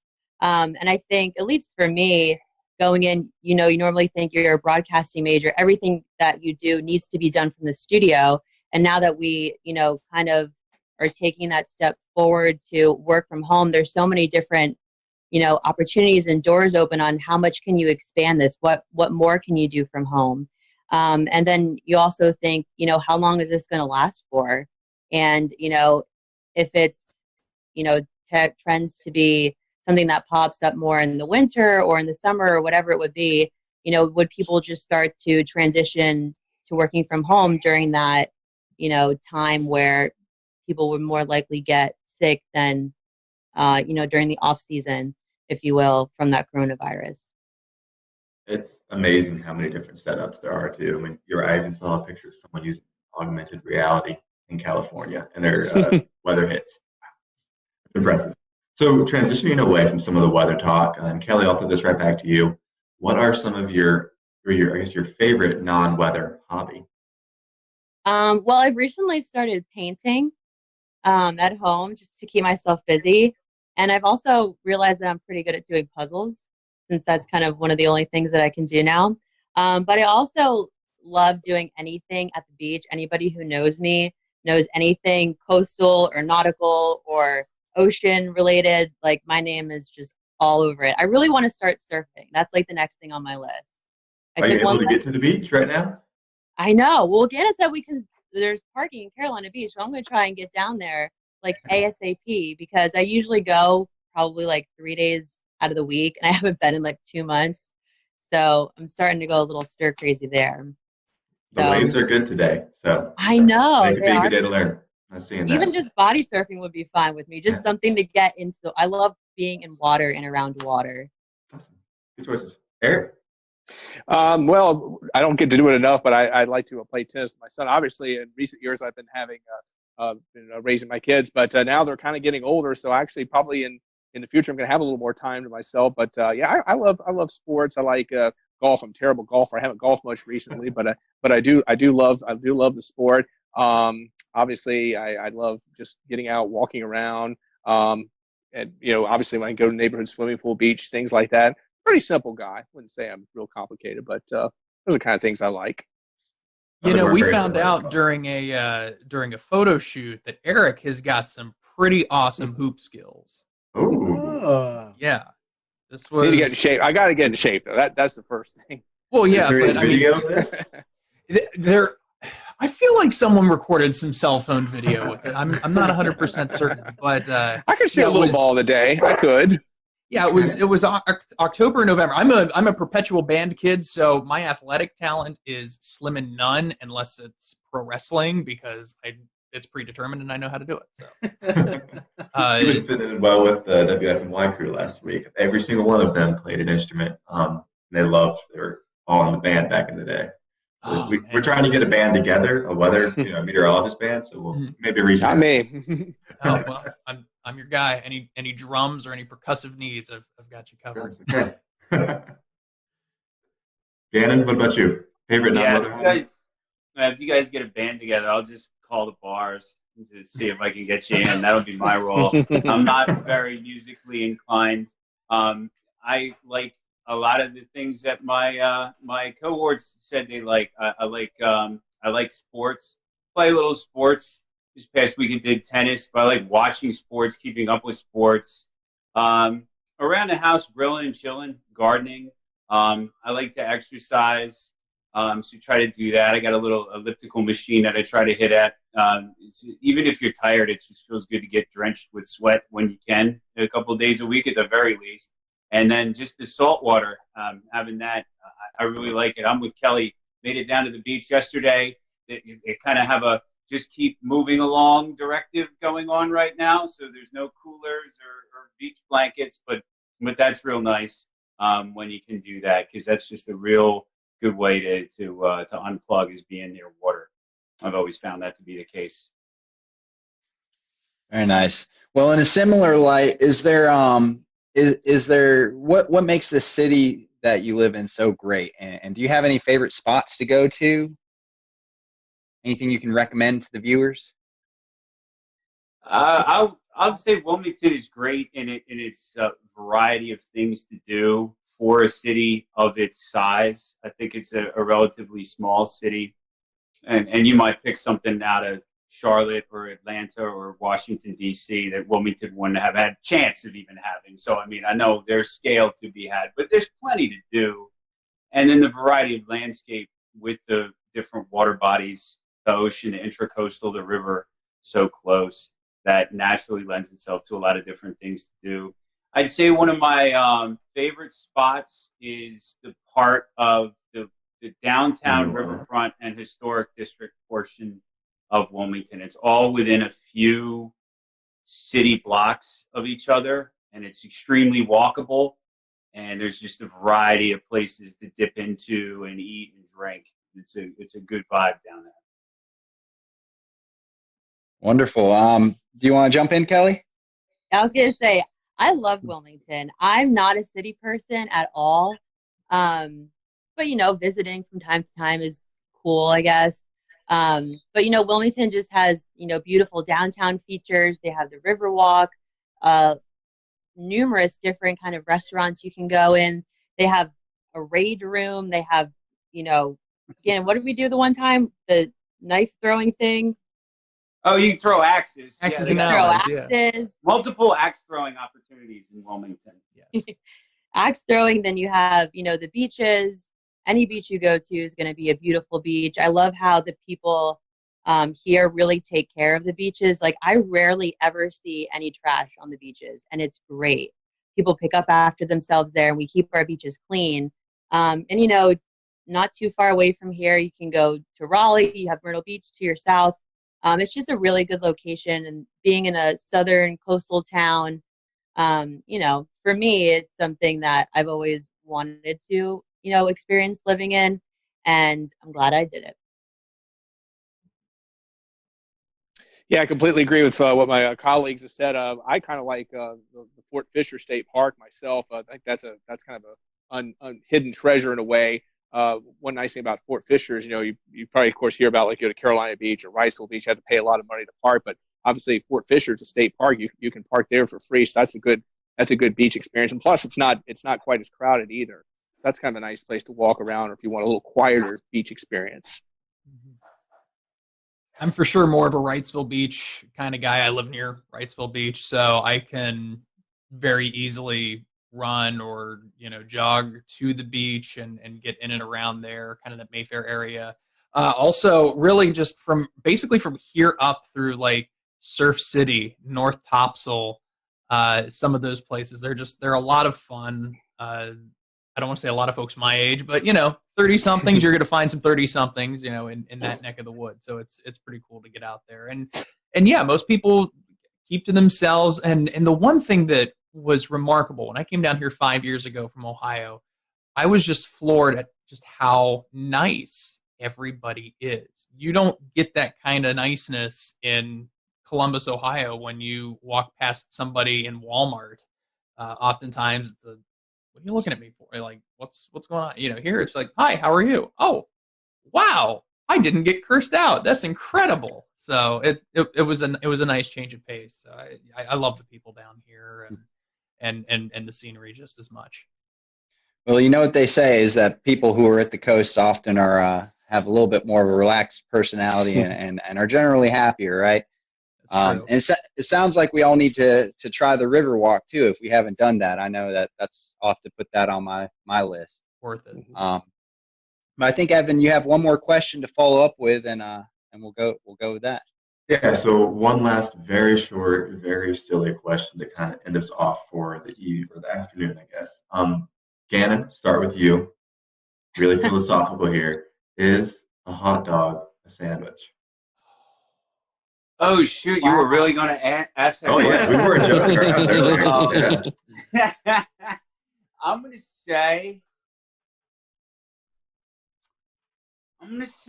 say yeah. Like a square is a rectangle, but it's a square. What goes on? What goes on your hot dog, Gannon? Tell us what's your toppings. Oh man, I haven't had hot dog in years, but I like brats, so same kind of thing. It's mustard and then sometimes pickle relish, but definitely mustard. I like the rectangle is a square is a rectangle, whatever. That's good. That's good logic. I got mathematical on you. I'm going to say yes, because if it's between two pieces of bread, in my mind, that qualifies as a sandwich. Very, very simple criteria. If I have to have a hot dog, I'd probably say chili, mustard, and some onions. Got to throw some onions on there too. Okay. Well, by that criteria, quesadilla is a sandwich too, then, right? Oh, sure. Yeah, that's for the next show. It's got to be bread. Hot dog That's kind of a bread. parallelogram. Gabe, Kelly? I'm stumped. Would never consider a hot dog a sandwich, but I guess if you think about it, kind of. Yeah. I don't know.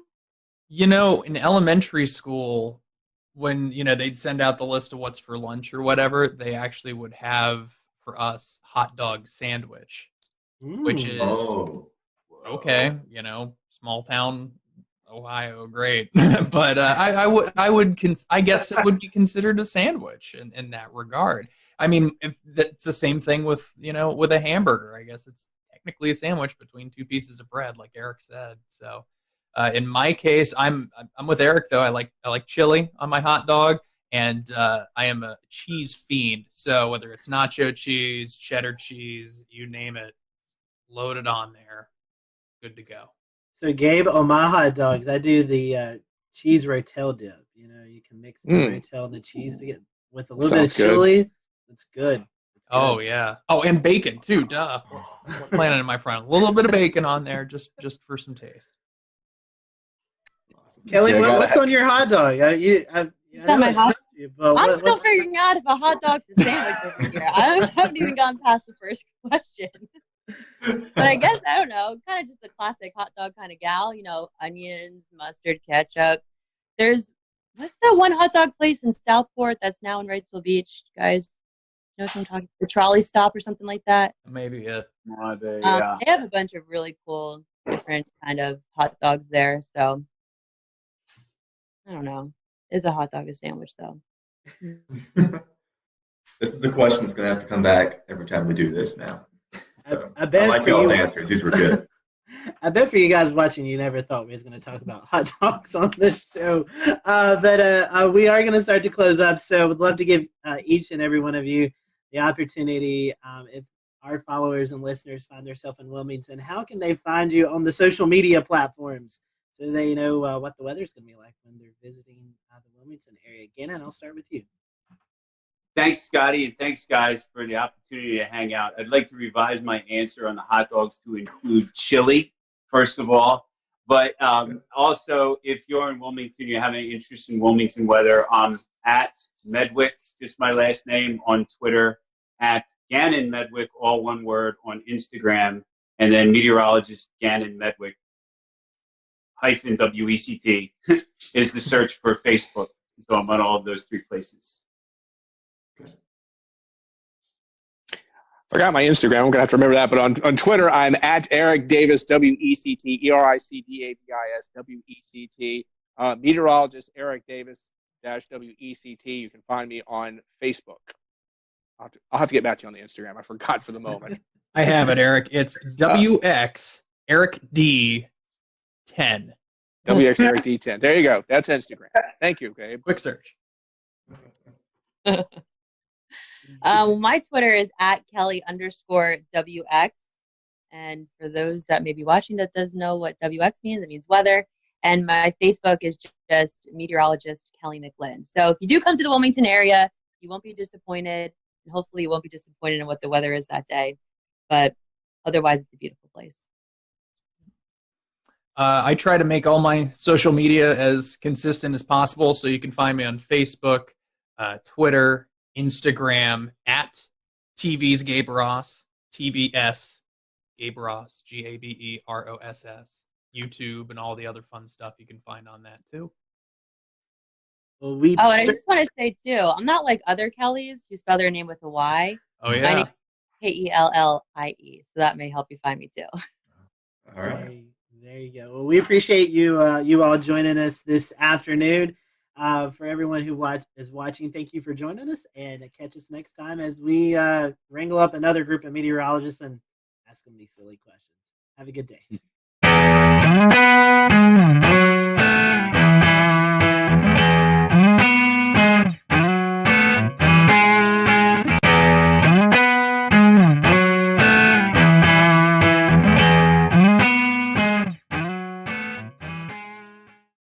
Good evening from Charlotte, North Carolina. I'm James Brierton, and this is an all-new episode of the Carolina Weather Group. It's Wednesday, October the 14th, 2020. Here's what's coming up tonight on the Carolina Weather Group. Our guest is Dr. Josh Warman. He invented the Dow, the Doppler on wheels, and he appeared alongside his famed vehicle on numerous TV shows, including Storm Chasers. He's an atmospheric scientist and the president of the Center for Severe Weather Research, that is, and we'll be talking to him coming up in just a moment. We also have on deck for you a check of your forecast with meteorologist Frank Strait. Before we get started tonight, a reminder that the Carolina Weather Group has a new Insiders Club. You can join us on Patreon, patreon.com/Carolina Weather Group, and unlock exclusive extras, including for just $1 a month, video extras and behind the scenes. There are 4 moments from tonight's interview that we weren't able to get into the final edit of the episode you're about to see. So if you want to check those out for just $1, you'll unlock those on Patreon. For $3.99 a month, you'll be getting early access to select videos, including this episode was available early on Patreon, and future select episodes will be made available onto Patreon supporters who pledge us at our full tier of $3.99 a month. If you're already a Patreon supporter, thank you so much for joining us at patreon.com/Carolina Weather Group. If this is the first time you've heard this pitch, rest assured the Carolina Weather Group, our weekly flagship show, is still always going to be free, just like you're about to see a full 30-minute interview as you would on any other week, and our severe weather coverage, as you saw this past weekend, always remains free. We thank those of you who are supporting us on Patreon so that the Carolina Weather Group can continue to grow and bring you the show that you know and love.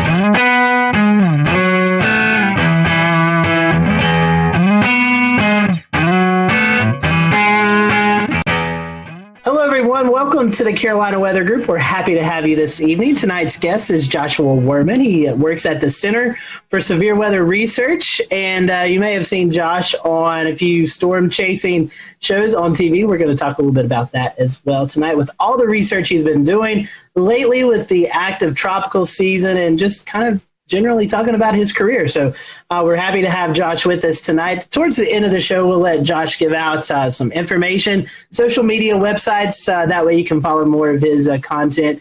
To be sure to stick around towards the end of the show for that. So Josh, welcome to the show. We're happy to have you. We'll kind of give you our first question that we ask all of our first-time guests is, how did you get hooked into this this crazy weather world that we all like to follow? Well, it's been decades for me. You can see all the gray hair here. As a kid, it was just always a passion for me. I had a little weather station in my backyard and one of those little Taylor instruments, Maxmin thermometers, and a weather station. I was old school before the internet.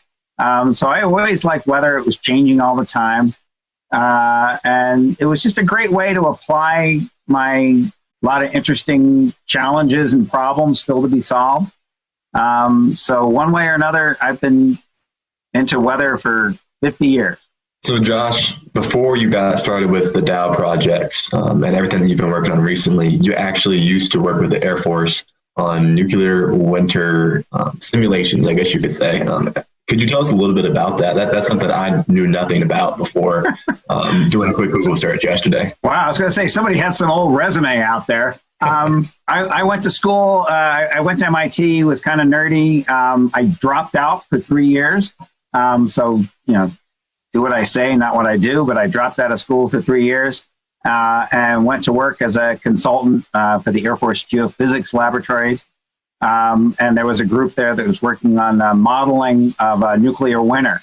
There was a pretty hot topic back in the 80s. And the premise basically was that if a lot of nuclear bombs were dropped, this was a different world back then. We were really thinking about the Soviet Union and the fact that some giant nuclear war would happen with thousands of nuclear bombs dropped.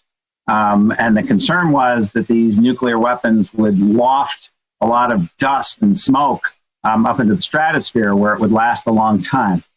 And so what we were doing in that group was taking normal thunderstorm cloud models, similar, though more primitive because it was 30 years ago, but similar to models that are run now on clouds. And we would, instead of initiating a cloud with a 2 or 3 degree warm bubble from turbulence, we would initialize the model with a 500 degree nuclear explosion, and boom, you get a big cloud.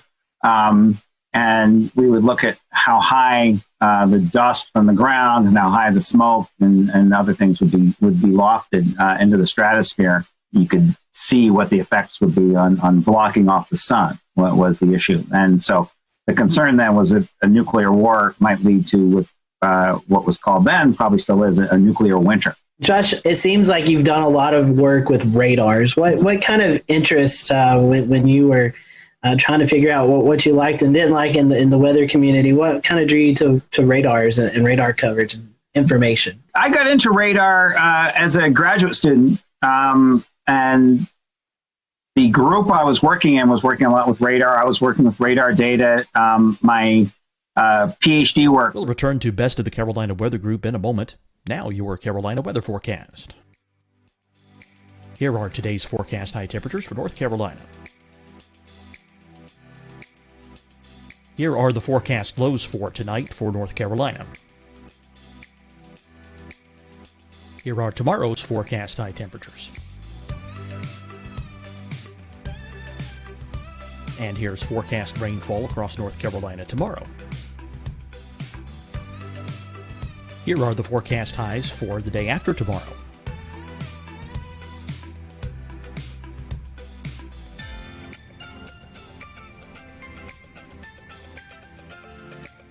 And here's the forecast rainfall across North Carolina for the day after tomorrow. This is the total rainfall forecast across North Carolina for the next 3 days.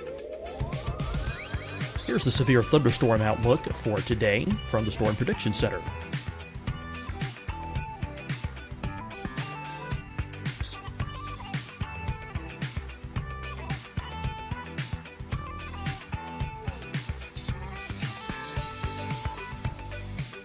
Here are the forecast high temperatures for today for South Carolina. Here are the low temperatures for today for South Carolina. Here's the probability of precipitation forecast across South Carolina today. And here are the rain chances across South Carolina tonight. Here are tomorrow's forecast highs across South Carolina. Here are the forecast low temperatures for tomorrow for South Carolina. And here is the probability of precipitation across South Carolina tomorrow. Here's the precipitation chances across South Carolina tomorrow night. Here are the forecast highs for the day after tomorrow in South Carolina. Here are the forecast low temperatures across South Carolina for the day after tomorrow. And here are the rain chances across South Carolina for the day after tomorrow. And South Carolina's probability of precipitation for that night. Here's the Storm Prediction Center's severe thunderstorm outlook across South Carolina for today through tonight. Here's the Storm Prediction Center's severe thunderstorm outlook across South Carolina for tomorrow and tomorrow night. And here's the Storm Prediction Center's severe thunderstorm outlook across South Carolina for the day after tomorrow through that night. Here's the severe thunderstorm outlook for today from the Storm Prediction Center.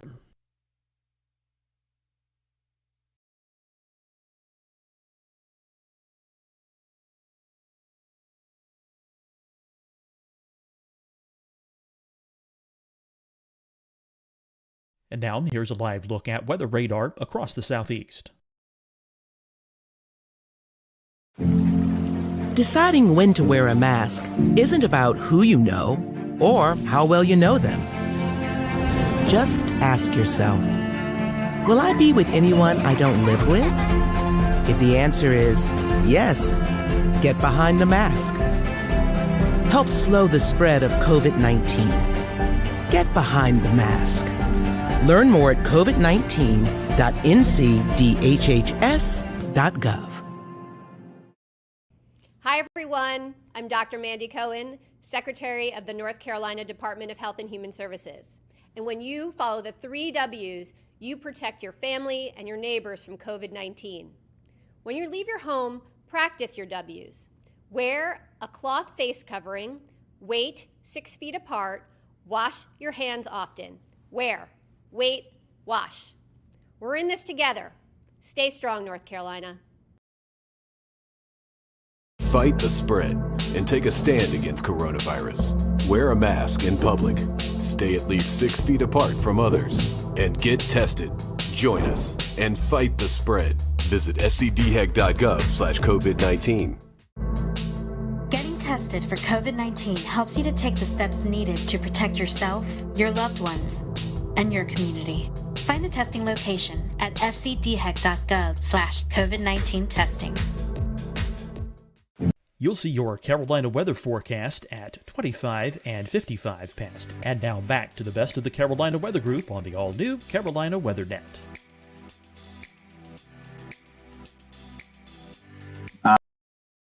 I'm looking at radar data. And I just started asking some technical questions. Most radars work by sending microwaves out. You send a pulse of microwaves out, and then what comes back to you is what you measure. That's how almost all radars are working. But I just asked myself one day, I think literally this was in the shower kind of mental conversation. What happens to all the other stuff? You know, some of the radiation hits the raindrops and comes back, but a lot of it goes other directions. What happens to all that? And so it turns out really interesting things happen to that, and you can measure that. So I basically came up with this concept of what's called bistatic multiple Doppler systems. That's a lot of syllables. But it was just a different way of doing radar, and I kind of got into doing some radar technology. And in the process of getting more, that kind of led to another question once I was doing that kind of technology. By the way, those in the field think that was my most clever idea, not the doubt. I was just reading papers about people who were doing tornado chasing. This was in early 90s. So there certainly were scientists who were doing tornado chasing. There were scientists who were taking out what I'll call some pretty primitive radar type devices to look at those tornadoes. And I thought, well, what if you actually put a good radar near a tornado? What would you see? So it was just asking that kind of simple question. And how could you do that? So I had what, in retrospect, wasn't a great idea of putting a radar in a van, just a regular old passenger van with an antenna in the back, and you would open the back doors and expose the antenna. And literally we would just do donuts in a parking lot to scan. It wouldn't scan. We would just do donuts facing the tornado. That was my original idea. And we would just do donuts and see if we could take some slices through a tornado. That quickly morphed into, some engineers telling me, you can actually make that antenna move. And here's how to do it, into coming up with the first Doppler on wheels. And I usually describe it as an idea behind its time, but it's not rocket science. The first Doppler on wheels was just a weather radar. We did a few slightly clever technological things to make it fit on a truck and make it not break when you drive it over railroad tracks. But basically, it was a radar on a small box van. And the main thing is we just got closer. So we just drove it up to tornado. So we had a pretty good radar, not as good as an 88D, but a pretty good radar. And by getting it 50 times closer, we had a 50 times smaller beam that way. We had a 50 times smaller beam that way. So it's already 2,500 times better. We were a little bit clever and sampled in the third direction better. But I could get 10,000 pieces of data where an 88D would typically get one. And, you know, if you have a microscope or telescope or something, it's getting 10,000 times better data. It's easy to get new science out of that. And that's what we did. The whole thing was just getting closer, getting finer scale data, looking with a better microscope, with a better telescope at tornadoes and anything else. I know you mentioned tropical stuff, and we just came back from Sally and Laura. Well, we got in the eyes of those storms, in the eye walls of those storms, and with a better microscope, we got up close. And so we're seeing lots of things you just can't see from farther away with our technology. I guess for the viewers and the listeners who aren't as familiar with what the Doppler on wheels looks like and kind of, you know, what is the epitome of that now? I guess some basic descriptions of what it's like having a Doppler on wheels, what's the size of it, and kind of what's the situations that you would prefer to drive it into? Are there other things besides scanning tornadoes and hurricanes that you find it useful for? Sure. So let me start out. I'll back up one step and start just in case there's some people who don't even really have a great feel of what radars do. I mean, radars basically send out a narrow beam. It's kind of like a flashlight beam, as narrow as you can get it. And they're scanning through storms of whatever type and trying to get the smallest details that you can by scanning that flashlight beam back and forth. The Doppler on wheels is basically putting all that radar stuff and that flashlight on a truck so we get closer to things. I was just explaining how if you get 50 times closer, you're getting maybe 10,000 times better data. So anything we drive it closer to, we're seeing better data. I use an analogy sometimes of whoever it was who invented the first microscope. So he pointed at his finger, he can see details of a fingerprint. You can point it at pond water and sees parameciums. You can, almost anything you point it at, you're going to see much finer scale detail. So that's what we do with these Doppler on wheels on trucks. So the fundamental concept is just a pretty good radar. Actually, lately we've made very good radars on trucks. So the first ones were just pretty good radars on trucks. What we've done is we've made our trucks better, but we've also made the radars a lot better. So now we have dual polarization radar. So we can see the difference between hail and rain. If they're making, you know, rain has kind of hamburger shaped raindrops, whereas hail is these big ugly things that are tumbling. We can tell the difference with dual polarization. We have two different frequencies, so we can look at what happens at two different frequencies. We also have pretty good if you're driving over railroad tracks, like I was talking about. If one frequency goes down, we still have the other one. So it's just more reliable. So we've done a lot to make the radars better. Getting closer is great for tornadoes. We can make maps of tornadoes and multiple vortices and what's happening near the ground. All kinds of stuff you just couldn't see before, just like looking at a paramecium in a pond. But that's true of all kinds of different phenomena.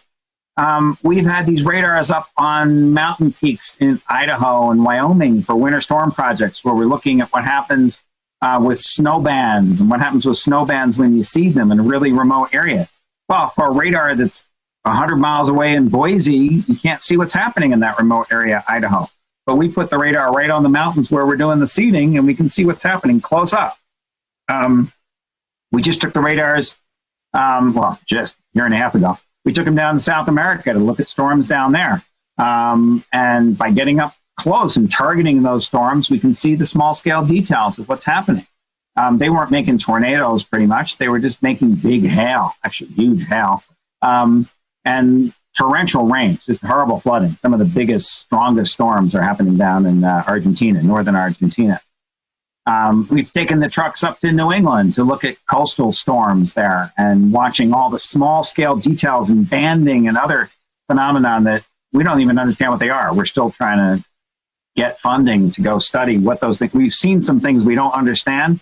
And so what our normal course of action is, we see something we don't understand, then we go and ask the government, can we have some money so we can go do this better and understand it? So we're still in that middle phase right now where we're trying to get the money to go do the project better to understand it. We just went to Hurricanes Laura and Hurricane Sally. And we're trying to get in the eyes of those hurricanes to see the small scale details. So I invented the first Dow back in late 94 and 95, got some hurricane data in 95. In 96, I just thought, hey, I wonder what you'd see if you went inside a hurricane. Nobody had ever, I know now hurricane chasing with chasers, recreational chasers is reasonably popular. And there's several scientific teams that do that. Back then, 1996, no one did that. The idea was basically a hurricane was a zone of death. You just don't go in. But we thought, well, it's not so much worse than an RFD or something. Maybe we can do it, right? So we went in really kind of scared. We were pretty anxious, and we went to Hurricane Fran back in 1996. We deployed, I think, 5 miles from the coast, really far from the coast, something I just wouldn't do by choice anymore, and deployed on a runway at Wilmington Airport, really scared. We had all these emergency ideas of running into the shelter at the airport if anything bad happened, if we flipped over or went airborne. We just didn't know what would happen. But we got amazing data. We discovered a whole new phenomenon. It turns out the wind in hurricanes doesn't just blow straight. It's actually blowing like a corkscrew. There's these boundary layer rolls. And those rolls are mixing strong winds down to the ground where you get these streaks of stronger winds. But over the ocean in particular, it's mixing the warm, soupy air up from the ocean surface and feeding the storm. And measuring that flux of not only momentum downwards, but warmth energy upwards is really important, critical for these hurricane intensification models. If you've noticed from actually Sally and from Laura, the track forecasts are pretty good. Even 2 or 3 days ahead of time, you pretty much know where that storm's going to go. But you don't know what the intensity is going to be that well. And rapid intensifications happen both in Laura and in Sally right before landfall that weren't really that well forecast. So understanding that corkscrewing is really important. So just by going in, we discovered a whole new phenomena, which was quite exciting for us going into a hurricane. How do you deal with the potential for, radiation issues coming off of the radar? Because obviously you don't want to be in the dome of an 88D while it's running. I'm pretty sure similar situations with the Dow, you don't want to be right in front of it, obviously. How do is there anything special you have to do to mitigate that? So in very loose terms, radiation comes in 2 types. One is ionizing radiation, the other is non-ionizing radiation. Ionizing radiation is basically ultraviolet and shorter wavelengths, so ultraviolet X-rays, gamma rays, things of that sort. And those hurt you because the individual photons hit your DNA, ionize it, change the molecular structure, and then you get mutations and cancers. But that only ultraviolet and stronger or shorter wavelengths, higher energy photons can do that. Non-ionizing radiation, which is visible, infrared, microwaves, radio waves, those can also cause harm.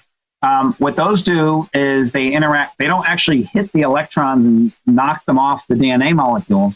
What a microwave or a radio wave or an infrared coming off your fireplace does is it shakes your molecules, mostly your water molecules, and it makes your water molecules shake and bend and do things like that. And then those water molecules, the bending and stuff and shaking is not so bad, but what happens is then they, as they lose that energy, they heat things up. That energy basically degrades into heat. So the way a microwave oven hurts you would be if you got heated up, if it heated your tissue.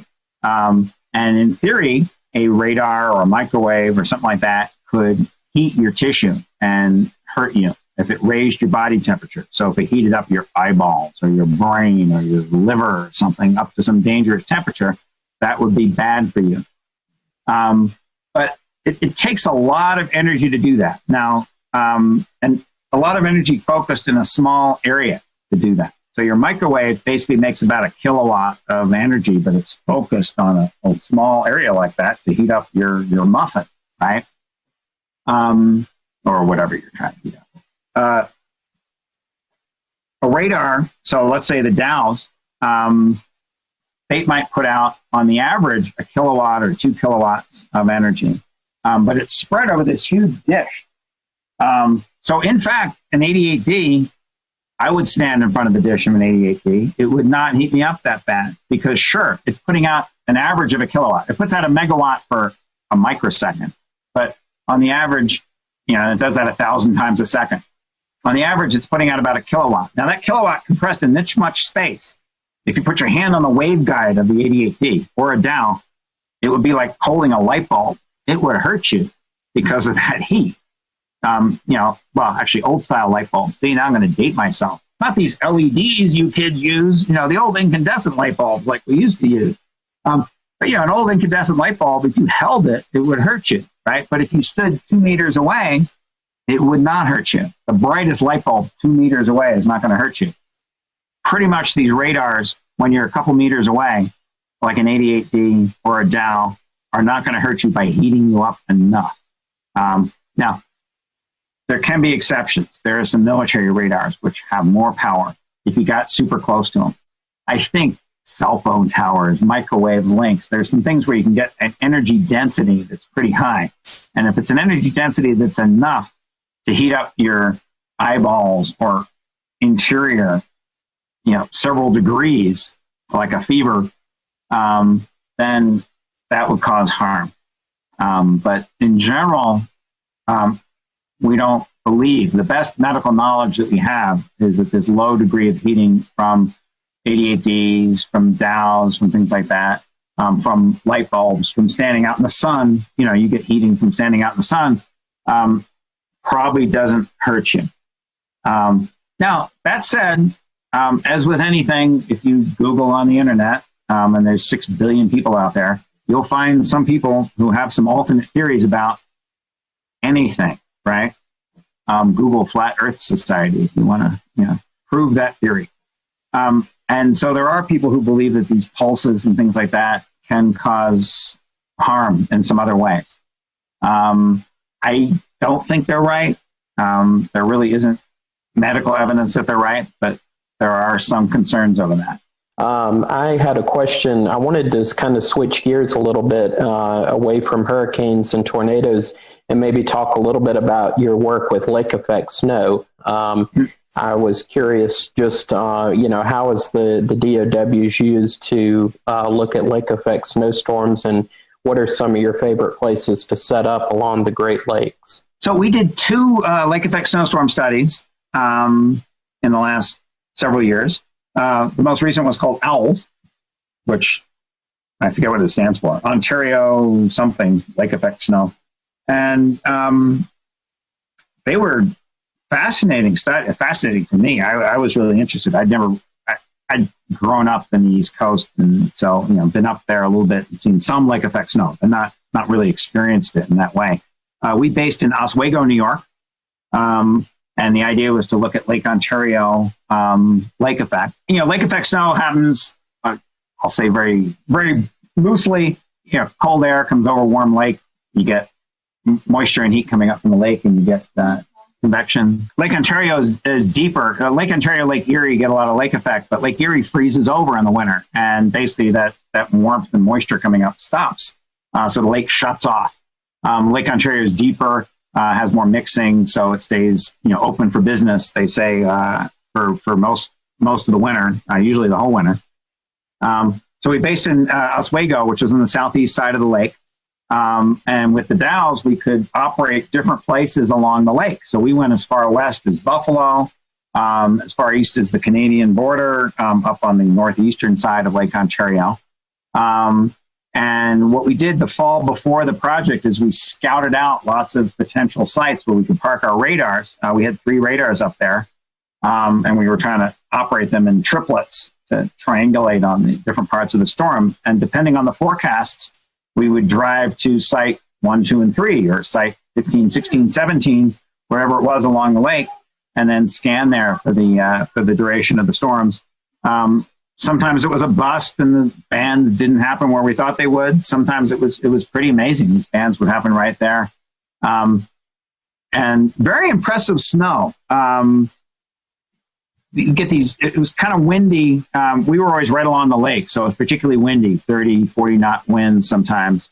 And so we had these ground blizzard conditions, very low visibility. Not a lot of moisture, huge snow ratios, 20-1 kind of thing.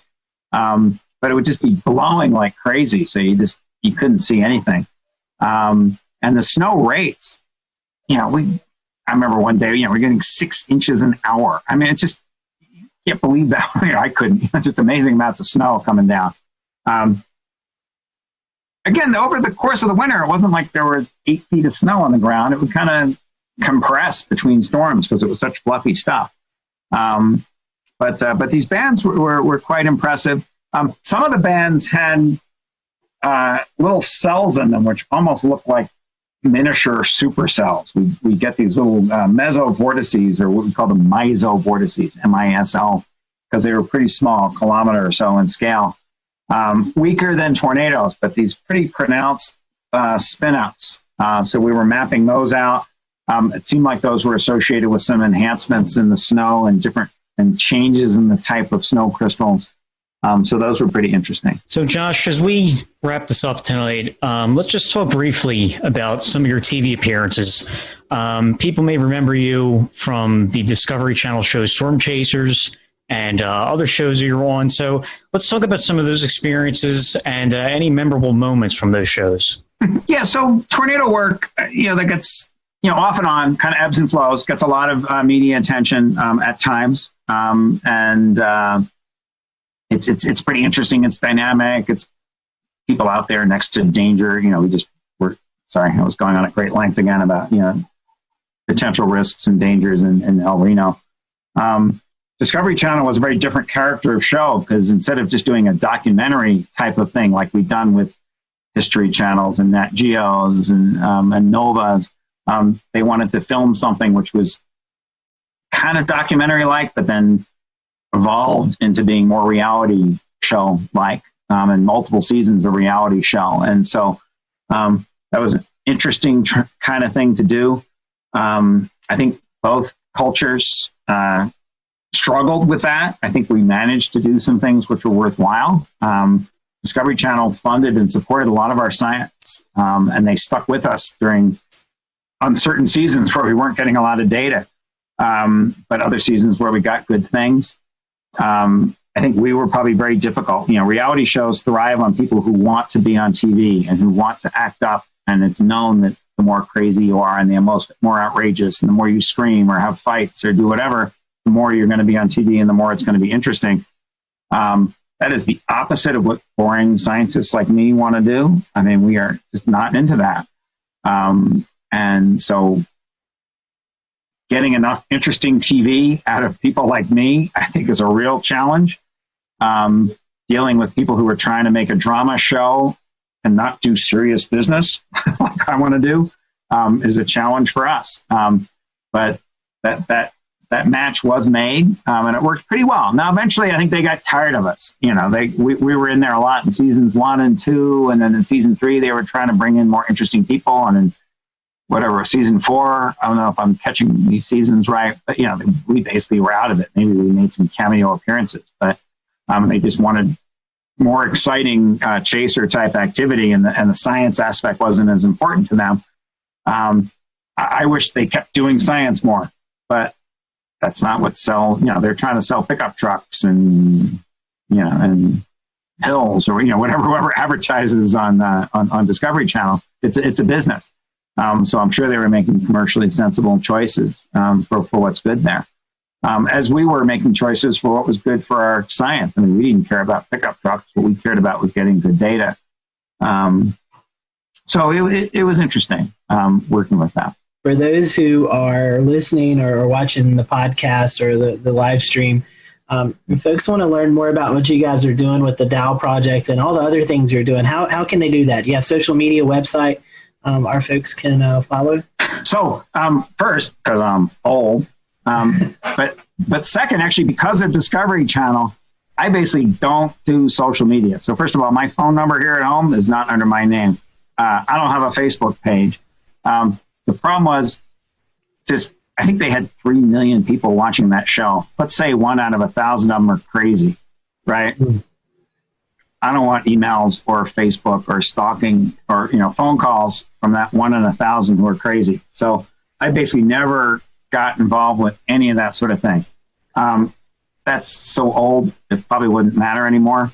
But so how can they do it? I mean, we're just not good at publicizing our stuff. We have a bad web page that's mostly out of date. Every so often we update it with something. I think we put some Hurricane Laura stuff on it. Like I said, I don't do Facebook. Maybe some of my team members do. We're I don't know, boomers. We don't do that kind of thing much. I will say this. I'll give you a plug for your website. It's cswr.org.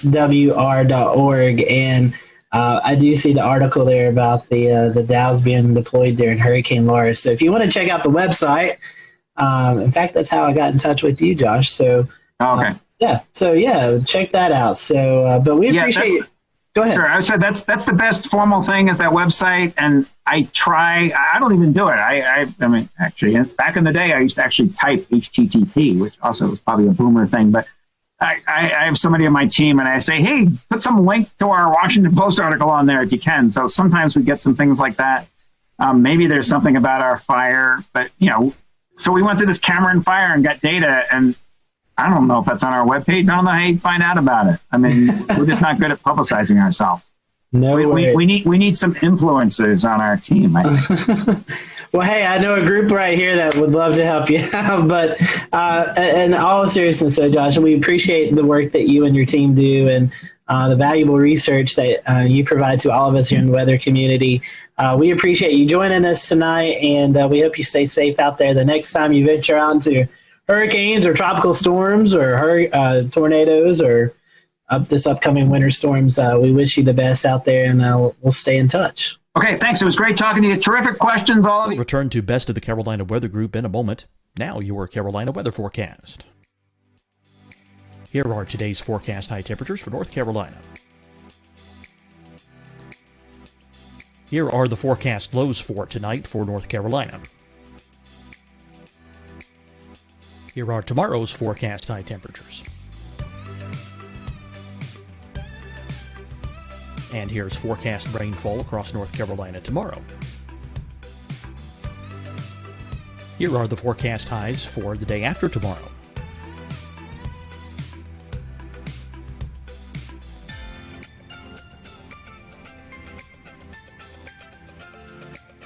And here's the forecast rainfall across North Carolina for the day after tomorrow. This is the total rainfall forecast across North Carolina for the next 3 days. Here's the severe thunderstorm outlook for today from the Storm Prediction Center.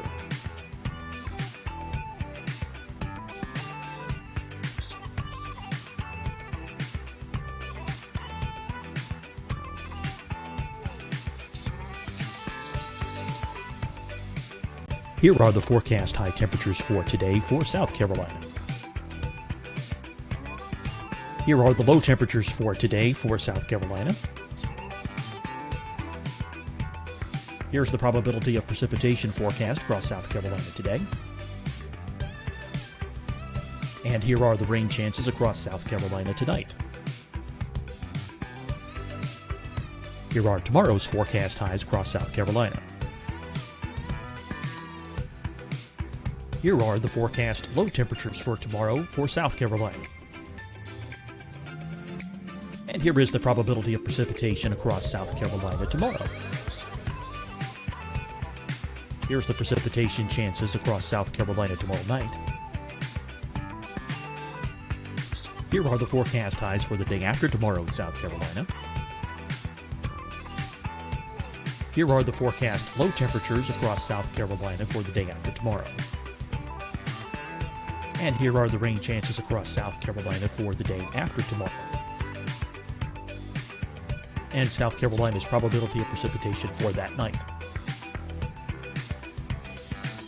Here's the Storm Prediction Center's severe thunderstorm outlook across South Carolina for today through tonight. Here's the Storm Prediction Center's severe thunderstorm outlook across South Carolina for tomorrow and tomorrow night. And here's the Storm Prediction Center's severe thunderstorm outlook across South Carolina for the day after tomorrow through that night. Here's the severe thunderstorm outlook for today from the Storm Prediction Center.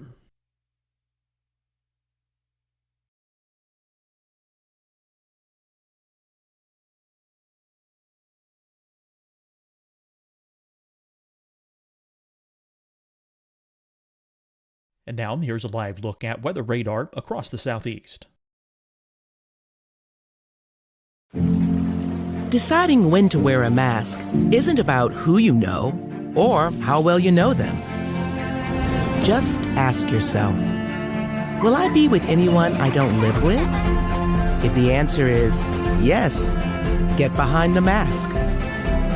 Help slow the spread of COVID-19. Get behind the mask. Learn more at covid19.ncdhhs.gov. Hi, everyone. I'm Dr. Mandy Cohen, Secretary of the North Carolina Department of Health and Human Services. And when you follow the 3 W's, you protect your family and your neighbors from COVID-19. When you leave your home, practice your W's.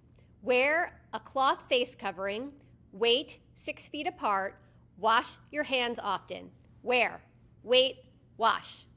We're in this together. Stay strong, North Carolina. Fight the spread and take a stand against coronavirus. Wear a mask in public. Stay at least 6 feet apart from others. And get tested. Join us and fight the spread. Visit scdhec.gov/COVID-19. Getting tested for COVID-19 helps you to take the steps needed to protect yourself, your loved ones, and your community. Find the testing location at scdhec.gov/COVID-19 testing. You'll see your Carolina weather forecast at 25 and 55 past. And now back to the best of the Carolina Weather Group on the all-new Carolina Weather Net.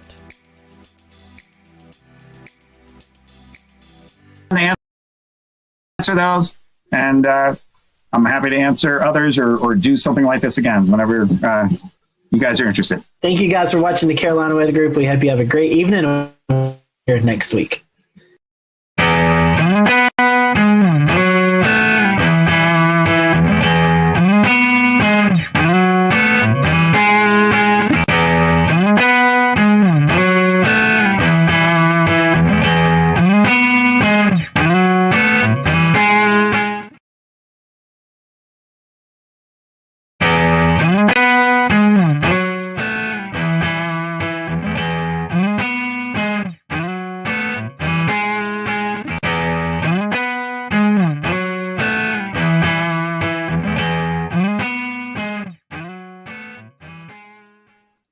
Good evening from Charlotte. It is June the 17th, 2020. I'm James Brierton. Did you get a chance to see the sun today at all? Maybe kind of sort of. We have been cut off from the rest of the world. No, I'm not talking coronavirus. I'm talking about this low pressure that has just parked over the Carolinas today. It's very pretty on this satellite image that our friend Brad Panovich captured. You can see it there just spinning out over like Fayetteville, Fort Bragg, between Charlotte and Raleigh. Just spinning and spinning and spinning, but that just socked us in with clouds. I did see just a little bit of sun today here in Charlotte before the sun went down, and that was a nice change of pace after a couple days of cloudy and cold weather. All right, this week we are talking the PGA Tour, which has resumed and is in Hilton Head, South Carolina for the RBC Heritage. Kicks off tomorrow after a couple of practice rounds. I'm holding here the weather forecast from their on-site meteorologist, Stuart Williams. This is what we call a tease. I'll have this for you coming up. What we're going to get to first is a piece of tape that has been very patiently waiting in the wings. So Stuart sat down with the Carolina Weather Group in February to record an interview that at the time we thought was going to air alongside the Wells Fargo Championship here in Charlotte? Well, as you now know, that never happened, and other PGA Tour events were canceled. They are now resuming operations without fans and will be playing in Hilton Head, South Carolina. So we are very excited to be able to bring this piece of tape to you. This is a premiere of a new episode. You've never seen this interview before, despite the fact that it was recorded in February, but I felt that I needed to explain to you that it was recorded in a time where I could still get a haircut, and where the picture of snow over Scotty Powell's shoulder made sense, and all the references to fans attending the event also made sense back just a few months ago.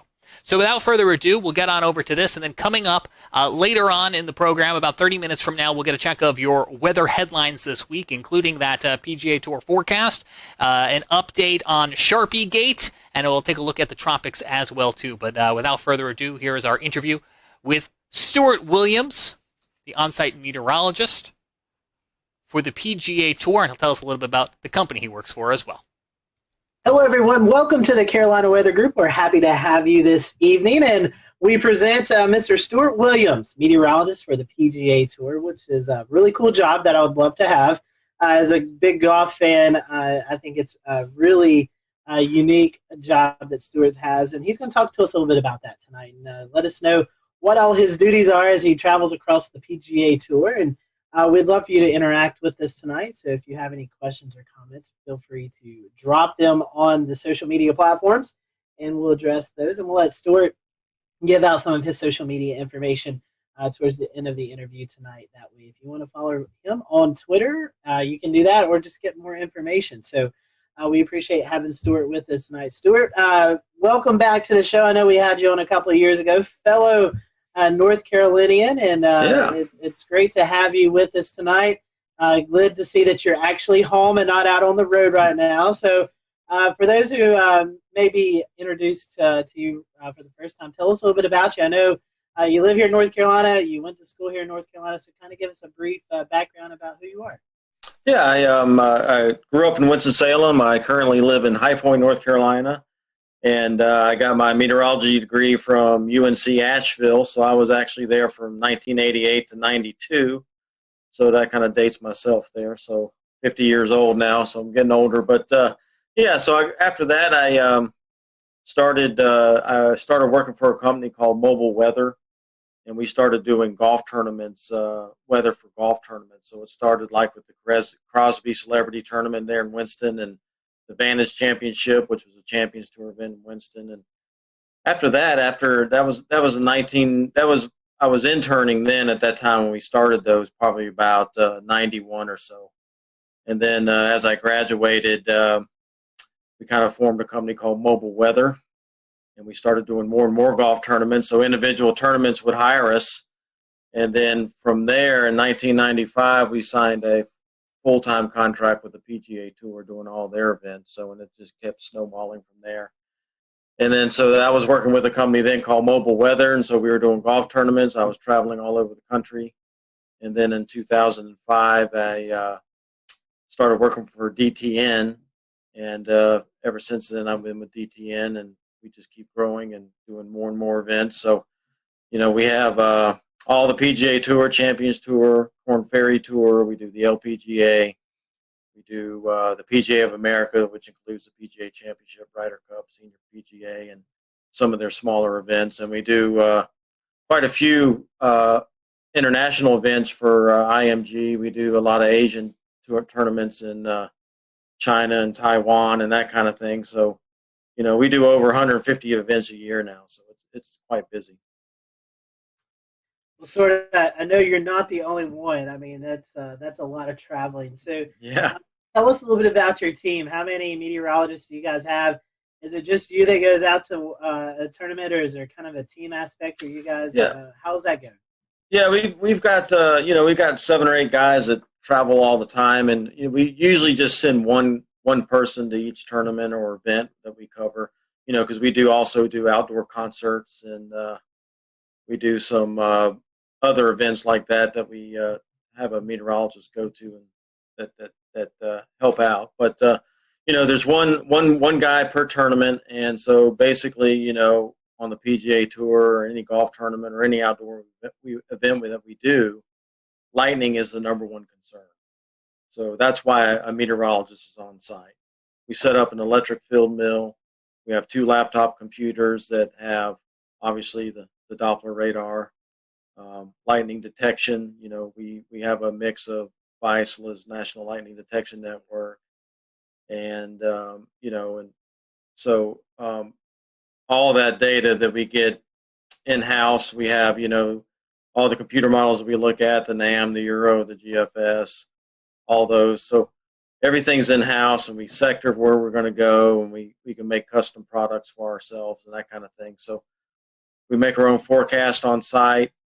So using all that technology, as an official comes in wondering what the weather is, if we do see a threat, we see a storm developing, the officials can come in, we can show them exactly on the screen what is happening, and based on what we're showing them and what our opinions are of what's going to happen, then the officials can make very good decisions of, okay, when do we need to stop? And then once we do that, especially on the PGA Tour, they have LED boards across the golf course. They'll put weather warning signs up. The officials will blow horns to the players, signaling that it's a dangerous situation. So then the players will get moved off to evacuation vans and cars and that kind of thing, and they're brought to the clubhouse. And so hopefully, if we do our job correctly, then we've given enough time to where people can get back to the buses and hopefully back to their cars, because not everybody has a clubhouse pass. So they can't all get indoors to safety. So we got to get a lot of them back to their cars. So it's a big machine. It's a big operation, but it's most tournaments, I'd say every tournament has an evacuation plan, emergency plan. So it works pretty well. And then the big question is, once we have stopped play, when do we go back and start playing? When is it safe to go back out? So that's when we help big time as far as, okay, we think this storm is going to be out of here at such and such time. And then they can open up the practice facilities again, let the players warm back up, and then we'll get them back out to the golf course and start playing again. Stuart, that kind of rings a bell here in Charleston at Bulls Bay, the tournament last year. LPGA, lightning hit a tree. Someone was went under the tree, and it's a serious situation with these thunderstorms and these golf tournaments. How much collaboration do you guys have with the local National Weather Service, especially in big events like this? In the last few years, there's been a little bit more collaboration because, with Homeland Security and a lot of these big, government agencies and everything, a lot of these agencies are using golf tournaments as their training grounds for big events and things like that. So I know down at the RBC Heritage down in Hilton Head, the FBI shows up and all the government agencies, the Weather Service, and so they do a lot of practice at these at that event, since it's such a large event. And so I do coordinate with the Weather Service there. We'll talk what we're thinking, and kind of bounce off ideas off each other. But for the most part, I'll maybe read a forecast discussion or something like that from the Weather Service. But like I said, having everything in house, all of our own computer models and that kind of thing, we basically do our own thing, to be honest with you, make our own forecast. Because I think in a lot of ways, sometimes we do a better job because we know what golf wants and we know what golf needs. So we know what they're looking for as far as a forecast goes. Whereas the Weather Service, they may be a little more general because they have a bigger area to cover. So for example, for us, wind forecasts are very big at the golf tournaments because that plays a huge role on how the golf course is going to be set up each day. So we concentrate a lot on wind, and so we try to be very accurate in that department, where you may see a weather forecast from the Weather Service that says winds are 5 to 10. Well, okay, that's kind of general. We try to be more exact than that, where our forecast will say maybe we have a westerly wind, like on the coast there. Maybe you have a drainage wind in the morning off the land, and then we'll get the sea breeze at 1 o'clock, and it's going to shift out of the south or southeast or whatever, and it's going to be 10 to 15 at that point. A lot of times the Weather Service really doesn't break it down like that. So, we try to be more specific of what's going to happen at the golf course so they can plan how they're going to set the golf course up. So that's some of the things that I think we do a better job at than TV or weather service being more general. Stuart, let's play. Let's hope we're not forecasting too far in the future. We have a Wells Fargo Championship coming up in Charlotte, the Wyndham Championship in Greensboro. Let's say that you're there forecasting and you see it could be a potential stormy day. That there's going to be thunderstorms moving into the air. What is it? Kind of give us what you do the morning of. Kind of give us a play-by-play of what that setup looks like if you see it's going to be a stormy afternoon or something in these tournaments. Well, let's say the first tee time is 7 a.m. Okay, that's usually when most tournaments start, 7 in the morning, and I'm usually there probably about 5:30 in the morning because I'm looking at weather data, looking at the latest stuff, making my forecasts and getting that out and distributed, uploaded to the player page, that kind of thing. And so we also have radios that we communicate to the officials with. So every morning I'll go into the rules office and tell the guys as they head out to set the golf course up what I think the winds are going to be that day, and then what time I think the best chances of us getting a thunderstorm. And so if you take a North Carolina tournament, typically what happens is, as you'll know, Scotty, and they'll start in the mountains. They'll bubble up in the mountains about midday, early afternoon, and then as they get going, they'll roll off into the Piedmont, and then they'll usually make it to Greensboro or Charlotte by 3, 4, 5 in the afternoon, depending on how fast they move and what the scenario is. So, so I'll tell the officials that morning, hey, I think we're going to see storms probably anywhere from that 3 to 7 range, and then that'll give them an idea when they need to start paying attention, so to speak. So as we go through the morning there, I'll keep looking at the new data, see if there's anything we need to update. And then obviously I keep watching the screens. I'll have the radars going and that kind of thing. And then as soon as I see something that has a potential of getting to us, that's when I'll get on the radio and tell the officials, hey, I'm seeing some thunderstorms over, let's say, Yadkinville, and they're going to be moving across Winston and the Greensboro here in the next hour and a half. So that'll give them the heads up that, hey, I'm starting to see some stuff that could impact us here in the next hour or two. And so that's when we'll start putting on the LED boards. There's a weather policy that runs and things that say, hey, inclement weather is possible, please pay attention, that kind of thing. And then as the storm keeps moving closer, then I keep updating the officials. And then when I think is within, less than an hour, usually the head rules official, which would be Mark Russell or Slugger White, who are in charge of the competition, basically, they'll come into my office. I show them exactly what's happening.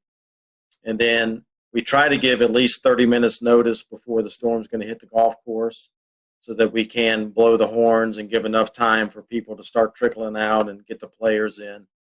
And then obviously, as the storm gets closer, hopefully we've gotten everybody off the golf course, and then the storm will hit. And then, like I said, then we have the conversations. When do you think it's going to be out of here? When is it safe to resume?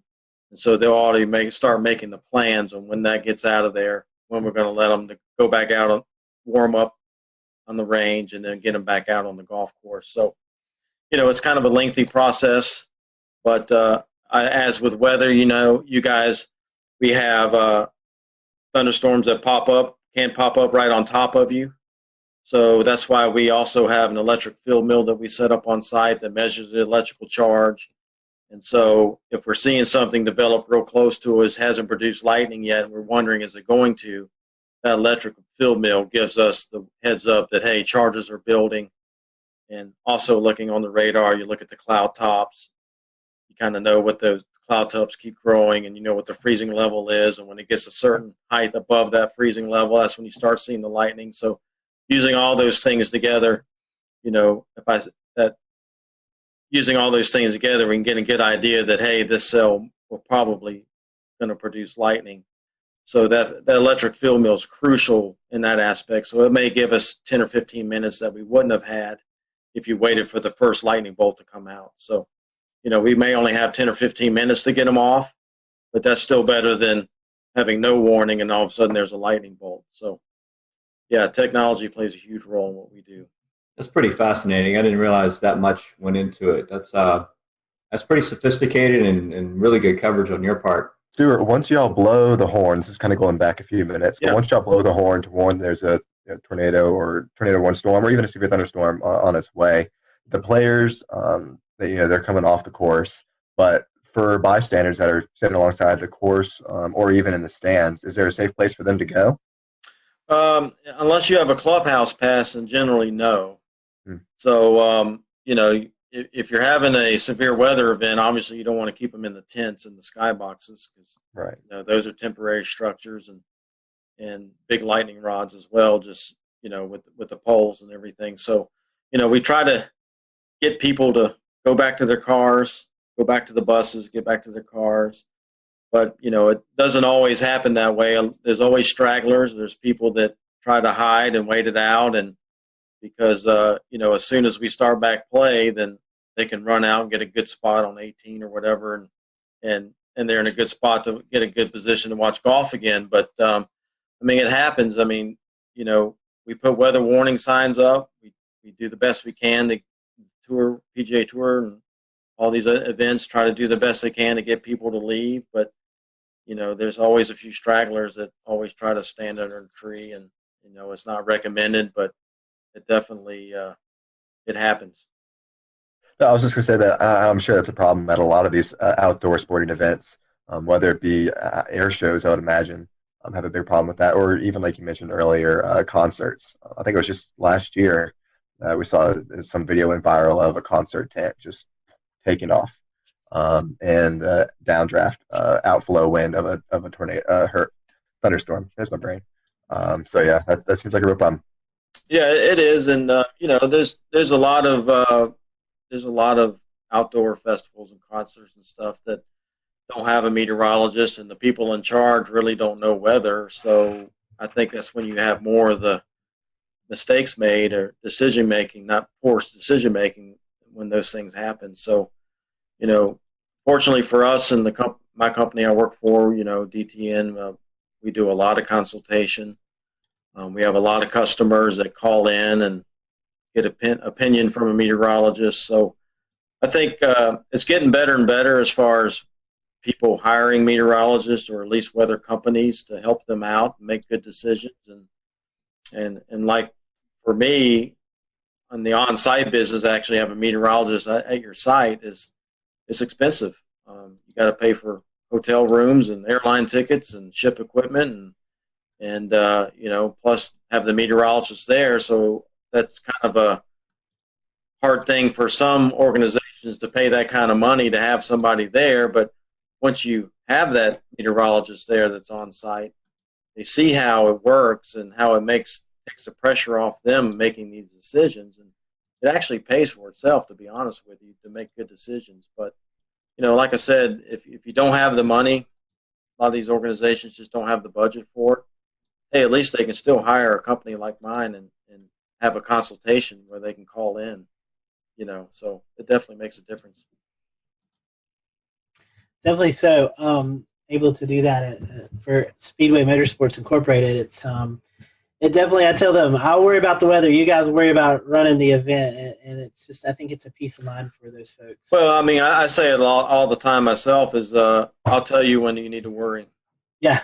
I'll do the worrying for you. Exactly. I'll tell you when you need to worry. So, I want to get back to what you mentioned about winds, right? So we talk about wind size, right? And we get into the nitty gritty of it, right? So you're talking about sea breezes, you're talking about things at the coastline, even inland, where you can have wind shifting or building, stronger pressure gradient, higher winds from certain directions. Do you get into the science of saying, you look at the course, you look at the direction of wind, the dominant direction of wind for the day, and the speeds? Do you talk about which links are going to be more difficult than others? When you look at long-range trajectory shots or higher iron shots, do you speak about look for a lean to the left or hooking or anything like that when you get into the wind forecast? Yeah, the rules officials, the guys that are setting up the golf course, they're the ones that's more concerned with which holes are going to play. Let's just say we have on hole number 1, we have a strong south wind and it's blowing, 15 to 20 miles per hour. Well, if it's blowing from behind them, then a lot of times what they'll do is they'll move the tee blocks back so that hole plays longer. And then on the next hole, maybe it's going the opposite direction. Now it's in the player's face when they tee off. So they may move those tee blocks up so it plays shorter. That way they're trying to keep everything moving, but they're also trying to make it not hard, but they're trying to make it fair too. Not necessarily hard, but fair, and keep things moving. So, crosswinds play a big role, especially near the greens, where if there's a lake or a big sand trap or something that's on the right side and it's blowing from left to right, well, they may put that hole location more towards the left side of the green, so guys aren't dumping in the lake the whole time trying to get it to the hole. That's so all those strategies play a role in how the golf course is set up. So definitely wind direction definitely is important. How strong the wind is. So they're actually changing distances and layout. Absolutely. So we have 18 holes. And all through that golf course, it's going to be in their face or behind them, left to right, right to left. So all those things play a role in how the golf course is set up. So definitely wind definitely is a major impact on golf tournaments. So. Very interesting. Very neat. Scotty, go ahead. Yeah, Stuart, in some circumstances, I know we saw the Masters had some severe weather roll through back in 2019. When we see these big severe weather events, you guys, I'm sure, coordinate with the course, with the tour, with the TV networks, and kind of make the best plans. Is that right? Yeah, try to do what's right. You don't want to get anybody hurt. And if there's a high risk for severe weather, i.e. tornadoes or even, just strong straight line wind and storms, we may go early, 2 tees early on the weekend or a day on the weekend to avoid some of that severe weather that we think is going to happen in the afternoon. So, the tour is aware of that, and they'll try to make accommodations to maybe avoid some of that to keep people safe and get the round in. Because the tour has a policy that we'll play on Monday to complete 72 holes. 72 holes is a must. They want to get every round in. So so we will do that on Sundays a lot of time to try to get everything completed and so we don't have to go into Monday. But we'll return to Best of the Carolina Weather Group in a moment. Now your Carolina weather forecast. Here are today's forecast high temperatures for North Carolina. Here are the forecast lows for tonight for North Carolina. Here are tomorrow's forecast high temperatures. And here's forecast rainfall across North Carolina tomorrow. Here are the forecast highs for the day after tomorrow.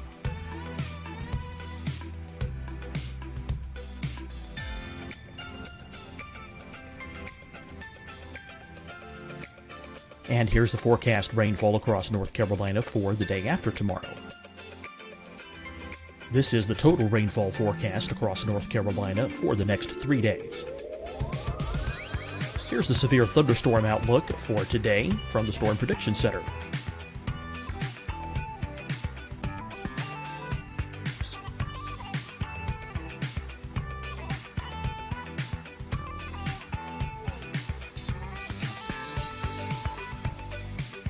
Here are the forecast high temperatures for today for South Carolina. Here are the low temperatures for today for South Carolina. Here's the probability of precipitation forecast across South Carolina today.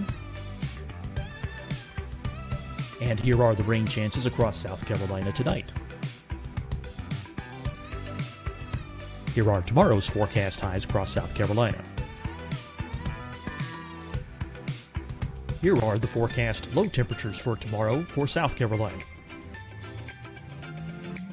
And here is the probability of precipitation across South Carolina tomorrow. Here's the precipitation chances across South Carolina tomorrow night. Here are the forecast highs for the day after tomorrow in South Carolina. Here are the forecast low temperatures across South Carolina for the day after tomorrow. And here are the rain chances across South Carolina for the day after tomorrow. And South Carolina's probability of precipitation for that night. Here's the Storm Prediction Center's severe thunderstorm outlook across South Carolina for today through tonight. Here's the Storm Prediction Center's severe thunderstorm outlook across South Carolina for tomorrow and tomorrow night. And here's the Storm Prediction Center's severe thunderstorm outlook across South Carolina for the day after tomorrow through that night. Here's the severe thunderstorm outlook for today from the Storm Prediction Center.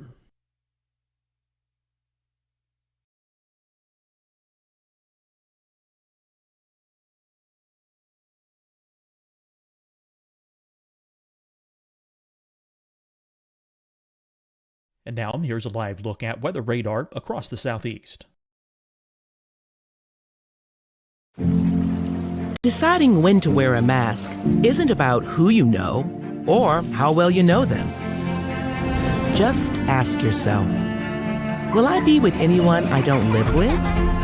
If the answer is yes, get behind the mask. Help slow the spread of COVID-19. Get behind the mask. Learn more at covid19.ncdhhs.gov.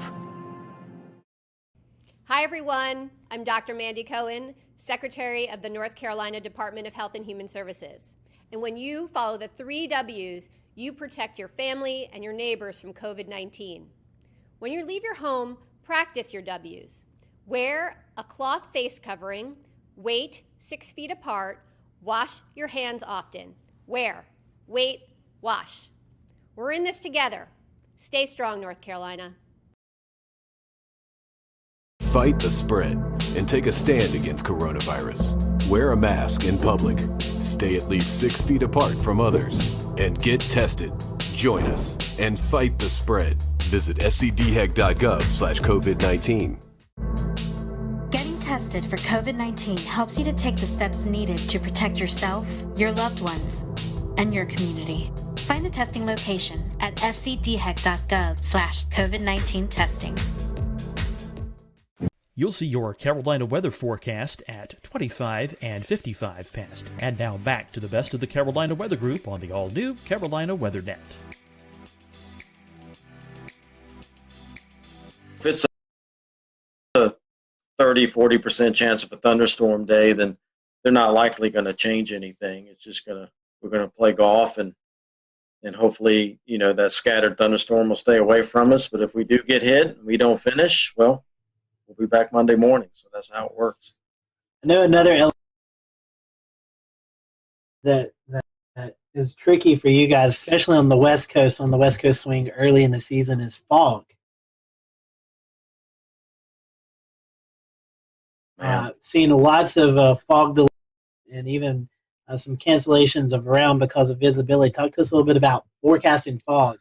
Yeah, it's tough, man. That marine layer out there, and what most people don't realize in California, the Pacific Ocean out there gets the Aleutian Current, which is very cold. It's cold water, and so fog forms on it quite a bit. So when we get out there, a lot of the things that we look for is the offshore flow, and we love it when there's offshore flow because it pushes that marine layer way out in the ocean, and skies stay clear at the golf course. Well, the thing that I've learned forecasting the weather out there, as soon as that pressure gradient starts going neutral, that's usually when the marine layer fog will move in. And so I've seen it. We had it this year at Torrey Pines at the Farmers Insurance Open.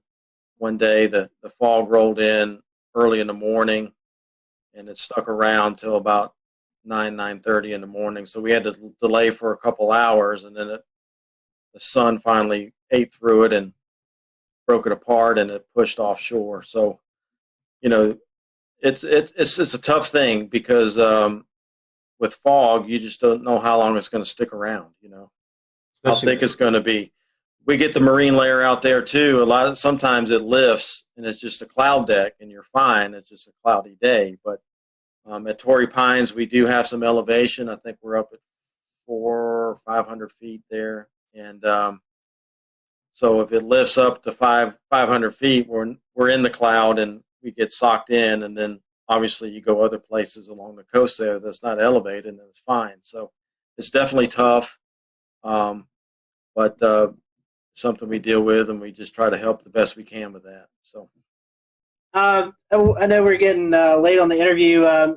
Fun question here: any favorite PGA Tour stops, and any of the PGA Tour players really weather savvy that we might not know about? Well, I mean, favorite weather stops. I mean, as far as any tournaments go, Hilton Head's a big favorite of mine. Any Hawaii tournament's great.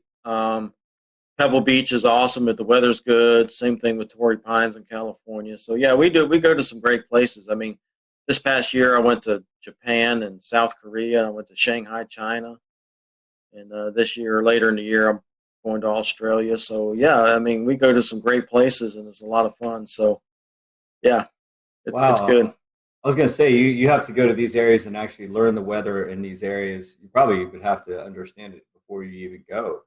Yeah, believe it or not, I mean, everywhere I go, I start paying attention to where I'm going a month or two ahead of time. So I know when I get there what's been happening.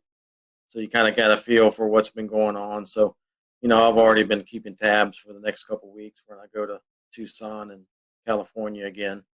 And, and then obviously long term, you kind of looking, I've got Florida lurking in March. I'm going down to Florida. So you definitely keep up with what's going on and what's been happening. So you know kind of what to expect going into it. So it's definitely harder in Japan and Korea and some of these places where, maybe the radar data is not as timely, or you don't have all the good data you have here in the U.S. You still have some data, but maybe not quite as good as some of the things you're used to using. So, and, forecasting wind and things like that gets a little more difficult, some of these spots. So, but still, us being there is still better than, for the tour and some of these tournaments, having us there is still better than not having us there, where they would just be guessing. So, we do the best we can, and they know it's not the U.S. and it's not quite as good, but it's still we still send our electric field mill over there, and we still have that and the detection network and that kind of thing. So, oh, wow, I bet that's interesting transporting that equipment across seas to foreign country. Yeah, the tour sends a lot of containers and things, so it goes on with a lot of the scoreboards and that kind of stuff. So it helps. One more question from me is as far as golf and the weather. Talk about course saturation.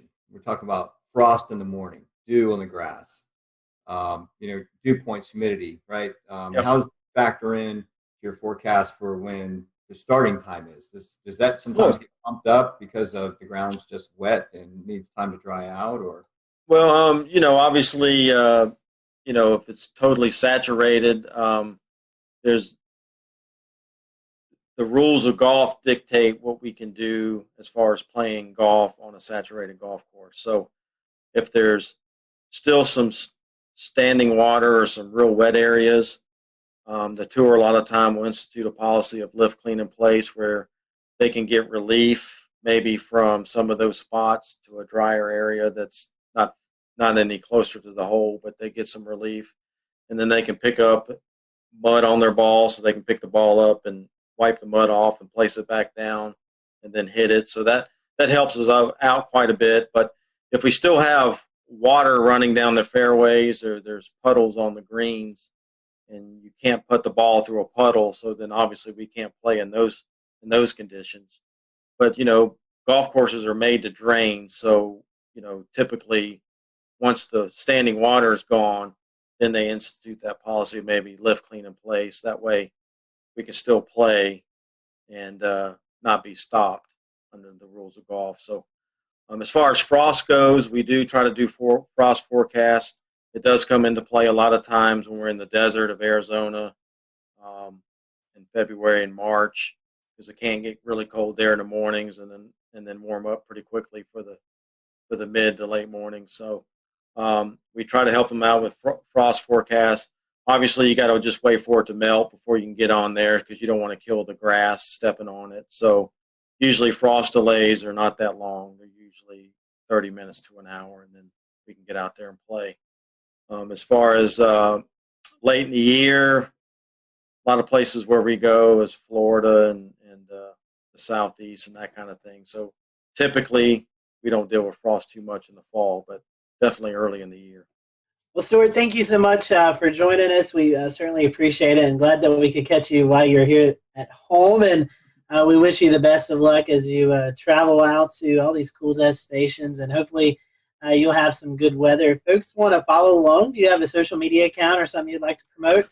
Yeah, I you can follow me on Twitter. It's at PGAWXMAN and the number 1. So it's PGAWXMan1 on Twitter. And I'm on Facebook, just Stuart Williams. You'll just have to find me on that. But that's the only 2 social medias that I'm on. Yeah, Twitter, definitely follow me. And you can see what the forecasts are, what's going on at these tournaments that we're doing and these other events. So. And the weather's bad and you're at that tournament, just go find Stuart. You can blame him for it. Yeah, that's right. Stuart, thank you so much for joining us tonight. As always, we appreciate your time and glad to catch up with you, and I hope to talk to you soon.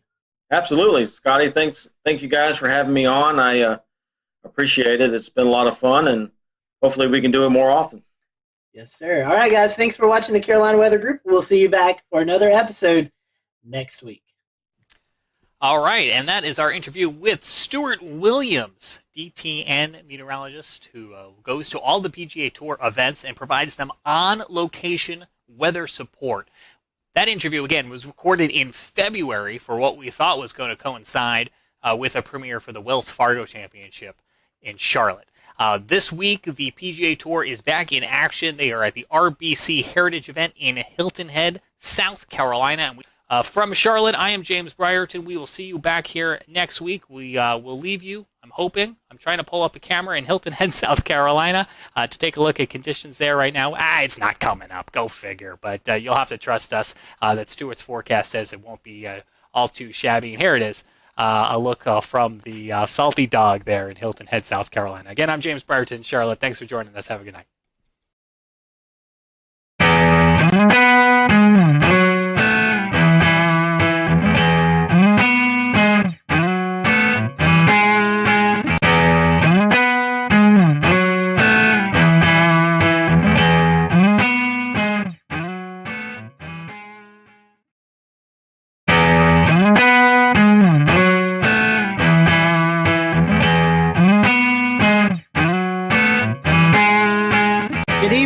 Welcome to the Carolina Weather Group. This is the April 15th, 2020 edition of the Carolina Weather Group Get Together.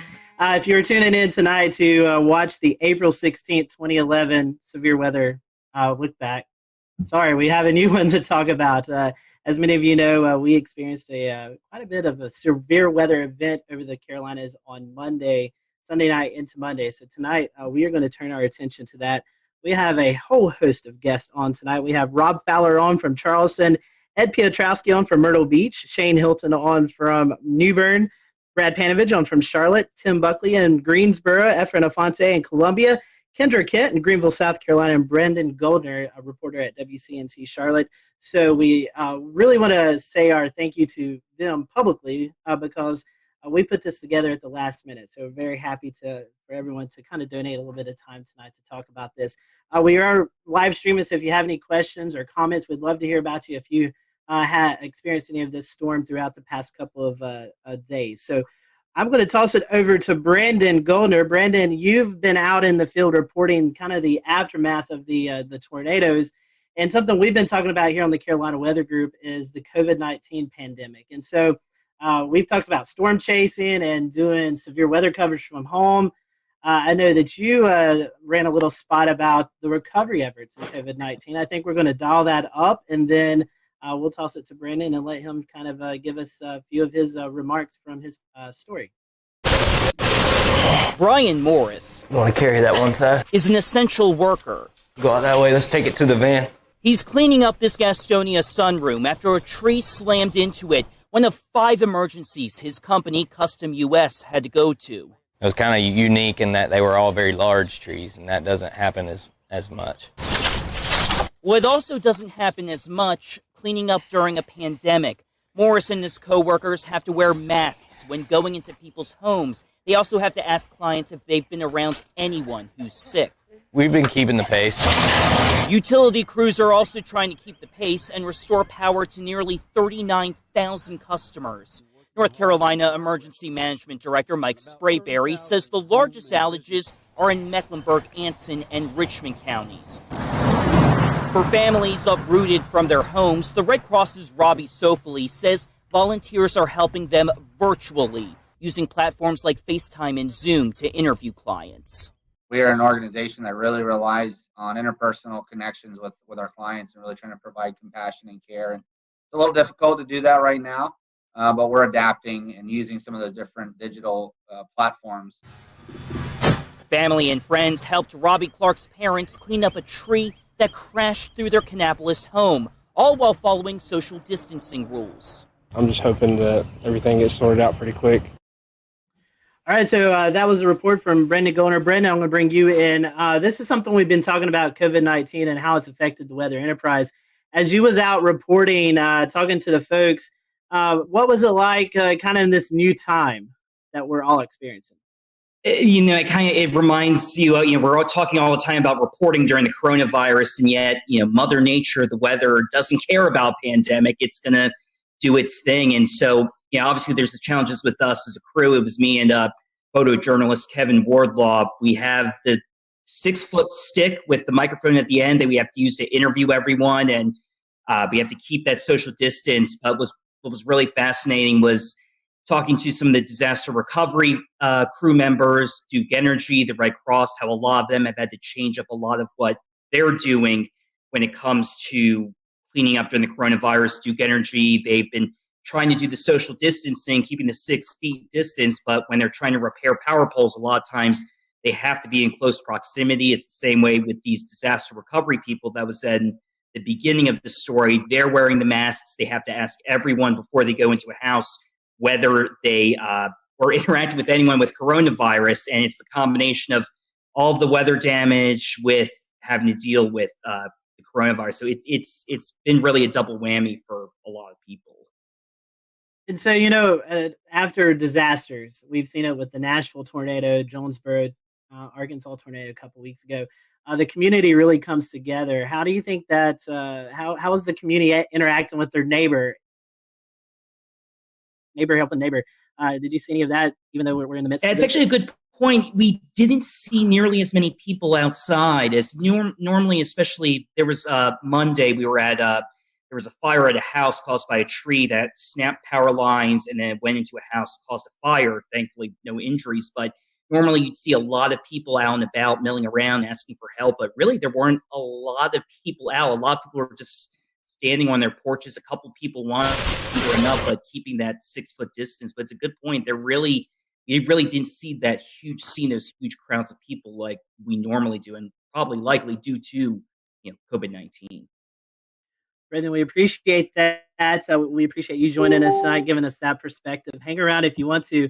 I'm going to toss it to Dan, and Dan, you was out actually chasing this event. Maybe we can talk about that towards the end of the show, but I know you want to bring in one of our panel or one of our guests.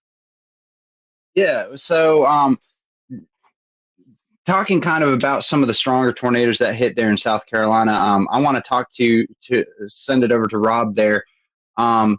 There were a couple of significant tornadoes that hit, especially given the fact that this developed with not these ordinarily discrete supercells that would produce larger tornadoes, but they were within the line there. And especially we saw some interesting things like the Hampton County EF3, the Walterboro EF1s. Can you talk a little bit about that, Rob, that being in your area?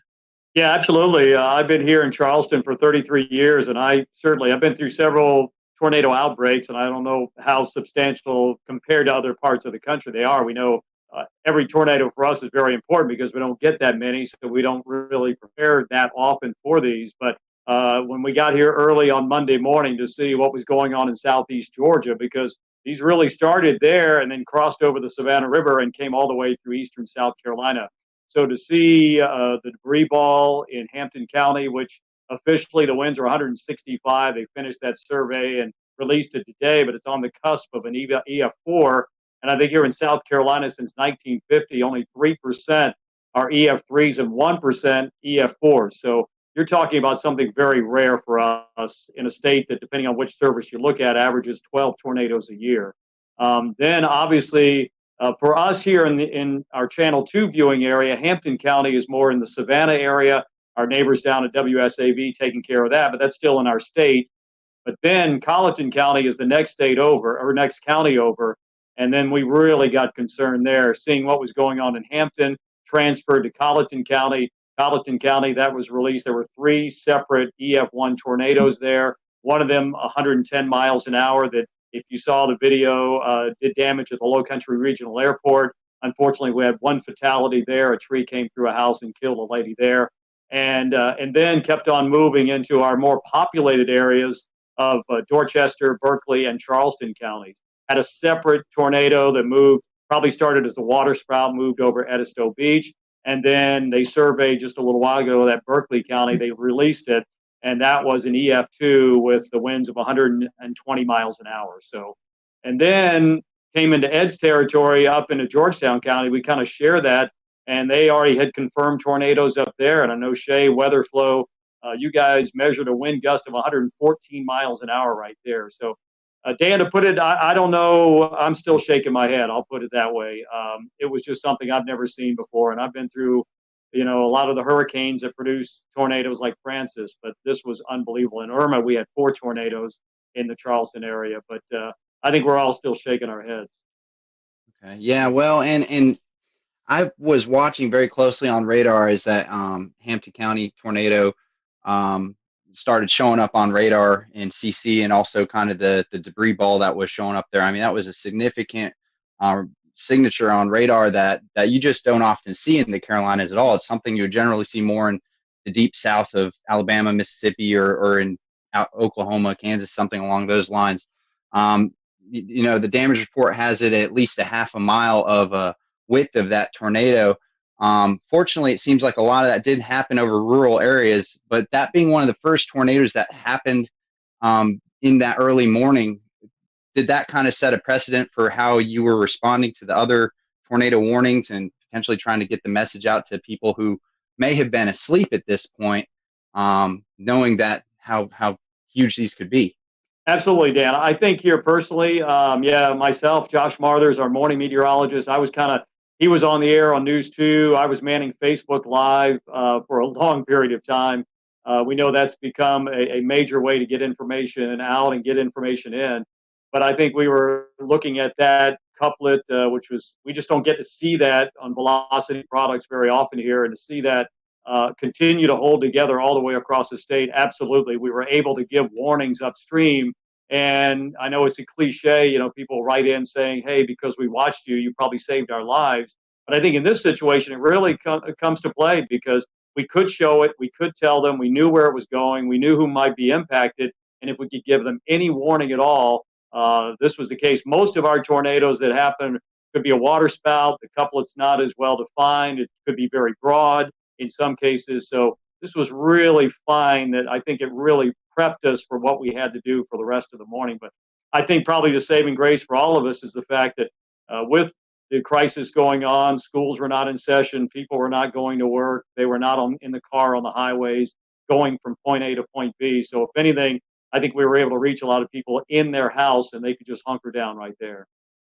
And Rob, also, I wanted to ask, how was your response with your audience this early in the morning? This is really early, right? A lot of folks just waking up. There's no commute, but we did get a couple of days of warning out for this event to start happening, right? So we kind of got the word out. But how do you feel folks responded to your? I think the preparation was great. I loved Marshall Shepard's tweet going into this. He said, I don't want to hear anything about this came out of nowhere, or where did this come from? Because I think the warnings were there. SBC did a fantastic job, and we tried to disseminate that information here to our viewers, that we couldn't tell them exactly what was going to happen that Monday morning, but we knew that as time crunched a little bit, we felt more confident that something was going to happen and could potentially be a pretty significant outbreak. So I think our viewers were well prepared, and I haven't heard a single comment like, where did that come from? And I never knew that was coming. So I think they were listening, and hopefully we were getting the information to them as quickly and as succinctly as we possibly could.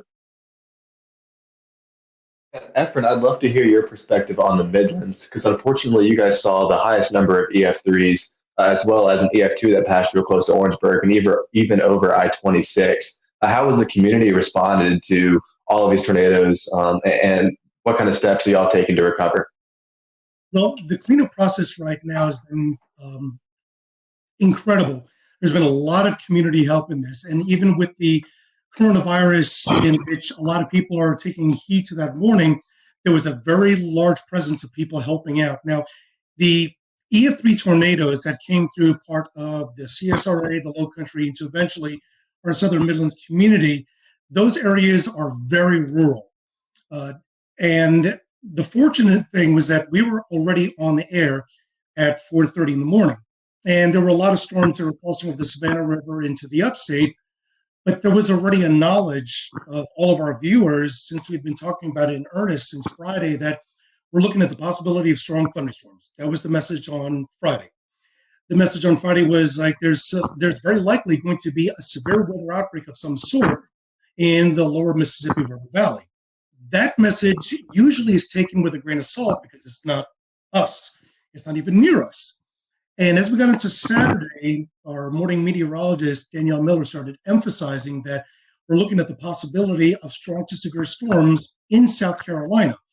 Half of the models from Storm Prediction Center and their risk included the northwest half of South Carolina, and then on Tuesday, the eastern half.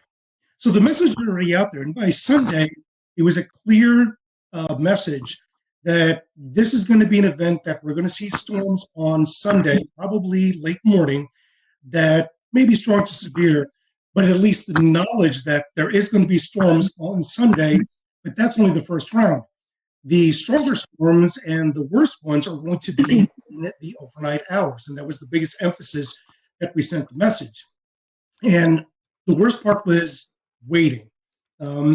As a couple of us were talking about before the show started, the Storm Prediction Center alluded to the fact that there were two significant models. One that was indicating We'll return to Best of the Carolina Weather Group in a moment. Now your Carolina weather forecast. Here are today's forecast high temperatures for North Carolina. Here are the forecast lows for tonight for North Carolina. Here are tomorrow's forecast high temperatures. And here's forecast rainfall across North Carolina tomorrow. Here are the forecast highs for the day after tomorrow.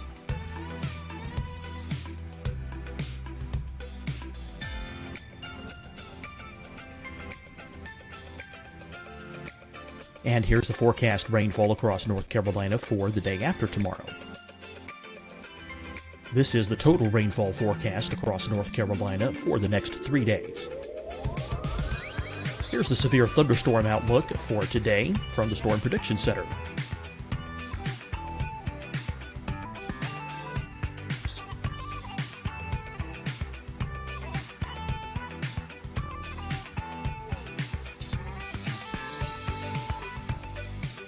Here are the forecast high temperatures for today for South Carolina. Here are the low temperatures for today for South Carolina.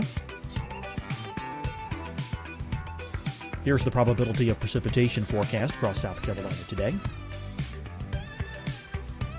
And here are the rain chances across South Carolina tonight. Here are tomorrow's forecast highs across South Carolina. Here are the forecast low temperatures for tomorrow for South Carolina. And here is the probability of precipitation across South Carolina tomorrow. Here's the precipitation chances across South Carolina tomorrow night. Here are the forecast highs for the day after tomorrow in South Carolina. Here are the forecast low temperatures across South Carolina for the day after tomorrow. And here are the rain chances across South Carolina for the day after tomorrow. And South Carolina's probability of precipitation for that night. Here's the Storm Prediction Center's severe thunderstorm outlook across South Carolina for today through tonight. Here's the Storm Prediction Center's severe thunderstorm outlook across South Carolina for tomorrow and tomorrow night. And here's the Storm Prediction Center's severe thunderstorm outlook across South Carolina for the day after tomorrow through that night. Here's the severe thunderstorm outlook for today from the Storm Prediction Center.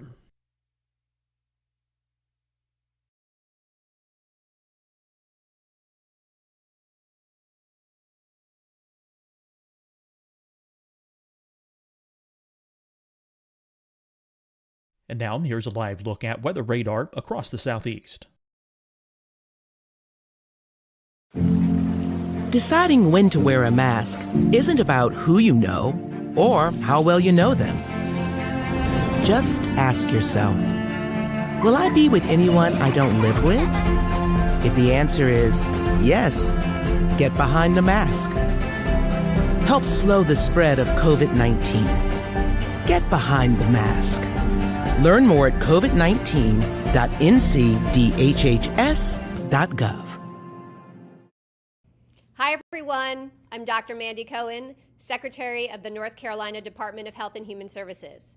And when you follow the 3 W's, you protect your family and your neighbors from COVID-19. When you leave your home, practice your W's. Wear a cloth face covering, wait 6 feet apart, wash your hands often. Wear, wait, wash. We're in this together. Stay strong, North Carolina. Fight the spread and take a stand against coronavirus. Wear a mask in public. Stay at least 6 feet apart from others. And get tested. Join us and fight the spread. Visit scdhec.gov/COVID-19. Getting tested for COVID-19 helps you to take the steps needed to protect yourself, your loved ones, and your community. Find the testing location at scdhec.gov/COVID-19 testing. You'll see your Carolina weather forecast at 25 and 55 past. And now back to the best of the Carolina Weather Group on the all-new Carolina WeatherNet.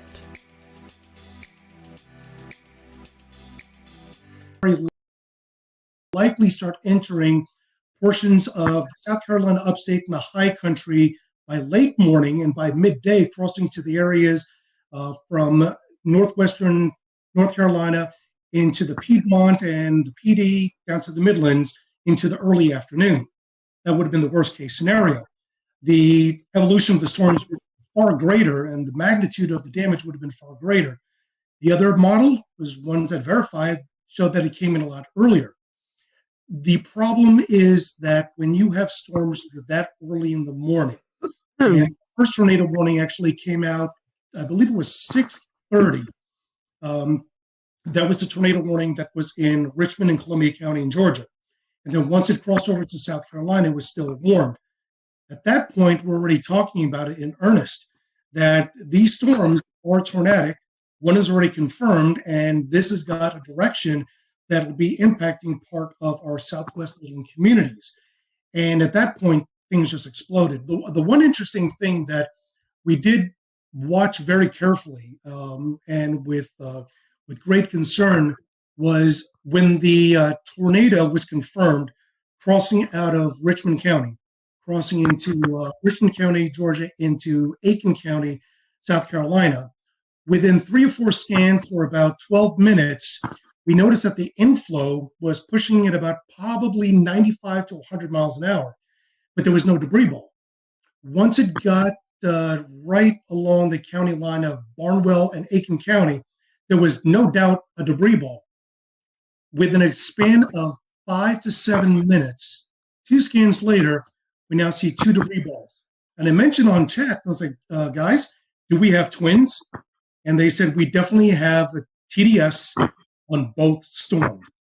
Now we got a bigger issue. We now have two tornadoes that are heading almost in the same direction, at least parallel. And the message is already out. You have to take your tornado precautions. The craziest part about this is that, and I'm sure a lot of the meteorologists here will say, Rob alluded to it, this is something that does not happen in the Carolinas.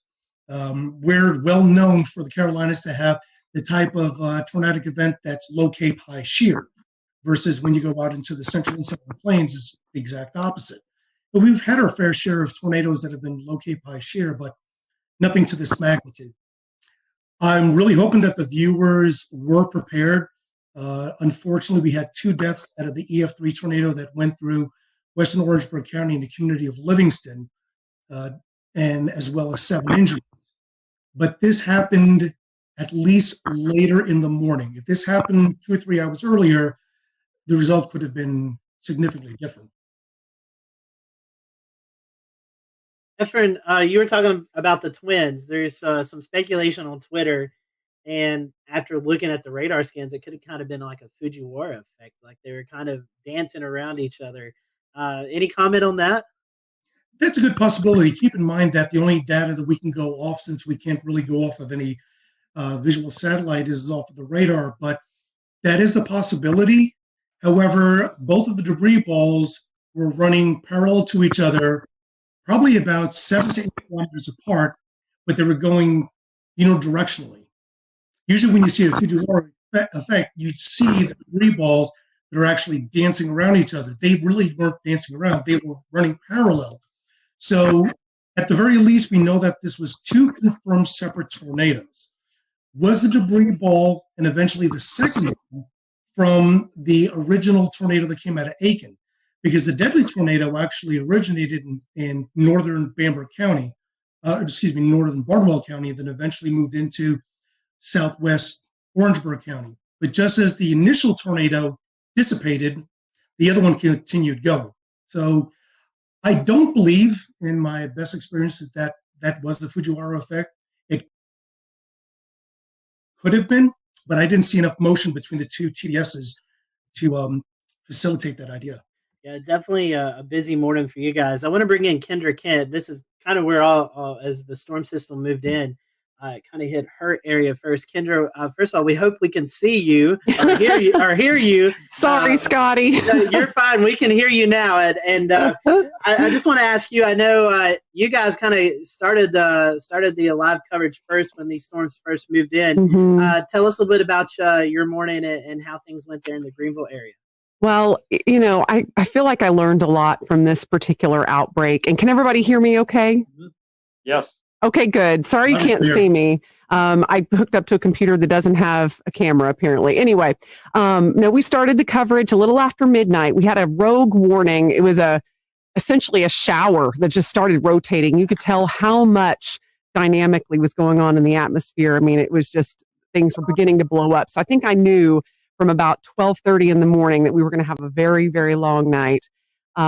We ended up with an EF3 tornado, and as we were talking about earlier, that's incredibly rare in South Carolina, especially in the upstate. I feel like we get wedged in so much with cool air. It's so rare we can have all of this come together to produce such an event. And this was the biggest in the upstate, the strongest since 1994. It hit Seneca. We were on air with the storm as it moved into Stevens County, Georgia. And I had a unique experience with it because my parents live in Seneca. And that was probably the first time I had to cover a storm while I was slightly emotionally distraught. And I had Isaac Williams, who's also on here. You just can't, he's also without a video. But he was pointing out the TDS. And as soon as I saw that, I got that panicked feeling. I started breathing a little heavy. I thought, oh my gosh, how am I going to get through this? But we did. And luckily my parents were fine. But I'm sure many of you have been through that because we've all, many of us have lived in these areas for a long time and you get personally impacted by these storms. But what I learned the most is not to underestimate the timing of something. I feel like I didn't write this event off, but I wasn't necessarily expecting anything like this, given the time it was coming in, 3 to 6 a.m. I mean, who expects an EF3 tornado to rip through the heart of your area at 3:30 in the morning? And mostly we get these QLCS lines that produce these brief EF0, EF1 tornadoes. That's what we're used to. And seeing something like that and tracking something like that was a true first for me. And, it was just a million different emotions all at once. That's for sure. Kendra, since you said Isaac's there, I'll pose this to both of you guys, both of y'all. You had this coming through the rogue cell, and then like the heart of this event was when people were actually asleep, 12, 1, 2 o'clock in the morning. Talk about how you guys were able to message before the event. And, with this being this late, talk about your schedule too, because I know I was watching the coverage in Chattanooga and hearing of the major damage that happened there. And I'm like, man, I've got to get a little bit of sleep before this comes into our area. So kind of talk about that, because I know a lot of us were watching beforehand to just see what was coming our way. Let's see. Is Isaac's mic up? I think it's muted, but we can. Okay, it's unmuted. It's unmuted. He's good now. Okay. You go ahead, Isaac. Okay. Thanks for having me briefly. I'm one of the morning people, so I'm like almost up past my bedtime here. But just to kind of with the messaging and any rest. Unfortunately for me, I have plenty of interest in Mississippi and Alabama. That's where I'm from, and for whatever reason, a lot of people still ask me, about the weather there, and they depend on me, and that's great. So I didn't actually sleep going into this event.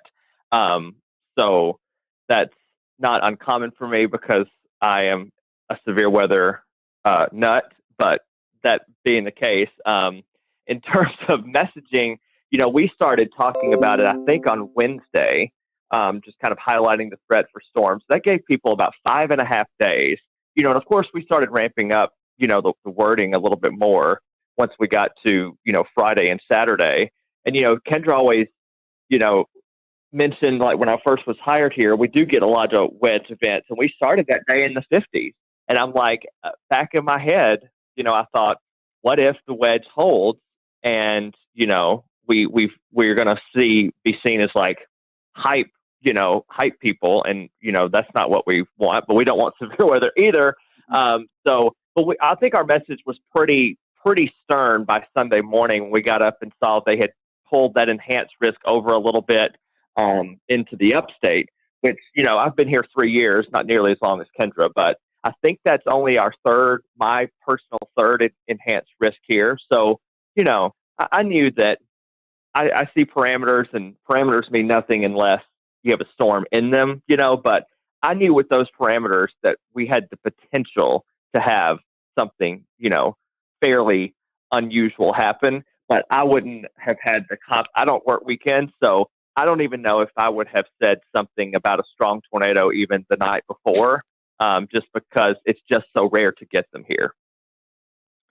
Yeah, and I think just given how late it was at night, and we knew this was likely going to be taking at least some linear form. Yeah, I wasn't expecting that either, and it really it caught us off guard. But to see a TDS like that move through our area, and I know the rest of you all saw that too as South Carolina meteorologists. I mean, just something you don't see every day, and it kind of takes your breath away. They're used to that in Alabama and Mississippi. We just don't get that stuff here. Yeah, and then right after that, right after the Seneca one had briefly lifted right over Clemson, we had the EF2, what ended up being an EF2, another TDS outside of Slater, which that's, almost in the 3,000 feet elevation, in the extreme northern part of Greenville County. That debunks the whole tornadoes can't happen in the mountains thing, Definitely. So we were watching that, Evan and I, because Evan doesn't live too far from the line there. One last question, and we'll come back to you guys later on in the show, but at the time, we didn't know how long the tornadoes were on the ground, but I think one of the tornadoes there in the Greenville, Pickens County area was on the ground for around 8 miles. So this were not also big tornadoes, but they're also long track tornadoes, something that we're not too accustomed to as well. Yeah, again, that was a a huge shocker. But when you saw the signatures on radar, there was no doubt that that was going to be a large tornado. And they even put that in the wording of the warning, which I was very happy about. I feel like that really brought people's attention up. And the thing you mentioned earlier too, these were happening at 3:30 in the morning, probably the worst time a tornado could hit. I mean, when people are in their deepest sleep, and all you can do as a broadcaster is beg people to wake up their kids, get their dog, whatever they need to do, get to their lowest level. And so I feel like this was one of the scariest nights for our viewers, hands down, and no less scary for the rest of the state, of course, but at least it was more toward daybreak for some of you guys. But yeah, for us, it was just the dead of night, and we were just hoping that people were heeding the warnings. Right. And for sure, with that, with the Seneca one, we were in a situation where the TDS was so strong, so fast. I don't want to say it came out of nowhere, but that TDS appeared and it was violent looking, on the first scan that I saw. And we were dealing with the situation, once it went past Clemson, I think we had debris fallout on CC, so we weren't positive that it actually wasn't still down because it still looked like, something could be there. You thought it was debris being fanned out or whatever, but you weren't sure, even though the circulation looked a little weaker. But I'm like, we're not going to take any chances with it. Obviously the tornado warning was still in effect. And, that was another little unique challenge, is that I've never actually dealt with debris fallout before, where we said, okay, well, this signature is debris, and yet something similar was happening down the line. And we're like, well, this may be actually debris that's still being lofted, but the tornado's not still down. So it was a very unique situation. And again, Kendra keeps bringing this up. It was in the middle of the night at 3:30 in the morning, but I feel like people were wide awake and they were watching and they were prepared, which is good. All through the days, we were Kendra made a graphic, I think on Thursday, that said, what do you need to do? It was just a simple little headline graphic, but it was so informative about charging your batteries, keeping your phone on not silent if you sleep with it on do not disturb. I remember saying Friday morning, what you can do, you can, sleep with it on loud for one night, because it can help save your life. So it was a insane, again, I worked in Mississippi. I've dealt with, plenty of tornadoes in my day, but yet this is still a first for me as well. All right, and I'm going to go ahead and bring Ed Petrowski from WPDE in Myrtle Beach. And Ed, we saw what looked like the tail end of this Hampton County tornado pop out all the way over at Murrells Inlet. Brad Panovich was nice enough to share a link with us. I'm going to pull it up here and share my screen. Let's see if we can get it to work here. And the tornado that you're seeing here in Hampton County, there's some debate of whether or not it started over on the Georgia side of the Savannah River. But if we look at the start of the track and draw it all the way over to where it exited the South Carolina coast here, then we're looking at about 144 to 158 miles, somewhere in that vicinity.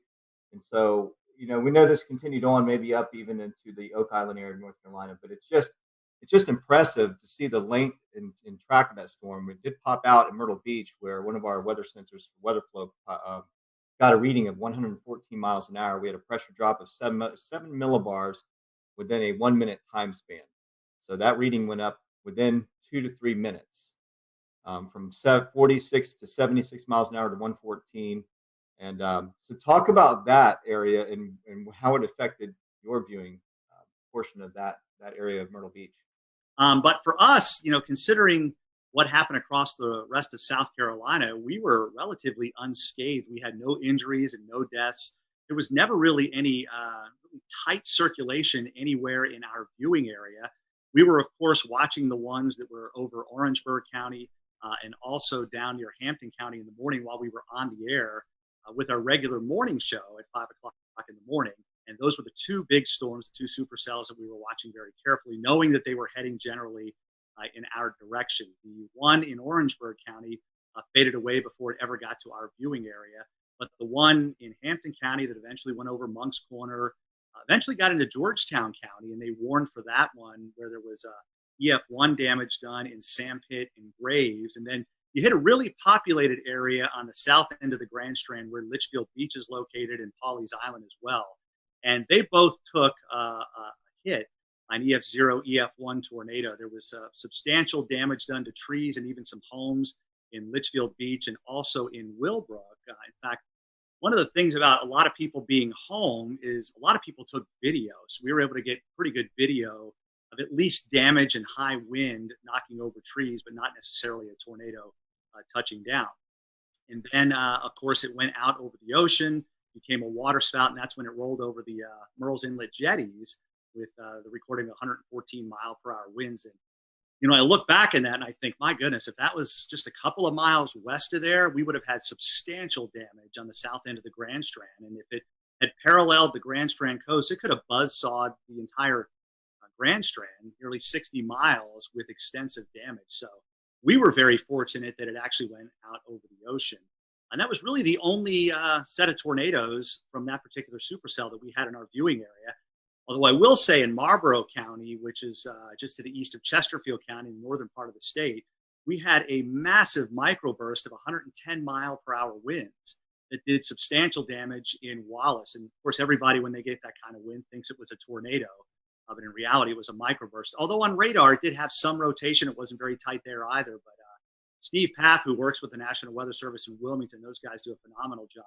They went out and did the survey yesterday and were able to pinpoint where they had 80 to 110 mile per hour winds. And, you know, typically for us, in the summertime, we get those pulse thunderstorms where we'll get 60, 70, maybe 80 mile per hour winds with a collapsing thunderstorm. But in all the years I've been here, I can't recall one time where we've had a microburst that caused 110 mile per hour winds. But you hear it all the time. They're just as damaging sometimes as tornadoes. Wow, that's pretty impressive. Yeah, just looking at that, the one in Litchfield, they classified as an EF2. Do you think the Waccamaw River Basin had something to do with reforming of that, or do you think the mechanical features, right, when it came to land, maybe help with strengthening or re-intensifying that system? Yeah, there's a lot of, I don't know if you want to call it debate, but there's a lot of speculation out there that there could have been some sort of a influence of the ocean, the wind coming in off the ocean at that time, perhaps creating some sort of a boundary to help intensify the storm itself. But yeah, it was an EF0 over Litchfield Beach, and then it blew up to an EF2 when it went over the Murrells and the jetty. So it got pretty strong fairly quickly. And again, we were lucky that that was over the ocean.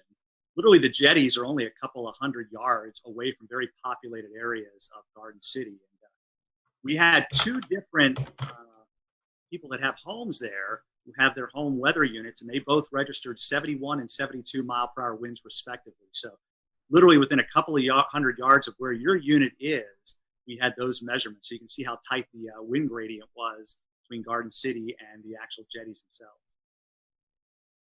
Hey, Ed, there was something, you know, you always try to find something that will make you laugh in these sad times. And unfortunately, we had some sad times in the Carolinas, but there was a tweet going around of you doing your broadcast. I don't know. I've asked James about it if we can play it. But, Here it comes. all right, I'm going to let it play, and then I want you to talk about it. Your rain is located, and we'll zoom that out just a bit. And whoa! Oh! That was a close lightning strike. I don't know if you heard that at home. I feel like I need to change a short.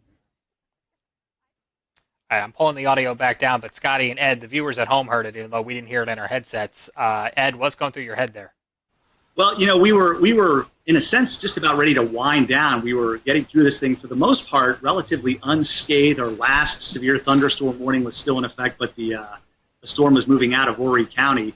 And then there must have been a lightning strike within a couple of 100 yards to the station, because it was this loud explosion that you knew what it was, but you're a human being. It freaked me out. And as you saw, I kind of ducked thinking something was going on, and then just used one of my classic lines, I need to change of shorts. Just one of those things. And that kind of went around the viewers. A lot of them had recorded it and were sending it to me, letting me know that they thought it was kind of funny. And it's something that, you know, that they needed after a morning like that, being so stressed, and of course being stressed with COVID-19. It was a little light moment toward the end of the severe weather when we knew we didn't have any injuries, which was a good thing. And of course, nobody was killed. Always good to have a funny moment there. So I want to bring it up to Shane. Shane lives just north of the Myrtle Beach, Wilmington area. Shane, you guys kind of got in on the tail end as well as the sun was already up. Talk to us about the New Bern, Greenville, North Carolina area and what you guys experienced. Yeah, we were kind of late to the party, I guess, compared to everyone else in regards to receiving the storms, but very much like Ed's situation, very thankful and blessed really to not have any injuries or fatalities with any of our systems. We did end up having 6 confirmed tornadoes. And thankfully for us, the strongest was the EF1 that we had in the Hawes Run area. I believe I've been taking notes here just to make sure it was anywhere from roughly 100 to 110 mile per hour sustained winds. So for us, it was basically like that waiting game where you see the line coming. I was actually filling in for our morning meteorologist. He had a vacation day, but he got reeled back in right towards the end of it. So I was basically tracking it all the way since it was in the mountains and just waiting, just holding our breath. Our morning broadcast finished up. We had declared it a severe weather alert day for our station, so we were cutting in. We would normally cut in every hour, but our morning meteorologist says, you know what, let's just go ahead and do every half hour. And it was actually very fortunate and wise that we did that, because during the half hour cut in at 9:30, with about maybe 1 minute left in my cut in, our weather radio starts going off in the weather center. And then I said, okay, well, we're starting now. And we were on for an hour and a half with all of the tornado warnings. There just came a point where when we were swapping off, he would just say, we have 4 tornado warnings. And I'd have to interrupt and say, I'm sorry, no, we're at 5 now. I was like, it just keeps on going back and forth. And it was just like a straight line. So when we're trying to describe it for our viewers, it was almost like a complicated mess. And honestly, that's what I started describing it whenever we would switch off and I would be on the screen. I would just say, I know it is very difficult to kind of pin everything out because every warning was overlapping. And I think with my experience with tornadoes, with coverage I've had, which naturally have had many, especially with our hurricane coverage that we've seen over the years, I've never seen that many warnings stacked back to back to back in a straight line. It was fascinating, but also terrifying at the same time, because you feel like you need to give equal coverage to each warning in each area in your viewing area. Even though we knew the strongest one at the time was the one we were seeing to the south, simply because it had held for the longest amount of time. It seemed like it had the strongest signature. Looking back on social media after every... We'll return to Best of the Carolina Weather Group in a moment. Now your Carolina weather forecast. Here are today's forecast high temperatures for North Carolina. Here are the forecast lows for tonight for North Carolina. Here are tomorrow's forecast high temperatures. And here's forecast rainfall across North Carolina tomorrow.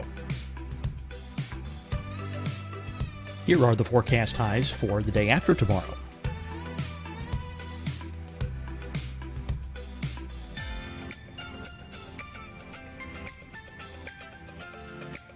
And here's the forecast rainfall across North Carolina for the day after tomorrow. This is the total rainfall forecast across North Carolina for the next 3 days. Here's the severe thunderstorm outlook for today from the Storm Prediction Center.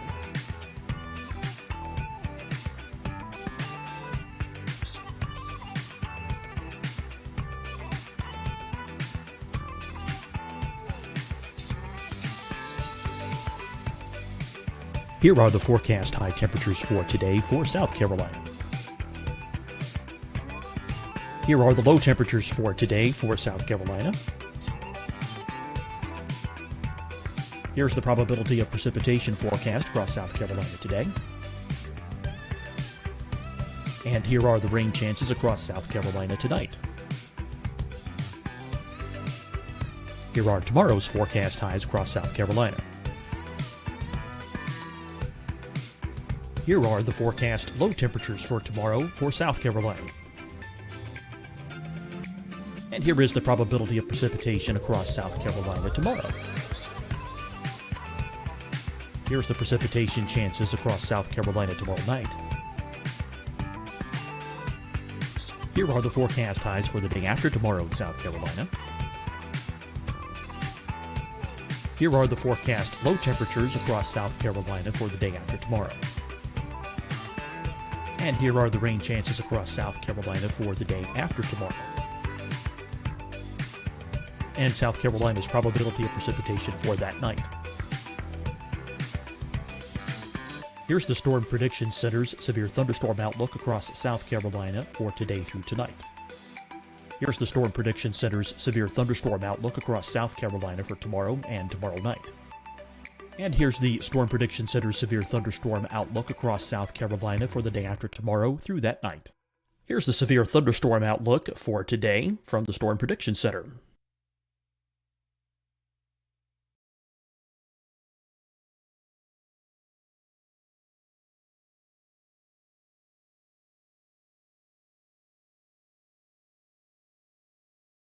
And now, here's a live look at weather radar across the southeast. Deciding when to wear a mask isn't about who you know or how well you know them. Just ask yourself, will I be with anyone I don't live with? If the answer is yes, get behind the mask. Help slow the spread of COVID-19. Get behind the mask. Learn more at covid19.ncdhhs.gov. Hi, everyone. I'm Dr. Mandy Cohen, Secretary of the North Carolina Department of Health and Human Services. And when you follow the 3 W's, you protect your family and your neighbors from COVID-19. When you leave your home, practice your W's. Wear a cloth face covering, wait 6 feet apart, wash your hands often. Wear, wait, wash. We're in this together. Stay strong, North Carolina. Fight the spread and take a stand against coronavirus. Wear a mask in public. Stay at least 6 feet apart from others. And get tested. Join us and fight the spread. Visit scdhec.gov/COVID-19. Getting tested for COVID-19 helps you to take the steps needed to protect yourself, your loved ones, and your community. Find the testing location at scdhec.gov/COVID-19 testing. You'll see your Carolina weather forecast at 25 and 55 past. And now back to the best of the Carolina Weather Group on the all-new Carolina Weather Net. A bit. I was able to see what other meteorologists from around the country had done and taken screenshots and seeing all the feedback and all the scans of it that we weren't even able to see at the time because we were having to bounce in between 6 different tornado warnings all at the same time. But looking back on it, it was very clear seeing everyone's screen grabs of the tornado warning to the south, that was the strongest one. It had the strongest sustained winds. It had the longest track out of all the tornadoes that we were tracking that morning. And Shane, one thing we were noticing because we were watching that storm is it was going through a fairly populated area, Jacksonville. You know, that's probably one of the bigger cities out eastern North Carolina. So I'm sure that was kind of pressing to want to get that information out to one of the bigger population areas. Absolutely. What was really interesting, something I've never been able to do before while we are doing severe weather coverage, is to be able to pick up anything too crazy on our web cameras. And we did have a webcam situated in the Jacksonville area near the Freedom Fountains.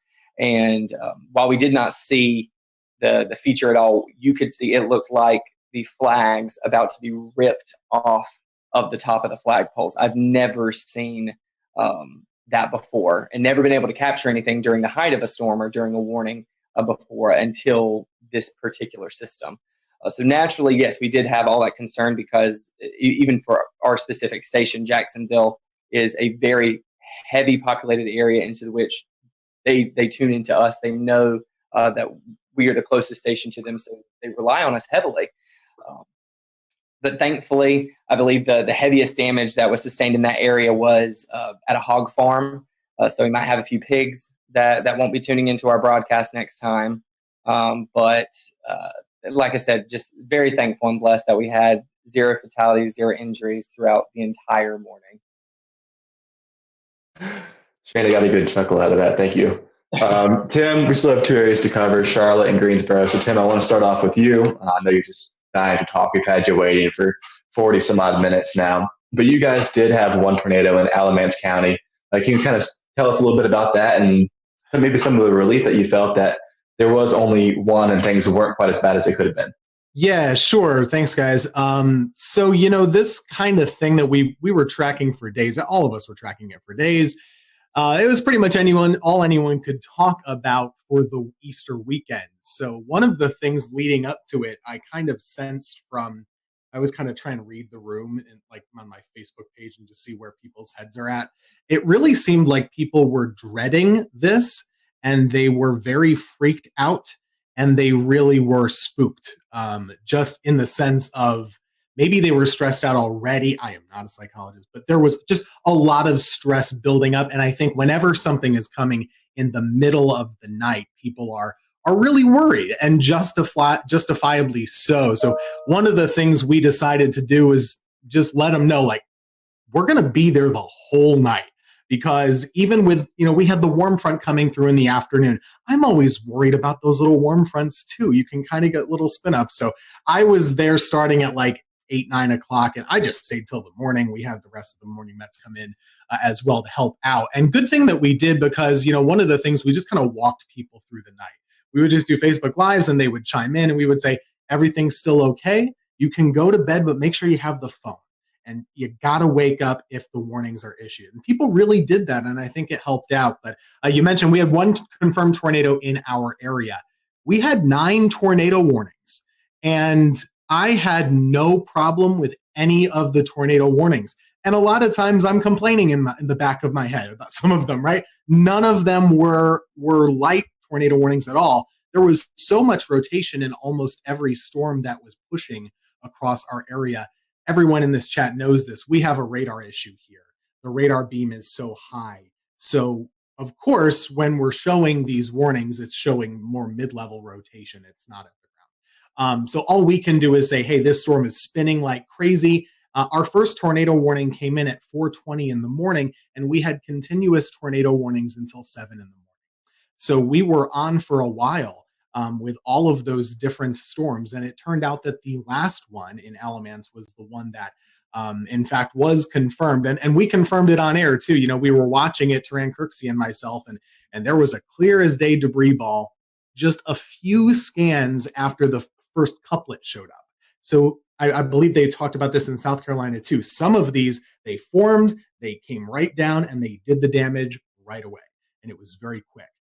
And thank goodness, the Weather Service did a bang-up job. They had a warning on it right away. And we were just bouncing around. It was a very busy morning. But I think people were very appreciative that we were there the whole time with them, just kind of holding their hand.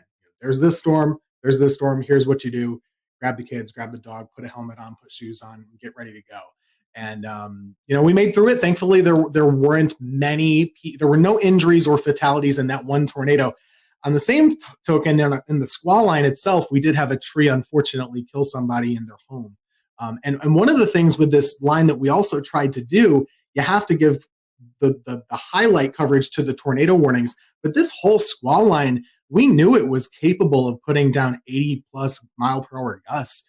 Just with all the wind fields. So we did try and bounce around and say, hey, you're not in a tornado warning in Guilford here right now, but this line is nasty. So you should probably be in your safe spot too. So it was a very busy morning, but we anticipated it.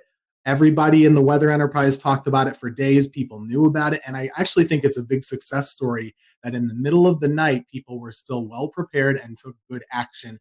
And the fatalities really, I think, were minimized, at least in the Carolinas, as far as I can. Tim, you're already kind of making my transition easy, because the second question I wanted to ask was about, there was some information going around on Facebook before the storm that was a little bit unsettling for a lot of viewers, and it was definitely not accurate information, but I know that you were definitely a part of reassuring people, reassuring your audience that the storm, while yes, it's definitely going to be dangerous, this is not something that they couldn't handle. Talk about the importance of the trust that your viewers have in you, and how you're the source where they get all of their information from. I mean, social media is a blessing and it's a curse, right? Like it gives good information and it gives bad. There was some post floating around out there that was advertising potential for EF5 tornadoes in North Carolina, even though we've not had one before on record. But people were freaked out initially. We of course saw the damage in Mississippi and Alabama. That can freak people out here when they know it's coming our way. So, one of the things I tried to do in the days up leading to the event is, everyone's freaked out right now just in life. I don't get freaked out by weather. I'd get freaked out a little bit about this pandemic, if I'm being honest. So one of the things I told them was just saying, hey, we're living in crazy times. We don't know exactly what's going to happen with daily life with this virus and stuff, but we know how to handle severe weather. We have the technology. We do this every year. We got this. It could be bad, but we know what to do. And if it is bad, we're going to let you know about it. We're not going to go crazy. We're just going to let you know where the storm is, where it's going, what you should do, and what to do next time. Because there's always a next time with weather. This is not abnormal, really. We had a lot of tornadoes, but 1 year ago, basically in April, North Carolina had 12 tornadoes also. So this is not really that different. We do know what to do, and I think that was reassuring to folks just to let them know, hey, okay, well, they're used to this. They're going to keep us covered, and that's really the whole reason why we're here. We're not here for the sunny days like today. I could not show up, and it would be fine. But Monday, we're pretty important to keep folks calm and hopefully encourage them to make the right choices. And I think a lot of people did. Absolutely, yeah, Scotty. And so, Tim, talking about radar coverage, that brings me to Mr. Brad Panovich. And Brad, unfortunately, we had a tornado kind of go under the radar, like that little pun there, in the Charlotte area. So we had one in Anson County. But, you've been on the show several times talking about our radar gaps. And this one kind of bit us in the behind because we didn't catch this one. Yeah, and I'll give a little bit of a pass to the Weather Service on this one because I think Tim brought up a good point. Something we were doing on the air Monday morning was we were telling everybody to treat the severe thunderstorm warnings like tornado warnings on Monday morning because every severe thunderstorm warning had a tornado tag in it, and we knew the environment that these storms had. I didn't want people near a window or near the outside walls with straight line winds on Monday morning. So we actually, for the first time in a long time, I basically treated every severe thunderstorm warning like a tornado warning. But you're right, there was no warning with the 2 tornadoes we had touched down in Anson County, even though in hindsight, looking back even at the Raleigh radar, there were signs of rotation. But I mean, we were all looking at radar Monday. I could have issued 100 different tornado warnings on some of these. It was just, you knew there was probably a tornado in there. There were several times I saw little couplets trying to spin up where you saw that inflow notch starting to increase and you're waiting for the outflow to kind of kick in, and it never did. So, there probably was numerous small spin-ups in there that we never recognized, but it does highlight the same issue, right? We've had this huge radar hole over the Charlotte metro area that goes up into the Greensboro metro and really out towards the Fayetteville area. It's kind of that triangle of just horrible radar coverage. So the Raleigh office, they're trying to issue a warning in Anson County, which is basically closer to Charlotte than it is Raleigh. And the 2 radars they're looking at is Raleigh, Greer, and a terminal Doppler at Charlotte Douglas, which doesn't actually have the range to make it into Anson County. So it's a tough situation in a morning like that. Unfortunately, that tornado did damage about 10 homes. It was an EF2, and we had several farms damaged. So it did quite a bit of damage, actually picked up a couple mobile homes. But it does highlight the issue. I just hope that at some point, I think this COVID-19 thing has kind of set back our North Carolina radar project to do some private-public partnerships. But this problem's not going to go away. And hopefully in the very near future, we'll have the goal is to have 3 C-band million-watt dual-pole radars spaced out over that radar gap to enhance radar coverage going forward. But, man, that was – every time this happens, I'm like, I wish I had a better look. I wish I had it, especially that time of the morning when no one's spotting these things. You need that radar coverage. And it really makes it difficult. And I'll just say one of the things about the coverage that morning, everybody knew this was coming. The only messaging issue that I had with this whole event was because of the timing being between day 1 and day 2 outlooks from SPC, there was a lot of disconnect about this thing like skipping over us. And the one thing I tried to do Sunday night and Monday morning was like, hey, you got to understand the day 1 outlook goes from 8 a.m. Sunday to 8 a.m. Monday. And then the new one comes out for Tuesday. It's 8 a.m. Tuesday to 8. And so it looked like it was going to jump over the Piedmont, but it really was just an artifact of it being right at that time of day between the 2 outlooks. So that was the only issue I had communicating. A lot of people thought this was going to happen on Sunday, and it really was a Monday morning event. So from that standpoint, I'm glad a lot of people paid attention, but the timing was a real problem because of the way the outlooks are issued from SPC. Ideally, we'd like to have had it from midnight to midnight. I think that would have had a much better perspective of what's going on. For the viewers, a few asking about radar. For those who may not be familiar with radar, tell us why the Charlotte area, the Greensboro area, Fayetteville area is kind of in that hole. Why does the radar miss those areas? Oh man, it's a lot of politics. I'm not going to lie to you. When the Weather Service was reorganized, for whatever reason, Charlotte, which is, I'm biased, I live here, but it is the biggest city between Atlanta and Washington, D.C., all right? It does not have a radar within 50 miles of the biggest population center in this part of the country. And that doesn't just affect us. It affects Tim up in Greensboro and Winston-Salem. It affects Hickory, Boone. It affects a large area. And so there's some little stopgaps. And I hear this all the time from people, well, you got a terminal Doppler radar. I'm like, all right, terminal Doppler is a Band-Aid. It's like a little tiny Band-Aid that helps fix a little bit of the issue. But, if I had to tell another meteorologist, hey, I'll take your 88D out and put a C-band, non-dual pole radar there to take you up, they would never want that, right? They would want an 88D dual band radar. And so it's just a Band-Aid approach. And we just have a huge issue with it. And it's unique to Charlotte. We are the biggest city in the country that does not have a radar within 50 miles of the city. So luckily, local governments are recognizing this problem. We've brought it to their attention. I think everyone brings up their phone app and goes, oh, we've got radar coverage. A lot of people don't understand that radar are like cell phone towers. The farther away you are from the dish, the worse your reception is. And so in Charlotte, we got this big population center, and our closest radar or cell phone tower is in Greer, South Carolina.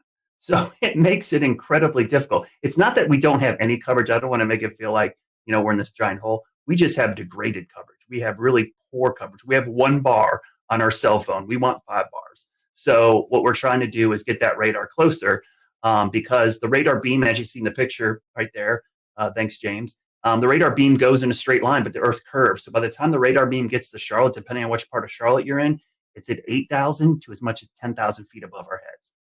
Tornadoes happen down in the lowest 1,000 or lower. So missing a lot of these tornadoes is a problem with the radar gap. And so I hope going forward that this problem will get solved.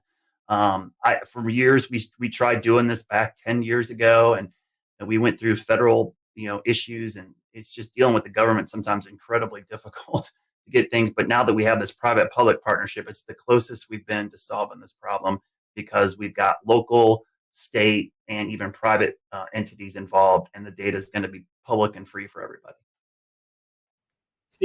Speaking of partnerships, I wanted to ask Brad and Shane and Tim. Unfortunately, a lot of our other guests had to jump off because they have a 10 p.m. newscast. But in this era of COVID-19, you guys aren't in the weather center with your fellow meteorologists. You're doing a lot of work from home. How was the communication preparing for this event? Was it any different? I mean, I know you wasn't personally beside the meteorologist, but was the communication still there? Was there anything that you think maybe it could have went better or not as good? I mean, any comments on that? We over-communicated, and the only reason that I really over-communicated was watching Ryan Vaughn in Jonesboro a couple weeks ago work from home and cover a tornado there. And I thought, it gave me a little sigh of relief saying it could be done, but they still had somebody in studio. So we talked a lot over the weekend. We had probably 2 or 3 Zoom calls over the weekend talking about coverage. And I said, if this was not COVID-19, I would be in the studio right now. And luckily, my general manager, news director said, you know what, we want you in the studio too. So for the first time in a month, I was actually in the studio instead of home. And I worked in the morning show. Normally I'm an evening shift person, but I came in and tag team with Larry. We did do social distancing. We never crossed paths. We stayed away. I stayed in one location, which unfortunately meant I didn't get to go to the key wall, but I could be in the weather center with a standing shot and do it. So I think to answer your question, Scotty, we actually over communicated, probably more so than we ever had, because we knew the logistics of this was going to be really problematic. Yeah, just to echo that, we did the similar thing. We had the fun part about planning is you get to be on Zoom calls with your boss like every other day, right? So we had a lot of Zoom calls just like this, and it made planning a little bit more tricky because we really had to advocate for the necessity of being in the studio. And it's not just a presentation thing, like that's somewhat cosmetic, but I don't have a generator at my house. None of the folks on our weather team do. So that was really the thing. What if? And we have 3 folks working, but it could sure happen that all of us lose power. So we really needed to be there. But when we were, I was at we have a separate room key wall. I was there. I didn't talk to anybody. You can see Ruben is and zooming. then in the studio, Taran Kirksey was there in front of a monitor wall with a computer with our graphics. And we had another meteorologist at home just doing like this on Facebook and stuff. So it really worked out well, but it was more planning and, just jumping through all the hoops that we all have to do just to go to the grocery store or something like that now. Strange. Yeah, I think kind of just like adding on top of that, this situation has brought anything, it's teaching everyone, in a communication field, how to communicate even more, or the importance of communicating more. In our case, we are still fully broadcasting from our station. We don't work from home. I typically will do noon shows twice a week, and then I do double shifts on the weekend, all of our morning and all of our evening shows. So I'm usually the only one in the station for the meteorologist on Saturdays and Sundays anyway. So I was closely monitoring it, and whenever I saw it on one of my weekday shifts, I think I had sent an email out and said, I think we should go ahead and just start having a plan in place. This is our first time trying it with social distancing, so I think it's even more important that we start planning further in advance.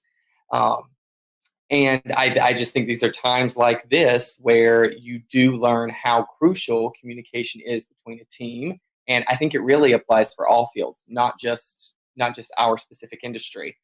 We started it with an email chain. We did not do Zoom conference calls because I don't like my employer to know how many times I'm wearing pajamas when I'm on the call. So it is all on the phone only. But at the end of the day, you're keeping in touch with them. You are making sure that there's consistent points that are going to every single one at every level so that everyone is on the same page.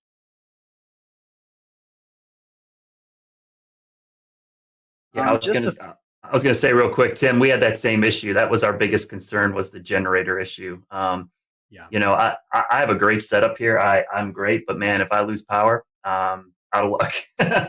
I have backup for my router, but I don't have backup power to my computer or backup power to any of the lights. So that was a big concern. And I thought for sure with just the wind field that we were going to have trees and power lines down all over the place, so we would lose power. So yeah, that was an easy call for us. And honestly, it was kind of nice to be in the station. Not that I wanted to be covering severe weather at 2:00 in the morning, but man, it wasn't nice. That's the first time I saw my morning meteorologist in a month. So yeah. it was really cool to be in there.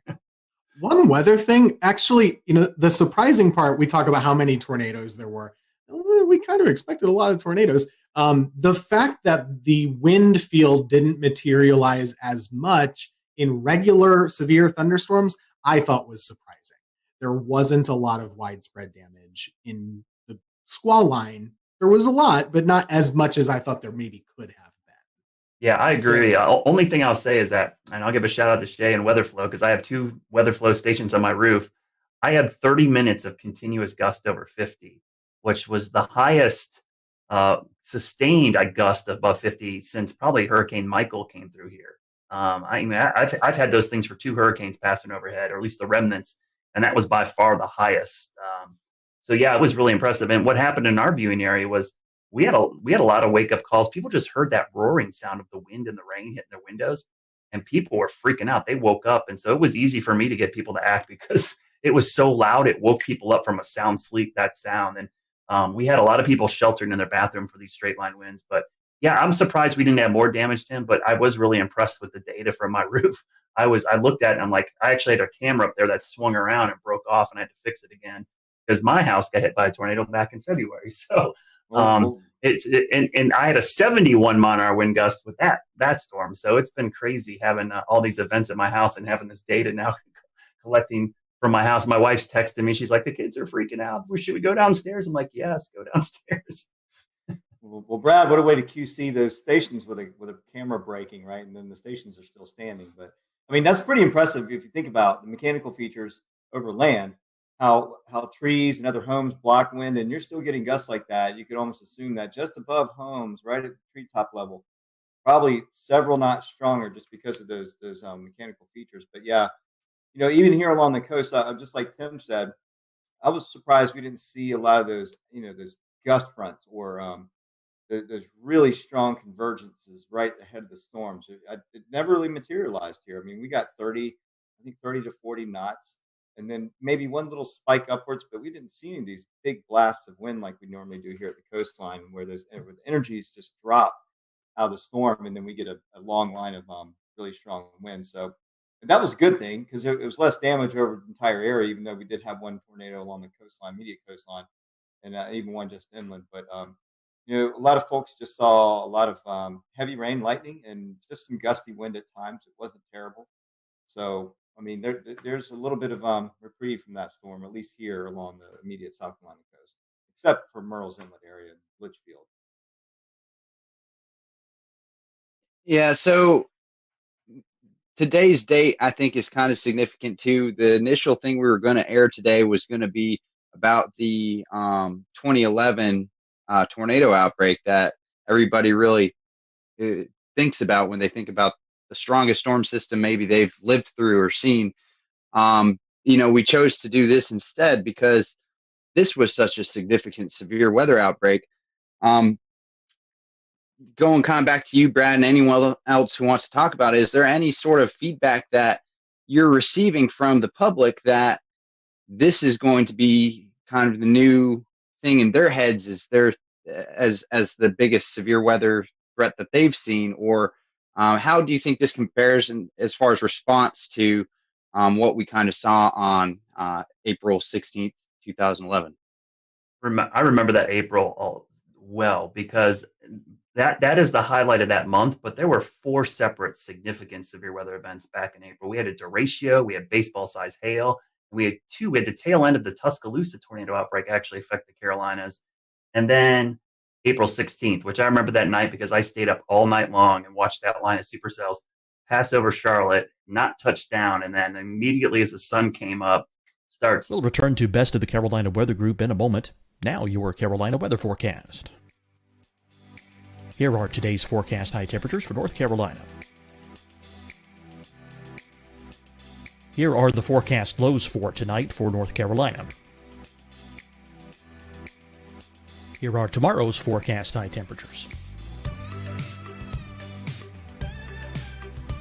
And here's forecast rainfall across North Carolina tomorrow. Here are the forecast highs for the day after tomorrow.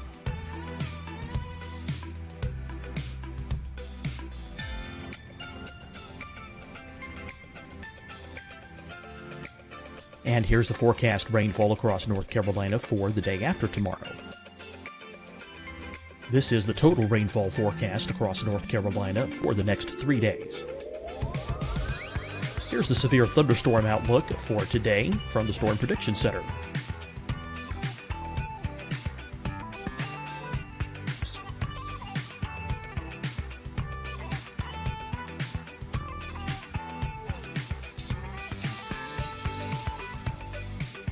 Here are the forecast high temperatures for today for South Carolina.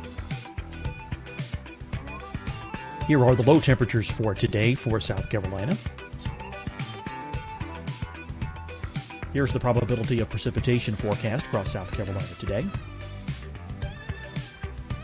And here are the rain chances across South Carolina tonight. Here are tomorrow's forecast highs across South Carolina. Here are the forecast low temperatures for tomorrow for South Carolina. And here is the probability of precipitation across South Carolina tomorrow. Here's the precipitation chances across South Carolina tomorrow night. Here are the forecast highs for the day after tomorrow in South Carolina. Here are the forecast low temperatures across South Carolina for the day after tomorrow. And here are the rain chances across South Carolina for the day after tomorrow. And South Carolina's probability of precipitation for that night. Here's the Storm Prediction Center's severe thunderstorm outlook across South Carolina for today through tonight. Here's the Storm Prediction Center's severe thunderstorm outlook across South Carolina for tomorrow and tomorrow night. And here's the Storm Prediction Center's severe thunderstorm outlook across South Carolina for the day after tomorrow through that night. Here's the severe thunderstorm outlook for today from the Storm Prediction Center.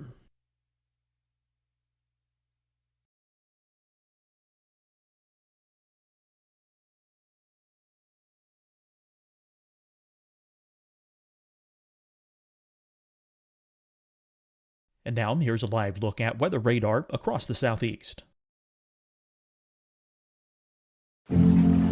Deciding when to wear a mask isn't about who you know or how well you know them. Just ask yourself, will I be with anyone I don't live with? If the answer is yes, get behind the mask. Help slow the spread of COVID-19. Get behind the mask. Learn more at covid19.ncdhhs.gov. Hi, everyone. I'm Dr. Mandy Cohen, Secretary of the North Carolina Department of Health and Human Services. And when you follow the 3 W's, you protect your family and your neighbors from COVID-19. When you leave your home, practice your W's. Wear a cloth face covering, wait 6 feet apart, wash your hands often. Wear, wait, wash. We're in this together. Stay strong, North Carolina. Fight the spread and take a stand against coronavirus. Wear a mask in public. Stay at least 6 feet apart from others. And get tested. Join us and fight the spread. Visit scdhec.gov/COVID-19. Getting tested for COVID-19 helps you to take the steps needed to protect yourself, your loved ones, and your community. Find the testing location at scdhec.gov/COVID-19 testing. You'll see your Carolina weather forecast at 25 and 55 past. And now back to the best of the Carolina Weather Group on the all-new Carolina Weather Net. Just out on Monday, 2 things. One, COVID-19, everybody's home. They're sheltering in place already. But 2 was our tornado outbreak back in early February. That was still fresh in a lot of people's minds. We had significant tornadoes that morning, and that wasn't too long ago. And that was in Charlotte. That was, we had EF1 damage across a big chunk of South Charlotte, including my backyard. So I think that in the back of people's minds helped. And anybody who's worked in emergency management or done this, the level of preparedness is only as good as your memory of the last disaster. And in this case, having that last disaster kept people prepared. And so they were kind of ready for this. Yeah, for here, this one is not going to be remembered for years for most of the Piedmont area, and at least near the Triad, I wouldn't say, except for the folks who actually were in the tornado path in Alamance County. Just to add to this time of year, it's always very busy. 2 years ago today is the anniversary of the Greensboro tornado, which is still so fresh. We had a reporter do a story today. How is East Greensboro doing? The answer is, still not great, unfortunately. It was a really rough urban tornado, a strong EF2 that came right through the city, stayed on the ground for 30 miles, all the way up basically toward the Virginia border. And that was just 2 years ago. So for a lot of folks, that's still what they remember. Or maybe it's always very personal. So if you're in High Point, you remember the High Point tornado in 2010, right? It just depends on who you are and where you've lived. For me, that April 16th event is still, way up here and everything else is way down. I was working in Wilmington, but that thing was another level. And that year was just another level of severe weather. And I'll just add my own commentary to that. It was a year ago that we had a tornado outbreak here in the Carolinas. I don't even remember the number, but a year later, our thought is already bouncing back to 2011 and not a year ago. Yeah, that was 12, and it was Good Friday. I remember that very clearly. You're right. Scotty, I think that was the first time you sought shelter in your... I remember doing that, but I couldn't remember what date it was. Like, I forgot 2 years ago. I knew the Greensboro tornado, but I didn't know it was today's date. That's... Monday the 13th is my son's birthday. And I remember on his first birthday, we were doing severe weather coverage, and on his second birthday, we were doing severe weather coverage. Yeah, I was in the basement live on this show when that happened. So, yeah, crazy times. But anyways, guys, thank you so much for coming on. As Tim was talking about, I'll go ahead and kind of let the secret out of the bag. We pre-recorded the April 16, 2011 look back. So next week we're going to be airing that. So you'll see Tim back next week on our show. He'll be with us with a lot of other great meteorologists who kind of look back over that event. So we just hope all those, especially who are affected by this tornado outbreak, our thoughts and prayers are with you guys, and hopefully you'll recover quickly. And like Tim and Brad has said, this is the peak season for severe weather in the Carolinas. So we'll continue to monitor the weather for the rest of the month, and even into May is really kind of a high peak for severe weather. So we appreciate you joining us tonight. Big thank you to all of our guests tonight. This was a last minute show, and we got coverage from every market except the Raleigh market, but I don't really think there was much going on in severe weather-wise with tornadoes in that market. So we appreciate everyone coming on tonight, and we will see you back here next Wednesday night for another edition of the Carolina Weather Group, and we hope you have a safe and happy weekend.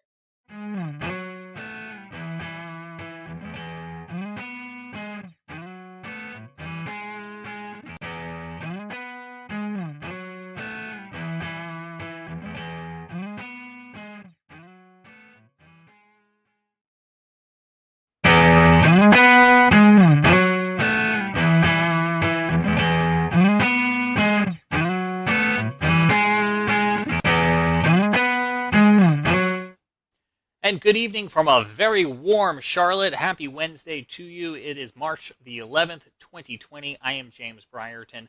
It is Severe Weather Awareness Week carrying on here in the Carolinas. Last week, it was Severe Weather Awareness Week in North Carolina with a tornado drill on Wednesday. And we were lucky enough to bring you some special snippets from our friends at WCNC Charlotte. Well, joining us again this week as Severe Weather Awareness Week continues in South Carolina is Chief Meteorologist Brad Panovich, back from WCNC. Brad, thanks for taking the time out again for us. So you got an opportunity last week, Brad, to go visit the Insurance Institute in Chester County, South Carolina. The rest of our audience is going to get familiar with it if they're not already, with a rerun of our 2019 interview. But tell us a little bit about what you saw down there at this great facility they've got. The interesting thing was how they test roofs in particular for hail. The standard test for hail was actually done with just a steel ball that dropped on a horizontal surface, roof surface. Well, what they did is they tried to recreate actual hailstones, how they are in nature. And so what they've done, they've gone out and done field studies where they try to measure hailstones in the wild, if you will, to get a more accurate measurement of their density. And then they shoot them out at speeds that are more similar to what you see in a strong storm. Because what happens in most hail events is the hail is wind driven. It doesn't just fall. It's being blown by 60, 70, 80 mile an hour winds. And so they test roof structures in particular, metal, asphalt shingles, plywood, just to see how they withstand it. And then they can rate these shingles so that you have, like, as a consumer, a better idea of what you're getting into when you're going to put these on your roof. And it also helps the insurance industry kind of understand, like, what kind of damage certain type hail can cause to your building.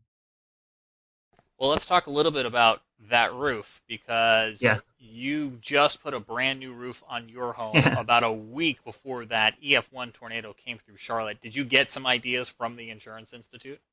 Yeah, so last year I went down there for one of their tests where they were taking a roof and they were submitting it to a hurricane, basically. What they did is they took wind and rain and they blew it at a home that had half the roof using what's called the fortified roofing system and the other half a typical roofing system. So what they did is for several hours, I think the test went on for 8, 10, 12 hours, which is typical for hurricane winds. They're going to last a long time. The winds went up and down and they blew rain, and so they wanted to see how much water intrusion they would get through the normal roof versus the fortified roof. And when I saw that demonstration, and at the end of last year, my roof needed to be replaced, I said, you know what? I'm doing that fortified roofing system. So every contractor who bidded on my house, I basically said, hey, I want this fortified roof. And a lot of them had never heard of it. So I had a PDF that they actually can print out on their website, disastersafety.org. And I gave it to my roofers. I'm like, okay, we can do that. And basically what they do is they tape the seams of the plywood, or in my case, the roofer decided just to put ice and water shield on the entire roof.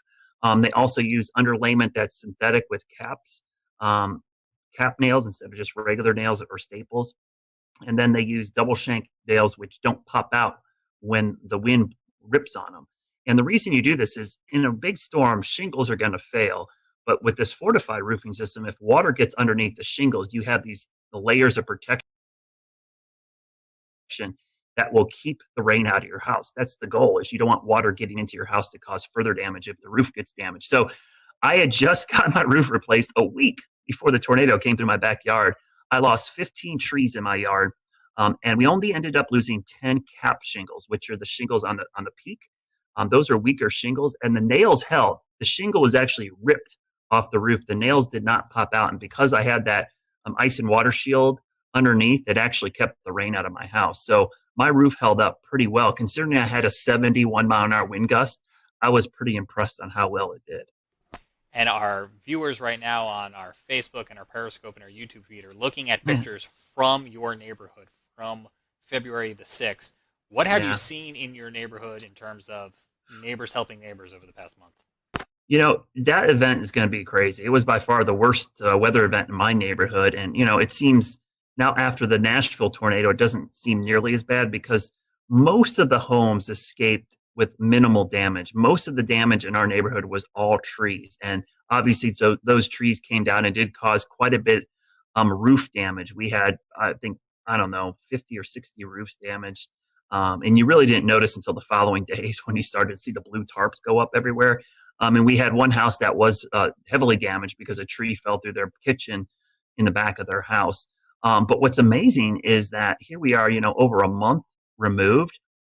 James, there are still tree guys all over my neighborhoods. There's still the sound of roofers nailing stuff. I still hear chainsaws and chippers and fences being put up. So it's a long process. It is still going to be a while. And these trees, there was just so many of them down that there's just wood everywhere. There's tons of firewood in my neighborhood and trees still stacked up all over the place. So I really, the thing that struck me most about that storm is how long it's taking for the cleanup process to be completed. And to remind folks, this is the same line that came through South Charlotte, starting over in that Pineville area, through South Charlotte, and ended up in Matthews, where we showed you some pictures here on the Carolina Weather Group. But Brad, I'm wondering, this is obviously really close to home for you and your neighbors. The next time we get into a weather awareness day, do you think the perception's a little bit different now for so many people who've came so close to this? Yeah, and I mean, honestly, for this event, people did a pretty good job.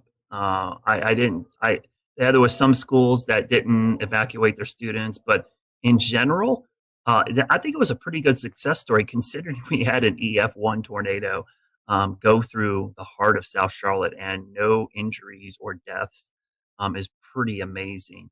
I hope that it serves as a wake-up call for a lot of people just to have a plan. I mean, that's the thing I preach all the time. It's like the warning times, I wish they were longer, but the average national warning time, lead time for a tornado is like 12 minutes. And we were about 16 minutes with those tornadoes back on the 6th. That's if you get the warning right at the beginning. What happens if you don't get the warning until halfway through or three-quarters full of the way through? You only get like 5-10 minutes. And that's not the time to look at each other and go, where do we go? A lot of people, especially in businesses and structures they weren't familiar with, had no idea where to go. or didn't know what a tornado safety protocol is. So that's one of the things I think going forward I'm going to work on, is try to educate people on getting that plan together. But I think you're right. I think people are going to take these more seriously.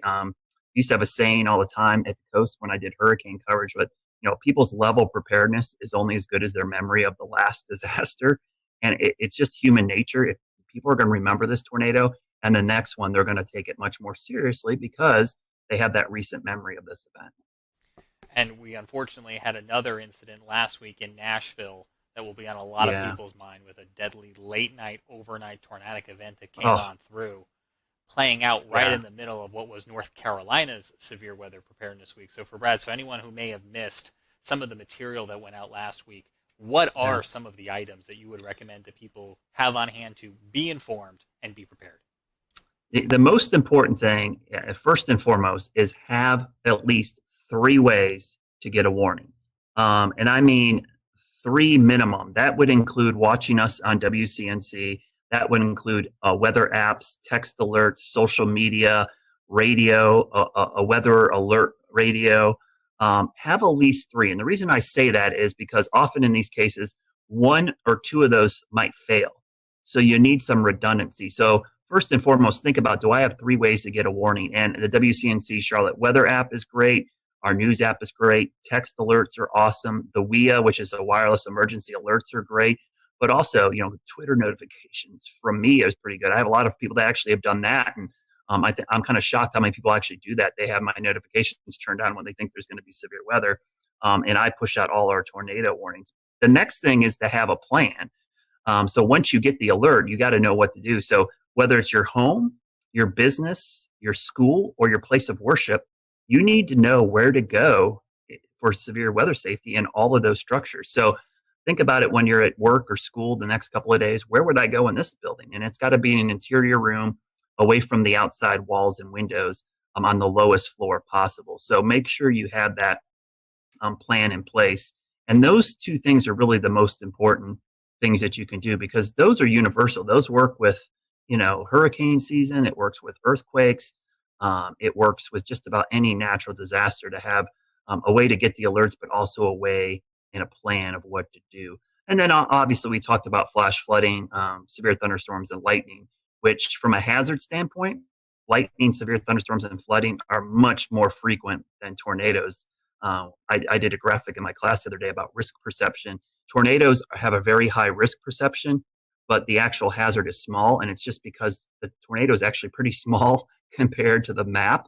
But severe thunderstorms, lightning, and flooding have a small risk perception, but the threat is actually very large. You're most likely going to encounter one of those than you would a tornado. So it's important that you prepare for all types of severe weather, because we have a saying in our business: wind is wind and water is water. It doesn't really matter what causes those. If you get enough of either, it's going to cause problems. And for anyone who missed any of those explainers, you can find them at wcnc.com/prepare. There's the plug. You can also find them here in the Carolina Weather Group feed by scrolling up or checking out some of our latest posts. So Brad, appreciate you coming on. So happy that you were able to get that work done on your home just before those storms, and hopefully other people will follow that lead. As we mentioned at the beginning of our broadcast, we want to revisit our 2019 interview when we had a chance here at the Carolina Weather Group to learn about the Insurance Institute. They've got one of the coolest jobs in the Carolinas, and it's so great that we get to call this place home and that they constantly are welcoming you guys on down there, Brad. Yeah, and I would highly recommend go to disastersafety.org. They have a great site of all the things you can do to make your home weather ready, and a way to talk to contractors, because some of these things, James, they're super cheap. Like the things I had done to my roof, it only added an additional couple $100. When you're talking about, a 6-figure roofing job, a couple $100, it could save you a long history of having issues. And the other thing is, my insurance company actually offers a discount for having a fortified roof installed. So really a good way to get a discount on premiums. And I should ask you before we go, Brad, tomorrow, Thursday. Yeah. Slight chance of seeing some storms? Yeah, I think Tennessee, unfortunately, looks to be the area that's going to get hit the hardest, but that line of storms is going to move into the Western Carolinas late tomorrow at some point. So wind and hail threats certainly possible, especially along and west of I-77. So we're getting in that time of the year, James, where March, April, May for us is big severe weather season. So we're kind of entering that. And it's a good time to use those severe weather safety tips we just gave you to kind of put them into action over the next couple of weeks.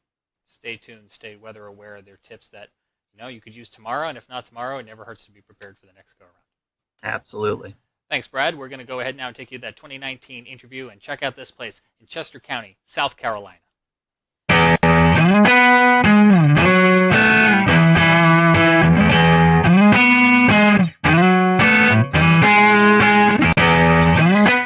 Hello, everyone. Welcome to the Carolina Weather Group. This is the Wednesday, July 24th, 2019 edition of our little weather get-together. Tonight is show number 285, and tonight we have with us Dr. Ian Giametco. He is the lead research meteorologist at the Insurance Institute for Business and Home Safety. We're going to be talking about hail and some of the research they've done with hail. Ian, welcome to the Carolina Weather Group. This is kind of your first gig with us, and I told you before the show, we're glad to know you're in the Carolinas. So let's talk about what you do at the IBHS. Our lab here in South Carolina was built and opened in the fall of 2010. IBHS as an entity has been around almost since the 70s. It can trace its root back to a few different names and basically started as an advocacy group to help people better prepare for severe weather and try to reduce the losses associated with severe weather. Well, in 2010, our research center opened, and we're taking the model of the Insurance Institute for Highway Safety. So think about car crash tests. It's been highly successful. The property insurance industry wanted to apply that to severe weather, and so $40 million later, in the midst of our economic recession, trying to bring that facility to life, we have our lab, and it is a pretty neat place. Our centerpiece is a full-scale wind tunnel. We call it our large test chamber. We have 105 6-foot diameter fans that can take winds up to about 120, 130 miles per hour. We can do full-scale hail simulations. We can do wildfire ember attack scenarios in there.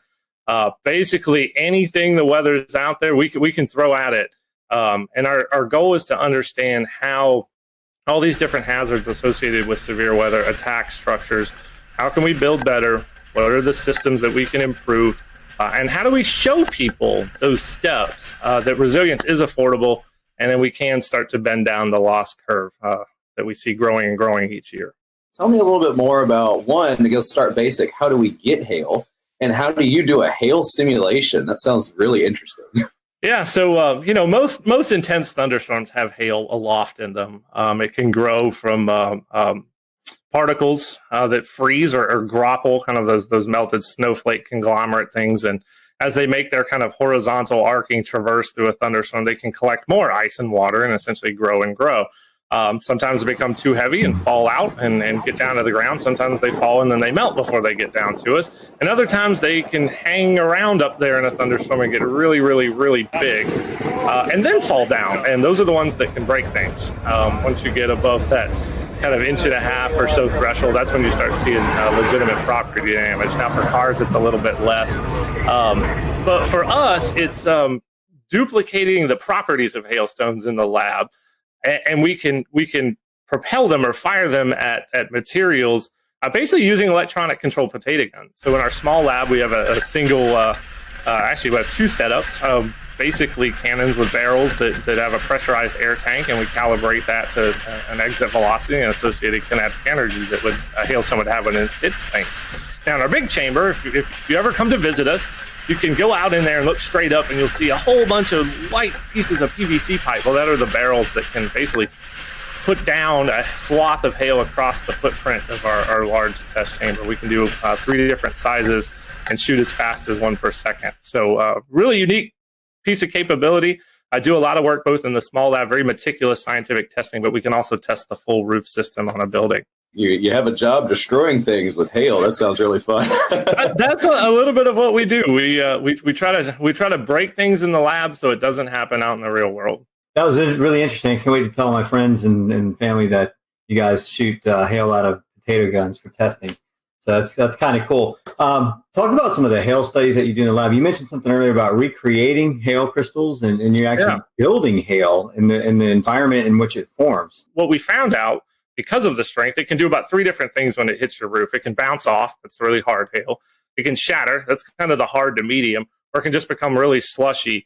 That's the very soft hail. And all of those have different kind of types of damage that they produce on your roof. The soft will kind of dislodge all those granules. The hard bounces and shatters will do more cracks and dents.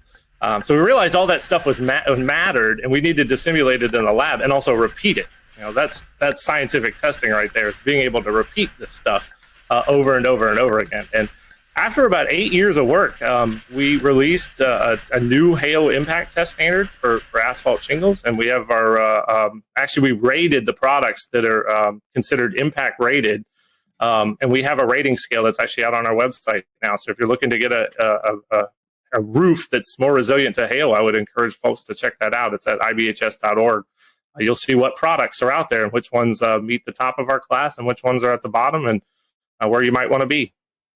Talk about the size and how much damage hail creates while we're on the topic. I'd love to hear your take on that. Yeah, so a lot of people don't realize hail, we kind of joke, is the Rodney Dangerfield of the severe convective storm hazards. It doesn't get any respect, but in any given year, it's about 60 to 80% of the dollar damage from severe thunderstorms.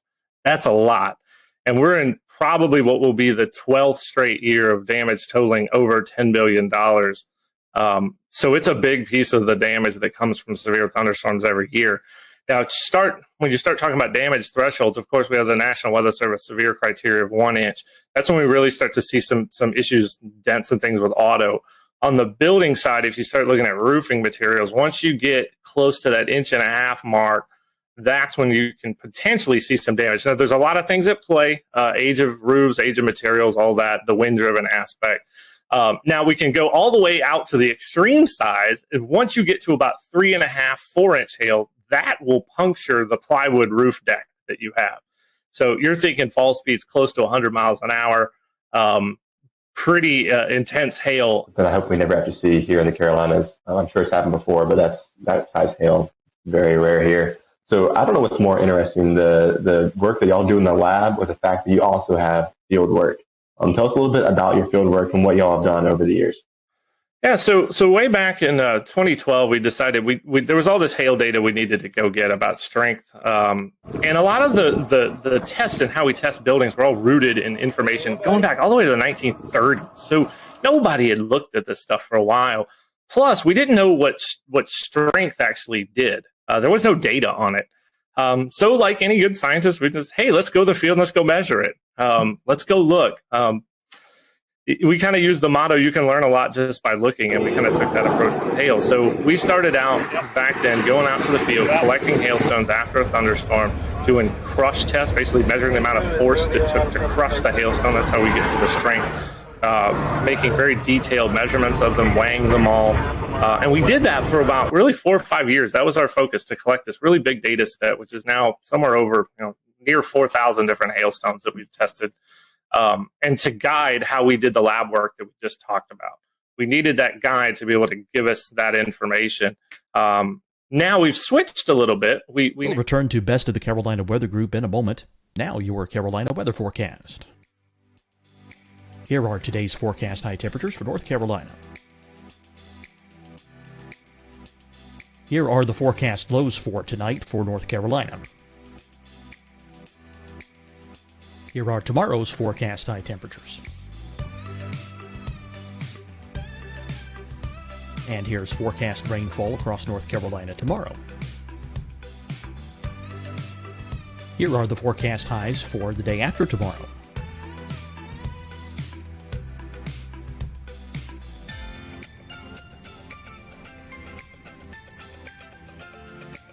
And here's the forecast rainfall across North Carolina for the day after tomorrow.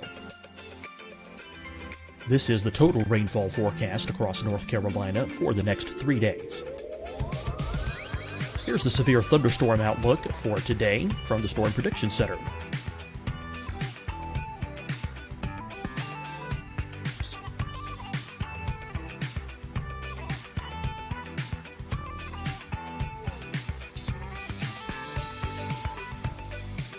Here are the forecast high temperatures for today for South Carolina. Here are the low temperatures for today for South Carolina.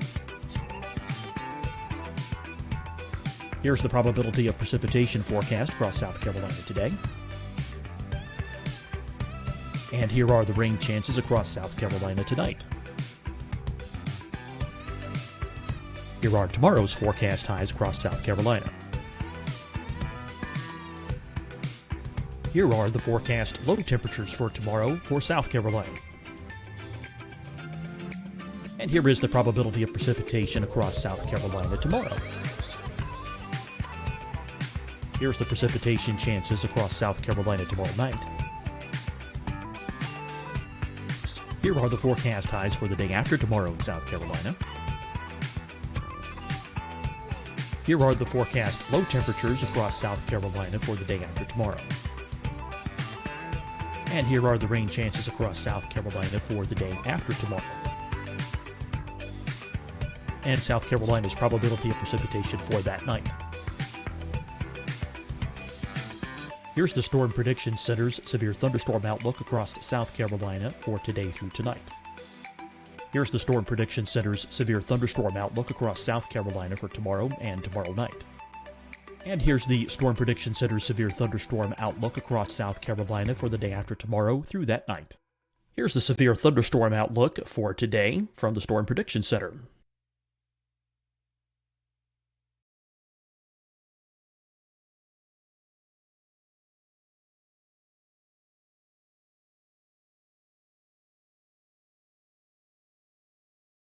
And now, here's a live look at weather radar across the southeast. Deciding when to wear a mask isn't about who you know or how well you know them. Just ask yourself, will I be with anyone I don't live with? If the answer is yes, get behind the mask.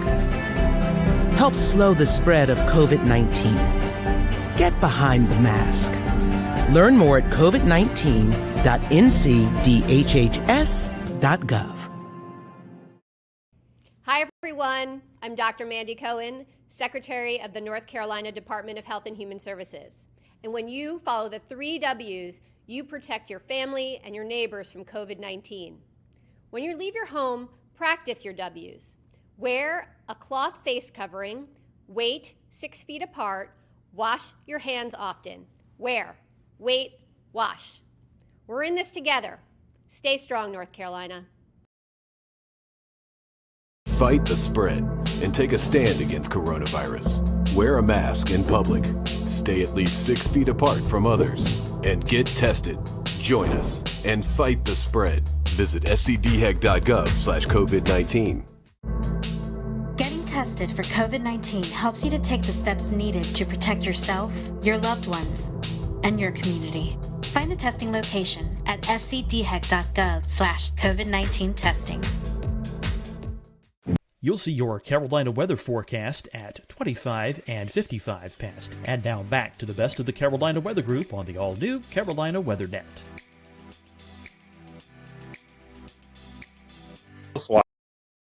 I was using deployable instruments. I come from a background at Texas Tech where we built a lot of deployable weather instruments. So I took that and applied it to hail. So we have a network of about 18 impact sensors that can measure the impact energy of hail, and we can actually deploy them ahead of a thunderstorm and look at what the size distribution is within that particular storm and how it varies and changes within the swath.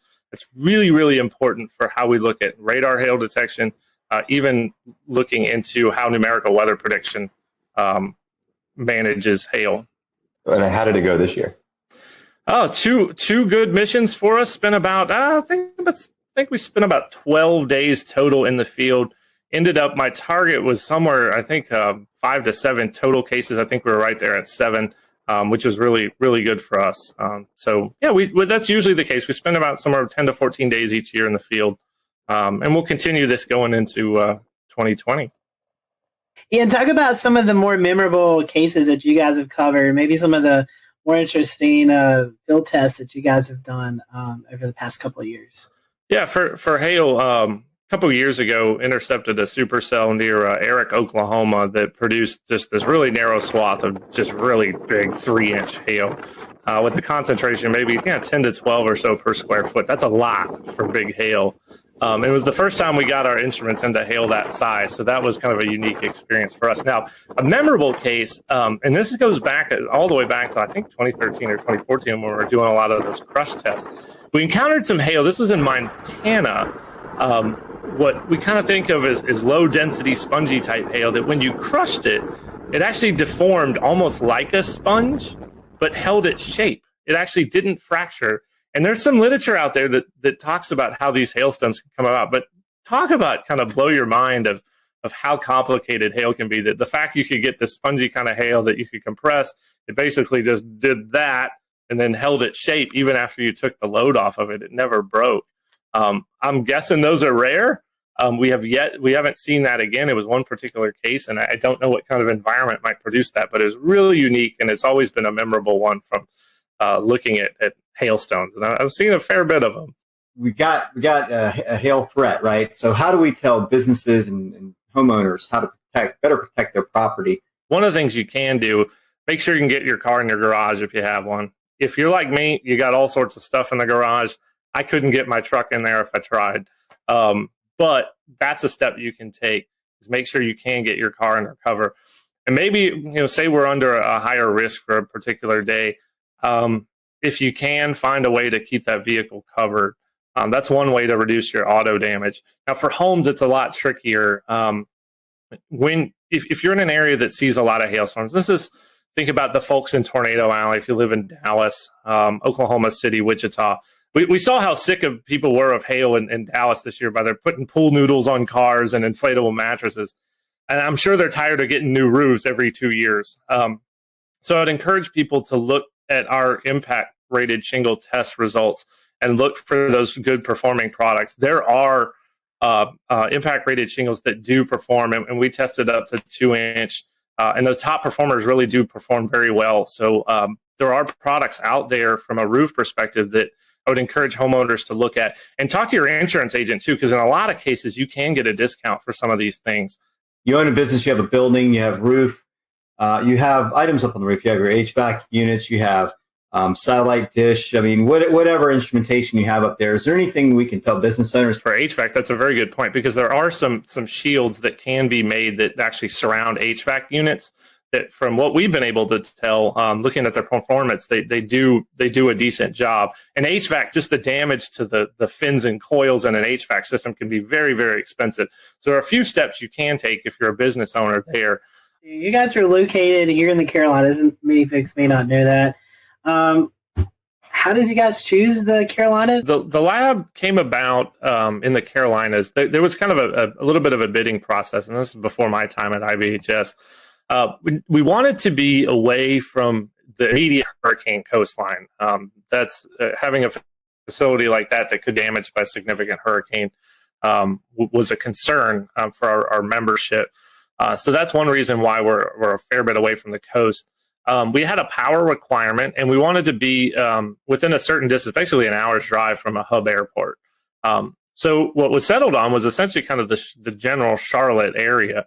And we had two sites that were the original ones. One was closer to Gastonia, just across the South Carolina border up on I-85. And then there's the site that we currently had. And we ended up with a really, really nice package from the community down here in Chester County. Our plot size was a lot larger. We did have some noise concerns, so that also played a role. And they had the power requirements they need. We're right next to a transmission line, and we had a substation on site. So 105 electric medium voltage drives power the fans, and we need some juice. So it all came to fruition, and there we are out in Chester County. And so talk about, you were talking about hurricanes, talk about some of the wind studies that you guys do there. You have this big wind tunnel, and you actually have some model scale homes, and you can do all kind of testing in this facility. A very unique thing about our facility is that we can do full-scale home testing. We can look at a full home system, and that's really important from a wind perspective to understand how the wind forces are essentially transferred through all the different connections that are within your home, roof to wall, through the walls, wall to foundation, and all the connections in between. you have to really look at it in a system perspective to understand how wind essentially attacks structures and what you can do to mitigate it. So we do a bit at garage door vulnerabilities. We've seen that garage doors can be a huge damage amplifier. Think about it, they're a big hole, really, if they fail in your house. That allows wind to get in and start acting inward, pushing up and out, and can lead to failures. Once you start the damage cascade, it just goes. Tornadoes, it happens very, very fast. Hurricanes, it can happen over the course of, say, 6 to 12 hours. But that cascade is what we're trying to stop the start of that. And we think we can find those mitigation solutions that are not only useful, but also affordable too. So before we kind of wrap up the interview, can you tell us a little bit about how you forecast and how you decide where you're going during your field studies? Yeah, the logistics are actually a fair bit challenging. So we are a good distance away from essentially what is Tornado Alley or the Great Plains. We like it out there, good road networks, good visibility, although we are going to try to explore some southeast hail. There's some environmental questions that we have that I think we're going to try to tackle that. So we basically have to rely on medium range forecasting. So we're looking for just general pattern support for severe weather. So is the Gulf of Mexico open? Is there good moisture transport northward? Maybe not necessarily if there's a trough, but is there just generally enough flow aloft to support supercells? Sometimes you didn't have the surface features underneath the best flow aloft. It kind of became a day-to-day, almost a mesoscale type forecasting scenario, which is very hard for us in terms of when we pull the trigger. So we work our teams on about a 48-hour lead or 48-hour kind of go, no-go scenario. Using GFS output, Bureau output, try to get our best feel that we're going to get at least 3 operation days out of a mission. We got to have some kind of confidence that we're at least going to get 3. It's just not worth shipping equipment out and bringing the team to the field. So, okay, say we give a go. We actually ship 5 big Pelican cases of equipment. FedEx is fantastic. Out to some target cities, and it's usually where we can store equipment. So Norman, Oklahoma at the National Weather Center, have lots of colleagues there. We've used my wife's grandma's garage in Wichita to store all the cases and equipment. So we do that, pick our target city, fly in. We use rental vehicles. We do try to stay out of the hail as much as we're researching hail, and we've done a pretty good job of that. And we outfit them, get our instruments ready, take all the equipment we need, leave the cases behind, and off we go. And usually each mission is about 7 days. So there's some logistical challenges there, given our distance, but we've managed it quite well over the years. When you're renting the car, do you have to kind of stay quiet about what you're really doing with the car? There's one hail. We were out in the field for a hail event in Cheyenne, and the rental car dealership at the Denver airport, they were dealing with a whole bunch of people who were bringing back hail damaged cars, and I kept thinking in my head, I'm like, we're running a hail research project, and we got perfectly fine vans here. But yeah, for us, it's a safety concern to stay out of the hail, and we do a good job of that. You're talking about these instruments. Can you kind of give us an idea of what's on these instruments? What it's like? Yeah, certainly. They're on little tripods. They're basically little engineering tripods, and then the plate itself is a little small pyramid. It's 1 foot by 1 foot, and it's actually based on a design that was developed at NASA, Kennedy Space Center, and was published in the literature. So we use that same plate design. It's got a little acoustic sensor, a piezoelectric disc that can record the vibration of the plate. So the higher the signal amplitude of that vibration, the larger the kinetic energy of the hailstone that hit the plate. And then we can work backwards to estimate a size. The unique thing about ours, we actually use robotics microcontrollers as our data system. We use an Arduino Do. It's about $35. A lot of maker components. We needed to make them cheap so we can have a bunch of them. And it samples really, really fast, about 5,000 times per second. So we can actually resolve impacts at 0.05 of a second. So that's pretty neat. And it's got some switches for on, off, and data control to make it easily user-friendly. I think we set a record for deployment time of one of these this year in under 20 seconds. I'm going to give out the shout out to Hank Pogorzelski, who's in our Tampa office, who's been with us in the field every single year since we started. Hank went out the door, set the probe up, and was back in the car before I could log the information of where the actual instrument was. So it had to be somewhere in the 15 to 20 second range. So big old tip of the cap to Hank. I think he set a time speed record there. Well, Ian, we've certainly appreciated you giving us some of your time tonight. If our followers want to continue the research you guys are doing or follow along, how can they do that? Yeah, so we got a couple ways. So first of all, if you're a consumer out there and you want to see some of these DIY resilient type solutions and things you can do for your home, go to disastersafety.org. That's our kind of front-facing consumer website. For some of the research work, you can go to ibhs.org. But please follow us on Twitter at Disaster Safety. You can also follow our hail research specifically at IBHS Hail Study. You'll get kind of an inside look on that Twitter account as to what we're doing in hail. We've had many guests on this show, and I think you've got one of the coolest jobs because you get to use potato guns and mix it with weather. I mean, I don't know how much better that can be. So.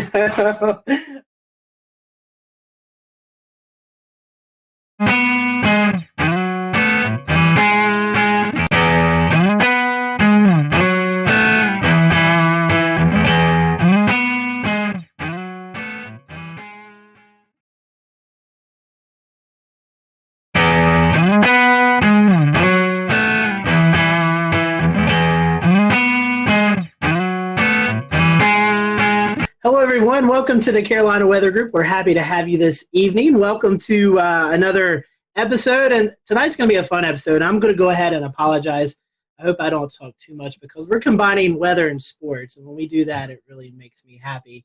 Tonight we have on with us Sean Bratton and Mike Ventrisi from the Fantasy Football Weather Guys, and if you play fantasy football, you may have never thought about the weather element to it. And so tonight, we're going to talk a little bit about that. We're going to talk about the product and how you can follow along throughout the year so your fantasy football team is up to par and potentially beating the rest of your people who are not thinking about the weather. So we're happy to have Sean and Mike on with us tonight. And guys, we appreciate your time. We'll go ahead into the conversation since both of you guys are first-time guests with us. We always start off our questions like this. We want to know how you got kind of caught up into the weather bug, the weather story. So, Mike, what is your weather story? And then we'll let Sean tell his weather story. Hey, thanks so much for having us, guys. This question always comes up, and it always starts off with, it's usually always the same answer, right? It's some kind of high impactful weather event that has just kind of brought us into the field. So I grew up on Long Island, New York as a kid, and ended up experiencing Hurricane Bob in 1991. So it knocked out our power. I'm like, what is going on outside? I originally wanted to be a veterinarian, and I would go home and watch the Weather Channel after that hurricane, just watching Cantore on there with during the season. And I realized I should probably change profession pathways and go into that meteorology just because of how nerdy I was, just kind of sitting out under an umbrella watching a thunderstorm. So, but it was Hurricane Bob that really got me into that passion, and that's pretty much why I ended up getting a PhD in tropical meteorology. Yeah, so I didn't grow up too far from where Mike grew up. I grew up in New Milford, Connecticut, so it's in Litchfield County, Connecticut, and I actually still remember this day very vividly. I was in first grade, and we were on our, getting ready to pack up and go home, but they didn't let us because we had a tornado warning. So I was basically plastered my face to the window, looking at these ominous clouds and the rain. And I was just like in awe the entire time. Everyone else was scared. I was there up on the window wondering what the heck was going on. And we were actually kept after school for quite some time until the night, until things got cleared up. We did have a tornado touchdown near our school in Litchfield, Connecticut. So it was a really cool event. And then also the blizzard of 96 was a big high impact weather event that happened in early January of 96. That was a big event for me. I remember that. We had off school, and we had like 24 to 30 inches of snow. So it was a really cool event too. And then of course, I'm sure you hear this a lot, but the movie Twister came out, and that kind of sealed the deal for me after watching that. We were talking off air, but we've done this show for a while, and it seems like that there's a common denominator there with Twister and how many people is brought into this industry because of the movie. Yep. Like us, we all have our other weather day jobs, and we kind of do Carolina Weather Group, for fun, and that's what you guys do with the Fantasy Football Weather Guys. Tell us about what you do in your daytime jobs. I know you guys are both connected in the weather industry as well. Yeah, so I guess I'll start off. And so I work currently for the Weather Company, which is owned by IBM. When when I started my career there, I dabbled with a lot of energy forecasting, pretty much providing weather information to folks who were trading natural gas futures and some of the utilities. But since IBM has stepped into the picture here, they have been transitioned into more of a I guess you could say an analyst. My title is a meteorological engineer, essentially, where my main goal in the company now is to make sure that our forecast offerings are the number one most skillful product out there. So it's been a lot more of data engineering, software engineering, and playing with Twitter on the side, pretty much. It's kind of how it's evolved. For me, I'm actually I teach AP Physics at a school called Lane Tech here in Chicago.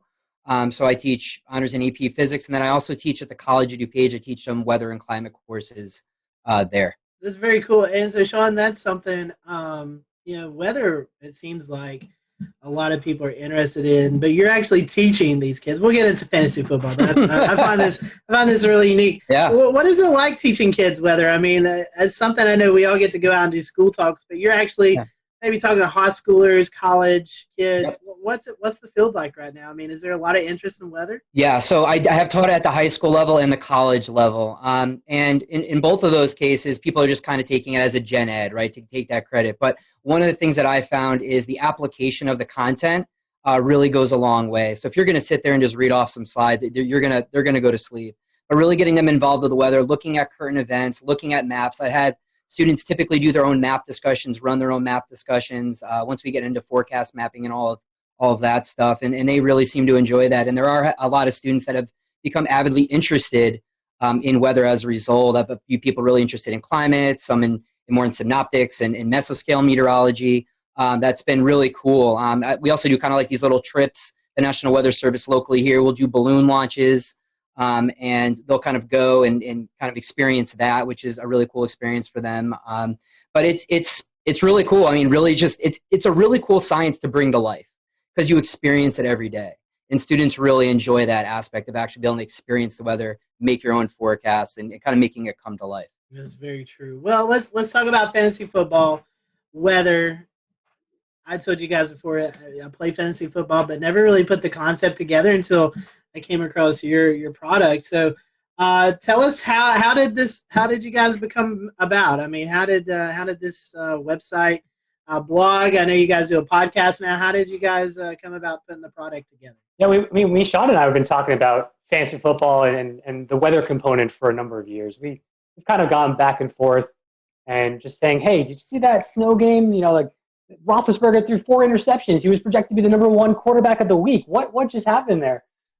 It's been, just kind of this informal thing for a while. Yeah. And it's kind of evolved throughout the year, a couple of years now. We've been essentially, in a nutshell, Sean and I are probably the most competitive people you'd ever meet. And we need to be, essentially, we're competitive with everyone else. We're also really competitive with each other. So we want to try to find any edge that we can when essentially trying to optimize our lineups on a given week. And I think this is kind of how it spawned out, Sean. What would you say? It's kind of funny because Mike and I first started listening to this fantasy football podcast, and we would be always going back and forth. And there's one thing that they always brought up, like, hey, you could become a part of our league of record, meaning you can join their fantasy football league. And these guys are big time. They're all over the place. Everyone knows them. That's in the fantasy football community, the fantasy footballers. And we were like, hey, I wonder what would it take for us to actually be able to be part of their league? And we were like, well, we're really in tune with the weather and what's going on week to week. Maybe we can trade our experience with weather and letting them know what the forecast is, and maybe they'll let us be in our league.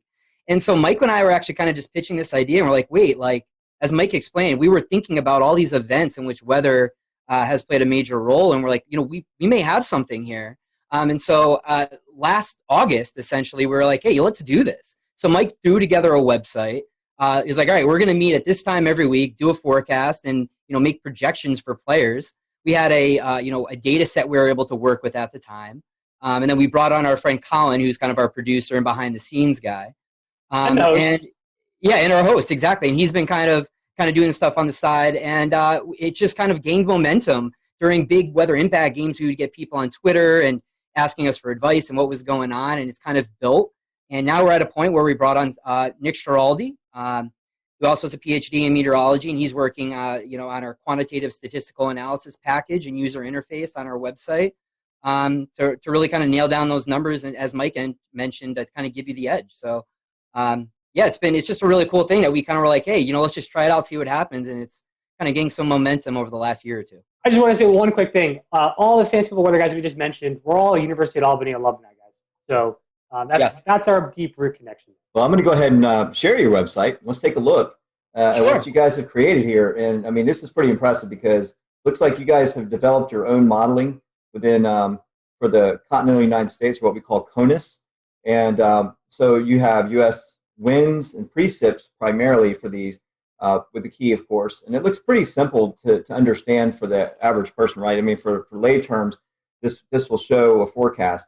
If we take like west wind, if we have games out west, I assume there's a little bit of a learning curve here, but who came up with this idea, and how does it help enhance your the experience for fantasy football if folks want to get plugged into the weather to maybe determine their outcomes? Yeah, so when we were thinking about these to try to bring up some kind of weather maps here, the first thing we thought about is how do we identify where the stadiums are for people to see what type of weather impacts they could actually be. So essentially, wherever you see those circles with the X in the middle, that's essentially the location of a stadium that actually is predicted is in the upcoming week of games. So you can see here that the Titans there must have a game coming up here. So those stadiums will actually change each week depending on where the home game is. So if you see a little circle with a dot in the middle, that's actually a game where a home game that is usually has like a cover on it, so a dome or some kind of retractable roof, so weather won't be an impact there. But the way that we wanted to really get these maps to be helpful is when there are high weather impacted events, those circles will change colors. So you can see often when like an area of heavy precipitation or some stronger winds moves in, you'll see that circle turn to an orange, or even a red. So like the orange would represent there's a possibility of some impactful conditions from weather if there's a football game taking place during that hour forecast lead you're looking at. If it turns red, it means there's a high chance for some impacts. If I were to pick east wind and go forward, you can just go forward. We would see, there's orange right there. So we're showing the folks out there, if you just hit forward on these buttons, you'll see these impacts in time. And I'm trying to see how far out these go. Do these go out? Yeah. They'll go all the way to Sunday. I think recently, the most recent model run, 18Z on Sunday.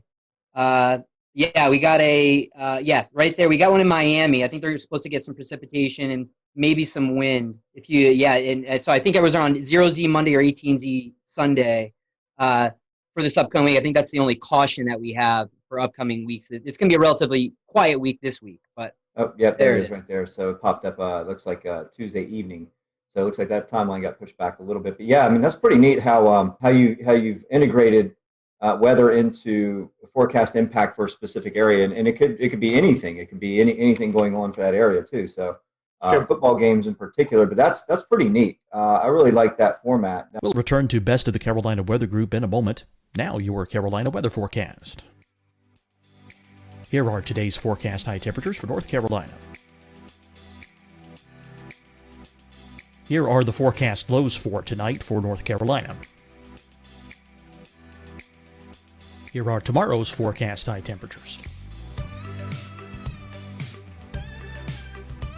And here's forecast rainfall across North Carolina tomorrow. Here are the forecast highs for the day after tomorrow.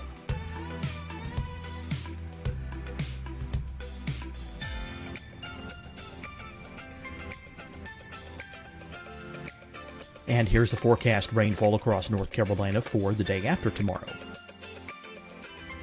This is the total rainfall forecast across North Carolina for the next 3 days. Here's the severe thunderstorm outlook for today from the Storm Prediction Center.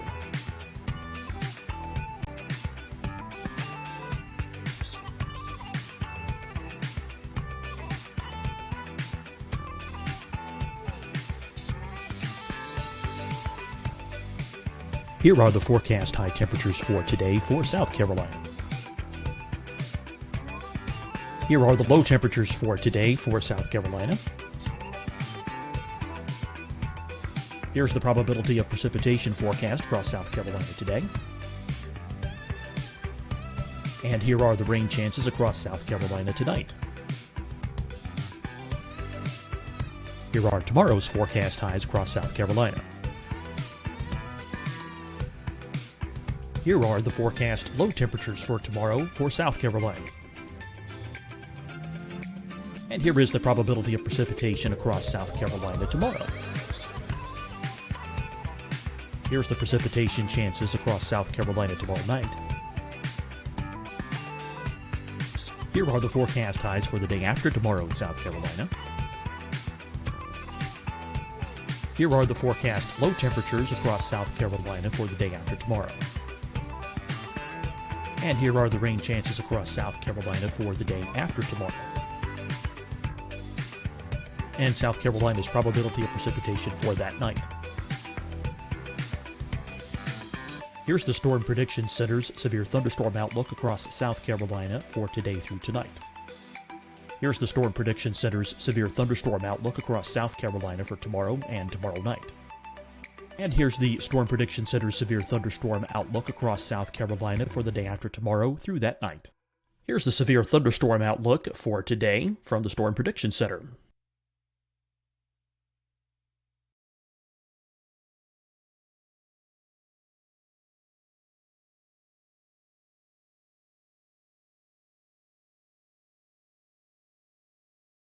And now here's a live look at weather radar across the southeast.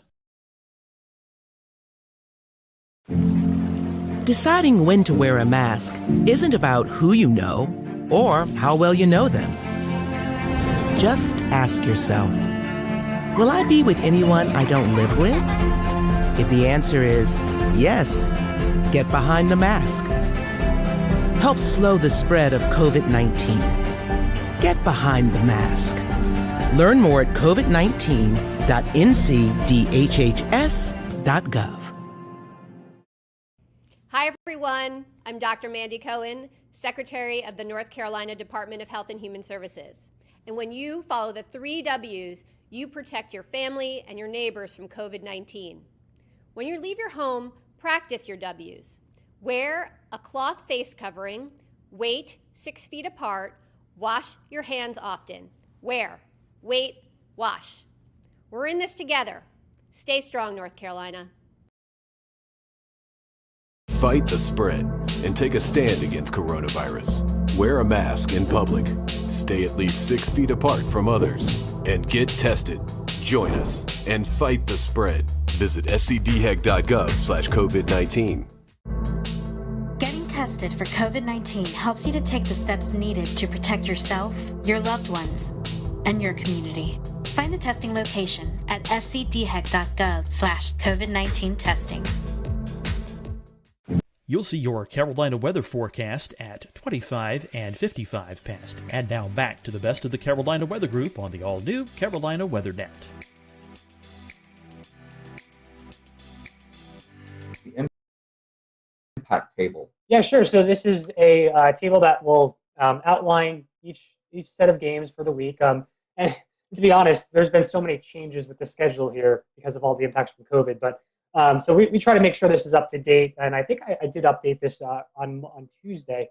So essentially, it'll show out the slate of games here, and it'll be in chronological order. There are a time and weather impact there.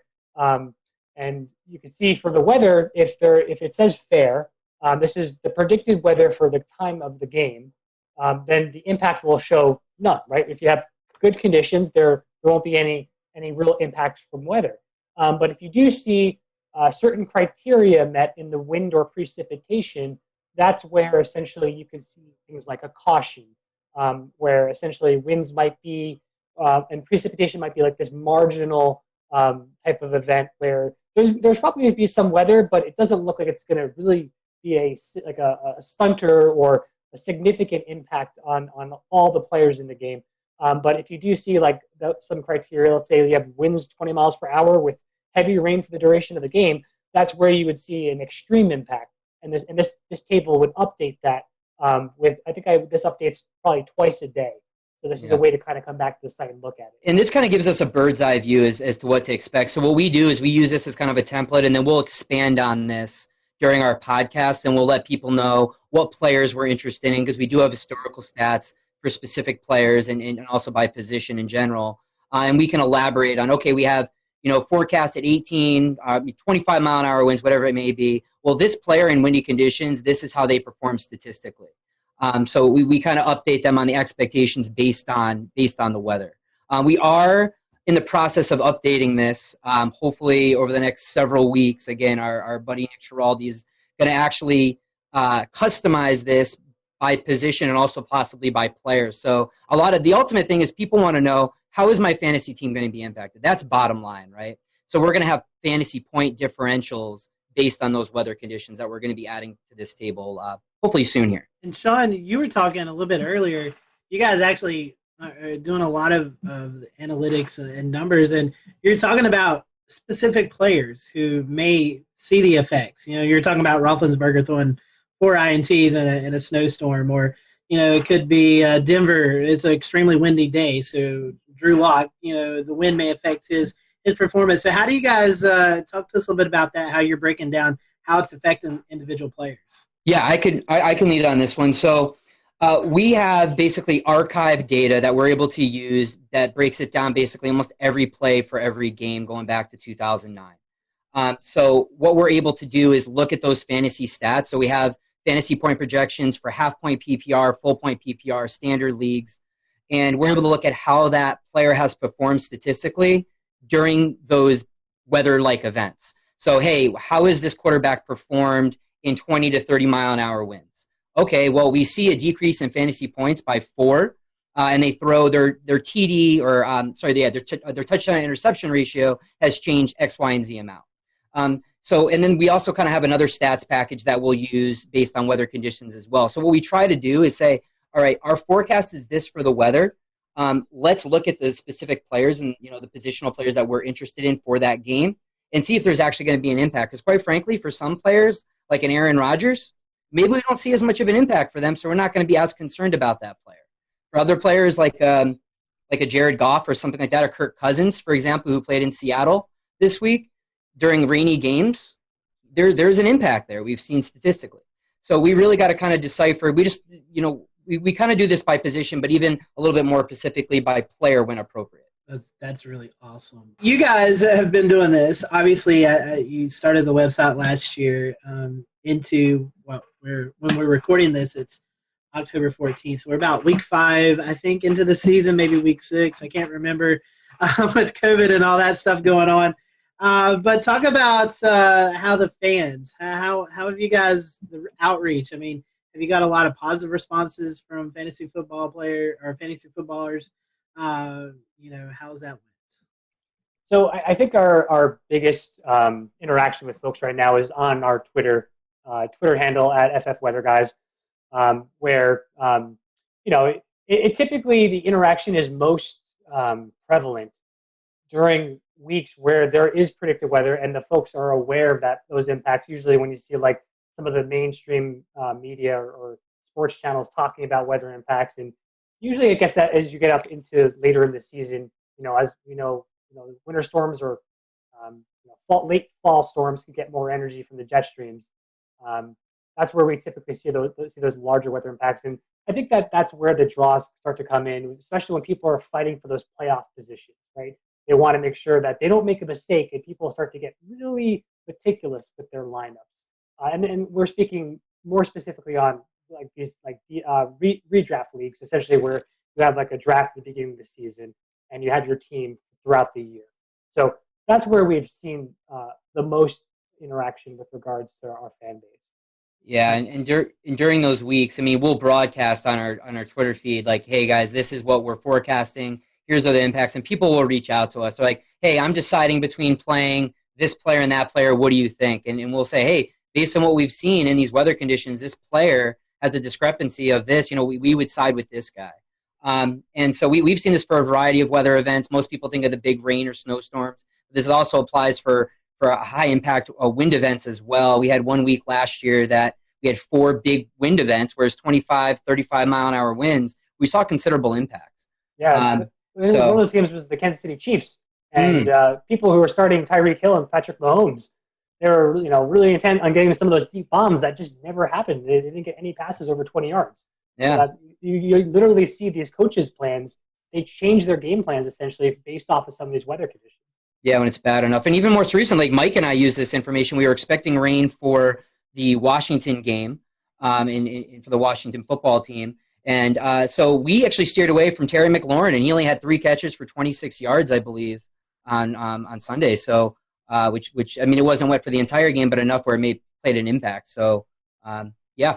You mentioned mainstream media. You don't have to drop any names, but have you found maybe a few of those folks sliding into the DM saying, "Hey, what's the weather going to be like?" Everybody's always asking for fantasy football advice. Who should I start? Who should I sit? Have you ever had any messages from folks maybe on the TV that's asked for your opinion? So I don't think we've had any essentially any folks reach out for start-sit decisions regarding that, but we have some interaction with some of the folks from Fantasy Pros and the Fantasy Footballers, and I think there was a couple of folks from Yahoo. It's Yahoo that are all involved in the industry that will kind of interact time to time with us on Twitter. I think last year, one of the guys from the Fantasy Footballers, Jason Moore. Jason Moore, yep. Yeah, he reached out, and it was literally a question about weather, and he's just like, is there any weather experts out there that would understand to know what the actual forecast is here? Because it was during that time of year where it was really high impactful for the people watching for this particular game. And he did reach out to just put a general question. A lot of our fans CC'd him or tweeted at him with our handle, so we can kind of go in there and provide some information. Hey guys, we touched on this a little bit with talking about individual position players and the impacts on them. I was wondering a little bit about the kicking and punting game. I mean, that seems to be an area of the game that could really be influenced by wind in particular, but also precipitation as well. What sense do you guys make of how important weather is on that aspect of the football game? Yeah, that absolutely is. And a lot of this comes down, another message that we speak to is it really matters based on the stadium as well, how the winds are swirling around that stadium, how they're funneled in, and also the field type as well. Is this an AstroTurf? Is this a grass field? So those are all things that play in to how well a kicker can perform in weather conditions. We're in the works right now of gathering kicker data. So I don't want to, say anything quantitatively as far as like from a statistical analysis standpoint, but observationally, we usually talk about games after we see them after the week, and we'll talk about kickers, and we definitely notice that higher winds going cross field or going against the kicker definitely have an impact for sure. So guys, on any given Sunday, we can have a very diverse slate of weather across the U.S.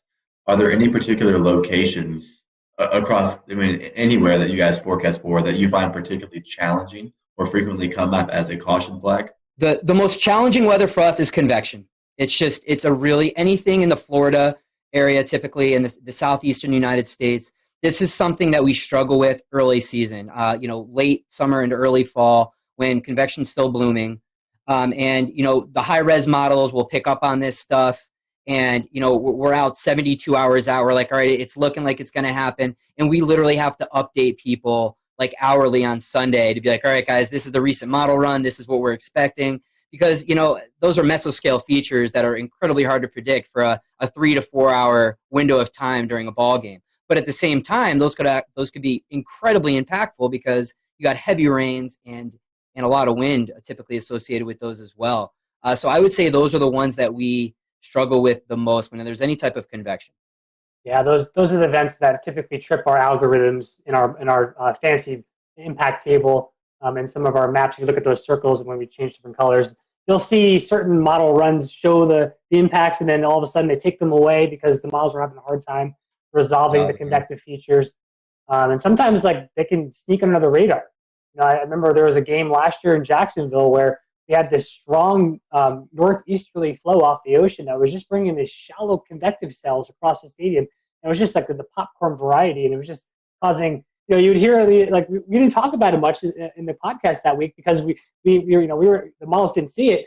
And then all of a sudden they'd be raining on and off during the game, and Sean was sending us messages. Do you see this rain? It's going. It's the announcers are talking about it. We missed this. I'm like, oh my God. The joys of forecasting Florida weather. I can only imagine your models. Is it like a blended run? Is it like a high resolution, like her 3 kilometer going into the NAM 3 and 12, into the GFS out to the 7-day? Do you layer it in that manner? That way you get the higher resolution or the RAP in the first couple of days? So this is something that we're still working on. And right now, as we were kind of spinning up things here, we've been relying mainly on GFS data at first, but we are shifting over to leverage the national weather blend of models from the National Weather Service. So we are going to be shifting over to that because obviously those are the guys that are paying attention more to each location and try to be as skillful as possible. And then we can take that information and convert it into the impact, or how that impacts the specific players. So it takes some of the burden off of us in the forecasting world and allows us to focus on that impact piece. And then we can also elaborate on that. I mean, because we may use that from the National Weather Service, but obviously we have access to the different high resolution models. And again, that's something that we typically expand on during our podcast. And there may be some games that don't even come up as a caution on our table necessarily because they may not meet a certain threshold. But for us, just observationally, we know these are things that we need to monitor. So we'll mention them during our podcast or on Twitter. You're talking about Southeast convection. I would also imagine maybe lake effect snow. Buffalo, Chicago, Cleveland, Green Bay, all locations that could see that, where one side of town could get 6 feet and the other side could get like 2 inches, Getting back to your social media outreach and your fans, the football fans in general, and how you integrate, how you kind of mesh with everything. How do your fans respond to your products, right? Because it looks like you do everything kind of for free. You're sort of providing that kind of service. And do you find that a lot of fans are really into what you do and share it out, and you get a lot of good response and positive feedback out of it? Or how does all that work? How do you get your how do you know how you're doing overall? Yeah, no, we always appreciate the feedback. We'll have some people that'll reach out like, oh, I really wish I knew this, or I really wish you approached it this way or offered this kind of information. And again, that's kind of how we're working in developing our webpage and our user interface. So most people have been really constructive and just really helpful and really nice, which is not always the case in the weather world, as we know. Mm-hmm. But yeah, no, it's been a really good experience. We used to even do a photo contest where people would, obviously not the case now, at least for most stadiums, but if you were at a game where there was weather, take a picture for us and, we'll put it on our website or show it during our podcast. And people seem to appreciate that as well. Yeah, on our website, we do have something called a mailbag where some folks can come in and write us a question, and we can essentially take that feedback and discuss it and respond back. So that's something that's also an option on the website. Yeah, I think it's this right here. So you can put your message in and submit. And then there was also what you talked about with this weekly weather blog, then the photo contest. So looks like, you give folks an incentive to sort of be more of a part of the website, which I think is great because you're allowing them to interact with you in your domain, which is awesome. So well, talking about the product, we'll start to wrap up here. How can we find you? What's the social media platform of choice? I don't know if you guys do Facebook. I know you do Twitter, but tell us about social media. I know you guys do podcasts, blogs. I even think you might be dabbling into doing some live game updates. Am I correct with that? Yes. Yeah. So we've been moving onto the Twitch platform. So if you twitch.tv/FF Weather Guys, that's essentially we have our show usually on Thursday or Fridays. We try to do it around 8 p.m. And then when there are high impact weather events on a Sunday, we'll get up on Twitch again and have a Sunday show usually around 11 a.m. That's one source where we've been kind of more interactive with folks. Well, guys, thank you for your time. We appreciate it. Thank you guys for watching the Carolina Weather Group. Make sure if you're a fantasy football player, go check out these guys. Fantasy Football Weather Guys. Google them. You can find the Twitter account, website, all of that good info. And make sure that you tune into the blog and the podcast, as well as the live broadcast there on Twitch on Sunday morning. So until then, we hope you have a great week, and we'll see you next time here on the Carolina Weather.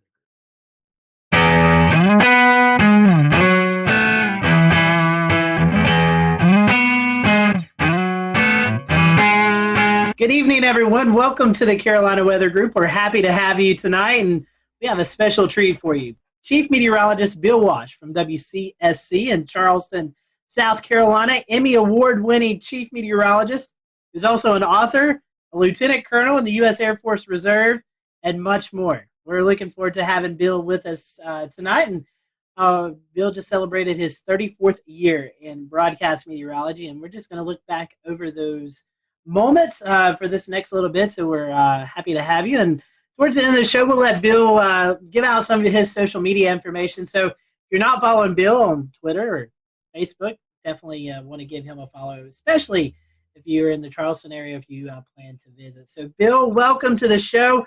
I know we've had you on before, normally talking about hurricanes or landfalling tropical systems, but we wanted to get you on tonight just when the weather's calm and, well, when we're recording this, the weather's calm. And, we'll put that out there. But we just want to kind of get to know you. So our first-time question for a lot of our first-time guests is, how did you get hooked into this crazy career that we all love to do here in the weather world? Great to be here, by the way. It's so cool to be with everybody. And I definitely watched love the podcast. It's funny. It's just kind of an accident, actually, believe it or not. I was really into aviation, into flying airplanes, and I got my pilot's license when I was 16 years old. So I actually got my license to fly before I got my license to drive. So I had to get a ride to the airport to take my check ride. But anyway, I was really thinking about going the aviation route for a while. And my sister's boyfriend at the time was working in radio, and I really was fascinated by broadcasting. And he was about 3 years older than me, 3 or 4 years older, and she ended up marrying the guy. But this was back in high school, and then he wanted to be a broadcaster, and he went into television. And I would hang around the radio stations with him when I was in high school, and I was like, this is cool. I like this. I like the broadcast is cool, but I really am fascinated by flying and weather. And really aviation weather was really what I was interested in, and thunderstorms and snow. Of course, I grew up in the snow belt, with the blizzard of '78 was the biggest thing that hit us when I was a kid. And I was like, by the way, I just dated myself there, but that's okay. So this big giant blizzard comes along. We have 52 inches of snow. I'm fascinated by the weather. I'm saying, I got to get into this. I got to figure it out. So I ended up, believe it or not, I ended up taking a bus. I lived in Rhode Island, and I took a bus downtown Providence. I probably was a sophomore in high school, maybe something, and I snuck up to the TV station, which was Channel 10 WJAR. And the station was way up on top of the outlet.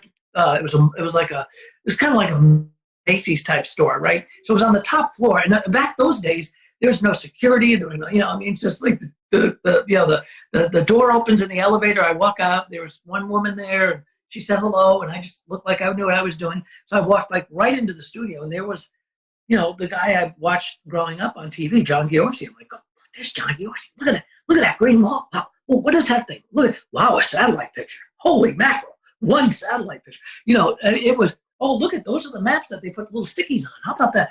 It was really fascinating. So, at that point I was hooked. So I ended up, knowing that I really like television, I really like weather. I wanted to put the two together. That's kind of how I ended up falling into this stuff. So you've definitely covered some big events in Charleston. Talk a little bit we'll go into some specifics here later on, but talk about your time in Charleston and, what that's meant for you. I know you've been a figure in the community. So what's it been like forecasting in Charleston? Oh, it's been fantastic. Charleston is such a great place. As I said, I was in Rhode Island, and I was looking for a full-time gig. I wanted to I had a great gig. I did, by the way, my dog is here. if you're wondering what, that's Ruby. And, so what happened was, I was looking for I wanted a, Monday through Friday gig or something like that. I looked very, very young, as I continue to this day, except for the hair, see? But anyway, so I decided that I'd start looking. I wanted to go somewhere warmer. I really like tropical weather. I love hurricanes. So, and we, at that time, even in the 80s, there weren't that many big hurricane events. So I ended up, throwing my tape out there, and I got a call by the station here in Charleston, WCID, and they said, hey, we're interested in you coming down, maybe being our chief meteorologist. Once their meteorologist was leaving, she was going to have a baby, and she was going to, just leave the business. So I came down here. They offered me the job, and when I flew down for the interview, I actually they took me out to Wild Dunes for lunch, and I saw a dolphin and I saw a palm tree. And I was saying, wow, those are the two. I mean, that's like, I really was kind of like in Florida, but I'm like, this is like Florida without the traffic, So I'm thinking, let's go down there. So I got a chance to come down here to work at Channel 4, and I did for, that was in 86. And then, of course, in 1989, Hurricane Hugo comes along. Well, the worst strike on the U.S. in years and decades, that came up and really slammed right into us perpendicular-wise, right up the coast, right into the coast. And we had 6 feet of water in the building. We were blown off the air. I mean, we had, I was out of my house for 3 months. I had to live with my soon-to-be in-laws for 3 or 4 months. That was worse than the hurricane. But anyway, that was, she could probably hear me. But anyway, it was, he recycled paper towels. Her father. She can hear me. I can't. All right. So anyway, but so that was an event that was just that was a career making event, because here I was, young guy, doing my first weather, my second weather job, technically third because I did part time on cable way back. But anyway, so it was a big deal. And Rob Fowler, my pal Rob, Rob, and he comes on the show, and he and I both worked that storm from different perspectives, different stations. But we were down here within about maybe a year of each other. I think I came in 86, he came in 87. But the two of us really that was our biggest, our biggest weather event, that all of a sudden here we are in our 20s doing that big storm, and they hadn't had one here in years. And it was a devastating storm. So, and then in 1993, Channel 5, was kind of like the big gun in town, and they were their main weatherman was Charlie Hall. He was like an institution. He was an amazing man. He signed the station on. I mean, he was literally the guy who was the first guy on the television station to sign it on. And they called me up and said, hey, are you interested in coming over to work with Charlie? And I'm like, you want me to work with Charlie Hall? I mean, you want me to, and they did. And they said, we'd love for you to work together and build a weather department. And, they had Charlie and they had Mike, but they had one computer, and it was just an old Liveline 3, I think it was. And they wanted to build a storm center. They wanted to build a weather brand. So that was when I went over to Channel 5. So anyway, that's kind of how I ended up in Charleston. I'd like to reminisce about Hugo a little bit, since it was one of the big storms of my youth. I grew up in Rock Hill, and it was still a big deal up in York County. So I was wondering if Hugo was actually the biggest event for you during your career, even though it was in the early part of your career, and maybe you could tell us a little bit about the lead up and the aftermath of Hugo. I think it was actually. And by the way, Rock Hill, you guys got whacked by that storm. Yes, we did. Yeah, that was still it blew all those glass windows out of the buildings up there in Charlotte. Rock Hill was rocked by that storm. I mean, it wasn't extra tropical until it got to New York State.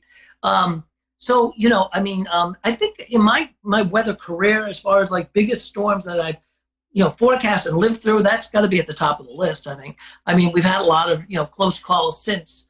We'll return to Best of the Carolina Weather Group in a moment. Now, your Carolina weather forecast. Here are today's forecast high temperatures for North Carolina. Here are the forecast lows